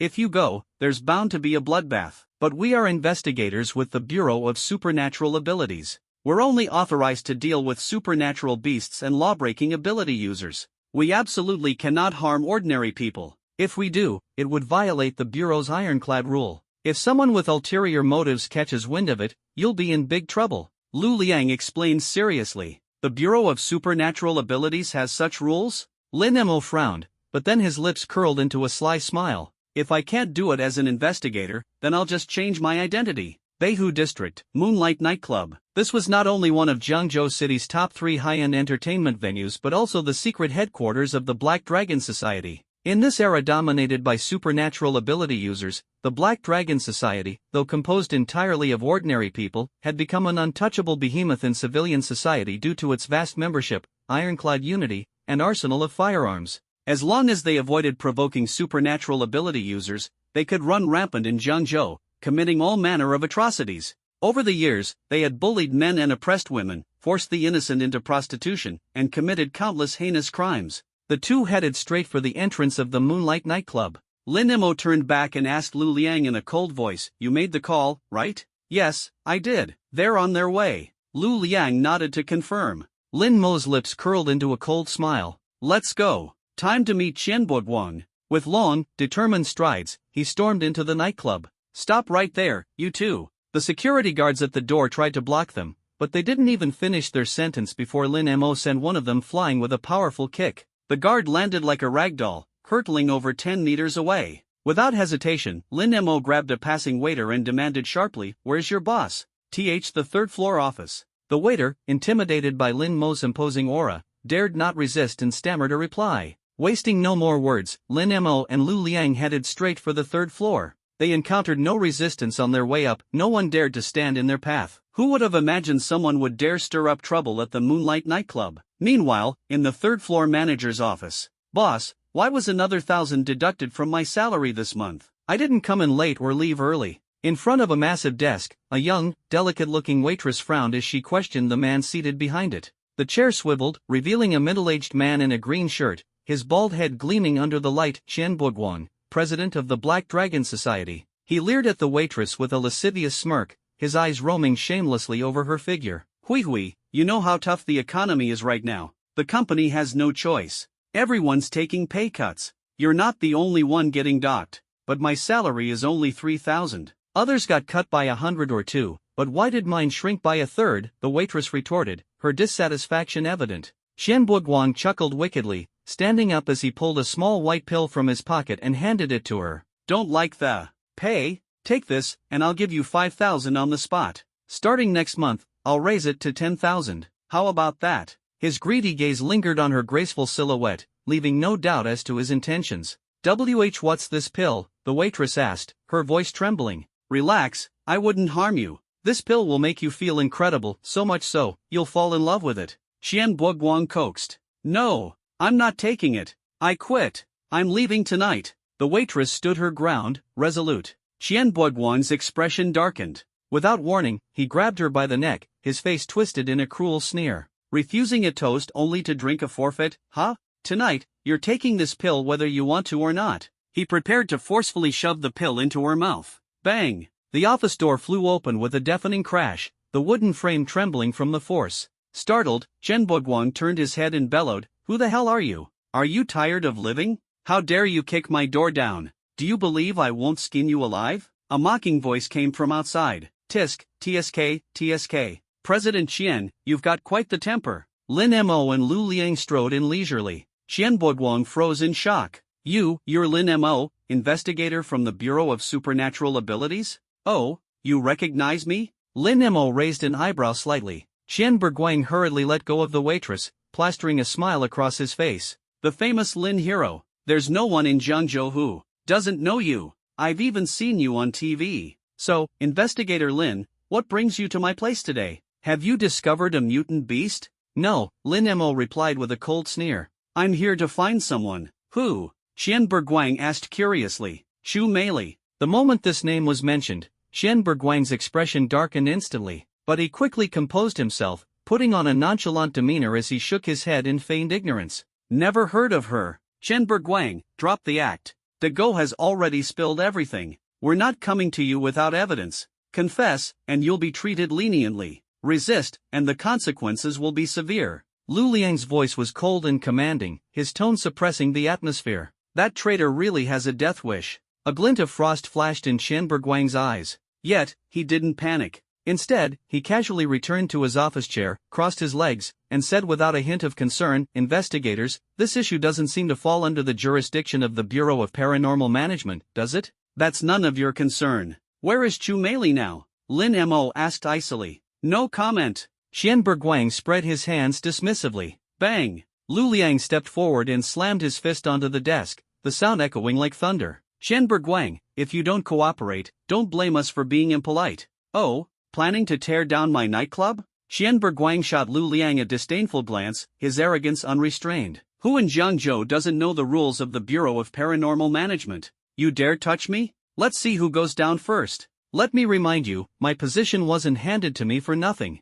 You mess with me, and you'll regret it. So, you're unwilling to cooperate?" Lin Mo's sharp gaze bore into him, filled with amusement. "Cooperate? Ha! If I wanted to show you respect, I'd call you investigator. If I didn't, you're nothing but a fart in front of me." Qian Boguang sneered, leaning back into his chair with his legs arrogantly propped up on the desk, exuding the air of a king. "Today, I want to see what you can do to me, boss. Something's wrong." At that moment, a subordinate rushed in, flustered. Qian Boguang shot him a glare and scolded coldly, "What's with the panic? The sky can't fall, can it? Boss, outside. Outside, there are a lot of police surrounding our nightclub. You need to come out and take a look." The subordinate's face was pale as a sheet. "What?" Qian Boguang's face twisted, his teeth gritting in fury. "They dare to surround the headquarters of the Black Dragon Gang? Are they looking for death? Gather the men, bring the weapons. I want to see who's so bold and reckless." With that, he stormed out of the office, striding towards the entrance.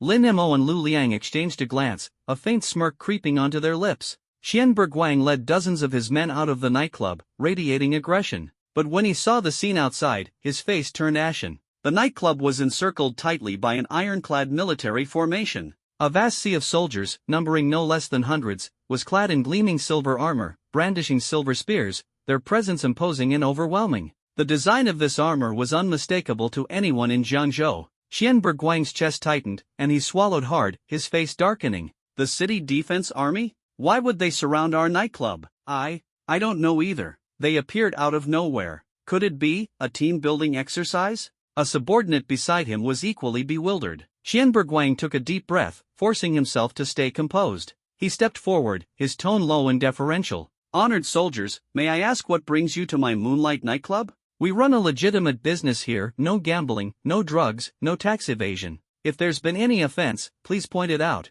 and we'll rectify it immediately." Despite his words, the soldiers remained motionless, their expressions stoic and their stance unyielding. Cold sweat began to bead on Qian Boguang's forehead. The City Defense Army was nothing like the Bureau of Paranormal Management. They had far fewer restrictions. If he offended them, it didn't matter whether he was an ordinary citizen or an awakened execution without mercy was their prerogative. This was the true source of his fear. "Let me explain why they're here." A chilling voice rang out from behind him. Lin Mo and Lu Liang stepped out from the shadows, their gazes icy and unrelenting. "You know?" Qian Boguang turned to Lin Mo, his face full of doubt. Of course. I personally summoned them to destroy your Black Dragon gang, Lin Mo said with a cold smile, his tone dripping with contempt. Ha! Lin Mo, don't try to bluff me. You're just an ordinary investigator. What authority do you have to mobilize the city defense army? Xian Berguang sneered, dismissing Lin Mo with a wave of his hand, his expression full of disdain. Don't believe me?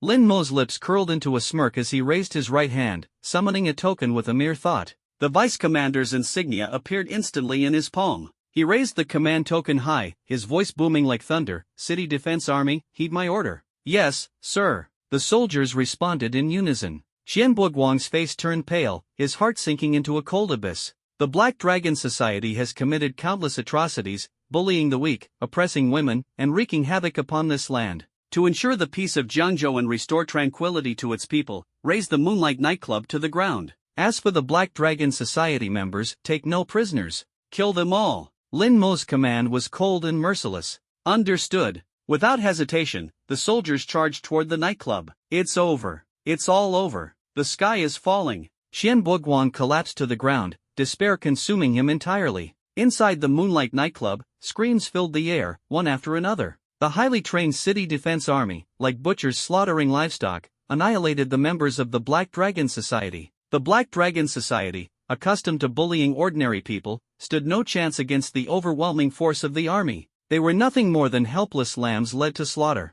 Before long, the nightclub was purged of all high-ranking members and regular associates save for Qian Buguang. Blood flowed like a river, and the floor was littered with corpses. After cleaning up the scene, Lin Mo set the nightclub ablaze, the fire devouring everything in its path. The building was reduced to ashes, completely obliterated. My business, my life's work of 20 years. Xian Buguang stared at the inferno, his heart being torn apart. Lin Mo stepped forward, staring down at him coldly. His voice was sharp as a blade. Do you want to perish in this fire alongside the nightclub, or will you obediently tell me where Chu Meili is? Lin Mo. Xian Buguang gritted his teeth, snarling viciously, how dare you treat me like this? My backer won't let you get away with this. And who is your backer? Lin Mo sneered, his gaze piercing. The chairman of the Wang Corporation, a level 9 ability user, Wang Dalong. Xian Buguang blurted out hurriedly. Oh, so you're one of his people? Lin Mo's eyes flickered with slight surprise. What now? Are you scared?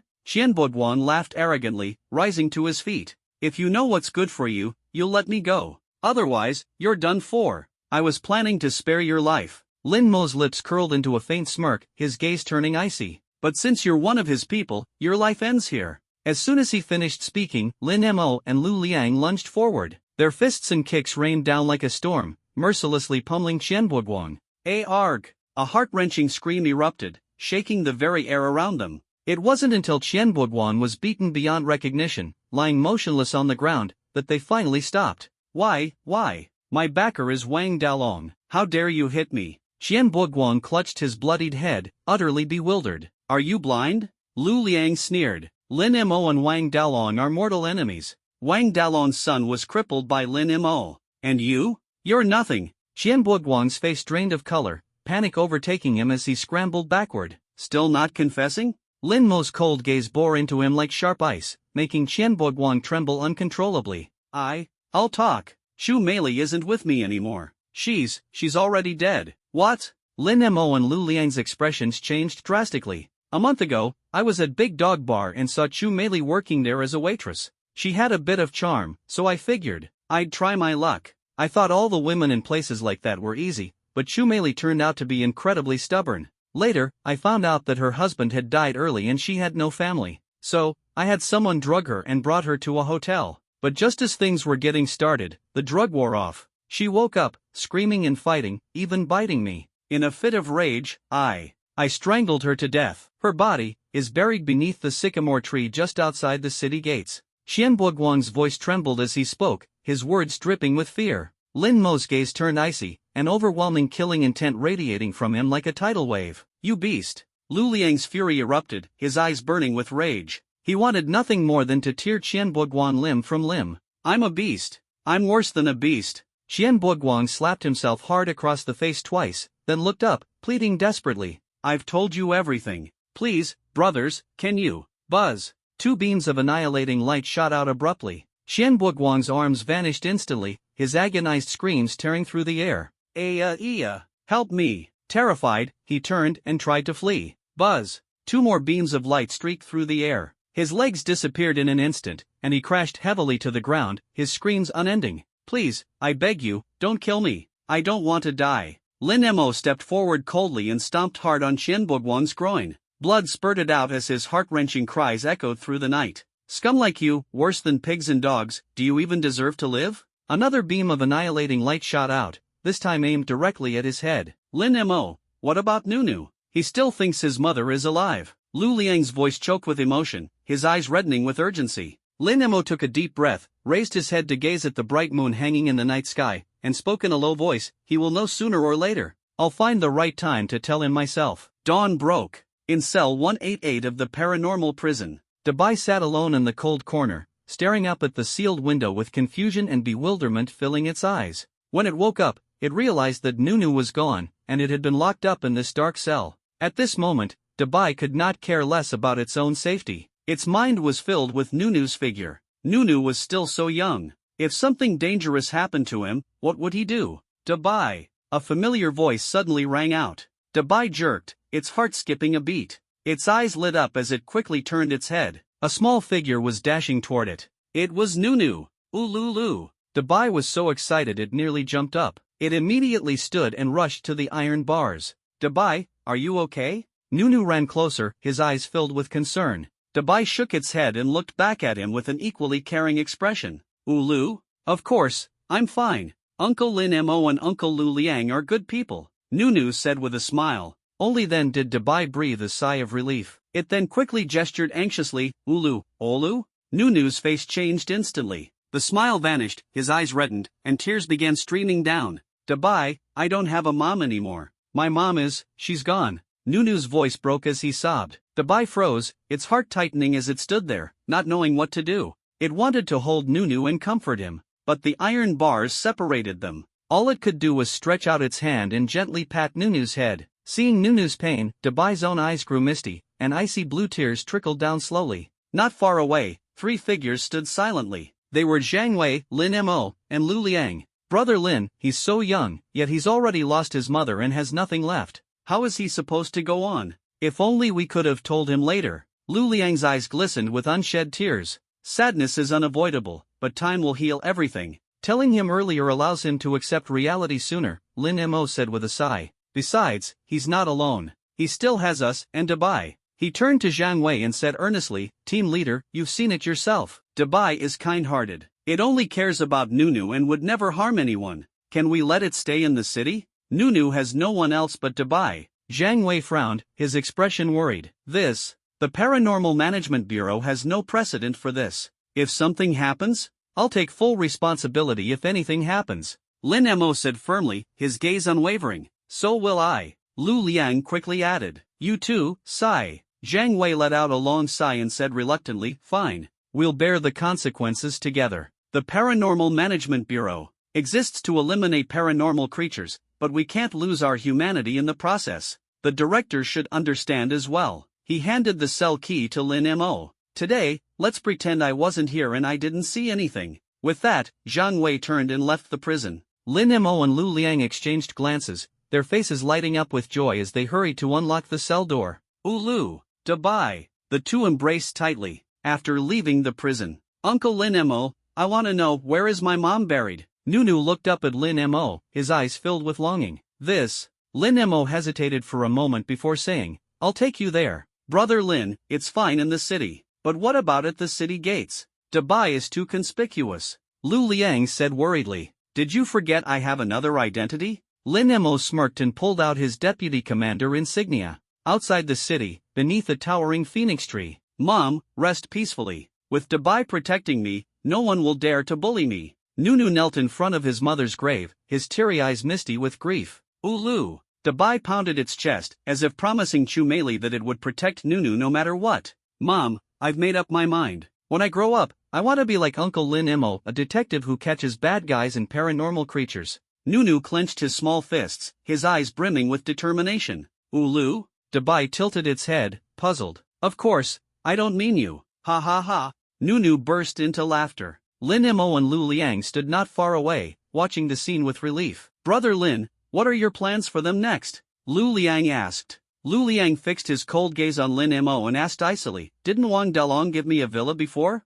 That place is spacious and secluded. Let's settle them there for now. Once we find a better place, we can have them move. Lin Mo pondered briefly, then responded with firm resolve, sounds like a plan. Lu Liang nodded and was about to speak when, buzz, Lin Mo's phone suddenly vibrated. It was the bureau chief, Zhao Tianlin, calling. Hello, chief, what's up? On the other end of the line, Zhao Tianlin's stern voice came through. Where are you now? Get back to the bureau immediately. Someone's filed a complaint against you. A complaint against me? Who? Lin Mo frowned, his mind racing. He hadn't offended anyone recently, and Xianbo Guang, the man from last night, was already dead. You'll find out when you get here. Zhao Tianlin hung up. What's going on? Lu Liang asked. The chief said someone filed a complaint against me. I'm trying to figure out who has nothing better to do. Lin Mo's brows furrowed tightly. Could it be that scumbag, Chu Lianchen? Lu Liang sneered. Chu Tianqi's uncle? I wouldn't have thought of him if you hadn't mentioned it. That old fox must be up to some dirty tricks again. Lin Mo's face darkened. Let's go, back to the bureau. Let's see what he's scheming now. Outside the gates of the Bureau of Supernatural Affairs, journalists swarmed the entrance like a tide, filling every inch of space. Inside, Zhao Tianlin and Zhang Wei looked helplessly at the overwhelming scene, their brows knit in frustration. A minor issue blown up by the media was bound to stir up a storm in the city and could escalate into an even bigger mess at any moment. Mr. Chu, if you want to file a complaint against Lin Mo, go ahead, but why bring so many reporters? Zhao Tianlin turned and coldly stared at the man beside him. It was none other than Chu Lianqing, Chu Tianqi's uncle, who had recently been harshly dealt with by Lin Mo. Chu Lianqing beamed with smug satisfaction and raised his voice. Director Zhao, I had no choice. I've tried to file complaints several times before, but your Bureau of Supernatural Affairs wouldn't even let me in the door. I know Lin Mo is the hero of Jiangzhou now, and your bureau is protecting him. Without bringing in the media, you'd never take my complaints seriously. Now, it seems my strategy was brilliant. Today, I finally get to meet you. He wore a self-satisfied smirk, his tone filled with provocation. You! Zhao Tianlin burned with anger, his eyes glaring like molten bronze. Forget it, chief. Let's wait until Lin Mo gets here. Zhang Wei quickly pulled him aside, whispering in an attempt to calm him down. He knew Zhao Tianlin's temper well. If the chief lost control and punched Chu Lianqing in front of the reporters, the fallout would be catastrophic. Lin Mo and Lu Lian were on their way back to the city when they spotted the chaos in front of the Bureau of Supernatural Affairs from afar. What's that old dog Chu Lianqing up to now? Lu Liang gritted his teeth, seething with anger. He knows a normal complaint won't touch me. Now he's trying to use the media to smear my name. Lin Mo sneered, his eyes flashing with murderous intent. A cunning move, I'll admit. Brother Lin, do you have a plan? We can't let that old dog succeed. Lu Liang stared at Lin Mo, his voice urgent. There's a way. Lin Mo's eyes glinted as he leaned in close to Lu Liang and whispered a few instructions. Got it, Brother Lin. Leave it to me. Lu Liang thumped his chest, started the engine, and sped off. Lin Mo took a deep breath and strode directly toward the Bureau of Supernatural Affairs. Director Zhao, is Lin Mo even coming back? The reporters are getting impatient. You didn't just call him and tell him to run, did you? Chu Lianqing looked at his watch, his tone dripping with mockery. Our Bureau of Supernatural Affairs investigators are upright and aboveboard. Running is not in their vocabulary. Zhao Tianlin's face darkened as he responded coldly. That's not necessarily true. Lin Mo probably has a guilty conscience. His delay in showing up proves it. Chu Lianqing smirked and turned provocatively to the gathered media. Isn't that right, friends in the press? Yeah, Director Zhao, why isn't Lin Mo here yet? It's been nearly an hour. Is he hiding something? Is that why he's avoiding us? We demand to see Lin Mo immediately. Don't cover for him. These remarks were like sparks igniting Zhao Tianlin's fury, and his eyes almost shot flames. Wow, what a lively scene. Just then, a voice laced with sarcasm echoed from outside. Everyone turned their heads in unison. It was Lin Mo. Swish! In an instant, all the cameras and flashes turned toward him. Lin Mo, who had just risen to fame, was now the hottest hero in Jiangzhou. If anyone could capture a scandal of his, it would undoubtedly make headlines and dominate social media in no time. Lin Mo. Zhao Tianlin and Zhang Wei quickly stepped forward to greet him. Director, team leader, I deeply apologize for bringing trouble to the Bureau. Lin Mo cupped his hands respectfully, his face full of remorse. There's no need for such words. We've known all along that someone was deliberately framing you. This issue must be handled carefully. I'm an old man, my days as director are numbered, but you're still young and full of potential. We can't let this mess destroy your future. Zhao Tianlin frowned, his eyes filled with concern rather than blame. Director, don't worry. I've got this under control. Lin Mo nodded, then turned his gaze toward Chu Liancheng. The corner of his mouth lifted into a mocking smirk. Mr. Chu, long time no see. How have you been? Thanks to you, I barely survived. Lin Mo, do you remember what I told you? I always keep my word. Today, you'll watch as your reputation crumbles to dust, and you become a pariah, someone everyone wants to see fall. Chu Liancheng sneered viciously, his aura oppressive. He strode directly to the media reporters, pointed at Lin Mo, and declared loudly, "Dear members of the media, you all know this man standing here, Lin Mo, the hero who recently made a name for himself at the City People's Hospital, someone everyone in Jiangzhou admires. But today, I will expose his true face." The moment those words left his mouth, the reporters erupted into a frenzy. Chu Liancheng pulled out his phone, staring coldly into the cameras. His voice was chilling. Lin Mo may appear kind and righteous, but in private, he is an arrogant and violent brute. He relies on the backing of the Bureau of Supernatural Affairs to do as he pleases, trampling on the law and disregarding human lives with no remorse. Worse yet, anyone who dares to cross him, even slightly, faces brutal retaliation. If they're lucky, they only end up severely injured. If not, they lose their lives on the spot. How many innocent civilians have already fallen victim to his hands? These people were ordinary law-abiding citizens who were mercilessly killed, just for unintentionally offending him. And afterward, the Bureau of Supernatural Affairs covered up the truth for him, leaving no one the wiser. So tell me, does this cruel and ruthless man deserve to be called a hero? Does he deserve his position as an investigator for the Bureau of Supernatural Affairs? He's nothing but a devil from hell. As soon as he finished speaking, the reporters turned their cameras toward Lin Mo and began snapping photos wildly. Utter nonsense. Zhao Tianlin's face darkened, his expression stormy as he glared at Chu Liancheng. His voice, though low, carried an undeniable authority. Everything you've said is baseless slander against Lin Mo. Director Zhao, do you think I'd make these accusations without evidence? Chu Liancheng sneered, meeting Zhao's gaze without flinching. He raised his phone for the reporters to see. The reason I know so much about Lin Mo's true nature is that I'm one of his victims. If I weren't a level 6 ability user with a strong body, I'd have been killed by him long ago. And now, I'll show you all the surveillance footage of Lin Mo's acts of violence. See for yourselves who he really is. With that, Chu Liancheng played a video on his phone. The screen displayed footage from the surveillance cameras outside the Chu family villa. However, as the video ended, Lin Mo's brows furrowed deeply. He immediately noticed something off. The surveillance footage had been meticulously edited and altered. Chu Liancheng's arrogance and the threats he had made to Lin Mo that day were completely removed. Even the moments where Chu Liancheng had struck first were deliberately cut out. All that remained were incriminating clips of Lin Mo, scenes of him teaching Chu Liancheng a lesson and Luo Liang barging into the villa with Chu Tianqi. Most damning of all were two specific moments. The first was when Lin Mo coldly instructed Luo Liang to take Chu Tianqi into the villa, saying, "Let's see who dares stop you today." The second was when Chu Liancheng shouted about filing a complaint against Lin Mo, to which Lin Mo casually responded, "Go ahead, do as you please." Those two lines were deliberately amplified, their tone sharp and piercing. The result was a video that completely distorted the truth. In this version, Lin Mo became the arrogant and domineering villain, just as Chu Liancheng had described. After watching the video, Zhao Tianlin and Zhang Wei's expressions turned grim. With this footage going public, Lin Mo's position would be precarious, teetering on the edge of disaster. At that moment, Chu Liancheng widened his eyes in anger, staring at the camera with a face full of grievance. His voice trembled, yet it carried a resolute tone. "I am just an ordinary citizen with no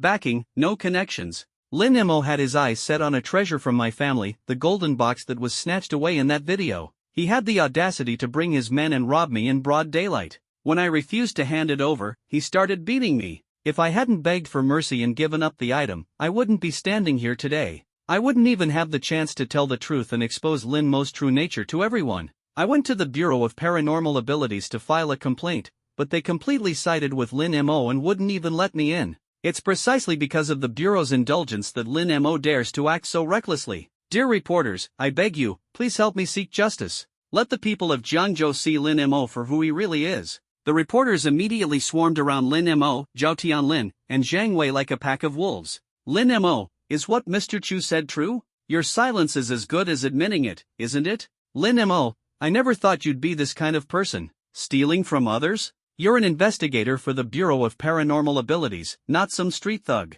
Doesn't your conscience hurt? Director Zhao, why does the Bureau always protect Lin Mo? Is it because he has powerful connections? Or is there some hidden relationship between you two? Lin Mo was recently awarded the title of Hospital Hero. Was that just a publicity stunt orchestrated by the Bureau? Director Zhao, give us a straight answer. The barrage of sharp and outrageous questions left Zhao Tianlin and Zhang Wei so furious they were nearly fainting, scrambling to explain themselves. Meanwhile, Lin Mo remained calm, walking over to a nearby chair and sitting down with an air of indifference. Seeing this, Chu Lianqing sneered and strutted over with smug confidence. Lin Mo, why aren't you defending yourself? Have you admitted defeat, or are you simply unable to refute the claims? Lin Mo smiled lightly, his voice casual. Such long-winded lines, such carefully edited footage, you really put in a lot of effort, didn't you? As long as it brings you down, no amount of effort is too much. Chu Lianqing gritted his teeth. Well, I'm afraid you're going to be disappointed today.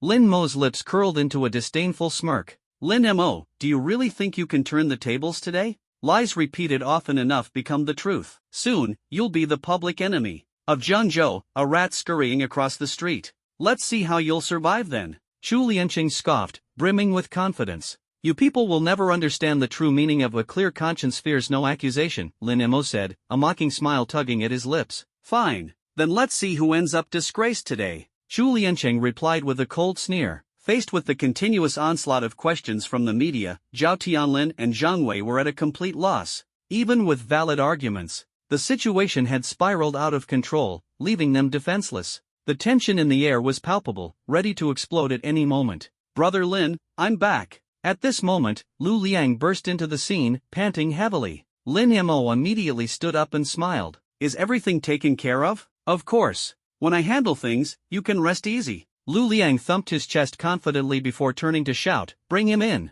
Moments later, a figure pushed through the crowd, Chu Tianqi. Chu Lianqing's face twisted with anger as he glared at the newcomer. You little bastard, what are you doing here? And why shouldn't I be here? Chu Tianqi retorted coldly, his gaze icy. If I didn't come, how would everyone see your true colors, uncle? Chu Lianqing's face turned ashen, a deep sense of foreboding rising in his heart. Everyone, please quiet down. I have something to say. At that moment, Lin Mo stepped forward, his gaze firm as he swept his eyes over the gathered reporters. The room fell silent instantly, and all eyes focused on him. After all, Lin Mo was the main character of today's drama, and every word he spoke could become this week's, or even this month's, headline. Do you all know who he is? Lin Mo pointed to Chu Tianqi. The reporters glanced at Chu Tianqi, shaking their heads in confusion. Then let me properly introduce him to you. Lin Mo's lips curved upward slightly as he gestured toward Chu Tianqi. This is Chu Qingshan, a renowned scientist in China. Surely, that name rings a bell?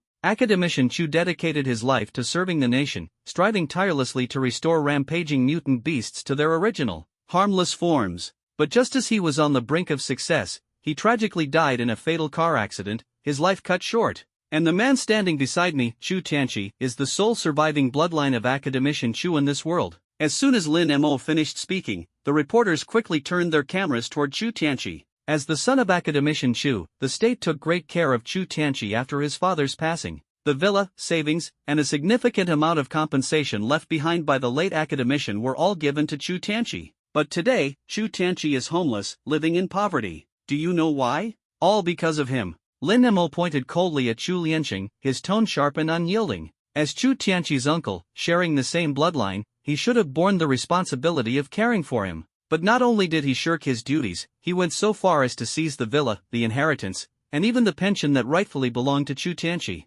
Worse still, he drove him to homelessness, forcing him to survive by scavenging and begging. This man is nothing but a beast in human clothing. No, even calling him a beast is an insult to animals. As soon as these words were spoken, the reporters swiftly turned their cameras toward Chu Lianqing. Chu Lianqing's face tightened, betraying a clear sense of panic. Guilt already weighed heavily on his conscience, yet he stubbornly retorted, Lin Mo, accusations like these require evidence. Do you have any proof? Here is your proof. Lu Liang stepped forward, waving his hand. A stack of documents flew out from his spatial ring and was held aloft for the reporters to see. This is the villa transfer document. The date shows that just 1 week after Academician Chu passed away, Chu Lianqing forcibly transferred the villa from Chu Tianqi's name to his own. Lu Liang's voice cut through the air like a blade. This is the bank transfer record of Academician Chu's savings. During the same time, Xu Liancheng drained the remaining balance and moved it all into his own account. And as for the pension issued by the state, Xu Liancheng took every last penny without leaving a cent behind.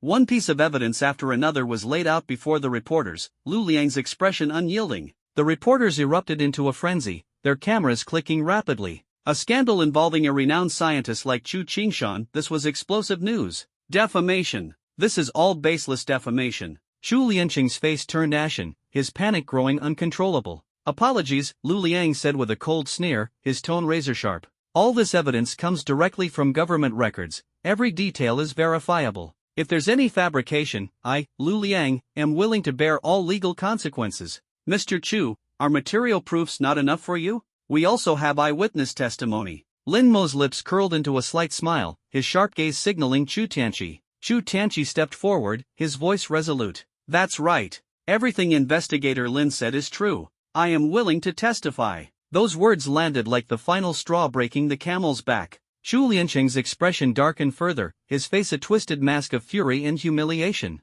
Yet he still tried to brazen it out, glaring at Lin Mo.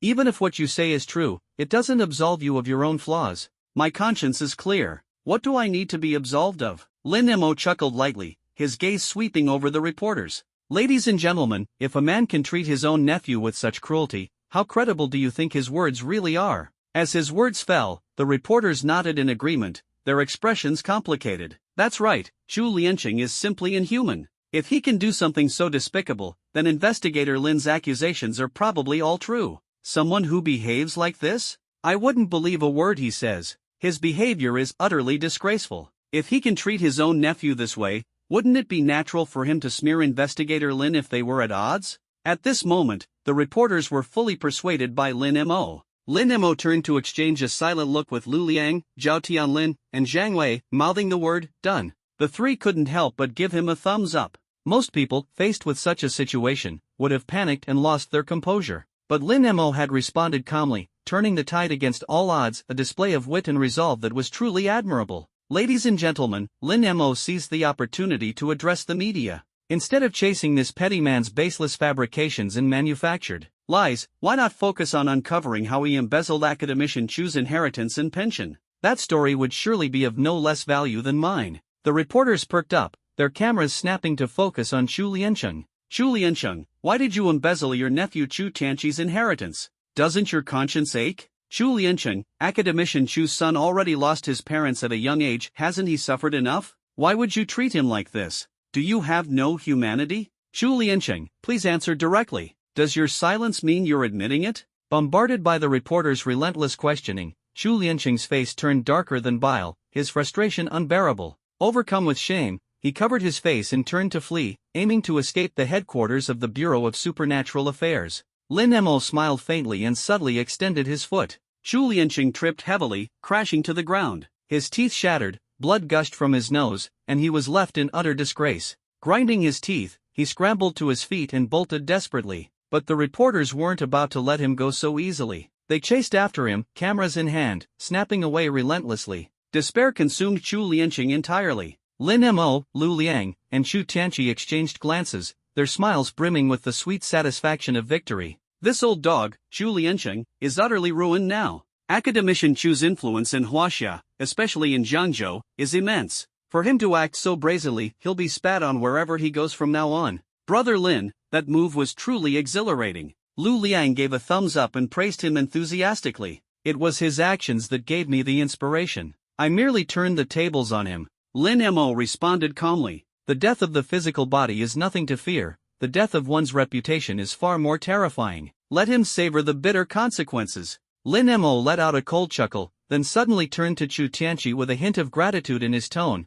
Thank you for stepping up to testify for me. Chu Tianqi waved his hand with a grin. No need to thank me. After all, this whole matter started because of me, and you both helped me out. How could I not return the favor? Lin Mo's eyes lit up as he suddenly remembered something. By the way, how's the development of your Formula No. 2 coming along? That stuff could create high-tier mutated beasts, its energy value must be off the charts, right? Chu Tianqi raised an eyebrow. Still working on it, but we're getting close. Lin Mo smirked and teased. When you succeed this time, don't go carelessly sending it out again. If it causes a mess, I'll be coming after you. Chu Tianqi retorted without hesitation. If you really want to test the results, I'd gladly volunteer as your guinea pig. Lin Mo slapped his chest. Fine, I'm in. Chu Tianqi's eyes sparkled. Then I won't hold back when the time comes. The two exchanged a firm handshake, their camaraderie growing stronger. After Chu Tianqi left, Zhao Tianlin summoned Lin Mo and Lu Lian to his office. Director, about what happened today.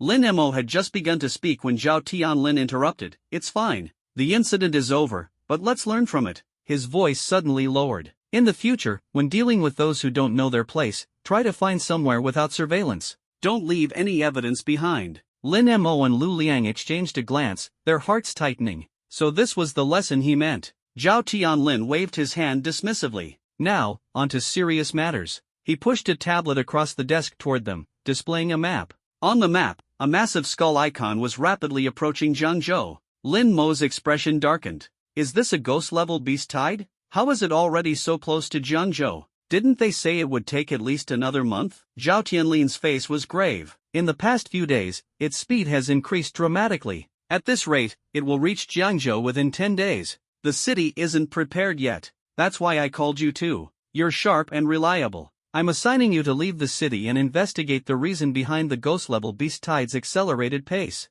If possible, slow them down. Do you understand the mission? Do you have the confidence to complete it? Lin Mo and Lu Liang exchanged another glance, then immediately stood up, their eyes resolute. We guarantee success. ####. The next morning, Lin Mo was busy packing his gear, preparing to depart. Suddenly, the doorbell rang sharply. It turned out to be the delivery of the Black Rhino armor from the capital headquarters. Excited, Lin Mo tore open the packaging and immediately donned it. The armor was predominantly black with silver joints, and the helmet featured 3 rhino horns, 1 long and 2 short, exuding an air of dominance. As soon as he put on the armor, Lin Mo felt his internal energy slowly begin to flow again. However, the recovery was a bit sluggish. Once the moonlight hits, it'll work even better, he thought to himself. Wow, this armor is off the charts. Lu Liang burst through the door, his eyes shining with envy. Perfect timing. Here, give me a slash. Lin Mo patted his chest, grinning brightly. Brother Lin, this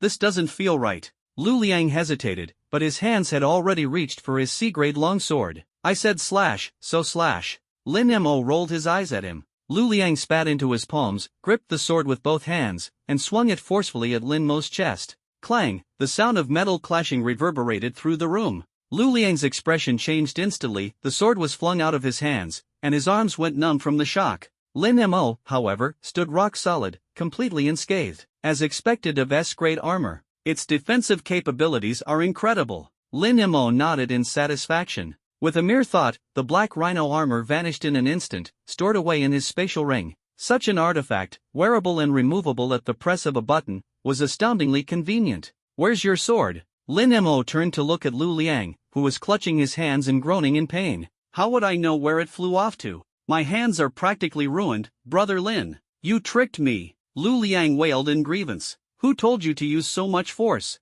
Lin Mo shot him a sidelong glance. Scanning the room, he finally spotted the sword. It was embedded in the TV screen in the living room. Oh! Lu Liang's face turned red, his embarrassment palpable. My 100-inch TV. It's ruined. You're paying for it. Lin Mo sneered. Fine, I'll replace it with the one from my room. Lu Liang smiled sheepishly, resigned to his fate. Now that's more like it. Lin Mo chuckled, heading out the door. As he walked, he muttered to himself, Lu Liang, why are your hands always so reckless? The two drove to the city gates, preparing to leave. Not far away, a figure suddenly caught their attention. It was Chu Tianqi. Lin Mo slammed on the brakes, and the car came to a screeching halt. Chu Tianqi? What are you doing here? Lu Liang asked suspiciously. I heard you're heading out of the city, to the ghost-level beast tide? Chu Tianqi asked coldly. Who told you that? Lin Mo frowned. That's none of your business. I have my sources. Just tell me if it's true. Chu Tianqi pressed.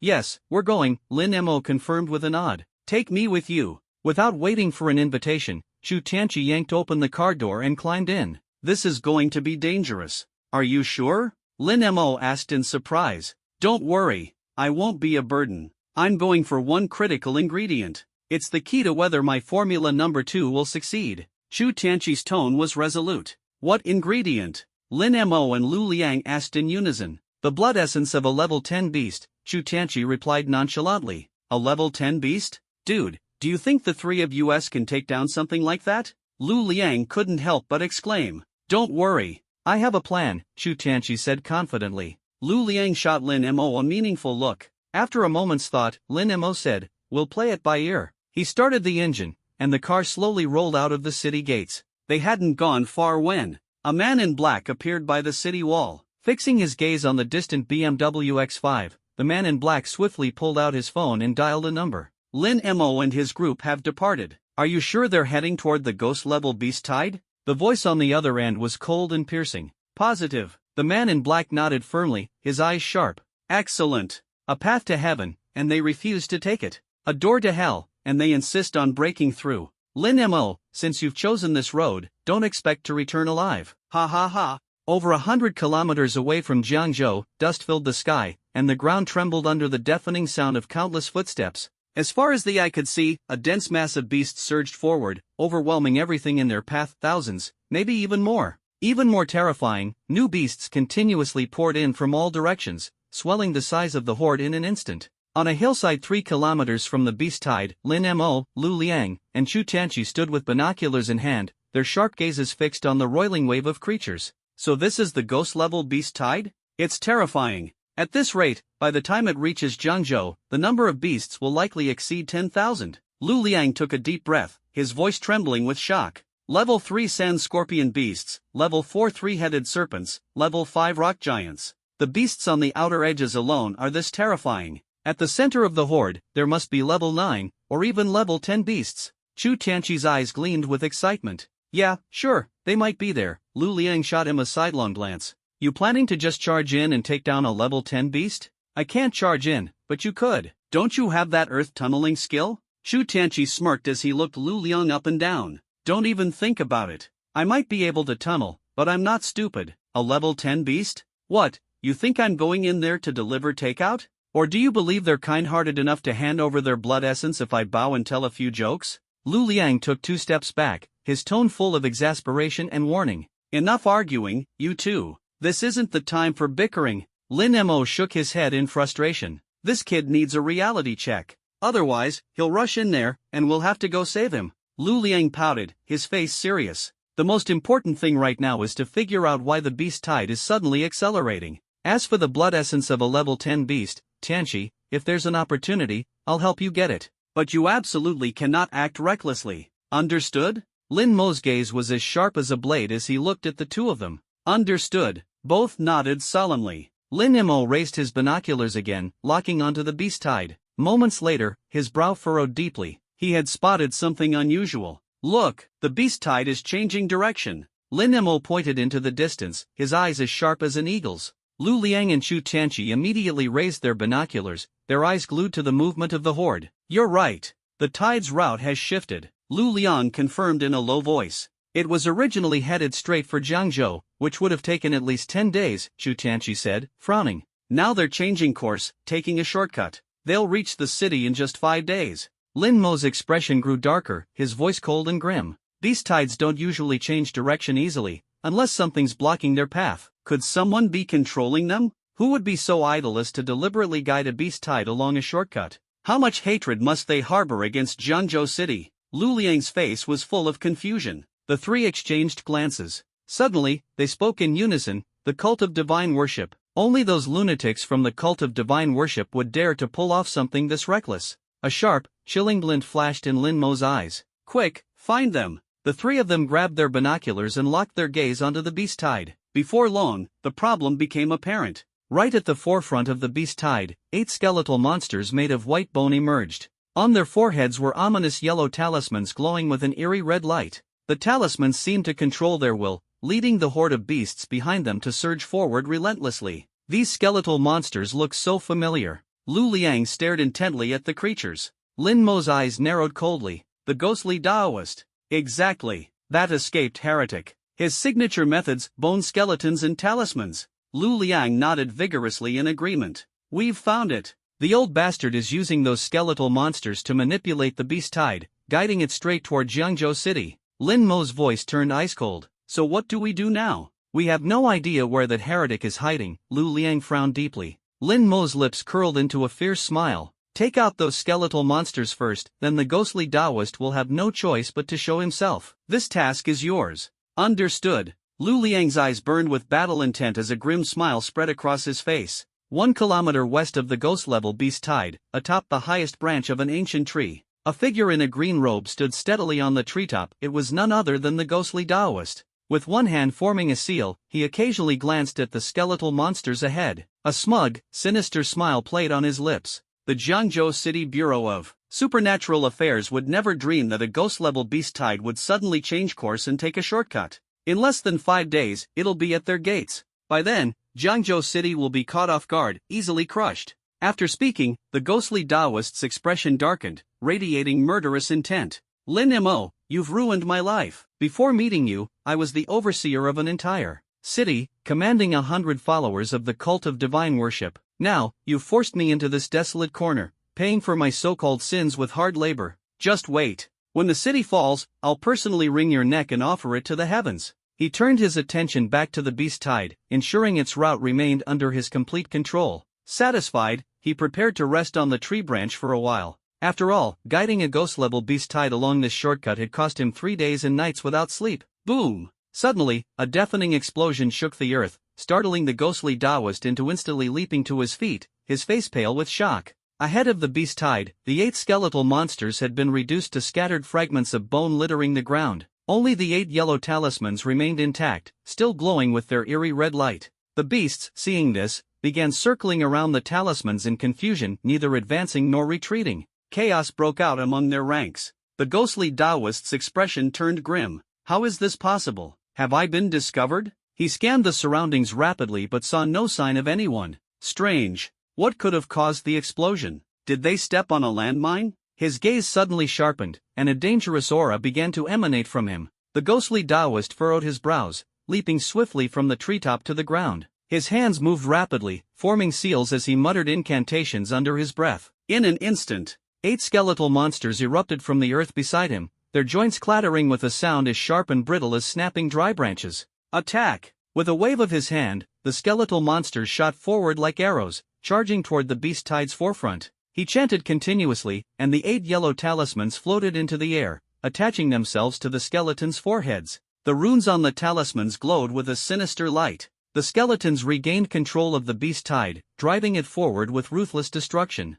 The ghostly Taoist let out a sigh of relief and turned to leave. Boom! Another earth-shaking explosion erupted behind him. He spun around rapidly, only to see the freshly summoned skeletal monsters blown to pieces, their shattered bones scattered across the ground. Unforgivable. Rage ignited in the ghostly Taoist's chest like wildfire. The first incident might have been a coincidence, but the second? Someone was deliberately sabotaging him. He stormed toward the clearing, his eyes burning with fury, and roared, "Who dares to sabotage my grand plan? Show yourself!" Hiding in the shadows to attack, is this how a hero fights? A hero? A voice dripping with disdain rang out from the darkness. The ghostly Taoist snapped his head toward the source of the voice. A figure slowly emerged from the shadows, walking with steady, deliberate steps. Lin Mo? The ghostly Taoist stared in shock, utterly unprepared to meet him here. "Old dog, long time no see. How have you been?" Lin Mo's lips curled into a cold, mocking smile, his tone brimming with scorn. "You reckless fool.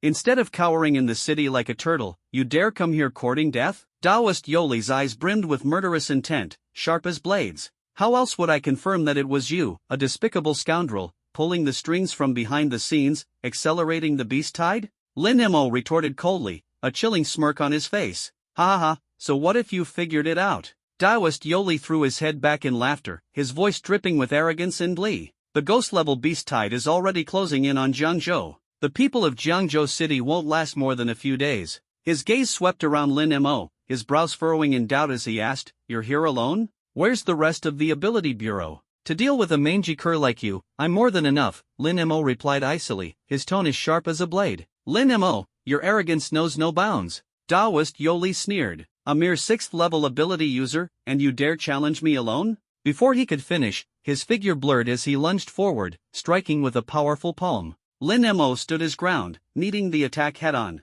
Bang! A muffled thud reverberated as both were forced back. Taoist Yoli stumbled 3 steps, while Lin Mo retreated 4 but steadied himself firmly, showing no sign of defeat. A look of astonishment flickered in Taoist Yoli's eyes. Impossible. How can a 6th level ability user's physique be this formidable? Lin Mo's lips curved into a frosty smile. Haven't you heard the saying? 3 days apart, and you must look at a person anew. As his words fell, a surge of energy erupted from his body, his ability's aura suddenly surging to life. Say 7, no, late stage 7th level. Taoist Yoli's eyes widened in disbelief. This was impossible. In just a few days, Lin Mo had achieved such a rapid breakthrough? It had taken him 5 years to climb from the 6th level to the 7th. Lin Mo's speed was nothing short of monstrous. Old dog, leaving you alive back then has always been my regret. Today, I'll make it right. Lin Mo sneered coldly, summoning the Sword of Oblivion in his right hand. The blade gleamed with a chilling light, its tip aimed straight at Taoist Yoli.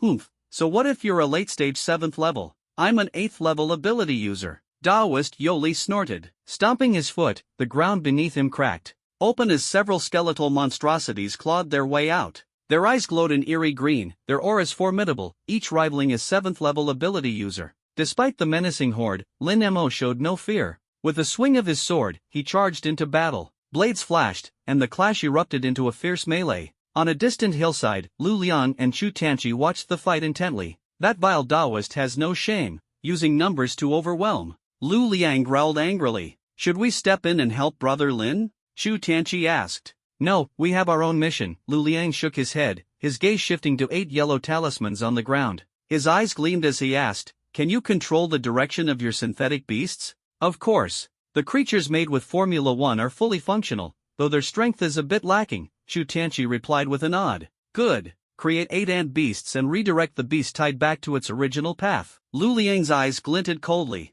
Chu Tanchi grabbed a handful of ants, and the two quickly burrowed underground to execute their plan. Meanwhile, the Sword of Oblivion proved devastating as it cleaved through the skeletal creatures, reducing them to dust in an instant. Though tougher than the average 7th level, there's still nothing more than this, Lin Mo remarked coldly. Seeing this, Taoist Yoli's eyes narrowed dangerously. Biting his fingertip, he let a drop of blood fall to the ground, swiftly sketching a blood-red sigil. With a heavy stomp, he shouted, "Arise!" The blood sigil flared with crimson light as the earth trembled violently. A massive fissure split open, and a colossal skeletal monstrosity emerged. Standing 4 to 5 meters tall with blood-red eyes and wielding a giant bone hammer, its oppressive presence was enough to make anyone's scalp tingle. Lin Mo's brows furrowed. This Taoist Yoli has fused summoning abilities with ancient Taoist techniques, a remarkable feat. He glanced toward the beast tied in the distance. Lu Liang and Chu Tanchi's operation was already underway. He needed to buy them enough time. Crush him, Taoist Yoli commanded. The colossal skeletal creature swung its bone hammer with devastating force, the air around it howling as it hurtled toward Lin Mo. Lin Mo immediately raised the Sword of Oblivion. A crimson arc of energy, blazing like fire, slashed toward the massive skeleton. Boom! A deafening explosion echoed. Yet to Lin Mo's shock, the skeletal behemoth remained unscathed, not even a scratch marring its surface. His eyes widened in disbelief. The Sword of Oblivion had effortlessly obliterated the smaller skeletal creatures. How could this one be impervious? Ha! Lin Mo, this is my ultimate creation, Taoist Yoli boasted triumphantly. I spent nearly 20 years collecting the toughest beast bones to forge this invincible monstrosity. Not even a 9th level ability user could harm it. Save yourself the effort and surrender. Taoist Yoli's laughter echoed through the air. The colossal skeleton's hammer bore down on Lin Mo, closing the distance rapidly. The massive hammer radiated destructive power, capable of reducing Lin Mo to a bloody pulp with a single strike. At this moment, evasion was no longer an option. Without hesitation, Lin Mo focused his mind. Buzz! A flash of black light gleamed. In the next instant, the black rhino armor enveloped his entire body like a blade of the night, impenetrable and unyielding. Boom! The giant hammer smashed down with earth-shattering force, unleashing a cataclysmic impact on Lin Mo. Clang! A deafening metallic crash reverberated through the air. Ha! Lin Mo, your journey ends. But before the eerie Taoist could finish his sentence, the bone hammer in the hand of the colossal skeletal beast was violently knocked away. The beast staggered back over 10 steps before finally steadying itself. Seeing this, the eerie Taoist's smug grin froze abruptly. His eyes widened in shock. What? How is this possible? He quickly scrutinized Lin Mo. When his gaze landed on the gleaming black rhino armor that adorned Lin Mo, his expression turned to one of disbelief. That's an S-Class armor. How could a rookie investigator like you be equipped with such a treasure? Has the Bureau of Paranormal Affairs really placed such high importance on you?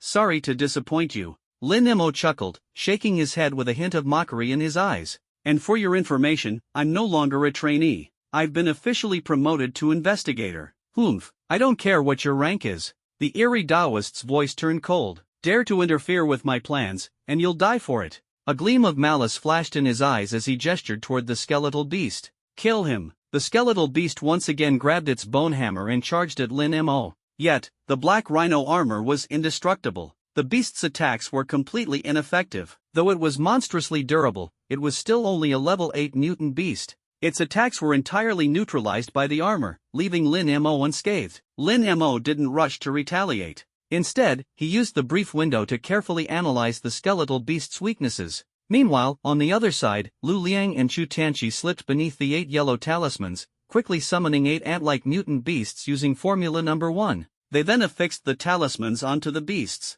Under Chu Tianqi's command, the ant beasts immediately led the mutant horde back along their original path. The eerie Taoist, locked in a standoff with Lin Mo, sensed something was amiss. Peering intently, he soon spotted the 8 ant-like beasts. His expression darkened as he gritted his teeth. Damn it, you're not acting alone. Caught on, have you? Lin Mo's lips curled into a sly smirk, his tone taunting. Ha, thinking you can control the horde with my talismans? Dream on. The eerie Taoist sneered and swiftly performed a hand seal, chanting an incantation. The 8 talismans burst into flames, reducing the ant beasts to ashes. The mutant horde, no longer redirected, quickly turned back and resumed their advance. Lin Mo's face grew solemn. Ha ha ha. Lin Mo, Jiangzhou City has fallen. The outcome is set in stone. Do you really think you can reverse this with your petty tricks? What a joke. The eerie Taoist laughed maniacally. It seems I'll have to take you out first. Lin Mo narrowed his eyes, his voice icy. Ha! That's the funniest thing I've heard all day. The eerie Taoist mocked. Aside from hiding in that turtle shell of yours, what else can you do? You can't even handle my skeletal beast, and you think you can kill me? Keep dreaming. Earlier. A cold smile tugged at Lin Mo's lips as his gaze fixed on a specific segment of the skeletal beast's right lower leg. I found your weak spot. It's right here. As his words fell, a beam of annihilation energy shot out like a blade, striking that particular segment of the leg bone. Crack! The once indestructible bone shattered instantly, splintering into fragments. Without its support, the skeletal beast collapsed with a thunderous crash, its bones disassembling into a pile of pale fragments. The eerie Taoist's eyes widened in disbelief, his voice trembling. How could this happen? 1,000-mile dam collapses from a single ant hole. Lin Mo sneered. The rest of this skeletal beast's body was indeed exceptionally durable, impervious to attacks. But that segment of the right leg bone? Its yellowish hue betrayed it. It wasn't a mutant beast bone at all. It was human bone. And now, it seems my judgment was spot on. Human bone? The eerie Taoist's face turned ashen. Gritting his teeth in fury, he cursed, damn those black market scammers. They swore it was all mutant beast bones, yet they mixed in human bones and ruined me. You old dog, time to pay with your life. With the skeletal beast no longer holding him back, Lin Mo charged at the eerie Taoist, his murderous intent surging like a tidal wave. You dare? The eerie Taoist's eyes bulged in rage as he stomped the ground, summoning a horde of skeletal minions to swarm Lin Mo. But the annihilation blade in Lin Mo's hand was like a divine weapon. With a single swing, the skeletal minions were reduced to dust, utterly powerless. He's merely a level 7 ability user, yet his combat power is terrifyingly formidable. Taoist Yoli gritted his teeth, his eyes flickering with both resentment and fear. He knew all too well that he couldn't afford to confront this head-on any longer. He had to retreat immediately. After all, controlling the skeletal beasts and directing the beast type for 3 days and 3 nights had already drained most of his ability reserves. The earlier skirmish had pushed his energy to the brink of exhaustion. Continuing the fight would be nothing short of courting death. Without hesitation, he stomped his foot, summoning several skeletal beasts to block Lin Mo's path, and turned to flee. Buzz! At that moment, a dozen massive mutated ants burst out from behind and lunged at him. What? Why are there mutant beasts here? Taoist Yoli's face turned pale. He swiftly retrieved several yellow talismans, which exploded in an instant, blasting the mutant ants into pieces. Just as he prepared to flee again, the ground beneath him suddenly cracked open. 2 enormous hands shot up, grabbing his ankles and yanking him halfway into the earth. What's happening? Taoist Yoli was terrified, his eyes wide with panic. Next, 2 shadows emerged from the fissure in the ground, Lu Liang and Chu Tianqi. Ha ha! You old dog, How does it feel to taste failure? Lu Liang laughed wildly, his eyes full of mockery. You despicable scoundrels dare to conspire against me. Taoist Yoli's face turned ashen as he struggled to climb out of the ground. Brother Lin, now's your chance, strike.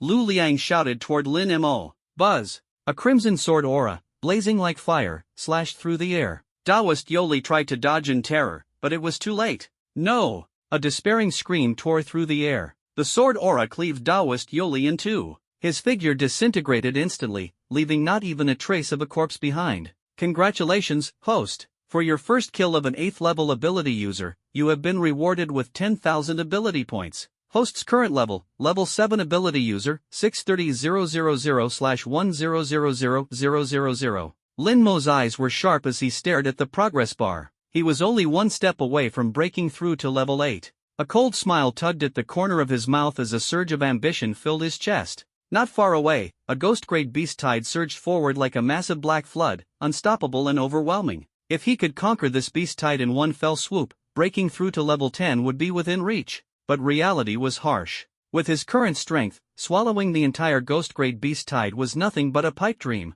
Once his ability reserves were depleted, the only outcome would be death. Moreover, there was surely a level 10 beast hidden within the tide. A single misstep, and even escape would be impossible. Brother Lin, what do we do now? Lu Liang hurried over, his brows furrowed. The beast tide has returned to the nearby path. That old dog's talismans are gone. Luring them back again is going to be incredibly difficult. Lin Mo narrowed his eyes, his mind racing. How much energy do you have left? He asked. Plenty. I can tunnel for 10 to 20 kilometers without issue. Why? Lu Liang looked puzzled. Lin Mo's voice deepened. I've got a bold plan. We'll attack the beast tide head-on and provoke them into chasing us. Then we'll retreat along the original route, leading them back. Doesn't that solve the problem? Lu Liang's face darkened. That's extremely risky. If we get surrounded, we won't just lose our lives, we won't even have the chance to burrow away. The beast tide has tunneling beasts, and those underground predators are no joke. Lin Mo nodded. Exactly, which is why we'll need Tianqi's formula number 1. Chu Tianqi froze. Me? Exactly. You'll use formula number 1 to create mutant ant beasts and have them carry an annihilation orb into the beast tide. The three of us will stay at a safe distance. Once the orb explodes and the beasts come after us, we'll burrow away. As long as we keep a safe distance, we'll never get surrounded. Lin Mo's eyes gleamed with determination and dominance. What do you think? The other two nodded furiously. Let's do it. The three of them moved quickly to a spot a kilometer ahead of the beast tide. Lin Mo condensed an annihilation orb the size of a soccer ball, while Chu Tianqi summoned mutant ant beasts. The orb was placed on the back of one of the ants, and the command was given. The mutant ant beast shot out like an arrow, heading straight for the heart of the beast tide. Boom! The orb exploded, instantly obliterating several beasts at the front. Roar! The beast tide went into a frenzy and charged madly toward the three of them. Burrow! At Lin Mo's command, the three of them dove underground. When they resurfaced, they were already a kilometer away, the spot they had just been standing on now engulfed by the beast tide. The speed of that tide is insane. If not for our tunneling, this plan would have been a death sentence. Lin Mo exhaled slightly, then repeated the strategy. After 20 attempts, with their ability reserves nearly depleted, they finally succeeded in luring the ghost-grade beast tide back to its original path. Zhangzhou City had bought itself a few more days of breathing room. Behind a massive tree, the three of them leaned against the trunk, catching their breath. Brother Lin, does this count as mission accomplished? Lu Liang asked. Of course. We can report back now. As Lin Mo stood up, a hearty laugh suddenly rang out. Ha ha ha. Lin Mo, so this is where you've been hiding. A dozen figures surged forward like a tidal wave, instantly surrounding the trio. At the forefront stood none other than Wang Dalong. The horn of battle sounded once again. Lin Mo's face darkened as his eyes sharpened like blades. He fixed his gaze on Wang Dalong and demanded angrily, "How are you here?" Wang Dalong smirked smugly, stepping closer with every word. "Ha, Lin Mo, I was planning to let you live a few more days. I wanted to wait for the beast tide to hit and then deliver the fatal blow. But who would have thought you'd come out of the city seeking death on your own? This is a heaven-sent opportunity. How could I let such a perfect chance to wipe you out slip away?" Lin Mo's gaze turned icy as he asked coldly, "You had someone spying on me?" Wang Dalong laughed even louder, his arrogance unchecked. "Lin Mo, you're now the deputy commander of the city lord's office. How could I not keep an eye on you? But I have to admit, you climbed up the ranks faster than I expected. Today, I must make sure you stay here forever. Otherwise, if you someday surpass me, I wouldn't be able to stand it. Wouldn't that be my misfortune? Wang Dalong sneered, his tone dripping with provocation. Lu Liang glared at Wang Dalong and shouted angrily, "You know very well that Lin Mo is the deputy commander and an official investigator. How dare you make a move against him? Aren't you afraid of the city lord's office and the Bureau of Supernatural Abilities coming after you?" Wang Dalong threw his head back in laughter, his voice wild and unrestrained. "Humph, out here in the wilderness, what does it matter if I kill you? All Jiangzhou City will know is that you died during a mission, buried by the beast tide. It'll have nothing to do with me, Wang Dalong. I was never here." Wang Dalong sneered. Lu Liang clenched his teeth in rage, his jaw tight. "You're despicable and shameless. Great men don't trouble themselves with trifles." Wang Dalong retorted with a cold laugh. He waved his hand and barked orders, "Enough talking. Send them on their way. You've worked hard, luring the beast tide while hiding in the shadows. Your supernatural energy must be completely drained by now, right? On behalf of the people of Jiangzhou, thank you all for your sacrifice. After your death, I'll make sure City Lord Jian posthumously names you martyrs." As soon as he finished speaking, he gave the command loudly, "Kill them all." The moment the order was given, over a dozen elite fighters charged forward. This time, Wang Dalong had brought only the best. Among them were 3 level 6 supernatural ability users and even 1 level 7 powerhouse. The rest were all level 5 users, each one ferocious and formidable. The lineup was overwhelmingly powerful. Lin Mo's brows furrowed deeply. In his prime, he wouldn't fear these foes. But now, his supernatural energy was nearly depleted. He was utterly drained and unable to fight back. Even if Wang Dalong didn't personally intervene, the fighters he brought were more than enough to slaughter the 3 of them. In desperation, Lin Mo's mind raced. Suddenly, he summoned his black rhino armor and his C-class longsword, positioning himself protectively in front of Lu Liang and Chu Tianqi. "Oh," Wang Dalong's eyes gleamed with surprise. "An S-class armor. What a treasure. I didn't expect such a bonus today. Lin Mo, that S-class armor, consider it mine." "In your dreams." Lin Mo gritted his teeth and braced himself against the assault of over a dozen supernatural fighters. Without his abilities, he could only take a defensive stance. Though the black rhino armor was sturdy, his stamina would eventually run out if the battle dragged on. Soon, Lin Mo was forced to retreat step by step. He quickly turned his head and signaled to Lu Liang with his eyes. Having worked together for a long time, Lu Liang immediately understood. He swiftly retrieved a bottle of energy restoration serum from his spatial ring and downed it in one gulp. "Lu Liang, are you ready?" Lin Mo's voice was weak, and even swinging his sword was becoming an effort. "Ready." Lu Liang nodded. Lin Mo mustered the last shred of his strength and dashed to Lu Liang's side. Without hesitation, Lu Liang grabbed Lin Mo and Chu Tianqi, plunging them underground with his supernatural ability. "Damn it, they've escaped." The expressions of Wang Dalong's fighters shifted dramatically. "No need to panic," Wang Dalong said coolly, stepping forward with a sinister smile. "The perimeter is sealed with my barrier stones. There's no escape. The only direction they can flee is there." He pointed into the distance, a direction filled with the raging beast tide. The fighters exchanged looks, their faces lighting up with schadenfreude. At this moment, near the front of the beast tide, 3 figures emerged from underground. "Sorry, Brother Lin," Lu Liang said apologetically, his face pale. "Time was too short. I've only recovered a bit of energy, and now it's all used up again." "It's fine. You've done your best," Lin Mo reassured, patting Lu Liang on the shoulder without a hint of blame. "This is bad. The beasts have noticed us," Chu Tianqi exclaimed, his face turning pale. Lin Mo and Lu Liang looked up, and sure enough, a swarm of ferocious beasts was rushing toward them. The trio's faces turned ashen. They knew they were truly cornered this time. "Retreat!" Lu Liang strained every ounce of his ability, attempting to take the 2 others and flee once more. But his powers were exhausted, and no matter how hard he tried, it was utterly futile. "It's over. We're really going to be prey for these beasts." Lu Liang collapsed to the ground, despair written all over his face. Lin Mo gritted his teeth and raised his head, glaring at Wang Dalong not far away. His eyes brimmed with murderous intent. In no time, the 3 of them were engulfed by the beast tide. Only then did Wang Dalong let out a sigh of relief. However, Lin Mo's final glance sent a chill down his spine. But they were trapped in the beast tide, their powers completely used up. The chances of survival were nearly 0. The boss's move to use a borrowed sword to kill was brilliant. With Lin Mo and his group perishing in the beast tide, neither the Bureau of Supernatural Abilities nor the City Lord's office will trace anything back to us. A subordinate gave a thumbs up, full of flattery. "Ha ha ha. Wang Delong burst into hearty laughter. Yet, he didn't leave immediately, still vigilantly watching the beast tide. Deep down, he felt a nagging unease. Lin Mo wouldn't die so easily. Half an hour later, after confirming the three hadn't emerged, he finally let his guard down. After all, who could survive more than half an hour in such a ferocious beast tide?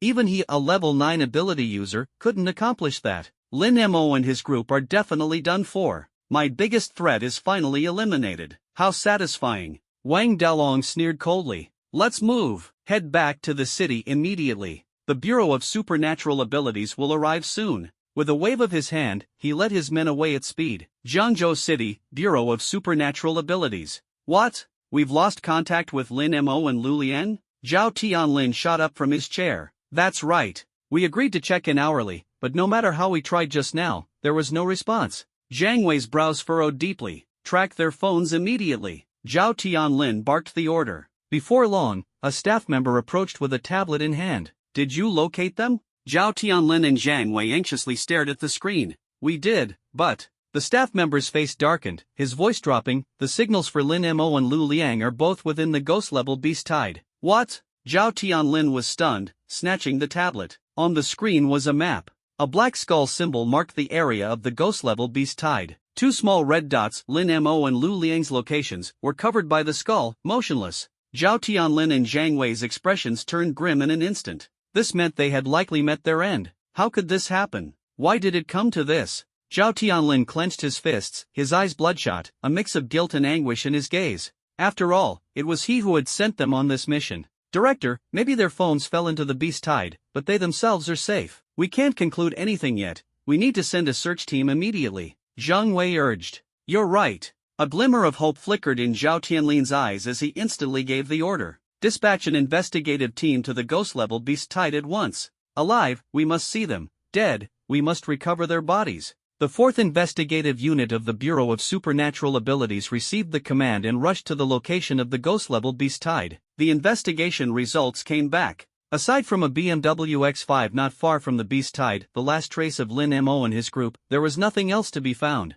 Meanwhile, the phone signals for Lin Mo and Lu Liang remained stationary deep within the beast tide. The conclusion was almost indisputable. Lin Mo and his group had perished in the beast tide. Captain, look at this. Just as they were preparing to retreat, a team member approached, holding a massive white bone. The 4th unit captain took the bone, his brows furrowed. Where did you find this? At the edge of the beast tide. There were intense signs of a battle there, with scattered white bones everywhere, the team member responded. If I'm not mistaken, this technique is characteristic of Yoli Daoist. Could it be that the Yoli Daoist appeared here, and Lin Mo and Lu Liang fell at his hands? The captain analyzed grimly, his expression heavy with concern. Most likely. After all, the Yoli Daoist is an 8th level ability user. Even if Lin Mo and Lu Liang joined forces, they were no match for him. We need to report this to the director immediately. The investigators spoke resolutely. Move out. The captain waved his hand, leading his team to withdraw swiftly. In the distance, the ghost-level beast tide continued to advance, its momentum overwhelming.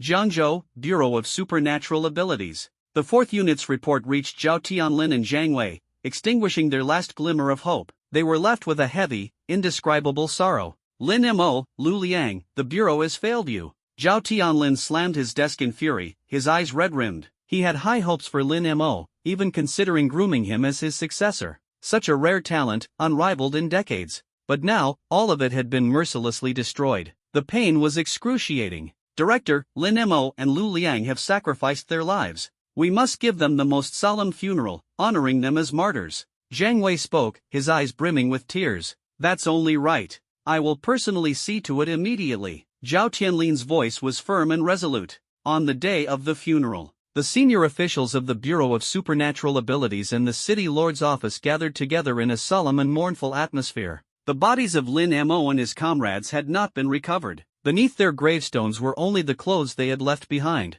Patients who had once been saved by them brought white chrysanthemums in succession, their grief palpable. Uncle Lin, Uncle Lu, Nunu begs you not to leave. Nunu doesn't have a mother anymore, don't take yourselves away from me too. A little girl named Nunu clung to the gravestone, her face streaming with tears. The onlookers felt a collective pang in their hearts, their noses stinging with suppressed emotion. Old Zhao, how could you be so reckless? How could you send Lin Mo on such a deadly mission? Jiang Qinian glared at Zhao Tianlin, his voice filled with anger. Brother Jiang, don't blame me, I regret it so much I could die. If I had known this would happen, I wouldn't have sent them even if it killed me. Zhao Tianlin's face was filled with shame. You? Jiang Qinian sighed deeply, seeing the pain etched on Zhao Tianlin's face. He chose to change the subject. Have you identified the mastermind? The cult of divine worship. You Li Daoist. Zhao Tianlin muttered through gritted teeth, his voice as cold as ice. Give the order. Jiang Qinian barked. A soldier clad in armor quickly stepped forward, cupping his fists. City Lord, deploy the city defense forces immediately. All members of the cult of divine worship within Jiangzhou City, regardless of their rank or status, exterminate them without mercy. Jiang Qinian's voice was chillingly commanding. Understood. The soldier responded and departed briskly. The Bureau of Supernatural Abilities will join forces with the City Lord's office. We swear to eradicate the cult of divine worship, not even sparing a single fly. Zhao Tianlin clenched his teeth tightly. Let's go. Let's see Lin Mo off on his final journey. Jiang Qinian sighed heavily. Holding a white chrysanthemum, he walked toward the gravestone. Crack bang. Suddenly, the sound of firecrackers shattered the silence. The scene froze instantly. On such a solemn and mournful day, someone dared to set off firecrackers? Who did this? Zhao Tianlin and Jiang Qinian's expressions turned dark. Director Zhao, City Lord Jiang, don't be angry, it was me. A burst of arrogant laughter rang out. Wang Dalong swaggered over with a group of his men. Amid the crowd, Wang Ba sat in a wheelchair, flanked by two subordinates pushing him, with Chu Yuqi standing by his side. Their eyes fell upon Lin Mo's gravestone. Wang Ba's face distorted with glee, and he burst into a fit of maniacal laughter. Ha ha ha, dead. Lin Mo, you're actually dead. You filthy scum, this is what you get for crossing me. This is your just desserts. Standing beside him, Chu Yuqi let out a subtle sigh of relief. She had once thought Lin Mo might rise to prominence, but now, seeing his demise, she felt she had made the right choice after all. Although Wang Ba was crippled, a lean camel was still bigger than a horse. She could still become the wife of a wealthy family. Zhao Tianlin shot Wang Ba a sharp glare, then turned to Wang Dalong, his tone icy. Boss Wang, control your son. Lin Mo was a martyr of the Bureau of Supernatural Abilities, at the very least, show some respect. But Wang Dalong remained indifferent, waving his hand with a smirk. Oh, Director Zhao, don't get so worked up. You know the grudge between my son and Lin Mo's death makes him happy, that's only natural. But deep down, we still respect Lin Mo, whether you believe it or not. He then cast a glance at Wang Ba and whispered, tone it down a bit. Lin Mo's dead, I know you're thrilled, but if you want to laugh, do it at home. Got it. Ha ha ha. Wang Ba nodded, but the grin on his face grew even more smug. You. Zhang Wei's eyes blazed with fury. What about us? Is laughing a crime now? Wang Dalong sneered. He shot a disdainful glance at Zhang Wei before turning to Zhao Tianlin. Director Zhao, does laughing break the law? If it does, go ahead and arrest us right here and now. Zhao Tianlin's face darkened, his voice frigid. Wang Dalong, don't think I don't know what you're up to. Today is Lin Mo's funeral. First, you disrupted with firecrackers, and now you and your son laugh out loud in this solemn setting. Are you deliberately provoking the Bureau of Supernatural Abilities? Or do you think we can't do anything to you? Zhao Tianlin's words were as sharp and cold as a blade. Wang Dalong remained defiant, responding arrogantly, fine, Director Zhao, since you put it that way, let's lay our cards on the table. Yes, I'm happy Lin Mo is dead. He deserved it. He should have died long ago, I've tolerated him for too long. Not only have I set off firecrackers, but tonight I'll light fireworks, and I'll keep them going all night long. Money can't buy me happiness, and I'll spend it however I please. If you've got the guts, come and arrest me. His brazen provocation ignited the fury of everyone present like a spark to dry tinder. Outrageous! Zhao Tianlin's eyes flashed with icy determination as he bellowed, men. Dozens of investigators from the Supernatural Abilities Bureau surged forward like a tide, tightly encircling Wang Dalong and his men. Oh, getting desperate now? Feeling triggered? Gonna make a move, huh? Come on, bring it. Who's afraid of who? Wang Dalong didn't flinch. His voice was icy cold. If the Supernatural Abilities Bureau dares to strike, retaliate immediately.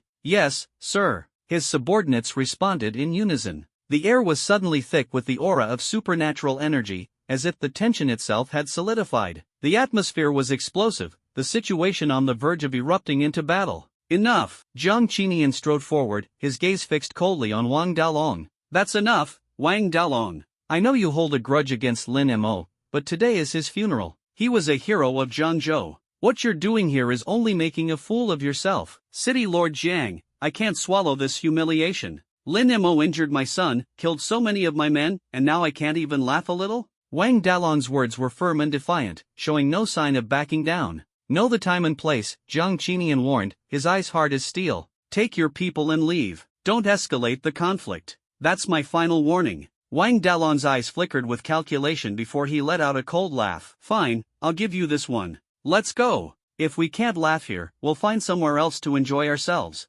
No one's going home sober tonight. Before his words fully landed, he led his men swaggering toward the cemetery gates. Just as they were about to board their vehicles, a sudden burst of firecrackers exploded, each deafening bang reverberating in the hearts of everyone present. Damn it! Zhao Tianlin clenched his teeth, his fury barely contained. Stay calm. Now's not the time to burn bridges. Jiang Qinian patted Zhao Tianlin's shoulder, his voice low and steady. The ghost-level beast tide is closing in on Jiangzhou City. We need him to defend it. For the greater good, endure it for now. Night descended. The ghost-level beast tide swept in like a dark wave. Screeches and roars echoed everywhere, the sound of battle thunderous. The pungent stench of blood filled the air, drifting far and wide. Dust and debris churned as nearly 10,000 beasts converged into a seething mass. Even a level 10 ability wielder would keep their distance from such a scene. Yet in the heart of the beast tide, three figures stood motionless. Lin Mo, Lu Liang, and Chu Tianqi. Not only were they alive, but they appeared calm and composed.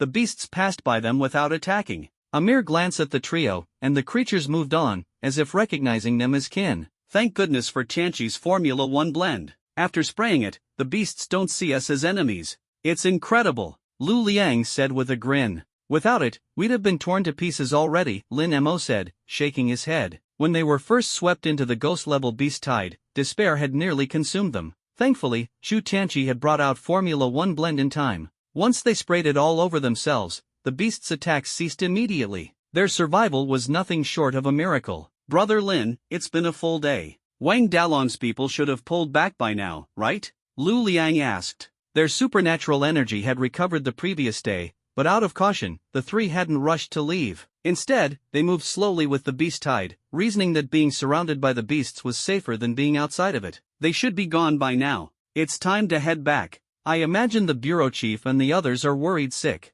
Too bad our phones are dead. We can't even let them know we're alive. With our current location still showing us inside the beast tide, they probably think we're dead. Lin Mo nodded. The three prepared to make their escape. Roar! Suddenly, a deafening roar tore through the air like a blade. Immediately following it, a terrifying aura surged into existence, growing rapidly in intensity. The expressions on all three faces changed in an instant. Although strong beasts were common within the tide, this aura far surpassed that of a level 9 beast. It was ferocious beyond reason. A level 10 beast. That's the aura of a level 10 beast, Chu Tianqi said, instantly on high alert. The three of them turned their heads simultaneously. Not far away, they saw a towering silver-furred gorilla, standing over 10 meters tall, was roaring furiously, pounding its chest with its massive fists. A tier 10 beast, the silverback King Kong. Lin Mo's expression changed drastically, a flash of caution flickering in his eyes. Has it discovered us? Why is it suddenly so enraged? Lu Liang's brows furrowed tightly, his voice tinged with a trace of anxiety. Could it be? Before he could finish his sentence, buzz. A surge of energy no less terrifying than that of the silverback King Kong exploded into the air. The ground trembled violently, splitting open ahead. A massive serpent, adorned with reddish-brown patterns and extending 20 to 30 meters in length, abruptly burst forth from underground. Its triangular eyes blazed with fierce, scorching flames. A tier 10 beast, the crimson rock python. Lin Mo's eyes narrowed slightly, his heart shaken. To be honest, they had been lingering in this hellish beast tide for quite some time but had never once encountered a tier 10 beast. And now, not one but two appeared simultaneously. The moment the crimson rock python emerged, it clashed headlong into the silverback King Kong. Boom! Boom! Boom! The earth quaked, and the heavens seemed to tremble under the deafening impact. From afar, the three of them couldn't help but suck in a collective breath of cold air. The surrounding beasts had already scattered, retreating far away to avoid being caught up in the destruction. Why are they suddenly fighting? Lu Liang frowned, his face full of confusion. My father once studied this, Chu Tianqi began analyzing in a low voice. Beasts aren't always harmonious with one another. They have factions, territories, and will even fight for resources. This battle, Chu Tianqi added, his tone heavy, is likely a struggle between the Crimson Rock Python and the Silverback King Kong for dominance over this beast tide. This is insane. Two tier 10 beasts fighting, it's too dangerous for us to stay here. If we get caught in the crossfire, we're dead. Lu Liang said urgently, eager to use his tunneling ability to flee with the other two. Wait. Lin Mo and Chu Tianqi spoke almost in unison, their gazes resolute. Lu Liang froze, his eyes darting between the two of them, filled with bewilderment. Wait for what? For one of them to win and invite us to dinner? Tianqi's formula number 2 is just one crucial ingredient away, tier 10 beast essence blood. Lin Mo's eyes narrowed, his tone calm yet firm. This kind of material is usually nearly impossible to obtain, but right now, we've got the perfect opportunity. His voice was low but brimming with determination. Chu Tianqi nodded with a smile. You know me well, brother Lin. You two have lost your minds. Lu Liang's eyes widened in disbelief. These two monsters are ripping each other apart, and you think we can just sit back and wait for them to drop loot? A tier 10 beast. And you want to rob them while they're at it? To him, the two of them seemed utterly insane. Lin Mo patted Lu Liang on the shoulder, his tone steady. Don't worry. Their focus is entirely on each other. To them, we're nothing but insignificant bugs. All we have to do is stay at a safe distance, let them fight until they're both severely wounded, and then collect a bit of their blood. Easy. Chu Tianqi grinned. Brother Lu, with your tunneling technique, what's there to fear? If things go south, we can always escape. Lu Liang sighed in exasperation, shaking his head. Fine, I must be cursed to have run into you two lunatics. Since you're so set on this, I guess I have no choice but to play along. The three retreated to a safe vantage point, keeping their eyes fixed on the duel between the Crimson Rock Python and the Silverback King Kong. Tier 10 beasts were no joke. Their raw power was overwhelming, a force even the most elite of ability users could scarcely contend with. Every casual strike from the Crimson Rock Python or the Silverback King Kong carried suffocating pressure. The ground quaked violently, as if an earthquake had erupted, but both beasts were evenly matched, unable to gain the upper hand in a short period of time. Gradually, the two began to disengage, seemingly preparing to retreat. This isn't right. Why are they stopping? Chu Tianqi's face darkened. We can't let them end this fight. If they stop now, our plan is ruined. Lin Mo's eyes darted around before locking onto Lu Liang. Get me closer. Brother Lin, no way. If they spot us, the consequences will be unthinkable. Lu Liang was visibly anxious. Trust me, I've got this. Lin Mo's confidence was unshakable as he patted Lu Liang on the shoulder. Fine. Reluctantly, Lu Liang used his tunneling ability to bring Lin Mo closer. They stopped about 20 meters from the beasts. Any closer, and it's too dangerous, brother Lin. This is close enough. Lin Mo took a deep breath, his body emitting a faint glow. Buzz. Two beams of crimson light shot out from his eyes, striking the Crimson Rock Python and the Silverback King Kong squarely on their backs. At that moment, the two beasts were back to back, about to retreat. Boom! Boom! The beams caused two massive explosions. Though the blasts didn't injure the beasts, they instantly enraged them. Both beasts whipped around furiously, their eyes blazing with fury. The Crimson Rock Python assumed it had been sneak attacked by the Silverback King Kong, while the Silverback King Kong was convinced the python had betrayed it. In an instant, their rage ignited anew, and they charged at each other, resuming their violent clash. The plan worked. Let's go! Lin Mo shouted. Without hesitation, Lu Liang grabbed Lin Mo and tunneled away. Just as they vanished, the Crimson Rock Python's tail swept across the ground with a thunderous crash, leaving a massive fissure where they had been. Thankfully, the two managed to escape just in time. They returned to where Chu Tianqi was waiting. Brother Lin, that move was ruthless. Chu Tianqi gave a thumbs up in admiration. It's all for your formula number 2. We're putting everything on the line here, so don't let our efforts go to waste, Lu Liang said, panting heavily, clearly still shaken. Relax. As long as we get the essence blood of a level 10 exotic beast, formula number 2 is guaranteed to succeed. Chu Tianqi replied with unwavering confidence. The battle between the Crimson Rock Python and the Silverback Ape King was on the verge of explosion, growing increasingly intense. The Crimson Rock Python coiled tightly around the Silverback Ape King like a ferocious predator. Its massive jaws opened wide and clamped down fiercely on the Silverback Ape King's right arm. Roar! The Silverback Ape King let out a blood-curdling roar, grabbing the python's tail with both hands and tearing with all its might. Neither beast was willing to yield, pouring every ounce of their strength into the fight. The savage clash raged on, the air thick with the stench of blood and the haze of battle. Eventually, the Crimson Rock Python tore off the Silverback Ape King's right arm,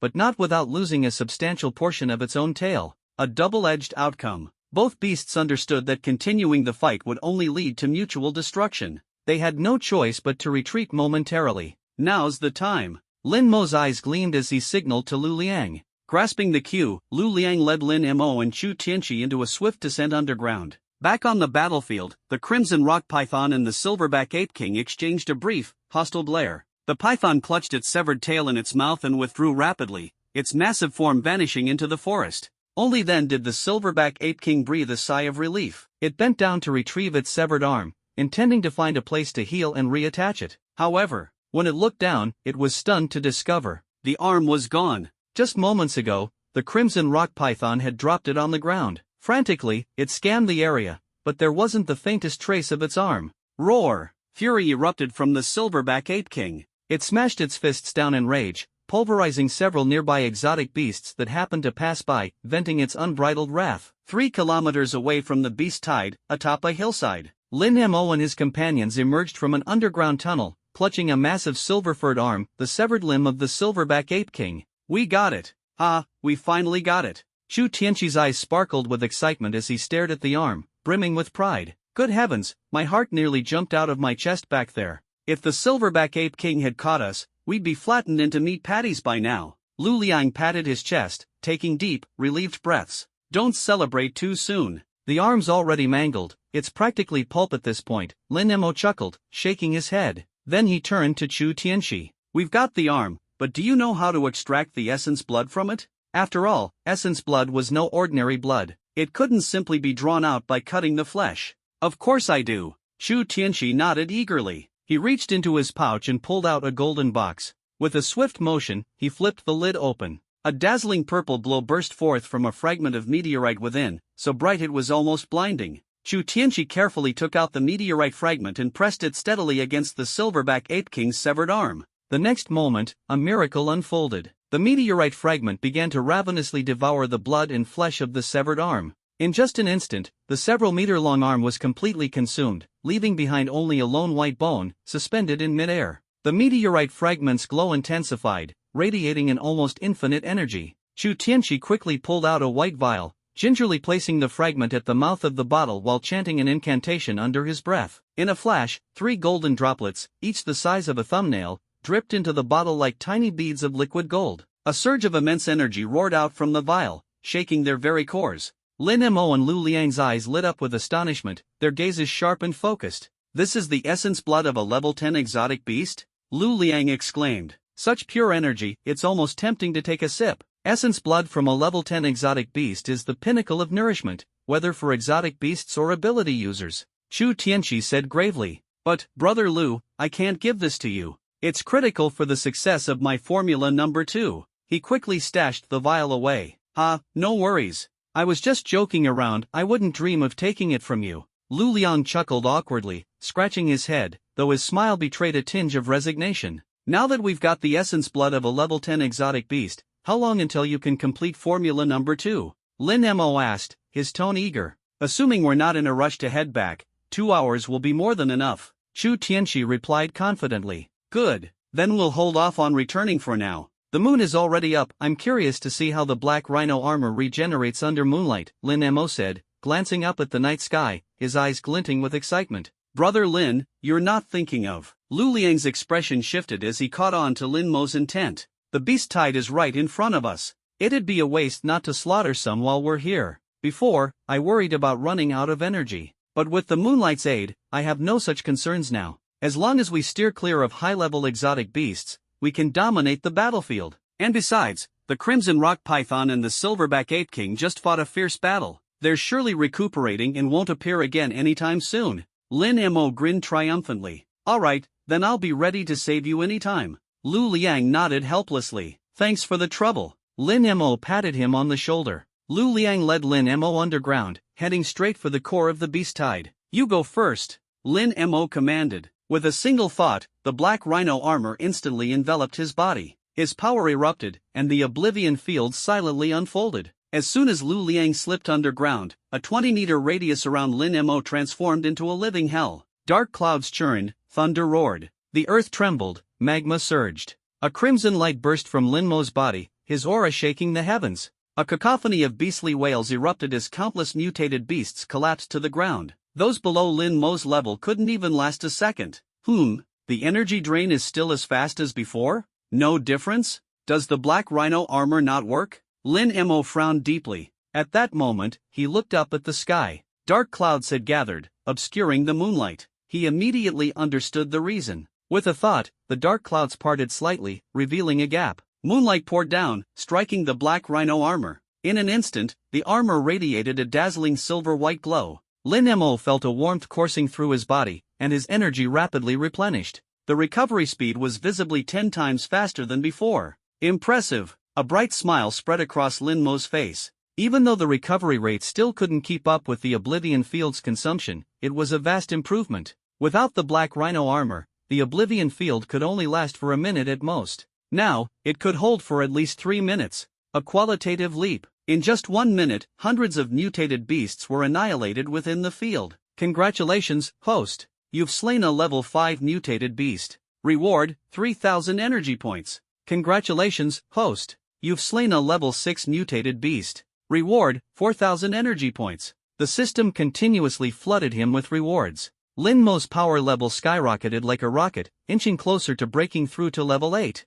However, wild mutated beasts proved to be far more cunning. As soon as the Oblivion Field expanded, they scattered in all directions, refusing to come closer. But how could Lin Mo let them escape? With energy reserves still sufficient, he immediately gave chase, continuing the carnage. Congratulations, host. You've broken through to level 8, 1000,000/20000000. Before exhausting his energy, Lin Mo successfully advanced to level 8. But he wasn't planning to stop. Since he was already in, he might as well finish the job and deplete every last bit of energy. However, just as he was about to resume the pursuit, roar! A deafening, familiar beastly roar echoed through the air. Lin Mo spun around abruptly. In the distance, the silverback ape king was charging straight at him with terrifying momentum. Oh, come on! Lin Mo's expression changed drastically. He quickly retracted the Oblivion Field and shouted, "Lu Liang, I'm here!" The ground split open, and 2 hands shot out, firmly grabbing Lin Mo's ankles and pulling him underground with incredible speed. Boom! Just as Lin Mo vanished, a massive fist smashed into the ground where he had stood moments before. The earth quaked, cracks spreading in all directions. If that punch had landed on him, not even the black rhino armor could have saved him. Roar! The silverback ape king bellowed in rage, its massive fist striking nothing but air. It threw its head back and howled at the moon in frustration. Meanwhile, Lu Liang had already brought Lin Mo back to the hillside. The two emerged from underground, collapsing onto the ground, gasping for breath. That was way too close. Lu Liang clutched his chest, his face pale as a sheet. Wasn't that thing supposed to be recovering from its injuries? Why did it show up again? Lin Mo looked up, his gaze locking onto the rampaging silverback ape king amidst the beast tide. His brows furrowed tightly. You made too much noise earlier. Slaughtering hundreds of mutated beasts in one go was bound to draw its attention. Lu Liang said gravely. Good thing it was the silverback ape king.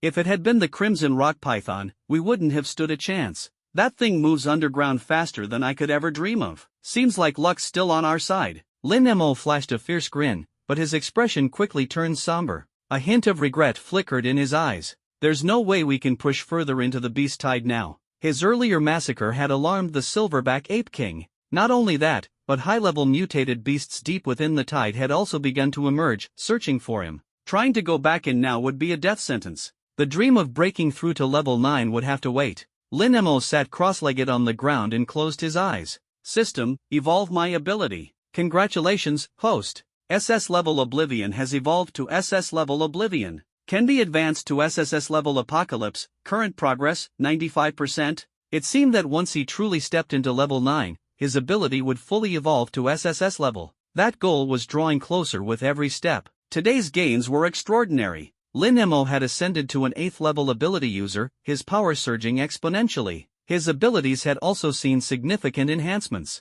With the Black Rhino armor as added protection, even facing a 9th level ability user, he would not be powerless to resist. He might even manage to bring his enemy to their knees. Thinking of this, a cold glint flashed in Lin Mo's eyes, his killing intent sharp and menacing. Wang Dalong, he had led them into the beast tide, nearly costing them their lives. This debt had to be settled. 1 hour later, with the support of the Black Rhino armor, Lin Mo had returned to his peak condition. Success! Formula number 2 is complete. Chu Tianqi leapt into the air with excitement. Lin Mo and Lu Liang immediately moved closer. In Chu Tianqi's hand was a small white bottle, and he was practically quivering with excitement. Quick, test it, Lin Mo urged. Chu Tianqi grabbed a toad and sprayed some of the number 2 formula onto it. Buzz! The toad instantly began to glow, swelling in size until it was as large as an SUV. Its eyes turned crimson, its body emanating thick toxic fumes. Its aura was formidable, at least the level of a 6th grade beast.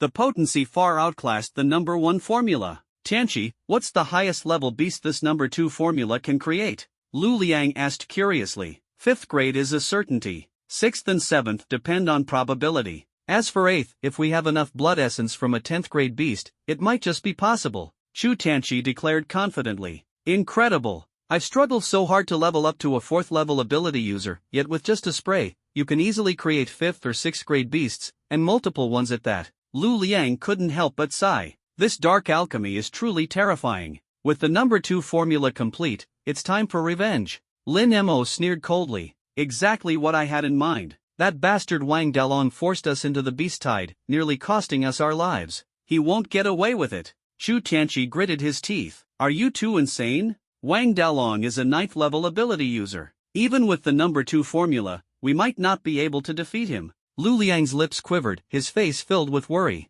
Is that so? A faint smile tugged at Lin Mo's lips as he suddenly unleashed the aura of an 8th level ability user. What about now? Lu Liang and Chu Tianqi's eyes immediately lit up with surprise and delight. Now they had a fighting chance. In Jiangzhou City, at the Wang family villa, Wang Dalong spared no expense, purchasing a massive amount of fireworks. The villa's surroundings were ablaze with dazzling light, a spectacular display. Inside the villa, Wang Dalong had gathered friends and family for an extravagant party. Music filled the air, laughter rang endlessly, and the atmosphere was filled with joy. Everyone, today is a day worth celebrating. My greatest threat, Lin Mo, has been eliminated. Tonight, drink without restraint. No one's allowed to leave without getting drunk. Wang Dalong laughed heartily, exuding dominance. To victory! The crowd raised their glasses, drinking like there was no tomorrow. Yuchi, wasn't it the smartest choice to follow me? Wang Dalong asked the woman beside him, his tone full of pride. Sure, Lin Mo once had his moment of glory, he was on TV and even became a hero.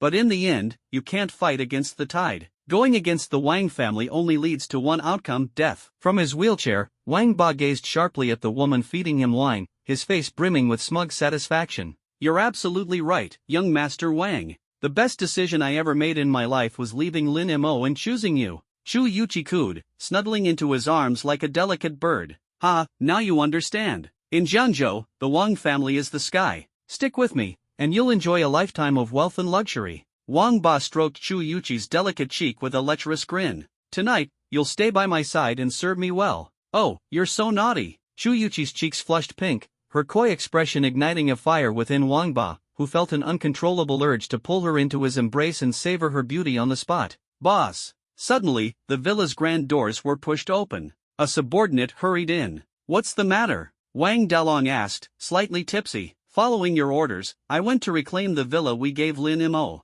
But I stumbled upon an unexpected surprise. The subordinate cupped his fists, a sinister smile on his face. What kind of surprise? Wang Dalong asked, intrigued. The subordinate gestured toward the door. Bring them in. A few men entered, escorting 2 figures into the villa. It was Nunu and Dubai. Both were covered in bruises and wounds, evidence of a recent savage beating. Isn't this the kid who was wailing and clutching Lin Mo's tombstone at the funeral? Wang Dalong stared at Nunu, recognition dawning on his face. He turned his gaze to Dubai, puzzled. And this snow beast, where did it come from? The subordinate responded, that snow monster is raised by the child and obeys his commands. When we went earlier, it even attacked us. Luckily, we had the numbers and managed to subdue it after quite the struggle. Both of them are living in your villa, and it seems like they have a close relationship with Lin Mo. Ah, I see. Wang Dalong's eyes glinted as he let out a cold laugh. If they're close to Lin Mo, then they can't be allowed to stay. As for the child, just kill him and feed him to the dogs.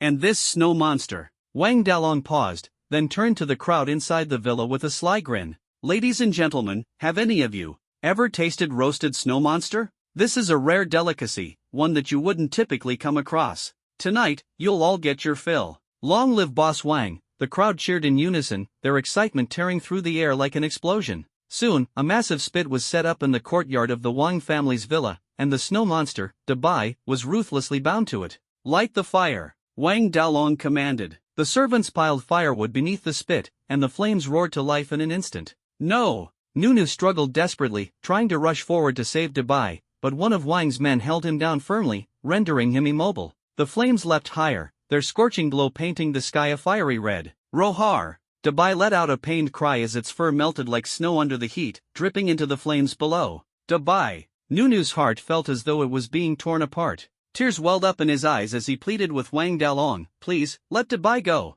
Don't eat him. You still have the nerve to plead for this beast?" Wang Dalong sneered, his eyes gleaming with cold malice. "Soon, you'll be nothing more than a meal for my dogs. But don't worry, since you two are such good friends, I'll make sure you witness every bite as it gets devoured." The crowd jeered, their faces twisted with mockery, the atmosphere icy and merciless. "No!" Nunu's eyes burned red with fury as he roared. "Rohar!" Dabai turned to look at Nunu. Despite the tormenting flames, it managed a faint smile as if to say, "Don't worry, I'll be alright." "I'm sorry, Dabai. If it weren't for you saving me, I wouldn't have been captured like this." Tears streamed down Nunu's face as his heart shattered into pieces. "Rohar!" Dabai shook its head, showing no trace of blame. The fire raged on, growing fiercer by the second as Dabai's strength ebbed away, its life hanging by a thread. Rib bit. Suddenly, a massive toad descended from the sky, its long tongue lashing out and hurling the burning firewood in all directions. "Ah!" Screams echoed as chaos erupted. Some people had their clothes catch fire, running frantically around the courtyard like human torches. "Where did this monster come from, daring to wreak havoc in my Wang Dalong's estate? You're courting death." Wang Dalong's eyes burned with fury as he gave the order in a cold voice. Two of his men charged at the toad, engaging it in a fierce battle. Boom! Out of nowhere, the main gate was rammed open by a massive water buffalo-like beast, its body as large as a truck. Following closely behind were 20 to 30 terrifyingly powerful beasts, each emanating an aura that indicated they were at least level 5 or above. Wang Dalong's brows furrowed deeply. Where did so many beasts come from in the city center? Could it be that the beast tide has already breached the city gates? "The beasts are here. Run for your lives!" The guests screamed in terror, scattering in every direction. Before they could even make it to the gate, they were pounced on by the beasts. Their screams of agony filled the air without pause. "Don't panic! Don't run wild!" Wang Dalong bellowed. "If you want to live, get back here and stay behind me." The panicked crowd hesitated, then hurriedly retreated and gathered behind Wang Dalong. The Wang family's elite fighters quickly took their positions, forming a protective line in front of Wang Dalong. The beasts encircled them tightly, but none launched an attack, as though waiting for some kind of signal. Wang Dalong's face was tense, his mind clouded with doubt. "How does it feel to be surrounded by beasts, Wang Dalong? Comfortable?" A mocking voice rang out from the courtyard entrance. Three figures slowly walked in through the gate. It was Lin Mo, Lu Liang, and Chu Tianqi. The crowd gasped in shock, their eyes widening in disbelief. Weren't Lin Mo and the others supposed to have died in the beast tide? Their funerals had already been held. How were they still alive? "Lin Mo, you're still alive?" Wang Dalong stammered, utterly stunned. "Sorry to disappoint you, but not only am I alive, I'm doing better than ever." Lin Mo's lips curled into a frosty smile. "Uncle Lin, Uncle Lu, I knew you weren't dead," Nunu shouted excitedly. "Nunu, don't be afraid. We're here to save you." Lin Mo's figure blurred as he dashed toward Nunu. Before Wang's subordinate holding Nunu down could react, Lin Mo struck him with a palm strike, sending him flying and crashing to the ground, lifeless.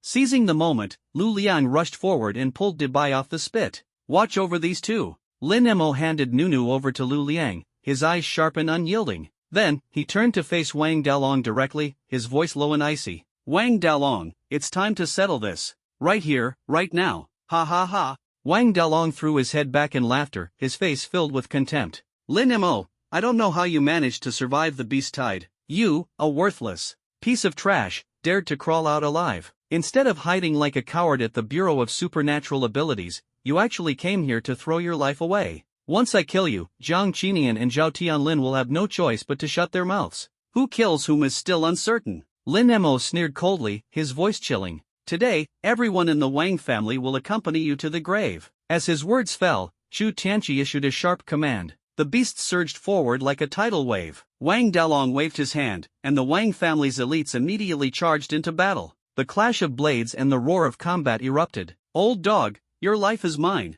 Lin Mo's thoughts stirred, and the black rhino armor instantly enveloped his body. His aura surged as he charged directly at Wang Dalong. Courting death. Wang Dalong's eyes flashed coldly as he met Lin Mo head-on. Bang! Their fists collided with immense force, causing the air to explode. Both men were forced back several steps. Wang Dalong raised his eyebrows in surprise. How did your strength grow so much? For that, I have you to thank, Lin Mo replied with a cold smile, his eyes brimming with murderous intent. If it weren't for you, I wouldn't have broken through so quickly. With a single thought, the oppressive power of an 8th level ability user erupted from Lin Mo, shaking the heavens. An 8th level ability user. Wang Dalong's expression changed drastically, his eyes burning with shock. The first time he had encountered Lin Mo, the latter had been no more than a 5th level ability user. In Wang Dalong's eyes, Lin Mo had been nothing more than a laughable ant. But in just a few days, Lin Mo had somehow broken through to the 8th level. Was he rocket fueling his cultivation? Even with cheats, this was absurd. He could not be allowed to live. Wang Dalong's gaze turned icy, and with a deliberate thought, he acted. Buzz! 9 shadowy figures emerged from behind him in an instant. Each figure exuded a chilling aura, their power rivaling that of an 8th level ability user, no less formidable than Lin Mo. Lin Mo, it's been 10 years since anyone forced me to unleash my full A-rank clone ability. You're the first. Take pride in this, even in death. Wang Dalong's cold eyes locked onto Lin Mo as he spoke, his voice slicing through the air like a blade. With a wave of his hand, the 9 clones charged at Lin Mo like a storm. Lin Mo remained fearless. His ability surged as the Sword of Oblivion swiftly coalesced in his right hand, clashing fiercely with the clones. Wang Dalong's A-rank clone ability was indeed extraordinary. The 9 clones moved with seamless coordination, their tactics unified, their combined strength far surpassing normal expectations. But Lin Mo, clad in the black rhino armor and bolstered by the SS rank Oblivion ability, held his ground without faltering. Wang Dalong stood at a distance, controlling his clones to encircle Lin Mo. The battle remained deadlocked, and his face grew darker with each passing moment. Lin Mo, despite being 1 level lower, fought with undiminished strength. This level of power was at least equivalent to an S-rank ability. Crossing levels to fight, it was effortless for him. Regret churned through Wang Dalong's heart like a tide. If he had known this would happen, he would have eliminated Lin Mo earlier, even if it meant offending the City Lord's Mansion and the Bureau of Supernatural Abilities. Now, Lin Mo had grown into a formidable force. Taking him down would come at a steep price. Boom! 2 of the clones disintegrated instantly under the obliterating beams that shot from Lin Mo's eyes. Immediately after, Lin Mo dove forward, striking with the Sword of Oblivion. Its edge gleamed like lightning. Another 2 clones were severed in half. In the blink of an eye, fewer than half of the 9 clones remained. Wang Dalong gritted his teeth, his face turning ashen. Enough! I'll gamble it all. With those words, 5 of the remaining clones swiftly returned to his body. What's this? Surrendering? Lin Mo smirked coldly. Lin Mo, I acknowledge your strength, but as an 8th level ability user, you're still unworthy of my submission. Wang Dalong huffed angrily, his mind racing as he conjured 4 new clones. His hands moved in a blur, forming seals as golden light erupted, his entire body radiating intense brilliance. Clones, sacrifice. With a thunderous roar, the 9 clones exploded into blood-red orbs of energy, surging madly into Wang Dalong's body. Buzz! His aura skyrocketed visibly to the naked eye. Wang Dalong's power surged, breaking through the 9th level and approaching the 10th. Lin Mo's brows furrowed tightly. Ha ha, Lin Mo, tremble before me. This is my true power. Wang Dalong roared with laughter as he charged at Lin Mo in an instant. Too fast. Lin Mo's expression shifted in shock, and he moved to defend. But Wang Dalong was already upon him, striking Lin Mo's chest with a thunderous palm. The immense force, like a mountain, sent Lin Mo flying, crashing heavily to the ground. Brother Lin! Uncle Lin! Wu Lu! Lu Liang and the others cried out in terror, their eyes sharp as blades. Lin Mo slowly rose to his feet, brushing off the dust. Shaking his head, he said, "Don't worry, I'm fine." Though Wang Dalong's palm had been fierce, the black rhino armor had absorbed most of the damage. Under the moonlight, the black rhino armor began to repair itself rapidly, its defensive capabilities growing even stronger. Oh, you can still stand? It seems this S-rank armor is indeed remarkable. Did you really think it could protect you? Wang Dalong sneered, his gaze as sharp as a blade. That was just the opening act. The real show starts now. With a sudden burst of energy, he charged toward Lin Mo once more. Without hesitation, Lin Mo swung the Sword of Oblivion, slashing fiercely. Buzz! A crimson sword aura shot forward like a razor-sharp blade, slicing straight at Wang Dalong. Just as it was about to strike him at the very last moment, Wang Dalong leapt into the air with an eerie, almost unnatural speed, effortlessly evading the lethal strike. Before Lin Mo could react, Wang Dalong had already closed the distance, appearing right in front of him, and struck out with a powerful palm. As the attack was about to land, Wang Dalong's mind surged with focus. Suddenly, his single palm split into 9, and all 9 struck Lin Mo simultaneously. The force multiplied ninefold, as if 9 bolts of thunder had descended. Thud!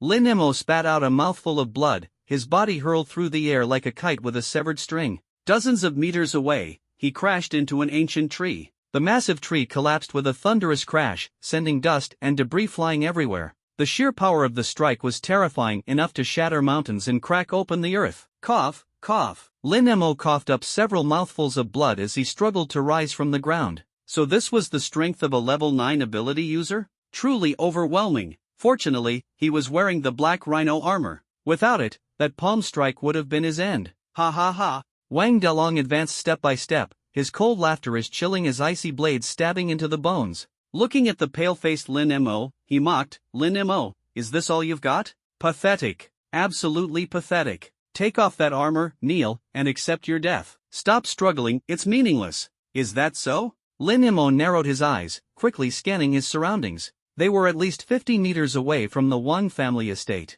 Lu Liang and the others should still be safe. In that case, Oblivion Domain, activate. With a furious roar, Lin Mo unleashed his energy, his presence surging like a tidal wave. Boom, boom, boom. In an instant, dark clouds devoured the sky, weighing heavily, like molten lead. The earth trembled violently, as if it could split open at any moment. Since Lin Mo had ascended to level 8, the power of the Oblivion Domain had skyrocketed. Its range expanded from 20 meters to a staggering 50 meters. What the hell is this? Wang Dalong's face turned ashen. A suffocating pressure, like invisible iron chains, locked down his body. His movements slowed, his breathing labored, as though he were trapped in a vacuum with no oxygen. Boom! A scarlet lightning bolt as thick as a barrel ripped through the sky, striking directly at Wang Dalong. He dodged awkwardly to the side, but the resulting shockwave still sent him flying. As he tried to get back up, the ground beneath him suddenly split apart with a deafening crack. Scorching magma erupted, spewing forth like a fiery inferno from the depths of hell. Wang Dalong scrambled to evade, but splashes of the molten lava still landed on his arm,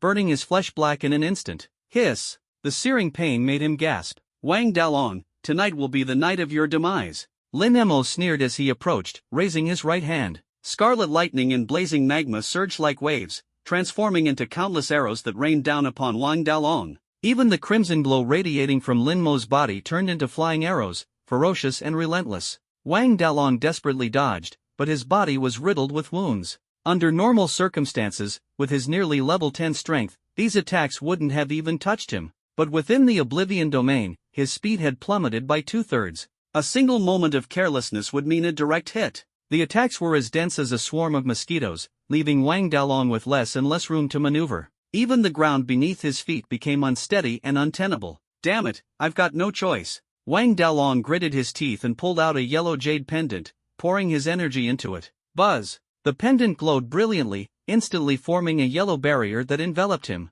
Boom! Boom! Boom! The relentless attacks bombarded the barrier, and cracks rapidly spread across its surface. However, as Wang Dalong continued to pour in his energy, the cracks quickly healed, leaving the barrier as sturdy as ever. Finally, he breathed a sigh of relief. This protective jade pendant was a priceless treasure that had saved his life during a ferocious tiger-class beast tide. If he didn't use it tonight, he might never get the chance again. Looking around, his expression suddenly changed. Could this be a domain? Sharp eyes, Wang, Lin Mo said mockingly as he approached. Impossible. Only SS-level ability users can wield domains. They're as rare as phoenix feathers and Qilin horns. In a small place like Zhengzhou City, how could there possibly be an SS-level ability user? And it definitely can't be you. Wang Dalong shook his head furiously, refusing to accept the truth. You and your son are both short-sighted fools, Lin Mo sneered. Let me tell you something. In this world, anything is possible. Humph. Even if you're an SS-level ability user,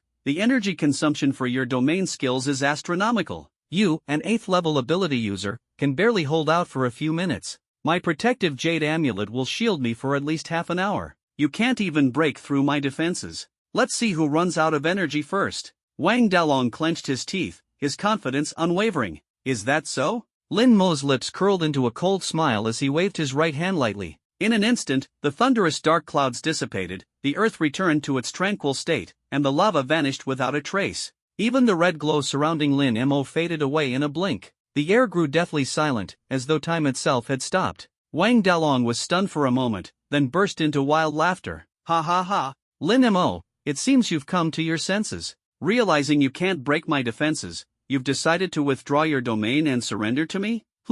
Suddenly, Wang Dalong's expression shifted dramatically. He instinctively looked up at the sky. The moon in the heavens had turned a fiery blood red. A suffocating aura of destruction poured out from the blood moon, flooding the battlefield. This can't be. Wang Dalong swallowed hard, his body involuntarily trembling from an inexplicable sense of mortal danger. This is just the beginning. Lin Mo sneered, his eyes sharp with resolve. He focused his mind and shouted, "Light of Oblivion!" As his words fell, the blood moon unleashed a massive crimson beam of light, a devastating pillar that descended from the heavens, slamming toward Wang Dalong with unstoppable force. Boom! The crimson beam clashed violently with the yellow barrier surrounding Wang Dalong, sending cracks rippling outward in an instant. Despite his desperate efforts, channeling his ability to reinforce the jade amulet's protection, the cracks spread rapidly, beyond repair. Snap! The sound of shattering rang out, clear and sharp. The yellow barrier and the jade amulet crumbled simultaneously. No! Wang Dalong's face contorted in terror, his eyes wide with despair as the crimson light engulfed him completely. In mere moments, his body began to dissolve and disintegrate at an alarming speed until nothing was left, not even a drop of blood. Ding! Congratulations, host. First-time kill of a 9th level ability user. You are awarded 20,000 energy points. It's finally over. Lin Mo, pale-faced and utterly exhausted, collapsed heavily to the ground, barely able to move. Summoning the last vestiges of his strength, he willed his domain to deactivate. The crimson beam vanished instantly, and the moon reverted to its pure, serene glow. The Oblivion domain's enhanced power was terrifyingly potent, but the energy drain was equally staggering. If not for his black rhino armor, Lin Mo would have been utterly drained by now. Lin Mo sat on the ground for a full 5 minutes. Under the moonlight, the black rhino armor gradually repaired itself, and his complexion slowly improved. Brother Lin! A frantic call echoed in the distance. Lin Mo looked up to see Lu Liang and the others searching for him. I'm here. Lin Mo raised his hand to signal them. Lu Liang rushed over and helped Lin Mo to his feet, his face full of concern. Are you okay? We wanted to come earlier, but when we saw you activate the Oblivion domain from afar, we couldn't get close. We had no choice but to wait. Ha! Where's Wang Dalong? Lu Liang glanced around, puzzled. He's dead, Lin Mo said, a cold smile playing on his lips. What? Dead? No way. Brother Lin, you actually killed a 9th level ability user? Lu Liang looked utterly stunned, his disbelief written all over his face. To him, 9th level users were untouchable giants, far beyond reach. I told you Brother Lin could do it. Incredible. Chu Tianqi gave a thumbs up, his admiration evident. Uncle Lin is the best. Nunu cheered, jumping up and down with excitement. Woof woof. Big White clapped its paws happily. Wang Dalong had tried to roast and eat it earlier, his death was nothing short of satisfying. Let's go. It's time to settle the score and get our revenge, Lin Mo said coldly, his eyes gleaming with icy determination as he strode toward the Wang family estate. The Wang family will be eradicated, root and branch. Lu Liang and the others followed closely behind. As they entered the Wang family compound, the powerful members of the Wang family were locked in battle with the rampaging beasts. When they saw Lin Mo return unscathed, shock rippled through their ranks. Lin Mo, where's my father? Wang Ba demanded, his voice low and menacing as he glared at Lin Mo. Your father's waiting for you down below. Go join him. Lin Mo retorted with a chilling smile. Down below? Wang Ba froze, his expression shifting drastically. Impossible. My father is a 9th level ability user. There's no way a mere ant like you could. Believe it or not, I'm simply here to reunite your family, Lin Mo interrupted with a wild laugh, charging forward. Protect the young master. Wang Ba's face turned ashen as 2 of the Wang family's elite guards rushed to intercept Lin Mo, but they were no match for him. With a swift flash of his blade, Lin Mo sliced through them effortlessly, their bodies falling to the ground in 4 bloody pieces. Unstoppable, Lin Mo reached Wang Ba in an instant, his blood-stained sword pressed firmly against Wang Ba's throat. Lin Mo, what are you doing? If you dare kill me, my father will never let you go. Wang Ba's face was pale with terror as he screamed at the top of his lungs. Then let him come find me as a ghost. With a single slash, Lin Mo severed Wang Ba's right arm. Aha! A heart-wrenching scream ripped through the air. Wang Ba nearly fainted from the excruciating pain. That arm, which had previously been twisted into a mangled mess by Lin Mo and was still in a cast, was now completely gone. Lin Mo, you son of a... Before he could finish his sentence, Lin Mo's blade fell again, cutting off Wang Ba's left arm. Wang Ba tumbled from his wheelchair, writhing and screaming in agony on the ground. So, which leg should I cut off next? Lin Mo's gaze moved coldly over the 3 legs of Wang Ba's body. A chill ran through Wang Ba's groin. He quickly dropped to his knees and kowtowed frantically. Brother Lin, no, Lord Lin. I was wrong. Please, spare me. I swear I'll never cross you again. And that be *tch Chu Yuchi, I'll give her back to you. Wang Ba shouted furiously, pointing toward Chu Yuchi, who was trembling in fear not far away. You wretch! What are you hiding for? Get over here. Do you want to see me dead before you're satisfied? Chu Yuchi approached hesitantly, her face pale and filled with terror. Kneel before Lord Lin and beg for his forgiveness. You troublemaker. If it weren't for you seducing me and betraying him back then, none of this would have happened. Wang Ba roared at her. With a loud thud, Chu Yuchi dropped to her knees, tears streaming down her face as she kowtowed. Lin Mo, I was wrong. I shouldn't have betrayed you. Please give me another chance. I'll serve you for the rest of my life, even as a slave or a servant. She tried to cling to Lin Mo's leg. Lin Mo took a step back, his voice icy. Sorry, but I have no interest in used goods. Lord Lin, even though she's been with me, I've trained her well for you. She knows all the moves now, I promise she'll satisfy you. Wang Ba forced a laugh, his tone lewd and ingratiating. Lin Mo shot him a cold glance, a chilling smile playing on his lips. Oh, really? Of course. If you don't believe me, you can try tonight and... Before he could finish, a sharp flash of light sliced through the air. The next moment, Wang Ba's head flew off, blood spraying everywhere. The scene was utterly horrifying. Ah! Chu Yuchi's face turned deathly pale, her entire body trembling with terror as she collapsed to the ground, frantically kowtowing. I was wrong. Please don't kill me. I truly know I was wrong. Lin Mo's voice was cold and severe. Chu Yuchi, everyone has the right to choose their own love. But you shouldn't have trampled on a man's dignity in front of everyone. This is for your next life. Before his words had even finished, another flash of the blade came down. Chu Yuchi fell to the ground, lifeless, as blood quickly pooled beneath her. Lin Mo showed no trace of mercy. He turned, sword in hand, and strode toward the remaining members of the Wang family.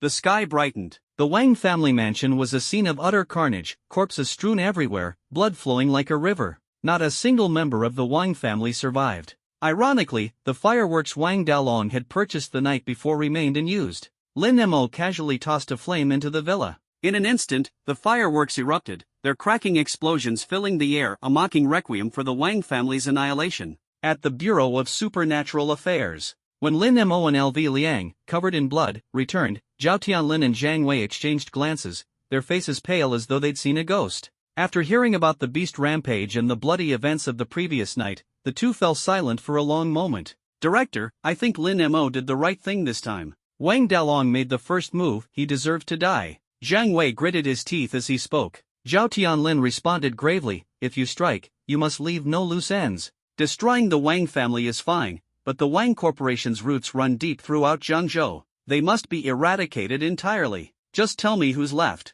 I'll take care of it. Lin Mo stood abruptly, his eyes as sharp as blades. This kind of cleanup is minor. You should rest and recover. Leave the rest to the Bureau of Supernatural Affairs, we'll clear everything for you. Zhao Tianlin patted Lin Mo on the shoulder before turning to leave. In the days that followed, Jiangzhou was rocked to its core. The Bureau of Supernatural Affairs launched a full-scale assault, swiftly dismantling the Wang Corporation's vast network of influence. This third major power in Jiangzhou, once capable of rivaling both the Bureau and the City Lord's office, was completely wiped out. But Lin Mo barely had time to catch his breath. A new crisis was quietly looming. Please, I beg you, spare my wife. Inside an ancient cathedral in Jiangzhou City. Today was supposed to be a grand wedding ceremony. Instead, it had turned into a bloodbath, with corpses strewn across the ground. The bride and groom knelt in the center, their faces filled with despair as they pleaded for their lives. At that moment, a figure cloaked in black entered the hall. Everyone lowered their heads in unison.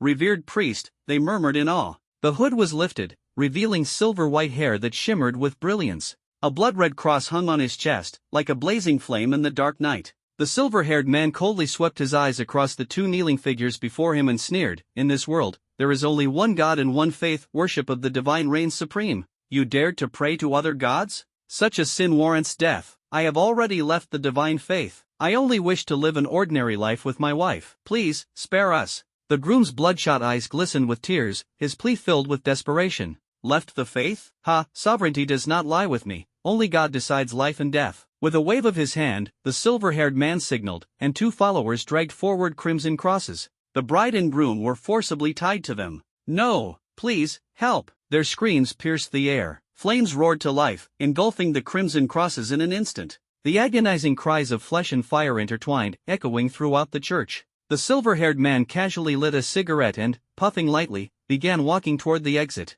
A follower hurried over, reporting respectfully, "Priest, it has been confirmed, Lin Mo is the murderer who killed Wang Dalong." "Oh?" Lin Mo has grown rapidly, quite impressive. Narrowing his eyes, the silver-haired man asked icily, "And the death of Taoist Yoli, as well as the redirection of the ghost-level beast tide, are they also related to him?" "Indeed." The follower nodded hastily. "Such a nuisance, humph." His face darkened as he exhaled a puff of smoke. "The ghost-level beast tide is now less than 20 kilometers from Jiangzhou. It will arrive tomorrow or the day after. Proceed with the plan as usual." Taoist Yoli was utterly foolish, causing our stronghold to be completely destroyed. He deserved to die. This remote church will serve as a temporary hiding place. Make sure to dispose of the bodies thoroughly. Understood. The follower clasped his hands in salute before retreating. The silver-haired man flicked his cigarette to the ground, pulled up his hood, and prepared to leave. Suddenly, a stern voice rang out from outside. "Special Abilities Bureau.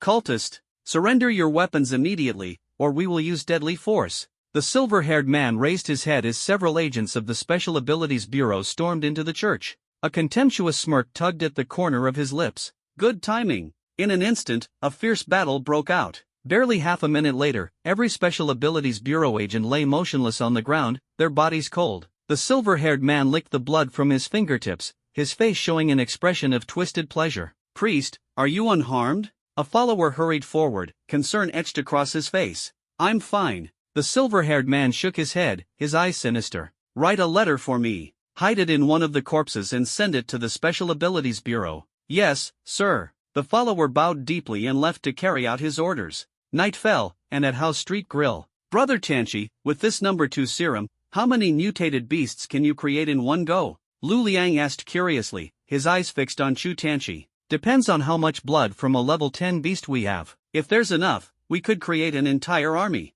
But level 10 blood is incredibly rare. With the 3 drops we have this time, we can only make about 30. They'll be used up immediately." Chu Tianchi replied while skewering meat. "Only 30? We should have saved them to deal with the Wang family's mutated beasts and wipe them out in one fell swoop." Lu Liang sighed in regret. Lin Mo coughed awkwardly, quickly explaining, "Actually, considering public safety, having too many high-level mutated beasts in the city is way too dangerous. It's fine. The ghost-level beast tide is almost here. When it arrives, we'll figure out a way to get more level 10 beast blood. Then I'll be able to create another batch." Chu Tianchi's eyes gleamed with excitement, his tone resolute. "Yeah, right. Last time I nearly lost my life. This time, no way, I'm not going. If you guys wanna go, go ahead." Lu Liang shook his head furiously, as if it were a matter of life or death. "Brother Lu Liang, come on, come on. This mission can't succeed without you. You're too crucial to the plan." Chu Tianchi grabbed Lu Liang's arm, shaking it as he spoke urgently.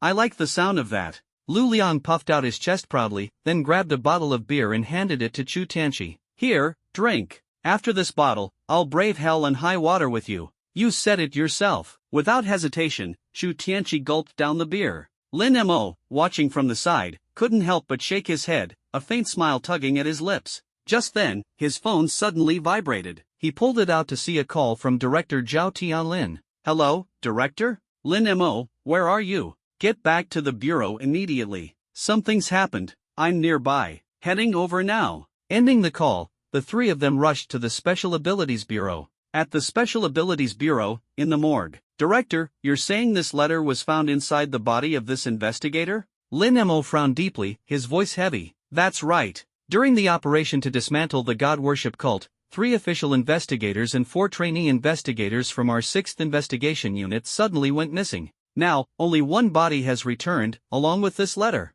What's more, the investigator's corpse was deliberately dumped right at the front door of our investigation bureau. This is clearly a provocation. Zhao Tianlin's face was dark, and the atmosphere grew tense. Lin Mo quickly tore open the letter. If you want the other investigators back, meet me at midnight tonight at Wall 44 in the Eastern District. God Worship Cult, Shimen Yefeng. Seeing the signature, Lin Mo's brows furrowed even deeper. He turned to Zhao Tianlin and asked, Director, who is this Shimen Yefeng? The God Worship Cult operates under a strict hierarchy, Zhao Tianlin explained gravely. At the bottom level are the believers, the most numerous. Overseeing the believers in a single city is a steward, like that Yoli Taoist you encountered before. He was the steward of Jiangzhou City. Above the stewards are the priests, who manage the God Worship Cult's influence across multiple cities in a single region. Shimen Yefeng is the priest responsible for the region that includes Jiangzhou. Don't be fooled by his age, he's barely in his early 20s. He's ruthless and merciless, with a body count too high to measure. His strength is terrifying, far surpassing that of Wang Dalong. Zhao Tianlin's tone was heavy, his warning unmistakable. I see. Lin Mo nodded thoughtfully. This invitation from him is anything but benign. I advise you not to go, Zhao Tianlin said with a serious gaze, his face full of concern. No need to worry. A cold light flashed in Lin Mo's eyes as he sneered. He delivered the message right to our doorstep. Not going would make me a coward, wouldn't it? If he wants to meet me, then I'll grant him his wish. The night was deep, darkness shrouded Wall 44 in the Eastern District. Lin Mo arrived on time, his sharp eyes scanning the surroundings, yet not a single soul was in sight. I'm here. If you don't show yourself soon, I'll head back to sleep. He smirked coldly, his voice low but carrying an unmistakable authority. Ha ha ha. A burst of wild laughter suddenly echoed in the air. Not far away, a figure in a black robe walked forward at an unhurried pace. The figure lifted their hood, revealing striking silver hair and a sharp, youthful face. Lin Mo instantly recognized him, the priest of the God Worship Cult, Shimen Yefeng. The red cross on his chest was particularly eye-catching. Lin Mo, your reputation precedes you. Today, I finally get to meet you in person. Shimen Yefeng glanced Lin Mo up and down, a mocking smile playing on his lips. Where are the other investigators? Lin Mo narrowed his eyes, his tone icy. Over there. Shimen Yefeng pointed to a large tree just outside the wall. 6 mangled bodies hung from its branches, the sight gruesome and horrifying. Lin Mo's expression darkened as he growled, Are you playing games with me? Playing games? I wouldn't waste my time. Shimen Yefeng shrugged with feigned innocence. The letter only said they'd return. It didn't specify whether they'd be alive or dead. 6 bodies, none missing. Count them yourself. Lin Mo snorted coldly. You called me here just to show me these 6 corpses? Let's not kid ourselves. Shimen Yefeng's sinister smile deepened. Lin Mo, you're a genius in the Bureau of Supernatural Affairs. Staying there is a waste of your talent. Join the God Worship Cult, and we can offer you so much more. Your abilities will truly shine here, and I guarantee your future will be limitless. Lin Mo chuckled lightly. Recruiting me, huh? You should have just said so in the first place. Why go through all this trouble? So, you're interested? Shimen Yefeng's eyes lit up as he extended his right hand. I like dealing with smart people, saves me the effort of persuading them. Great minds think alike. Lin Mo grasped his hand, his smile radiant. But I have a condition. If I join, I want a position of authority. Don't expect me to start as a mere believer. Of course not. Shimen Yefeng waved dismissively. With your extraordinary talent, you'll start as a steward. In just a few years, you'll be on equal footing with the priests. Too low, far too low. Lin Mo shook his head, his tone resolute. What I want is the highest position in the God Worship Cult. Curious, Shimen Yefeng raised an eyebrow. Tell me, and I'll report it to the higher-ups. Lin Mo's smile widened. The Pope. Let me be the Pope for a couple of days, how about that? Shimen Yefeng's expression darkened instantly, his eyes blazing with fury. You're toying with me? Learned it from you. Lin Mo shrugged with a playful smirk. Courting death. Shimen Yefeng's face turned icy as he struck out with a powerful palm. Lin Mo showed no fear, meeting the attack with his fist. Bang! Fist and palm collided, their clash reverberating through their bodies. The formidable strength of your physical body, no wonder both Taoist Yoli and Wang Dalong fell at your hands. Shimen Yefeng narrowed his eyes, his gaze brimming with murderous intent. You're next. Lin Mo sneered coldly, his eyes flashing with a crimson glow. Buzz! Annihilation rays erupted instantaneously, aiming directly for Shimen Yefeng's head. Shimen Yefeng retreated swiftly, waving his right hand to summon a wall of wind before him. Boom! Boom! The rays collided violently with the wind wall, the deafening explosions reverberating through the battlefield. As the clash dissipated, the battlefield returned to an eerie silence. Lin Mo, you alone are no match for me. Save yourself the trouble. Shima Nyefeng taunted disdainfully. Is that so?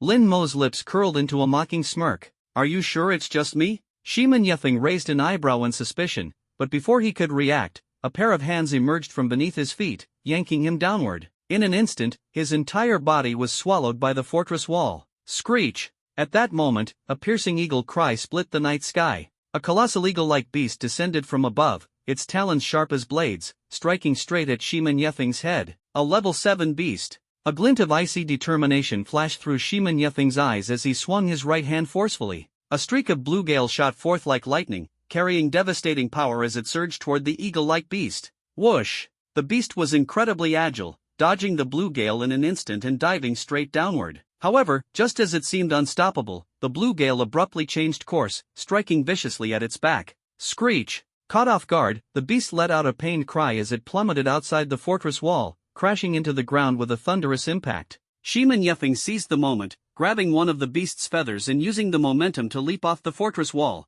following the beast downward. Boom! The eagle-like beast struck the ground, creating a massive crater amidst a cloud of dust and smoke, the tremor rippling through the earth. Lin Mo narrowed his eyes, a cold smile playing on his lips. This time, Shima Nyefeng has surely taken a hard fall. Yet, as the dust settled, a shadow slowly emerged. It was none other than Shima Nyefeng. Beneath his feet, 2 miniature tornadoes spun, holding him aloft at the same height as the fortress wall. What the? He's fine! Lu Liang exclaimed in shock as he climbed out of the fortress wall with Chu Tianqi. My level 7 Sky Eagle beast. I spent so much effort raising it, and now it's almost dead. Chu Tianqi stared at the battered Sky Eagle beast in the pit, his face filled with anguish. Shima Nyefeng shot a cold glance at Chu Tianqi, his lips curling into a sinister smile. So, you're the son of Chu Qingshan. What a pity, just like your father, you're nothing more than an ungrateful waste. Chu Tianqi's face darkened instantly, his eyes blazing with fury. What do you mean by that? What do I mean? Chu Tianqi demanded coldly.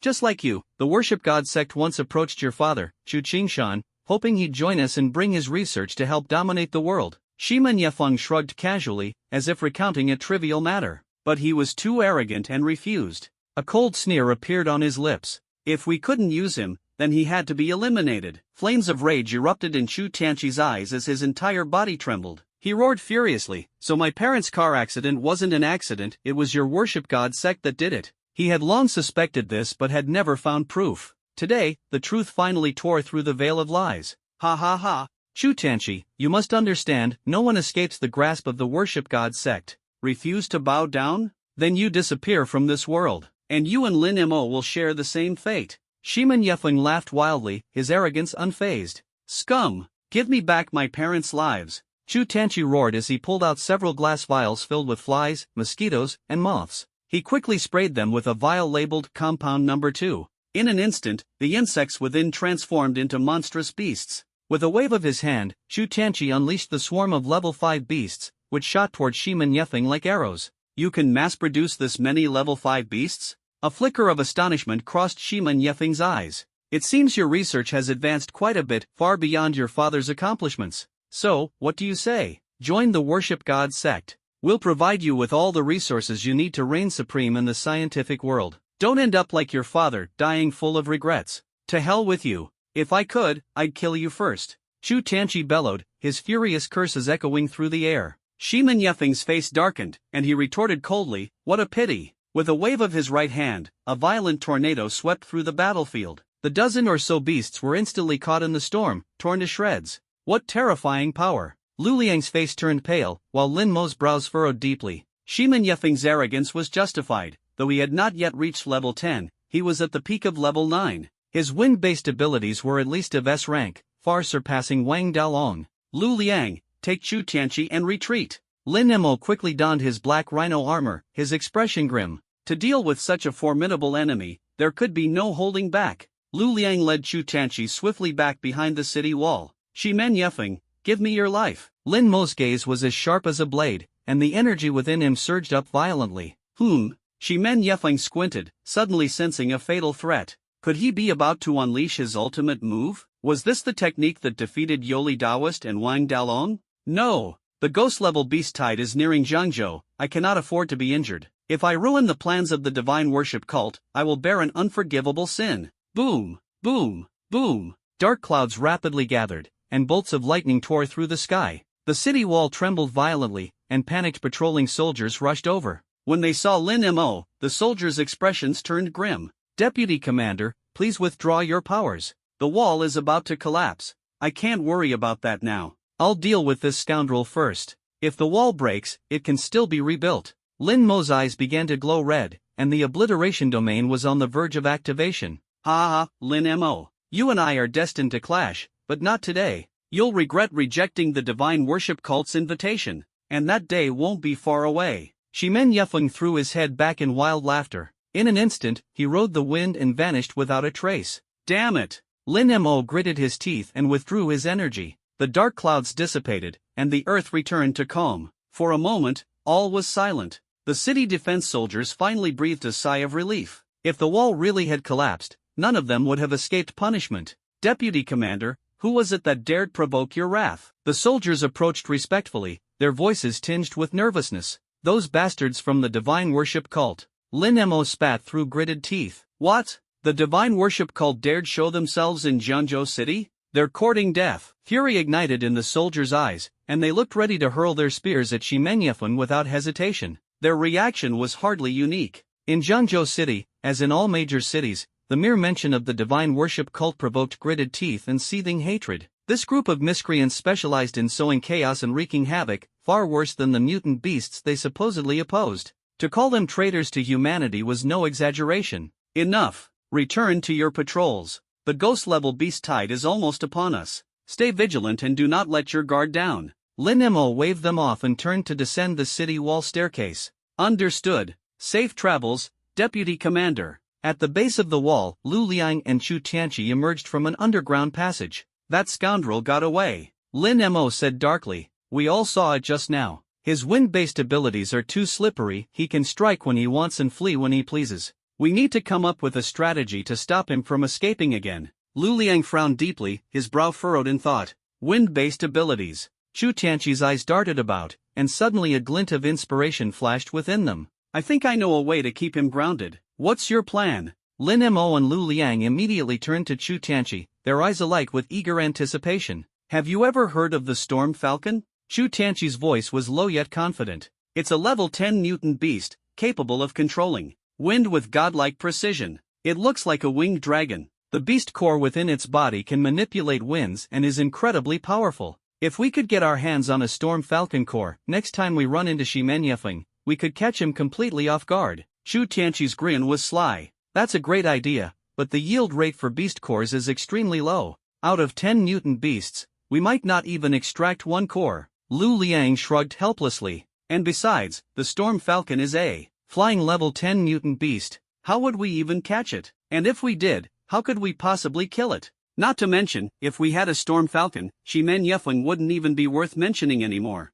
Lu Liang has a point, Lin Mo said gravely, patting Chu Tianqi on the shoulder. I know it's almost impossible to find a Storm Falcon core, but let me tell you this. I know someone who has one. Chu Tianqi's face lit up with pride. Lin Mo and Lu Liang immediately perked up. Who? My dad's mentor at the Research Institute, Shanghai. He retired and now lives in seclusion in Jiangzhou City, though I don't know his exact location, Chu Tianqi explained, his eyes gleaming. He's obsessed with collecting mutant beast artifacts and runs a private collection museum. That Storm Falcon core is his most prized possession. This is simple. The Bureau of Supernatural Abilities must have his records. We'll find his location there. Let's go, no time to waste. Lin Mo declared. The three of them eagerly jumped into a car and sped toward the Bureau of Supernatural Abilities. By the time they arrived, it was already the early hours of the morning, and the archive staff had long gone home. There was nothing they could do but wait until the next day. The following morning, just as they stepped out of their apartment complex,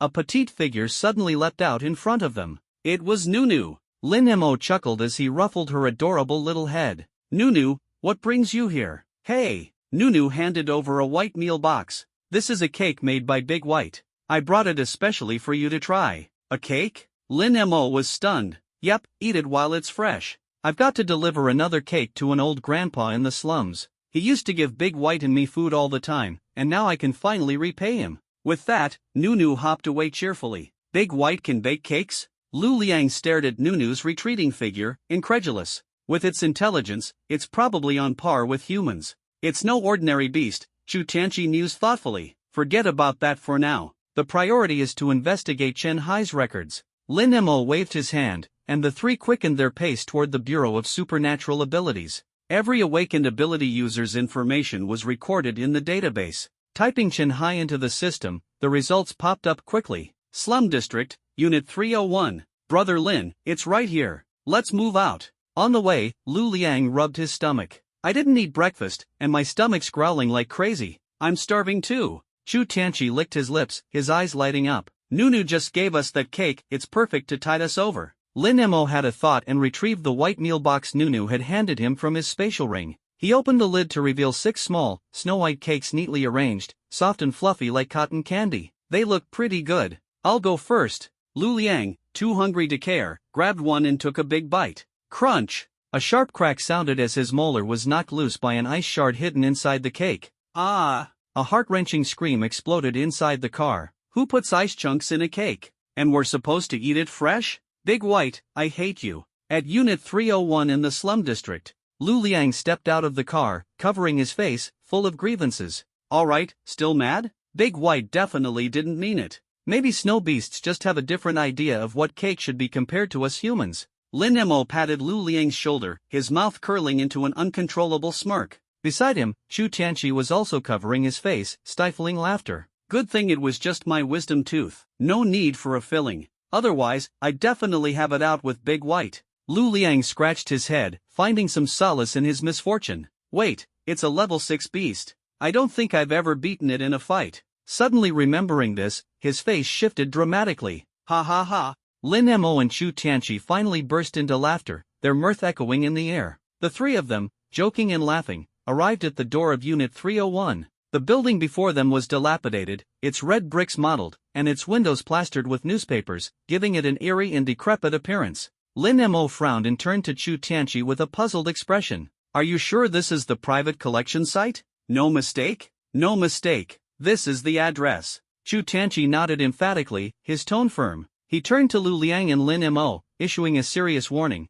Once we're inside, don't speak impulsively. Be cautious. Chen Hai, this old man has a notoriously bad temper. He doesn't respect anyone at the research institute. If something upsets him, he'll explode in anger. We're here to ask for his help, so we need to keep a low profile. Whatever he says, no matter how unpleasant, just bear it. Don't provoke him. If we tick him off, borrowing the Storm Falcon's essence will be no easy task. Don't worry, leave it to me. I'm great at dealing with old folks like this. Just watch me shine. Lu Liang puffed out his chest and strode confidently forward, pushing the door open with determination. Hey, old man, we're from the Bureau of Supernatural Abilities. We're here to... Bang! A heavy sound suddenly echoed, like a sledgehammer slamming down. Lu Liang's body doubled over, bending like a shrimp, and both he and the door were sent flying backward, landing with a heavy crash, dust billowing everywhere. Ow ow, my poor waist. Lu Liang clutched his back, his face pale, writhing in pain on the ground. Lin Mo and Chu Tianqi rushed forward.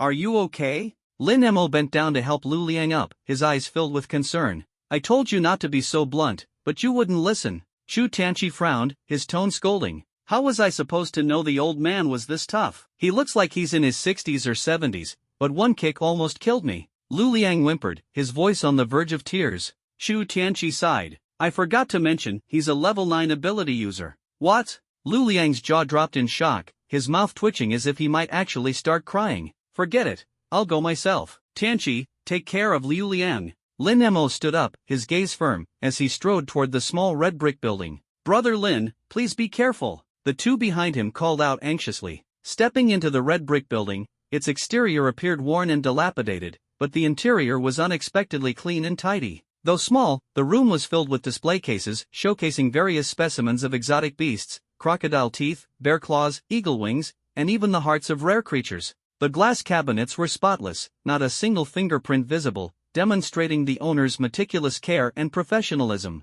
At the center of the room sat an elderly man with white hair, dressed in a black tang suit. He was intently examining a piece of exotic beast bone through a magnifying glass and didn't even glance up when Lin Mo entered. Lin Mo quickly stepped forward, cupping his hands respectfully. Junior Lin Mo greets Senior Chen. Chunhai cast him a fleeting glance. You're with that guy from earlier, aren't you?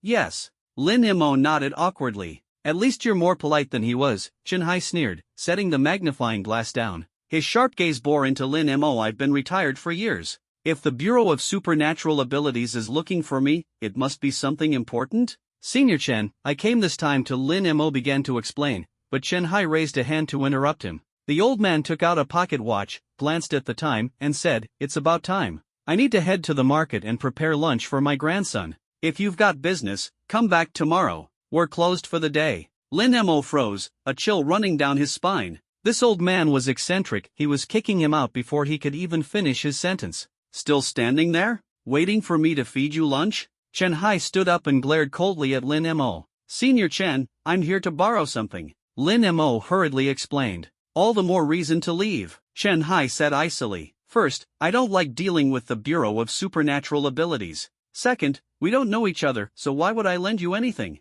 But Lin Mo tried to argue. No buts. Kid, I'm only speaking this much because you've been polite. Otherwise, you'd already be flying out the door. Chunhai waved dismissively, his tone impatient. Now leave, and stop wasting my time. Lin Mo frowned deeply. Without the Storm Falcon Beast Corps, he had no chance of defeating Shima Yefeng. If that man stirred up chaos during the Beast Tide attack on the city, no one in Jiangzhou could stop him. The Storm Falcon Beast Corps was non-negotiable, he had to get it. Taking a deep breath, Lin Mo's gaze locked firmly onto Chunhai. Senior Chen, if that's the case, then I must offend you. Once this is over, I'll personally come to apologize. Before the words even fell, Lin Mo's mind surged with determination, and a powerful aura of supernatural energy erupted from him. Resorting to force? Chunhai sneered, his own aura, that of a level 9 ability wielder, crashing down like a mountain. The oppressive force intensified. Gritting his teeth, Lin Mo summoned his Sword of Oblivion, slicing through the air with a piercing strike. In an instant, a fierce battle broke out. Uncle Lin? A sudden, familiar voice interrupted them, causing both men to freeze. Their eyes turned toward the staircase, where Nunu slowly descended. Nunu, what are you doing here? Lin Mo asked, his brows furrowed in confusion. I came to bring Grandpa Chen a cake made by Dubai. Nunu explained quickly. That's all there is to it. Chunhai's gaze shifted to Nunu. Nunu, you know this person? Nunu nodded enthusiastically, smiling brightly. Grandpa Chen, this is the good man I've been telling you about, Uncle Lin Mo. A flicker of surprise flashed in Chunhai's eyes before his expression softened. He smiled as he said, So you're the one who helped Nunu. Ah, it seems water almost washed away the temple of the Dragon King. Lin Mo, my young friend, let's forget what just happened, shall we? Lin Mo immediately retracted his aura and respectfully responded, I wouldn't dare, Senior. Chunhai laughed heartily, his voice warm and booming. Ha ha, after hearing Nunu's story about that night, I've been wanting to thank you. In person. I didn't expect we'd meet today. Quick, call your two friends outside to come in. This old man will brew some tea for you all. In an instant, Chunhai's demeanor transformed entirely, his smile radiant and as warm as the spring sun. The rumors of his eccentric temperament were no exaggeration, it was impossible to predict his mood. A minute later, Liu Liang and Chu Tianqi entered the room. Liu Liang bowed deeply. Senior Chen, I was rude earlier and spoke out of turn. Please forgive me. Chunhai waved it off with a grin. No harm done, no harm done. Have a seat. The two exchanged surprised glances. When had this old man become so easygoing? Their gazes turned toward Lin Mo, who merely shrugged helplessly and said, I've gotten used to being alone all these years. When I saw Nunu wandering the streets at such a young age, I couldn't help but bring him food from time to time. I've grown quite fond of the little guy. Chunhai patted Nunu's head affectionately before turning his attention back to Lin Mo. By the way, you mentioned earlier that you needed to borrow something from me. What is it? LV Liang and Chu Tianqi also stared anxiously at Lin Mo. Taking a deep breath, Lin Mo steadied his voice, firm and resolute, Storm Falcon Beast Corps. Storm Falcon Beast Corps? Chunhai furrowed his brows, his eyes sharp as blades as he locked his gaze on Lin Mo. What exactly are you after with this thing? Since Senior Chen asks, I'll be up front. We need the Storm Falcon Beast Corps to deal with Shima Yefeng of the cult of idol worship. Lin Mo didn't hold back, recounting the perilous events of the previous night in detail to Chunhai. After listening, Chunhai pondered for a moment before nodding. The power of wind abilities, it's precisely this tricky aspect. Without a way to suppress his wind, you're no match for him. And my Storm Falcon Beast Corps happens to counteract him perfectly. But how did you know I have this treasure? Lin Mo and LV Liang simultaneously turned to look at Chu Tianqi. Scratching the back of his head awkwardly, Chu Tianqi chuckled. Senior Chen, my father, Chu Qingshan, used to work with you in the research institute. He always spoke of your reputation and learned a little through casual inquiries. Oh, so you're Chu Qingshan's son. After all these years of retirement, meeting the offspring of an old colleague is truly rare. Good. Chen Hai laughed as he stood up and turned to walk into the house. Moments later, he returned, cradling a small wooden box in his hands. The box opened slowly, revealing a blue orb lying quietly inside, emanating a faint, mystical glow. Instantly, a fervent gleam flashed in the eyes of the three men. This was the legendary Storm Falcon Beast Core. Lin Mo couldn't help but gulp. He could sense the pure energy radiating from the orb, far surpassing the mutated beast cores he had absorbed in the past. This was the core of a Tier 10 beast. If he could consume it, it would surely help him break through to become a Tier 9 ability user. This Storm Falcon Beast Core is my most prized possession. Under normal circumstances, I would never lend it to anyone. Chen Hai's tone carried a rare gravity. But since you're using it to protect Jiangzhou and eliminate the cult, this old man has no choice but to lend a hand. Besides, I trust young Lin Mo's character. You saved Nunu's life despite being strangers. This loyalty is enough for me to entrust this treasure to you. With that, he pushed the wooden box, along with the beast core, toward Lin Mo. Thank you for your trust, Senior Chen. Once Shiman Yefeng is dealt with, I will return it to you intact. Lin Mo solemnly accepted it, his eyes filled with determination. No need to be so formal. Chen Hai waved his hand and looked at the three of them. It's almost lunchtime. Don't rush off, stay and have a meal with me. Nunu, bring over the cake you got for Grandpa.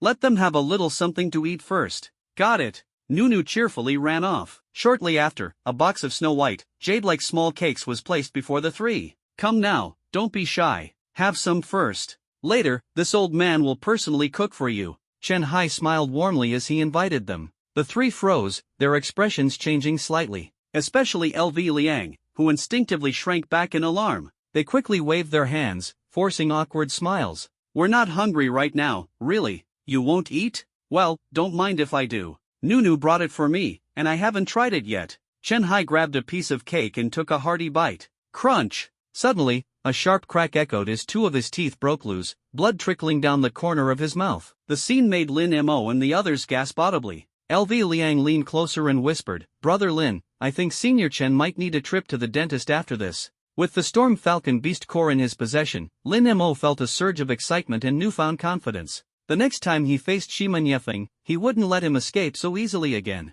Yet, a sudden piece of grim news struck. A ghost-tier beast horde was less than 3 kilometers from Jiangzhou City. Lin Mo and his companions quickly bid farewell to Chen Hai and rushed to the city gates. At Jiangzhou City's main gate, atop the city wall, the Ability Management Bureau, the City Lord's office, and other powerful forces had already taken their positions, prepared for a desperate defense. The arrival of the ghost-tier beast horde was a matter of life and death. If the city fell, Jiangzhou would be plunged into a sea of blood, and no one would be spared. Deputy Commander, Sir. Lin Mo arrived with LV Liang and Chu Tianqi at full speed. Along the way, city defense soldiers saluted them respectfully. Director, City Lord. Lin Mo stepped forward and cupped his fists in salute. At ease. The two men quickly gestured, their expressions tense. What's the current situation? Lin Mo asked urgently, raising his head to look out. 2 kilometers away, a massive plume of dust rose, accompanied by a deafening roar. It was a vast, unstoppable ghost-tier beast horde charging toward Jiangzhou's main gate with terrifying momentum.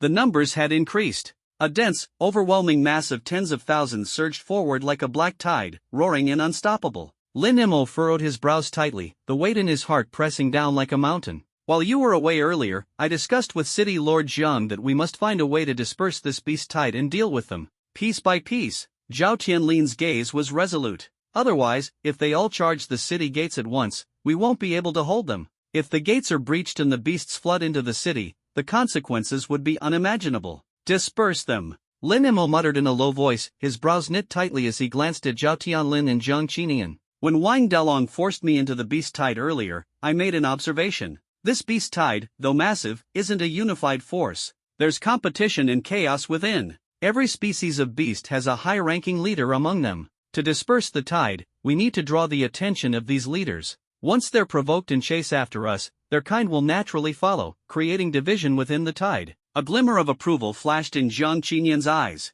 Lin Mo's suggestion is highly feasible. He immediately gave his orders. The city defense army under the city lord's mansion will hold the front line and resist the tide's direct assault. The Bureau of Supernatural Abilities and other forces will split into multiple teams to harass and attack the tide from different directions, aiming to lure out the high-ranking beasts. Once successful, lead those specific beasts far away to disperse the tide and alleviate the pressure on the city gates. Is that clear? Understood. The crowd responded in unison, their voices firm and filled with determination. Good. Move out immediately. Zhang Qinian waved his hand decisively, commanding with authority. The group quickly dispersed as the battle to defend Jiangzhou commenced with a thunderous roar. Lin Mo, Lu Liang, and Chu Tianqi joined the 7th Investigation Team's operation. Initially, Lin Mo wanted Chu Tianqi to stay on the city walls. This time, they were directly confronting the beast tide, unlike before. Chu Tianqi was an ordinary person, and coming alone was far too dangerous. But Chu Tianqi insisted, determined to seize the chance to collect some high-level beast blood as he sought to gather the essence of a level 10 beast. Left with no choice, Lin Mo handed him over to Lu Liang, instructing him to prioritize Chu Tianqi's safety and retreat if necessary. The group exited the city gates, heading straight toward the beast tide. Lin Mo, wait a moment. A voice called out. Lin Mo turned his head. A group of around a dozen figures in blue training uniforms approached quickly, composed of men and women, young and old. Their uniforms bore a lightning emblem. Lin Mo paused in surprise. He recognized the symbol. It belonged to the Thunder Martial Hall, the fourth major power of Jiangzhou City, after the Bureau of Supernatural Abilities, the City Lord's Mansion, and the Wang family group. But why were they looking for him? They had never interacted before. Soon, the group from Thunder Martial Hall arrived. A young man stepped forward, his eyes shining with excitement as he looked at Lin Mo. Lin Mo, it really is you. I finally get to meet you. And you are? Lin Mo asked, puzzled. My name is Song Hang, and I'm your idol. The young man scratched his head, grinning brightly. Lin Mo was taken aback. No, I mean, you're my idol. Song Hang quickly corrected himself, waving his hands. Lin Mo's face darkened. The others from Thunder Martial Hall turned their heads awkwardly, pretending not to know Song Hang. Apologies, this is my first time meeting my idol. I got too excited. Lin Mo, I'm a huge fan of yours. Ever since I heard about your legendary exploits, I've been absolutely in awe. It's a pity I don't have the talent to join the Bureau of Supernatural Abilities as your teammate, but being able to fight alongside you today feels like a dream come true. Song Hang reached out to shake Lin Mo's hand, his face brimming with excitement. Let's do our best. Lin Mo smiled faintly, shook his hand briefly, and then continued with the 7th Investigation Team toward the beast tide. Yes, I finally shook hands with my idol, first goal achieved. Song Hang was overjoyed. He's not your idol, is he? An old man leading the Thunder Martial Hall group chuckled, patting Song Hang on the shoulder. The group couldn't help but burst into laughter. Stop laughing. It's my first time meeting my idol. Being too excited to speak properly is normal. Song Hang's face turned red, and he wished he could bury himself in the ground. Alright, we still have our mission. Let's move out. The old man waved his hand, urging the group to pick up their pace toward the beast tide. At the side flank's assembly point. Our mission this time is to lure all the ironclad bears to the forest 3 kilometers away. The ironclad bears are massive in size, and the dense forest will restrict their movements, reducing their combat power significantly. The terrain will give us a huge advantage, and we must annihilate them completely. Understood? Zhang Wei, the leader of the 7th team, addressed the group. Understood. Everyone nodded in agreement. Lin Mo, the leader of the ironclad bears, is a level 8 beast. Can you handle it? Zhang Wei turned to ask. No problem. Lin Mo replied confidently. Good. Prepare to move out. Zhang Wei gave the command. Lin Mo and his team were just about to set off. Idol? What a coincidence. I'm right here. A familiar voice rang out. Lin Mo turned around. The group from Thunder Martial Hall was hopping and skipping, with Song Hang waving enthusiastically at him. They were responsible for luring out the shadow cat beast and dealing with it at a safe distance. Lin Mo nodded and reminded them, be careful. You too, idol. Song Hang replied with a hearty laugh before charging toward the shadow cat alongside his team. Not bad, brother Lin. You've got a little fanboy now. Makes me wonder if I've got any fans. If I do, I hope it's a cute girl. Best if she's a kawaii JK* type, always acting coy and calling me big brother. Just imagining it makes me happy enough to die. Lu Liang's eyes sparkled as he daydreamed, practically drooling. Let's go. Stop daydreaming. There's no kawaii JK girl waiting for you. How about a big, burly one instead? Chu Tianqi shot Lu Liang a disdainful look, his tone impatient. Not entirely out of the question, I guess. Lu Liang seemed to contemplate seriously, nodding. Ha! Both Lin Mo and Chu Tianqi widened their eyes in shock. Heh, just kidding. Lu Liang grinned mischievously, grabbed Lin Mo and Chu Tianqi, and instantly dove underground. To draw out the King Kong bear leader, they first had to grab its attention. According to their plan, Lu Liang brought Lin Mo and Chu Tianqi directly before the towering beast. Standing before them was a colossal bear, its entire body covered in golden fur, standing a staggering 8 or 9 meters tall. Just the sight of it standing there was enough to strike awe and terror into the hearts of anyone nearby. Roar! The sudden appearance of the trio immediately caught the King Kong bear leader's attention. It lowered its massive head, staring at the three of them with a look of confused curiosity. Why are there 3 little snacks popping out of the ground? Hey, you big dumb oaf, what are you staring at? Come eat me if you dare. Lu Liang turned and wiggled his hips provocatively, his taunting attitude radiating confidence. Roar! The King Kong bear leader scratched its head, its face full of puzzlement. Why are you wasting words on it? Do you think it understands you? Lin Mo chuckled helplessly, then rushed forward without hesitation and delivered a fierce kick to the bear's massive toe. Arg! A blood-curdling howl reverberated across the entire beast horde. The King Kong bear leader clutched its paw, hopping around in pain. Flames of fury practically erupted from its eyes as it glared at the trio. Run! Without a second thought, Lin Mo turned and grabbed Lu Liang and Chu Tianqi, darting away from the beast horde. Roar! The King Kong bear leader let out a thunderous roar, as if summoning reinforcements. In no time, King Kong bears from all around converged, following their leader in hot pursuit of Lin Mo and his team. After escaping the beast horde, Lin Mo and his group quickly regrouped with Zhang Wei and the others. How's it going? Zhang Wei asked anxiously. They've all taken the bait. Lin Mo replied with a confident grin. Good. Lead them into the forest. Zhang Wei waved his hand, signaling everyone to move swiftly toward the forest. But just then, an unexpected crisis unfolded. Not far from Lin Mo, the Thunder Martial Hall team, originally tasked with luring the Shadow Cats out of the horde, suddenly found themselves in grave danger. Initially, everything had gone according to plan. The Shadow Cat leader had taken the bait. However, several nearby beast groups were abruptly startled and began encircling the Thunder Martial Hall team. Now besieged from multiple sides, the situation turned deadly in the blink of an eye. The Thunder Martial Hall team wasn't particularly strong. Their leader, an elderly man, was only a level 6 awakened, barely capable of handling the Shadow Cats. Against a force several times their size, they were utterly outmatched. Casualties mounted rapidly, the scene turning gruesome. Song Hang, run! The elderly leader pushed Song Hang away with a powerful strike, sacrificing himself. In an instant, he was torn to shreds. No! Song Hang roared in fury, his eyes glowing red as he desperately fled toward the edge of the beast horde. Brother Lin, isn't that your little fanboy? Just as Lu Liang was preparing to move, he pointed to a figure in the distance. Lin Mo turned to look. He spotted a bloodied figure frantically sprinting out of the horde, pursued by a pack of ferocious beasts. Despite the disheveled state, Lin Mo recognized him at a glance. Song Hang. Why's he the only one? What happened to the rest of Thunder Martial Hall? Chu Tianqi frowned deeply. Save him first. Lin Mo's eyes gleamed with resolve as he turned to Lu Liang. Got it. Lu Liang nodded and vanished instantly into the forest. Asterisk note, JK refers to Joshi Kusiai, a term in Japanese slang for high school girls. It's often used in anime or fandom contexts. At this moment, the beasts behind Song Hang were drawing closer and closer, but he failed to notice the rock beneath his feet and fell heavily to the ground. The beasts instantly surrounded him. Song Hang closed his eyes in despair, awaiting death. Just as the crucial moment arrived, a pair of hands suddenly burst out from the ground, yanking him downward.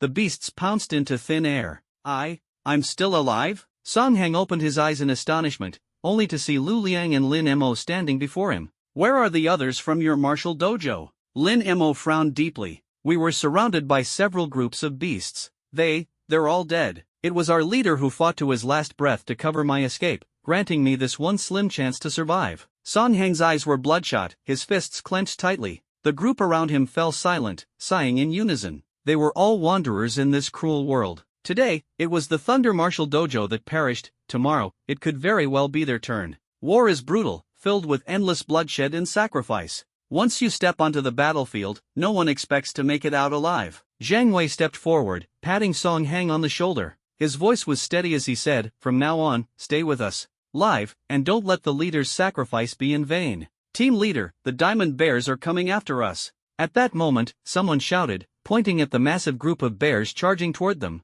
Stick to the plan, retreat into the forest, now. With a wave of Zhang Wei's hand, the group quickly dashed into the woods. The enraged Diamond Bear leader led its group in furious pursuit. Kill them all. Leave no survivors. Zhang Wei roared. The seventh squad unleashed their abilities in full, charging straight toward the Diamond Bears. Lu Liang, take care of Chu Tianqi and Song Hang. Lin Mo entrusted the two to Lu Liang before summoning the Sword of Oblivion and charging ahead. The massive Diamond Bears were cumbersome, their movements hindered by the dense forest vegetation. The seventh squad swiftly gained the upper hand. Lin Mo's sword danced like the wind, its gleaming blade slicing through the air. One by one, 5 Diamond Bears fell to the ground. Congratulations, host, for slaying a level 3 Diamond Bear. You've earned 500 ability points. Congratulations, host, for slaying a level 4 Diamond Bear. You've earned 800 ability points. Though lower-level beasts offered lesser rewards, their sheer numbers made up for it. Just as Lin Mo was reveling in the thrill of battle, a figure suddenly crashed heavily to the ground before him.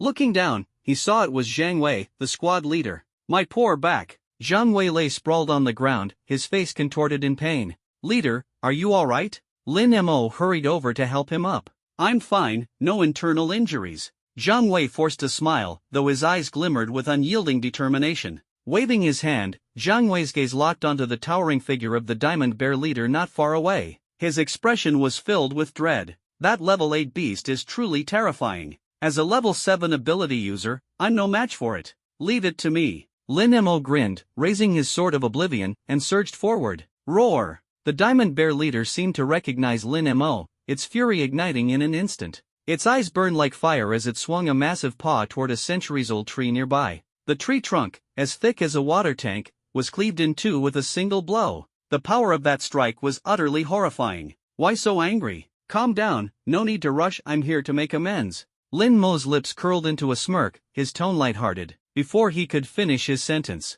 buzz! The Oblivion light erupted suddenly, shooting straight at the Diamond Bear leader's head. The bear's paw instinctively moved to block. Boom! The beam struck its toughened palm, instantly blasting 2 bloody holes, causing fresh blood to splatter. Arg! A heart-wrenching, blood-curdling scream echoed throughout the forest. Ha! Its defense actually withstood that? A flicker of surprise crossed Lin Mo's eyes. As expected, this Diamond Bear leader's hide was extraordinarily thick and sturdy. Unlike other beasts that would have had their heads blown apart by now, it remained standing. Roar! Overwhelmed by fury, the Diamond Bear leader uprooted a tree as thick as an arm and hurled it viciously at Lin Mo. Lin Mo swiftly sidestepped. Boom! The colossal tree smashed into the ground, leaving a deep crater in its wake. Lin Mo snorted coldly, fixing his gaze on the Diamond Bear leader. Oh, Ajin, are you serious about this? Before the words had even fully left his mouth, Lin Mo gripped his sword and charged at the Diamond Bear leader. Asterisk boom,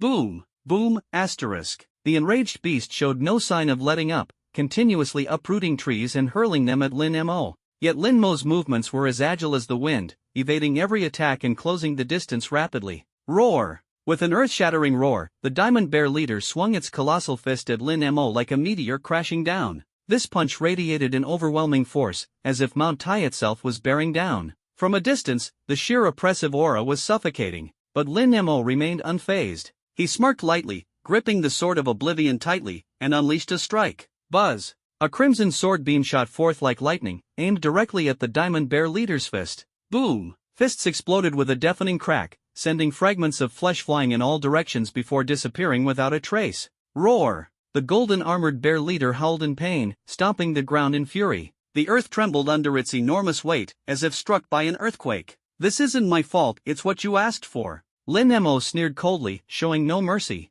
With a powerful leap, he sprang upward, climbing swiftly along the bear leader's severed arm until he reached its shoulder. Roar! The golden-armored bear leader's eyes widened with rage as it opened its massive jaws, ready to bite. Feeling hungry? Let me give you a taste of something special. Lin Mo smirked. With a flicker of intent, he channeled his energy. In his left hand, a basketball-sized sphere of annihilating light materialized instantly. Without hesitation, he shoved it directly into the bear leader's gaping mouth. One's not enough? Then have another. With a swift motion of his right hand, his annihilation sword shot like an arrow straight into the bear leader's mouth. In the next instant, the sword and the light sphere fused. A thunderous explosion erupted, shaking the heavens. Lin Mo's figure vanished in a blur as he leapt away. Boom! The golden-armored bear leader's head exploded into a fiery burst of gore, fragments scattering in all directions. Its massive body stiffened for a brief moment before collapsing with a thunderous crash. Congratulations, host. You've slain an 8th level beast raging golden armored bear. Reward, 9,000 ability points.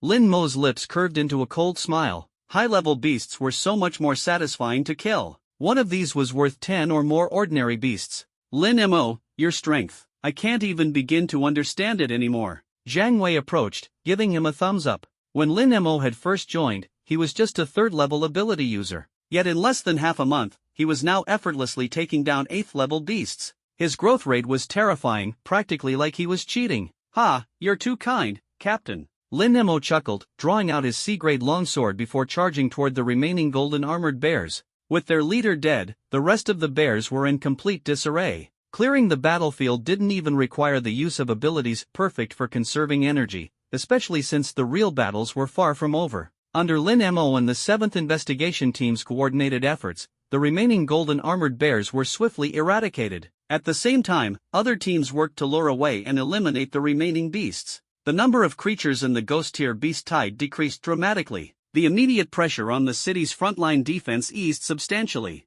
On the city gate tower, Jiang Qinian and Zhao Tianlin both let out a sigh of relief. Lin Mo's strategy was clearly working. At this rate, after a few more rounds, the number of beasts in the ghost-tier tide could be cut at least in half. The pressure on the defensive line would drop significantly. Everything seemed to be moving in a favorable direction. However, as Jiangzhou City's various forces fought valiantly to fend off the beast tide, 3 kilometers outside the city, atop the branches of a towering tree, several shadowy figures lay in wait. Each bore a crimson cross hanging from their chest. At the forefront was a silver-haired youth, Shimen Yefeng.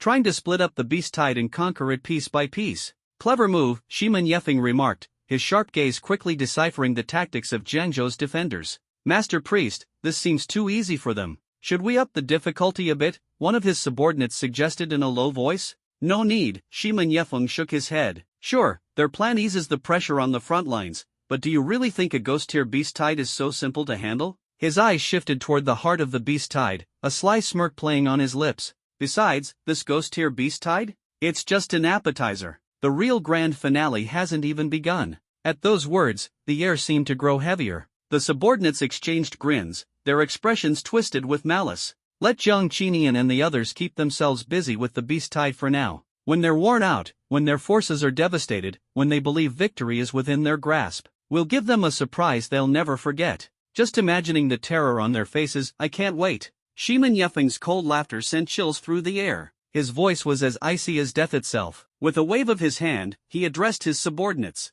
Go. Slip into the city and make the necessary preparations. This is the day. The Church of the Divine God has long awaited. Accomplish this, and you'll all be heroes. The Church will not treat you poorly. Yes, sir. Excitement gleamed in their eyes. With a flash, the group disappeared into the shadows of the trees. After eliminating the golden armored bears, Lin Mo and Lu Liang ventured deeper into the beast tide to take over the mission left unfinished by the Thunder Martial Hall team, tracking the Shadow Cat. Before they left, Song Heng had asked, if you can, look for the bodies of the Thunder Martial Hall members. We need to bury them properly and give their families closure. But once Lin Mo and Lu Liang entered the beast tide, all they found were mangled remains, scattered limbs. There wasn't a single intact corpse. Only the tattered remnants of blue training robes gave any indication that these were the Thunder Martial Hall warriors. Lin Mo sighed deeply, turning to Lu Liang and whispering, when we go back, don't mention anything about the bodies. Just say we couldn't find them. Understood. The two quickly located the Shadow Cat leader, successfully lured it out of the tide,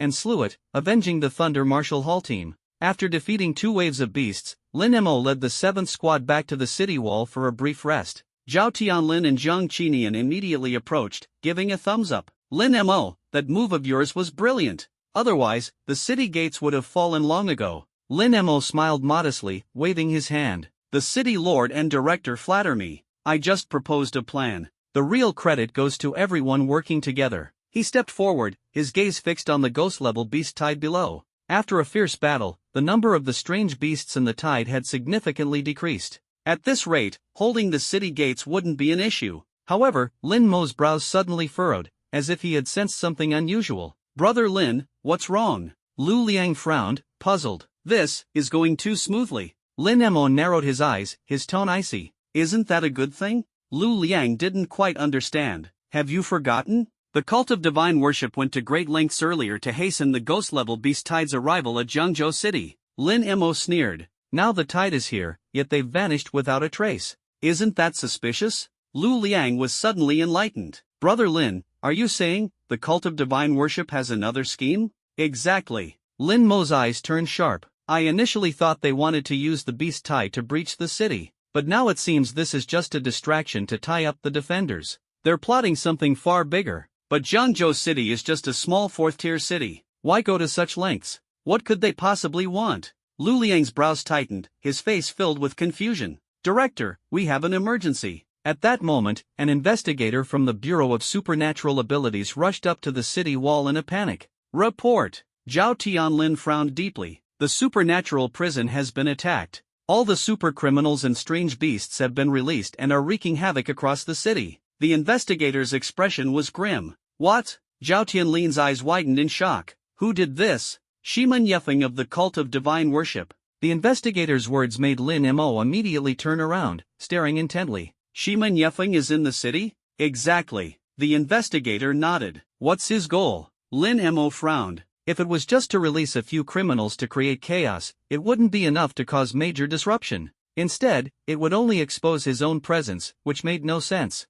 Those bastards from the cult of divine worship are truly repulsive. Zhang Qinian gritted his teeth. We must swiftly recapture the escaped criminals and beasts. As for Shiman Yefeng, we have to keep a close watch on him. Whatever he's planning, we must stop it. The city's defenses are already stretched thin. If we let this chaos spread, the casualties will be catastrophic. I'll go. Lin Mo stepped forward decisively. You? Both Zhao Tianlin and Zhang Qinian froze in surprise. I've fought Shiman Yefeng before. I know his methods. This time, I may be able to capture him. Lin Mo's confidence was unwavering. With the Storm Falcon Beast Core in his possession, he was determined not to let Shiman Yefeng escape this time. True, Shiman Yefeng's strength is formidable. Besides us, perhaps only Lin Mo can handle him. Zhao Tianlin nodded in agreement. Team leader Zhang Wei and deputy team leader stay here. The rest of the 7th investigation team will be under Lin Mo's command. Move quickly and restore order in the city. Lin Mo,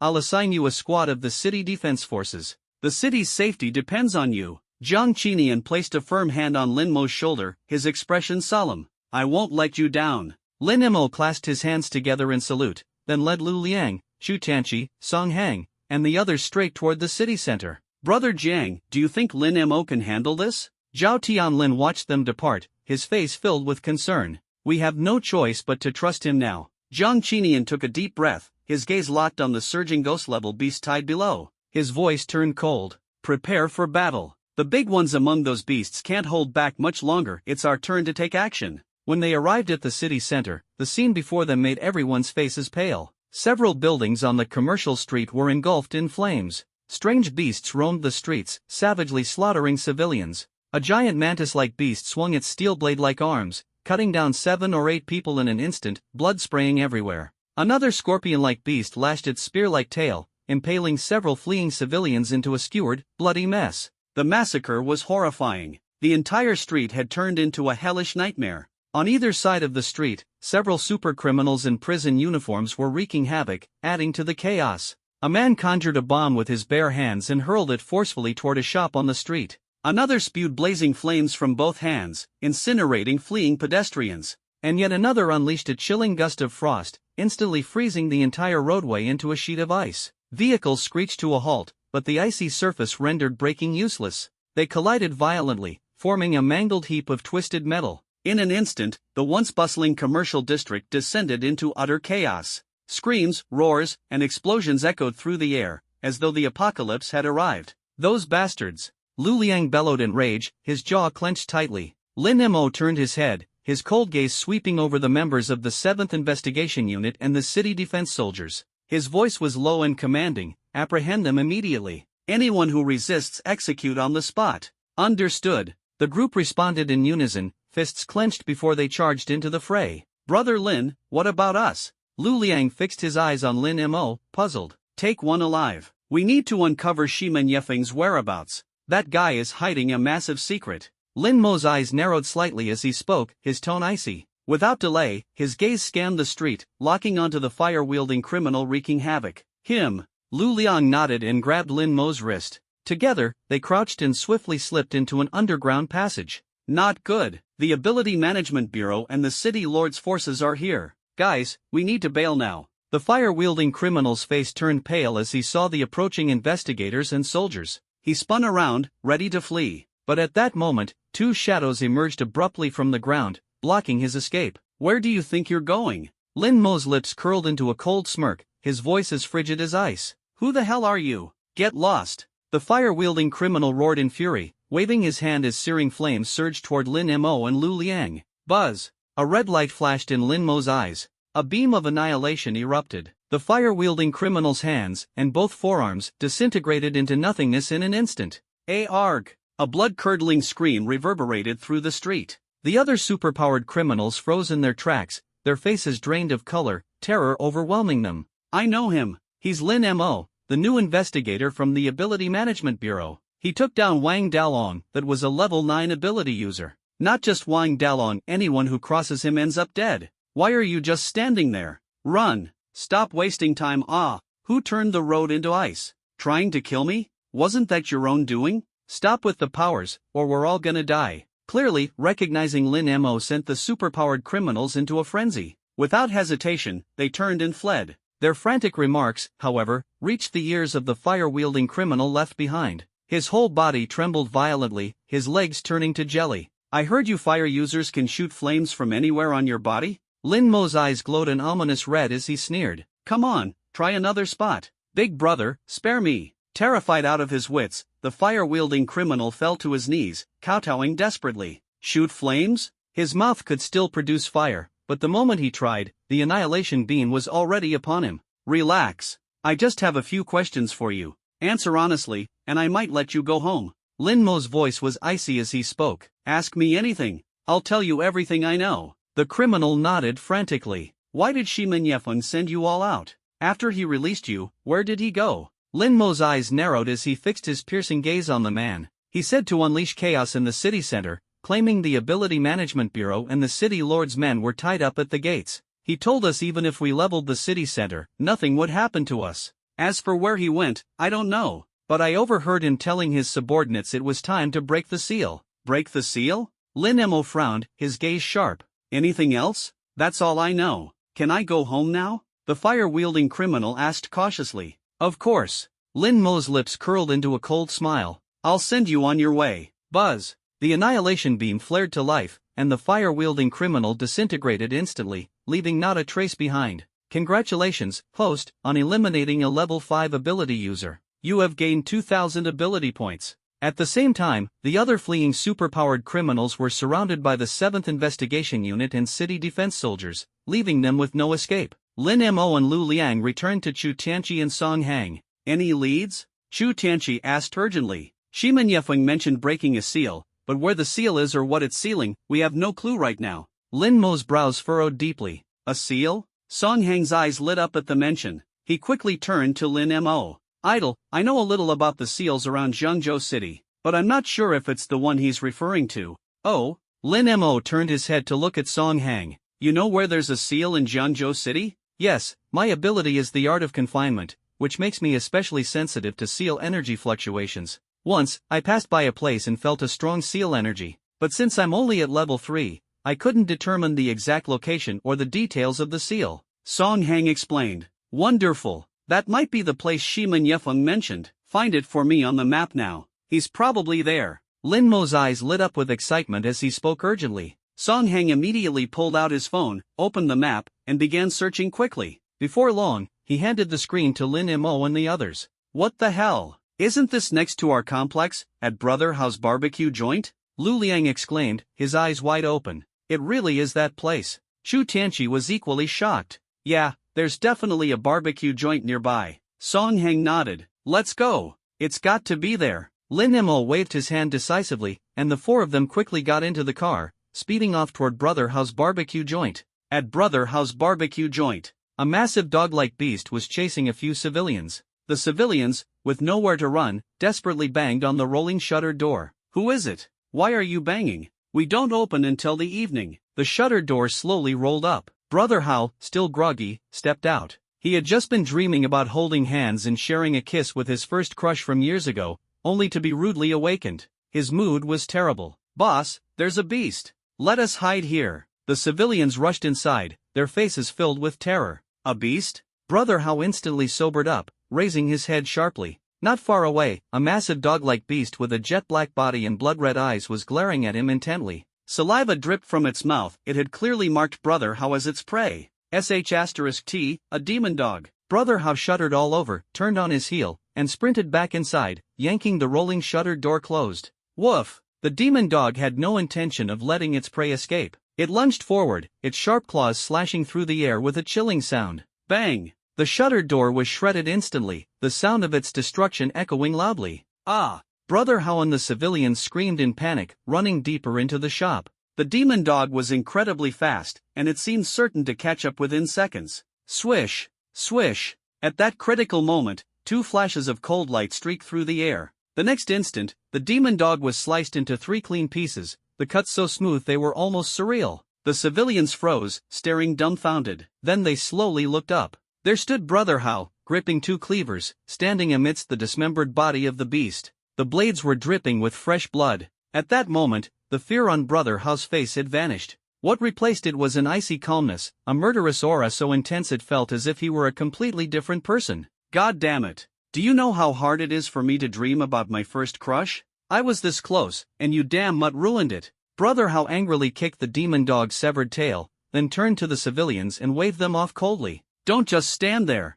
Go home if you're fine. If you want barbecue, come back tonight." "Why yes, of course." The civilians didn't dare say another word and fled in haste. After all, someone who could chop a beast in half with kitchen knives was even scarier than the beast itself. Brother Hao dragged the beast's corpse out and tossed it outside. Looking at the shredded shutter door, he sighed in frustration.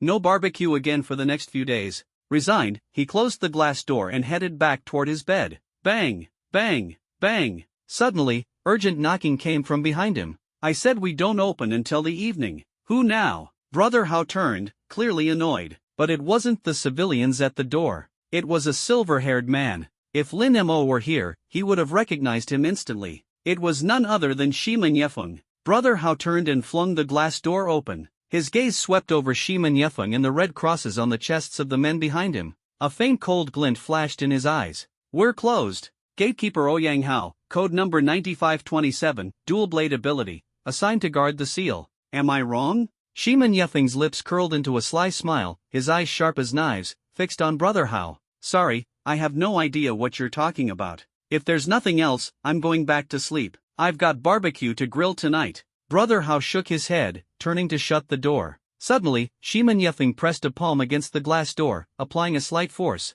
Crack! The glass door shattered into countless fragments. Brother Hao calmly brushed off the shards from his clothes, lit a cigarette, and stared coldly. "Looking for trouble? Ouyang Hao, the fact that I found you means I already know everything about you. There's no need to pretend anymore," Shiman Yefeng sneered, his tone brimming with provocation. "How many years has it been? Everyone calls me Brother Hao, and now someone suddenly addresses me by my full name. It's a bit unsettling," Ouyang Hao said with a faint smile. He raised his head, staring intently at Shiman Yefeng, his voice low and menacing. "Since you're one of those cultists, and you know who I am, what gives you the courage to come here looking for trouble?" As his words fell, Ouyang Hao waved his right hand. A gleaming kitchen knife appeared out of thin air, its razor-sharp blade glinting with a chilling aura, aimed directly at Shiman Yefeng. Buzz! A white slash of blade energy, sharp as frost and cold as steel, tore through the air, cutting straight toward Shiman Yefeng. Shiman Yefeng hastily sidestepped to dodge. But the 2 men standing behind him were not so fortunate.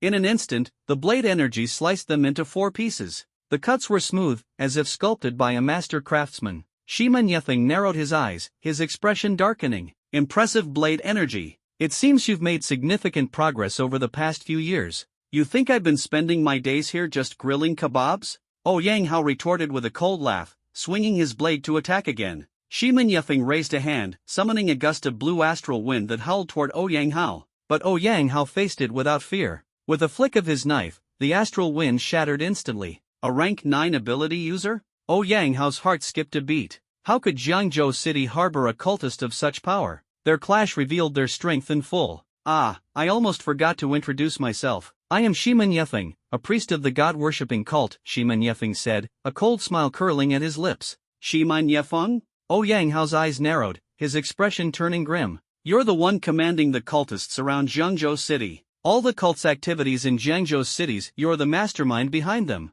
Last year, one of my apprentices, who was learning how to grill, was killed on his way home. That was your doing, wasn't it? Oh, the 15-year-old boy? What a pity, Shiman Yefeng said nonchalantly. He saw something he shouldn't have. An unfortunate accident, really. Better luck in his next life. I had my men dismember him and feed the pieces to a mutant beast. You beast! Yang Hao roared, consumed by fury. A second kitchen knife materialized in his left hand. Wielding dual blades, he charged forward. The two clashed fiercely, their weapons dancing in a storm of light and shadow. The battle was intense, with neither gaining the upper hand. Realizing that a decisive victory would take time, Shiman Yefeng's eyes flickered with calculation. He feigned weakness and abruptly turned to flee. You think you can leave alive after coming here? Yang Hao bellowed, giving chase without hesitation. Suddenly, Shiman Yefeng spun around, hurling a gray glass orb with all his might. Instinctively, Yang Hao slashed at it with his blade. Bang! The orb exploded, releasing a cloud of gray powder that enveloped Yang Hao. What is this stuff? He exclaimed, his face twisting in alarm. The next moment, his body began to petrify rapidly. Starting from his right arm, the stone spread across him, creeping over his torso, then down to his legs, leaving them rigid and immovable. In the end, only his eyes and mouth remained capable of movement. The rest of him had turned into cold, lifeless stone. Ha ha ha! Shiman Yefeng laughed triumphantly, turning back to look at the immobilized Yang Hao. Throwing his head back, Shiman Yefeng's laughter grew louder, filled with arrogance and delight. He strode forward, his gaze sharp as a predator's, locking onto the stonebound Yang Hao. His voice dripped with icy mockery. I never expected the bone dust of a rank 10 rock beast to be this potent. It actually works. Though it won't kill you, you'll be frozen for the next hour. A sinister grin spread across his face. And that gives me just enough time to break the seal. What seal? Are you insane? Yang Hao roared, his eyes blazing with anger. Do you have any idea what you're unleashing? Jiangzhou will become a living hell. Innocent lives will be lost. No one will be spared, not even you. His voice thundered, as if straining against the stone that bound him. Shiman Yefeng shrugged, utterly unbothered. Doesn't matter. Once the seal is broken, our god-worshipping cult's grand plan will come to fruition. By then, the Pope himself will resurrect me. With that, he reached into his spatial ring and retrieved a pitch-black dagger. The moment the dagger appeared, a dense black mist seeped out, coiling like serpents and exuding an ominous, bone-chilling aura. The dark energy felt otherworldly, as though it came from the depths of hell, completely alien to the mortal realm. Stop it, you bastard! Yang Hao shouted, the fury in his eyes almost tangible. But his petrified body left him powerless to act, unable to stop what was unfolding. Gripping the black dagger tightly, Shiman Yefeng stepped toward the barbecue stall and waved his hand. In an instant, a violent tornado erupted, sweeping the stall away and leaving the area in ruins. At the center of the devastation, a massive, bottomless pit was revealed, and at the heart of the pit lay an ancient well, radiating an eerie and mysterious energy. Found it!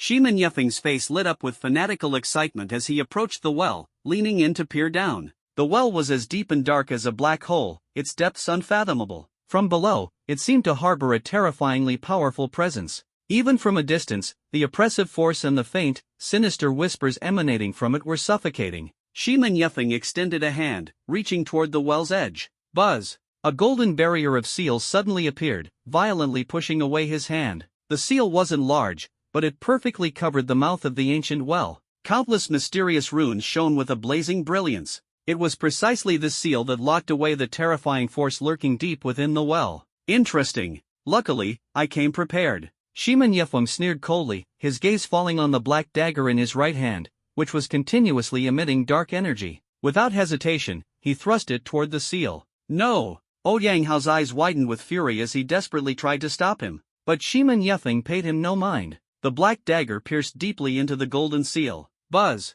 Black energy surged like a tide, rapidly corroding the runes. One by one, the runes dimmed, and cracks began to spread across the seal. If this continued, the seal would surely shatter. The entity deep within the ancient well would undoubtedly see the light of day once more. All that's left is to wait patiently. The grand ambitions of my cult of divine worship are about to be realized. When the time comes, Blue Star will fall under our rule. Shiman Yefeng threw his head back in wild laughter. With the gods, we shall reign eternal. His followers cheered in unison, their enthusiasm surging like a tidal wave. Shiman Yefeng, you will face divine retribution. Destroying the seal is an unforgivable crime, and you'll meet a wretched end. Yang Hao's anger burned fiercely, as if flames were shooting from his eyes. He wished he could tear Shiman Yefeng apart on the spot. Shiman Yefeng strolled toward the petrified Yang Hao with a mocking smile, his tone icy. What's the rush? No matter how anxious you are, what good will it do? You're just the gatekeeper of the seal, forced to watch everything unfold while powerless to stop it. How pitiful. The seal is breaking, my plan is succeeding,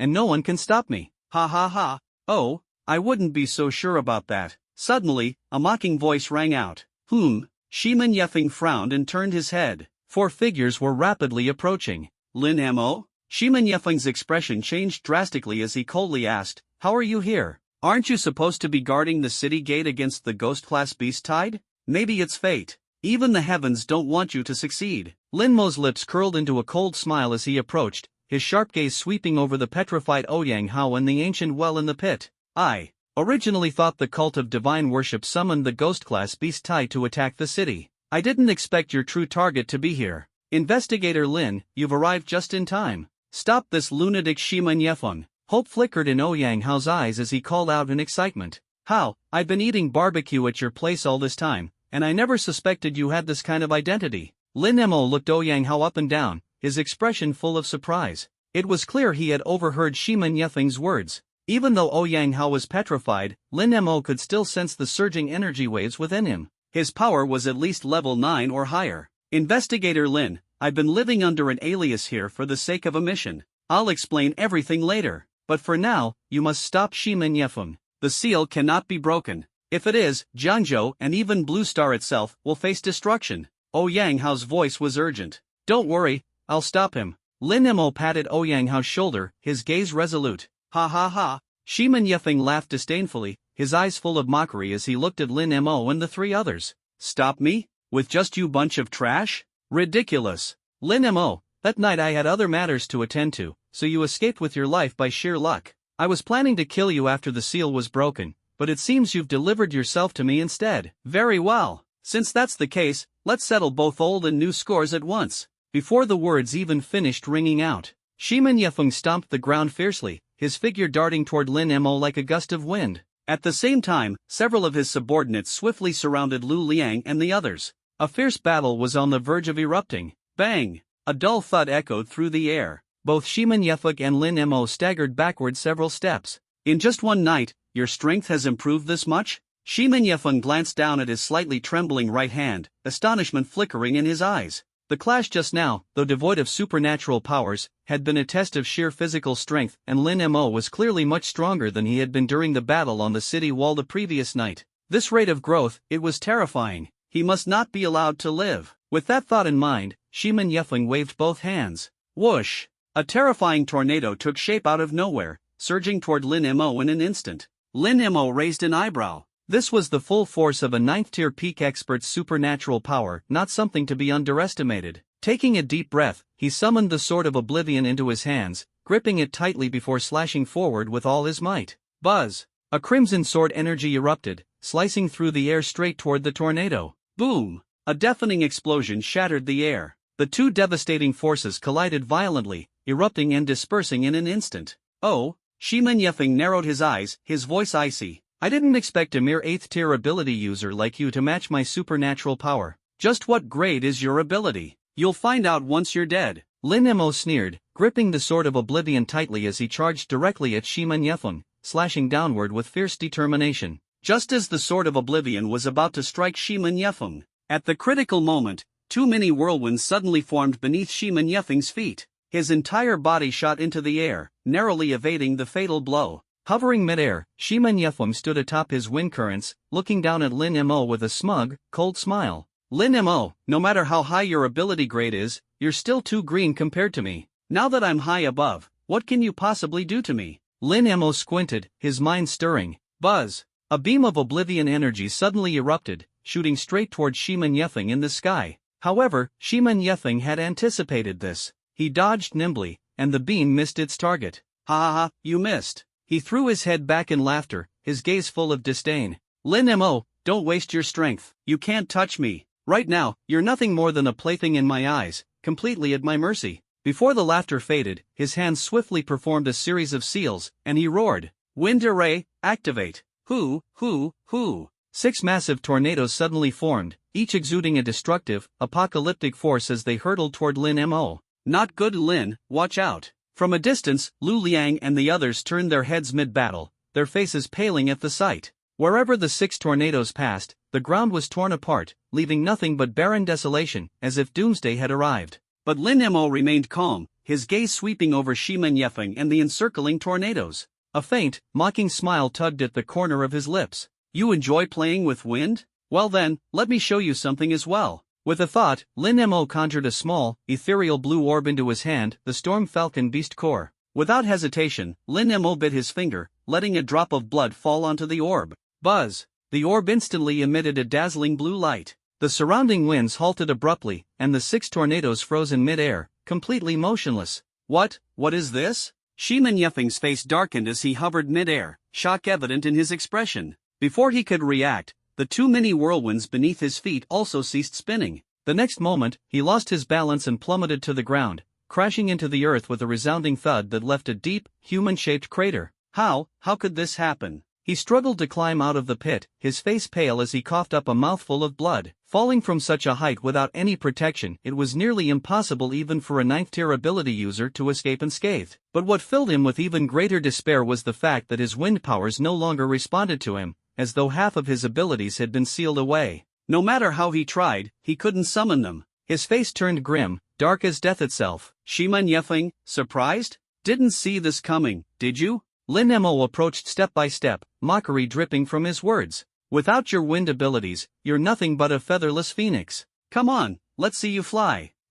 What is that thing? Shimen Yefeng's gaze was fixed on the Storm Falcon Beast Core in Lin Mo's hand, his teeth clenched tightly. The Storm Falcon Beast Core, crafted specifically to deal with you. Now, can I touch you? Lin Mo sneered, his figure flashing forward in an instant. Shimen Yefeng's face twisted in panic as he raised his fist in a desperate attempt to fight back. But the sword of oblivion in Lin Mo's hand swept across, severing Shimen Yefeng's right arm in one clean strike. Ah! A heart-wrenching scream tore through the air, echoing into the heavens. Shimen Yefeng staggered and collapsed to the ground, his face twisted with unwillingness and despair. How could this happen? I refuse to accept this. Evil deeds always lead to self-destruction. The moment you joined the cult of the god, you should have foreseen this day. Lin Mo's eyes glinted coldly as he mercilessly stepped on Shimen Yefeng, pinning him underfoot. Shimen Yefeng coughed up blood repeatedly. Without his powers, even as a level 9, he was no match for Lin Mo. Say your goodbyes to this world. Lin Mo raised his sword, pointing it at Shimen Yefeng's head, ready to end it all.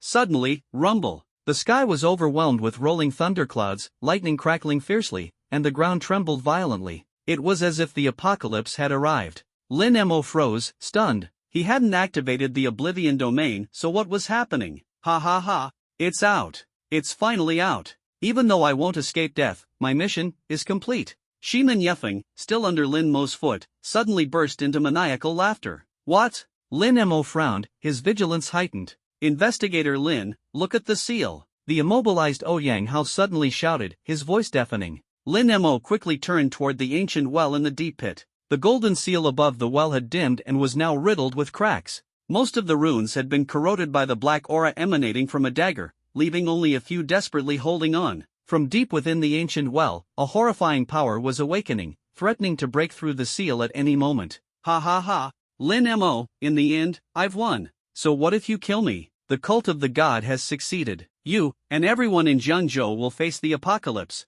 The Pope himself will resurrect me. When that day comes, I'll have the last laugh, ha. Shimen Yefeng's deranged laughter echoed, filled with arrogance and madness. Shut up. Lin Mo delivered a swift kick to Shimen Yefeng's mouth, shattering his teeth and sending blood spraying everywhere. Without hesitation, Lin Mo severed Shimen Yefeng's remaining 3 limbs. He left him alive for now, as there was still vital information to extract. Ah! Shimen Yefeng's screams were blood-curdling, echoing painfully in the air. Lin Mo ignored him and dashed toward the ancient well. Meanwhile, on the other side, Lu Liang and his companions had already defeated Shimen Yefeng's subordinates and were rushing to aid Lin Mo. Brother Lin, what should we do? the seal is about to break. Lu Liang stared at the golden seal, now covered in cracks and trembling violently, his brows furrowed tightly. Song Hang, your ability is the binding technique. Can you repair the seal? After a brief moment of thought, Lin Mo turned to Song Hang.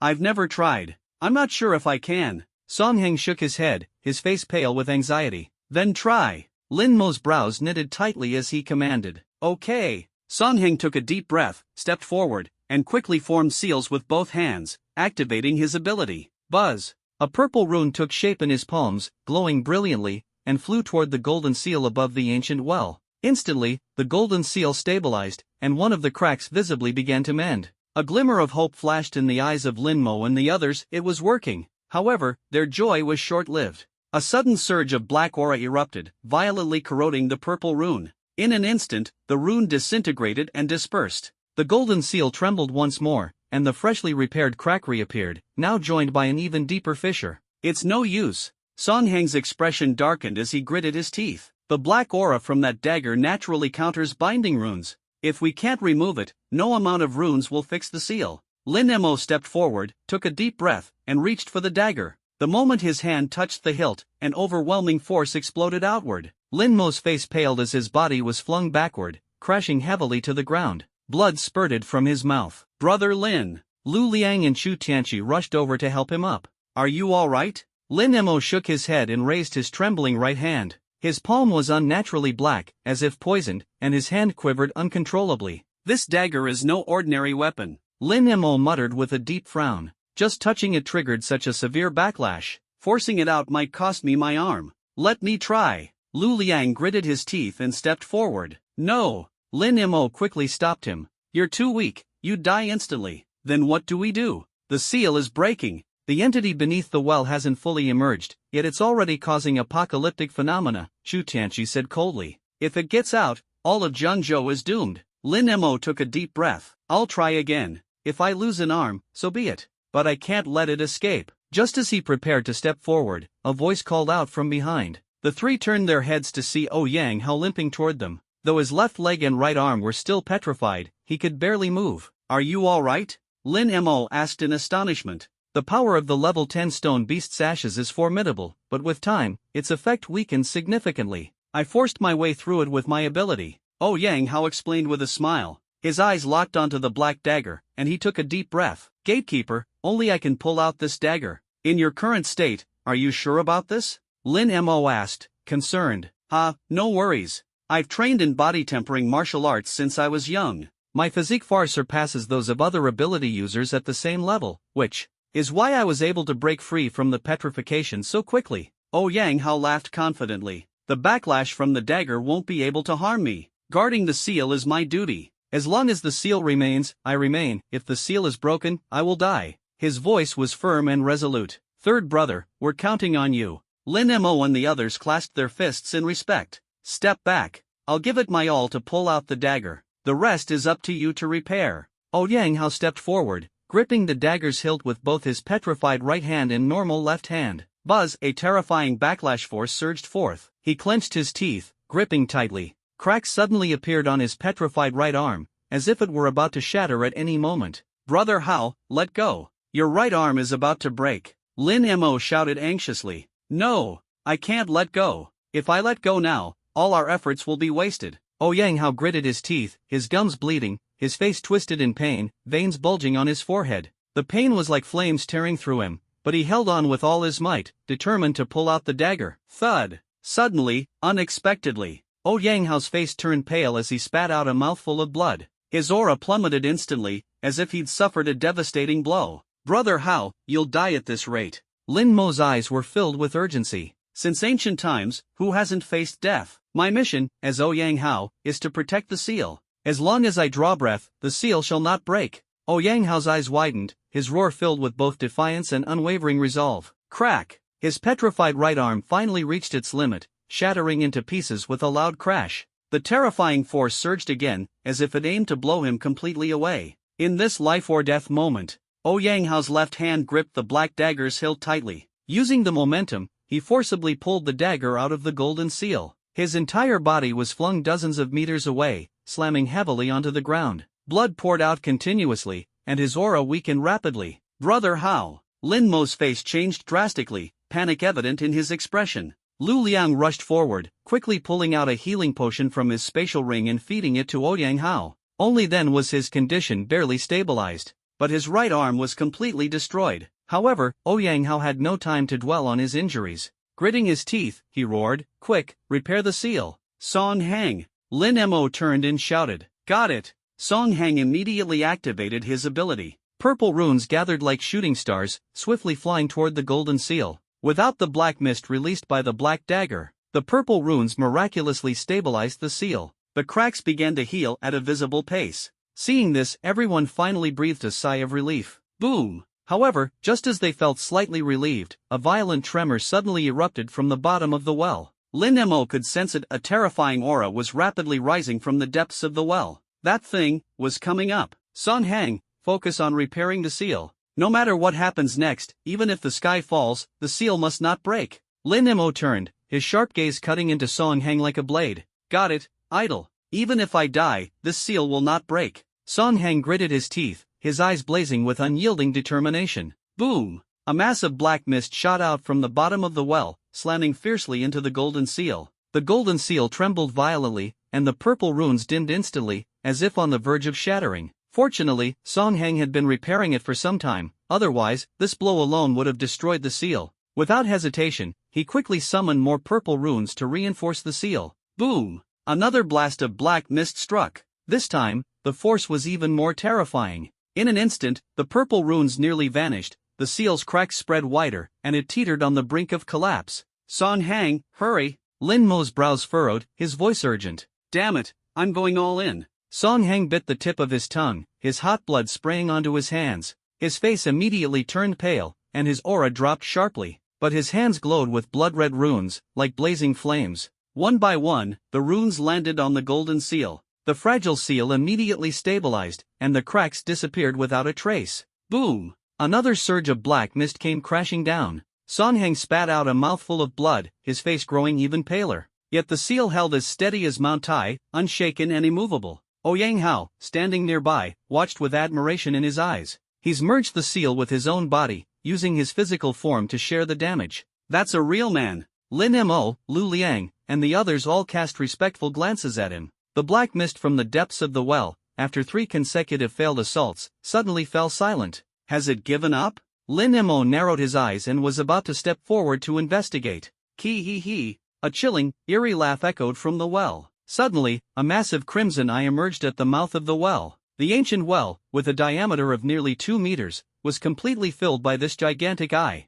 What kind of monster is that? Chu Tianqi staggered back 2 steps, trembling in fear. Lin Mo frowned, his mind stirred as the sword of oblivion materialized in his right hand, ready to strike at any moment. The crimson eye slowly rotated, its gaze locking onto Lin Mo. A sinister voice echoed from the depths of the well. Lin Mo, I know who you are. You know me? Lin Mo was taken aback, his voice cold as he demanded, "What on earth are you?" Hee. With the haunting laughter, the black mist above the well churned and swirled. As the mist dissipated, a creature emerged, humanoid in form but with an octopus-like head. Its back spread out wings resembling those of a bat, its appearance utterly grotesque and unsettling. Everyone was stunned, their gazes unanimously fixed on the creature. The ancient god. Ha! The ancient god has appeared. On the ground, Shiman Yefeng, despite his severed limbs, shouted in euphoric excitement. Ancient god? Lin Mo frowned, puzzled. A god? Why would a god be sealed at the bottom of a well? Shouldn't it be worshipped and revered?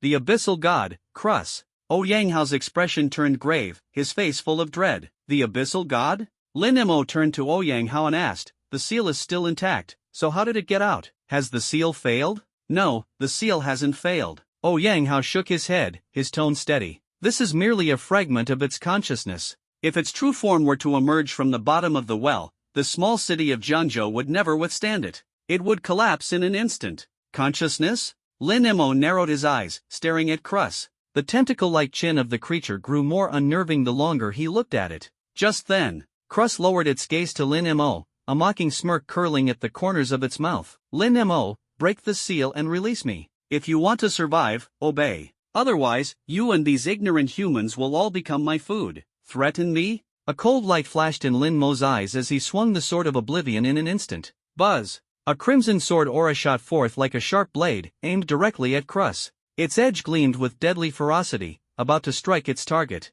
However, Krus's form suddenly blurred, becoming incorporeal. The sword aura passed right through its body without leaving a single mark. Lin Mo's brows furrowed deeply. Suddenly, Krus's figure flickered and vanished on the spot. In the next moment, it reappeared beside Shiman Yefeng. Ancient God. Shiman Yefeng's face lit up with exhilaration. Krus lowered its head, its voice heavy and commanding. Do you willingly offer your body to me? Of course. For the sake of the god, I am willing to give everything, even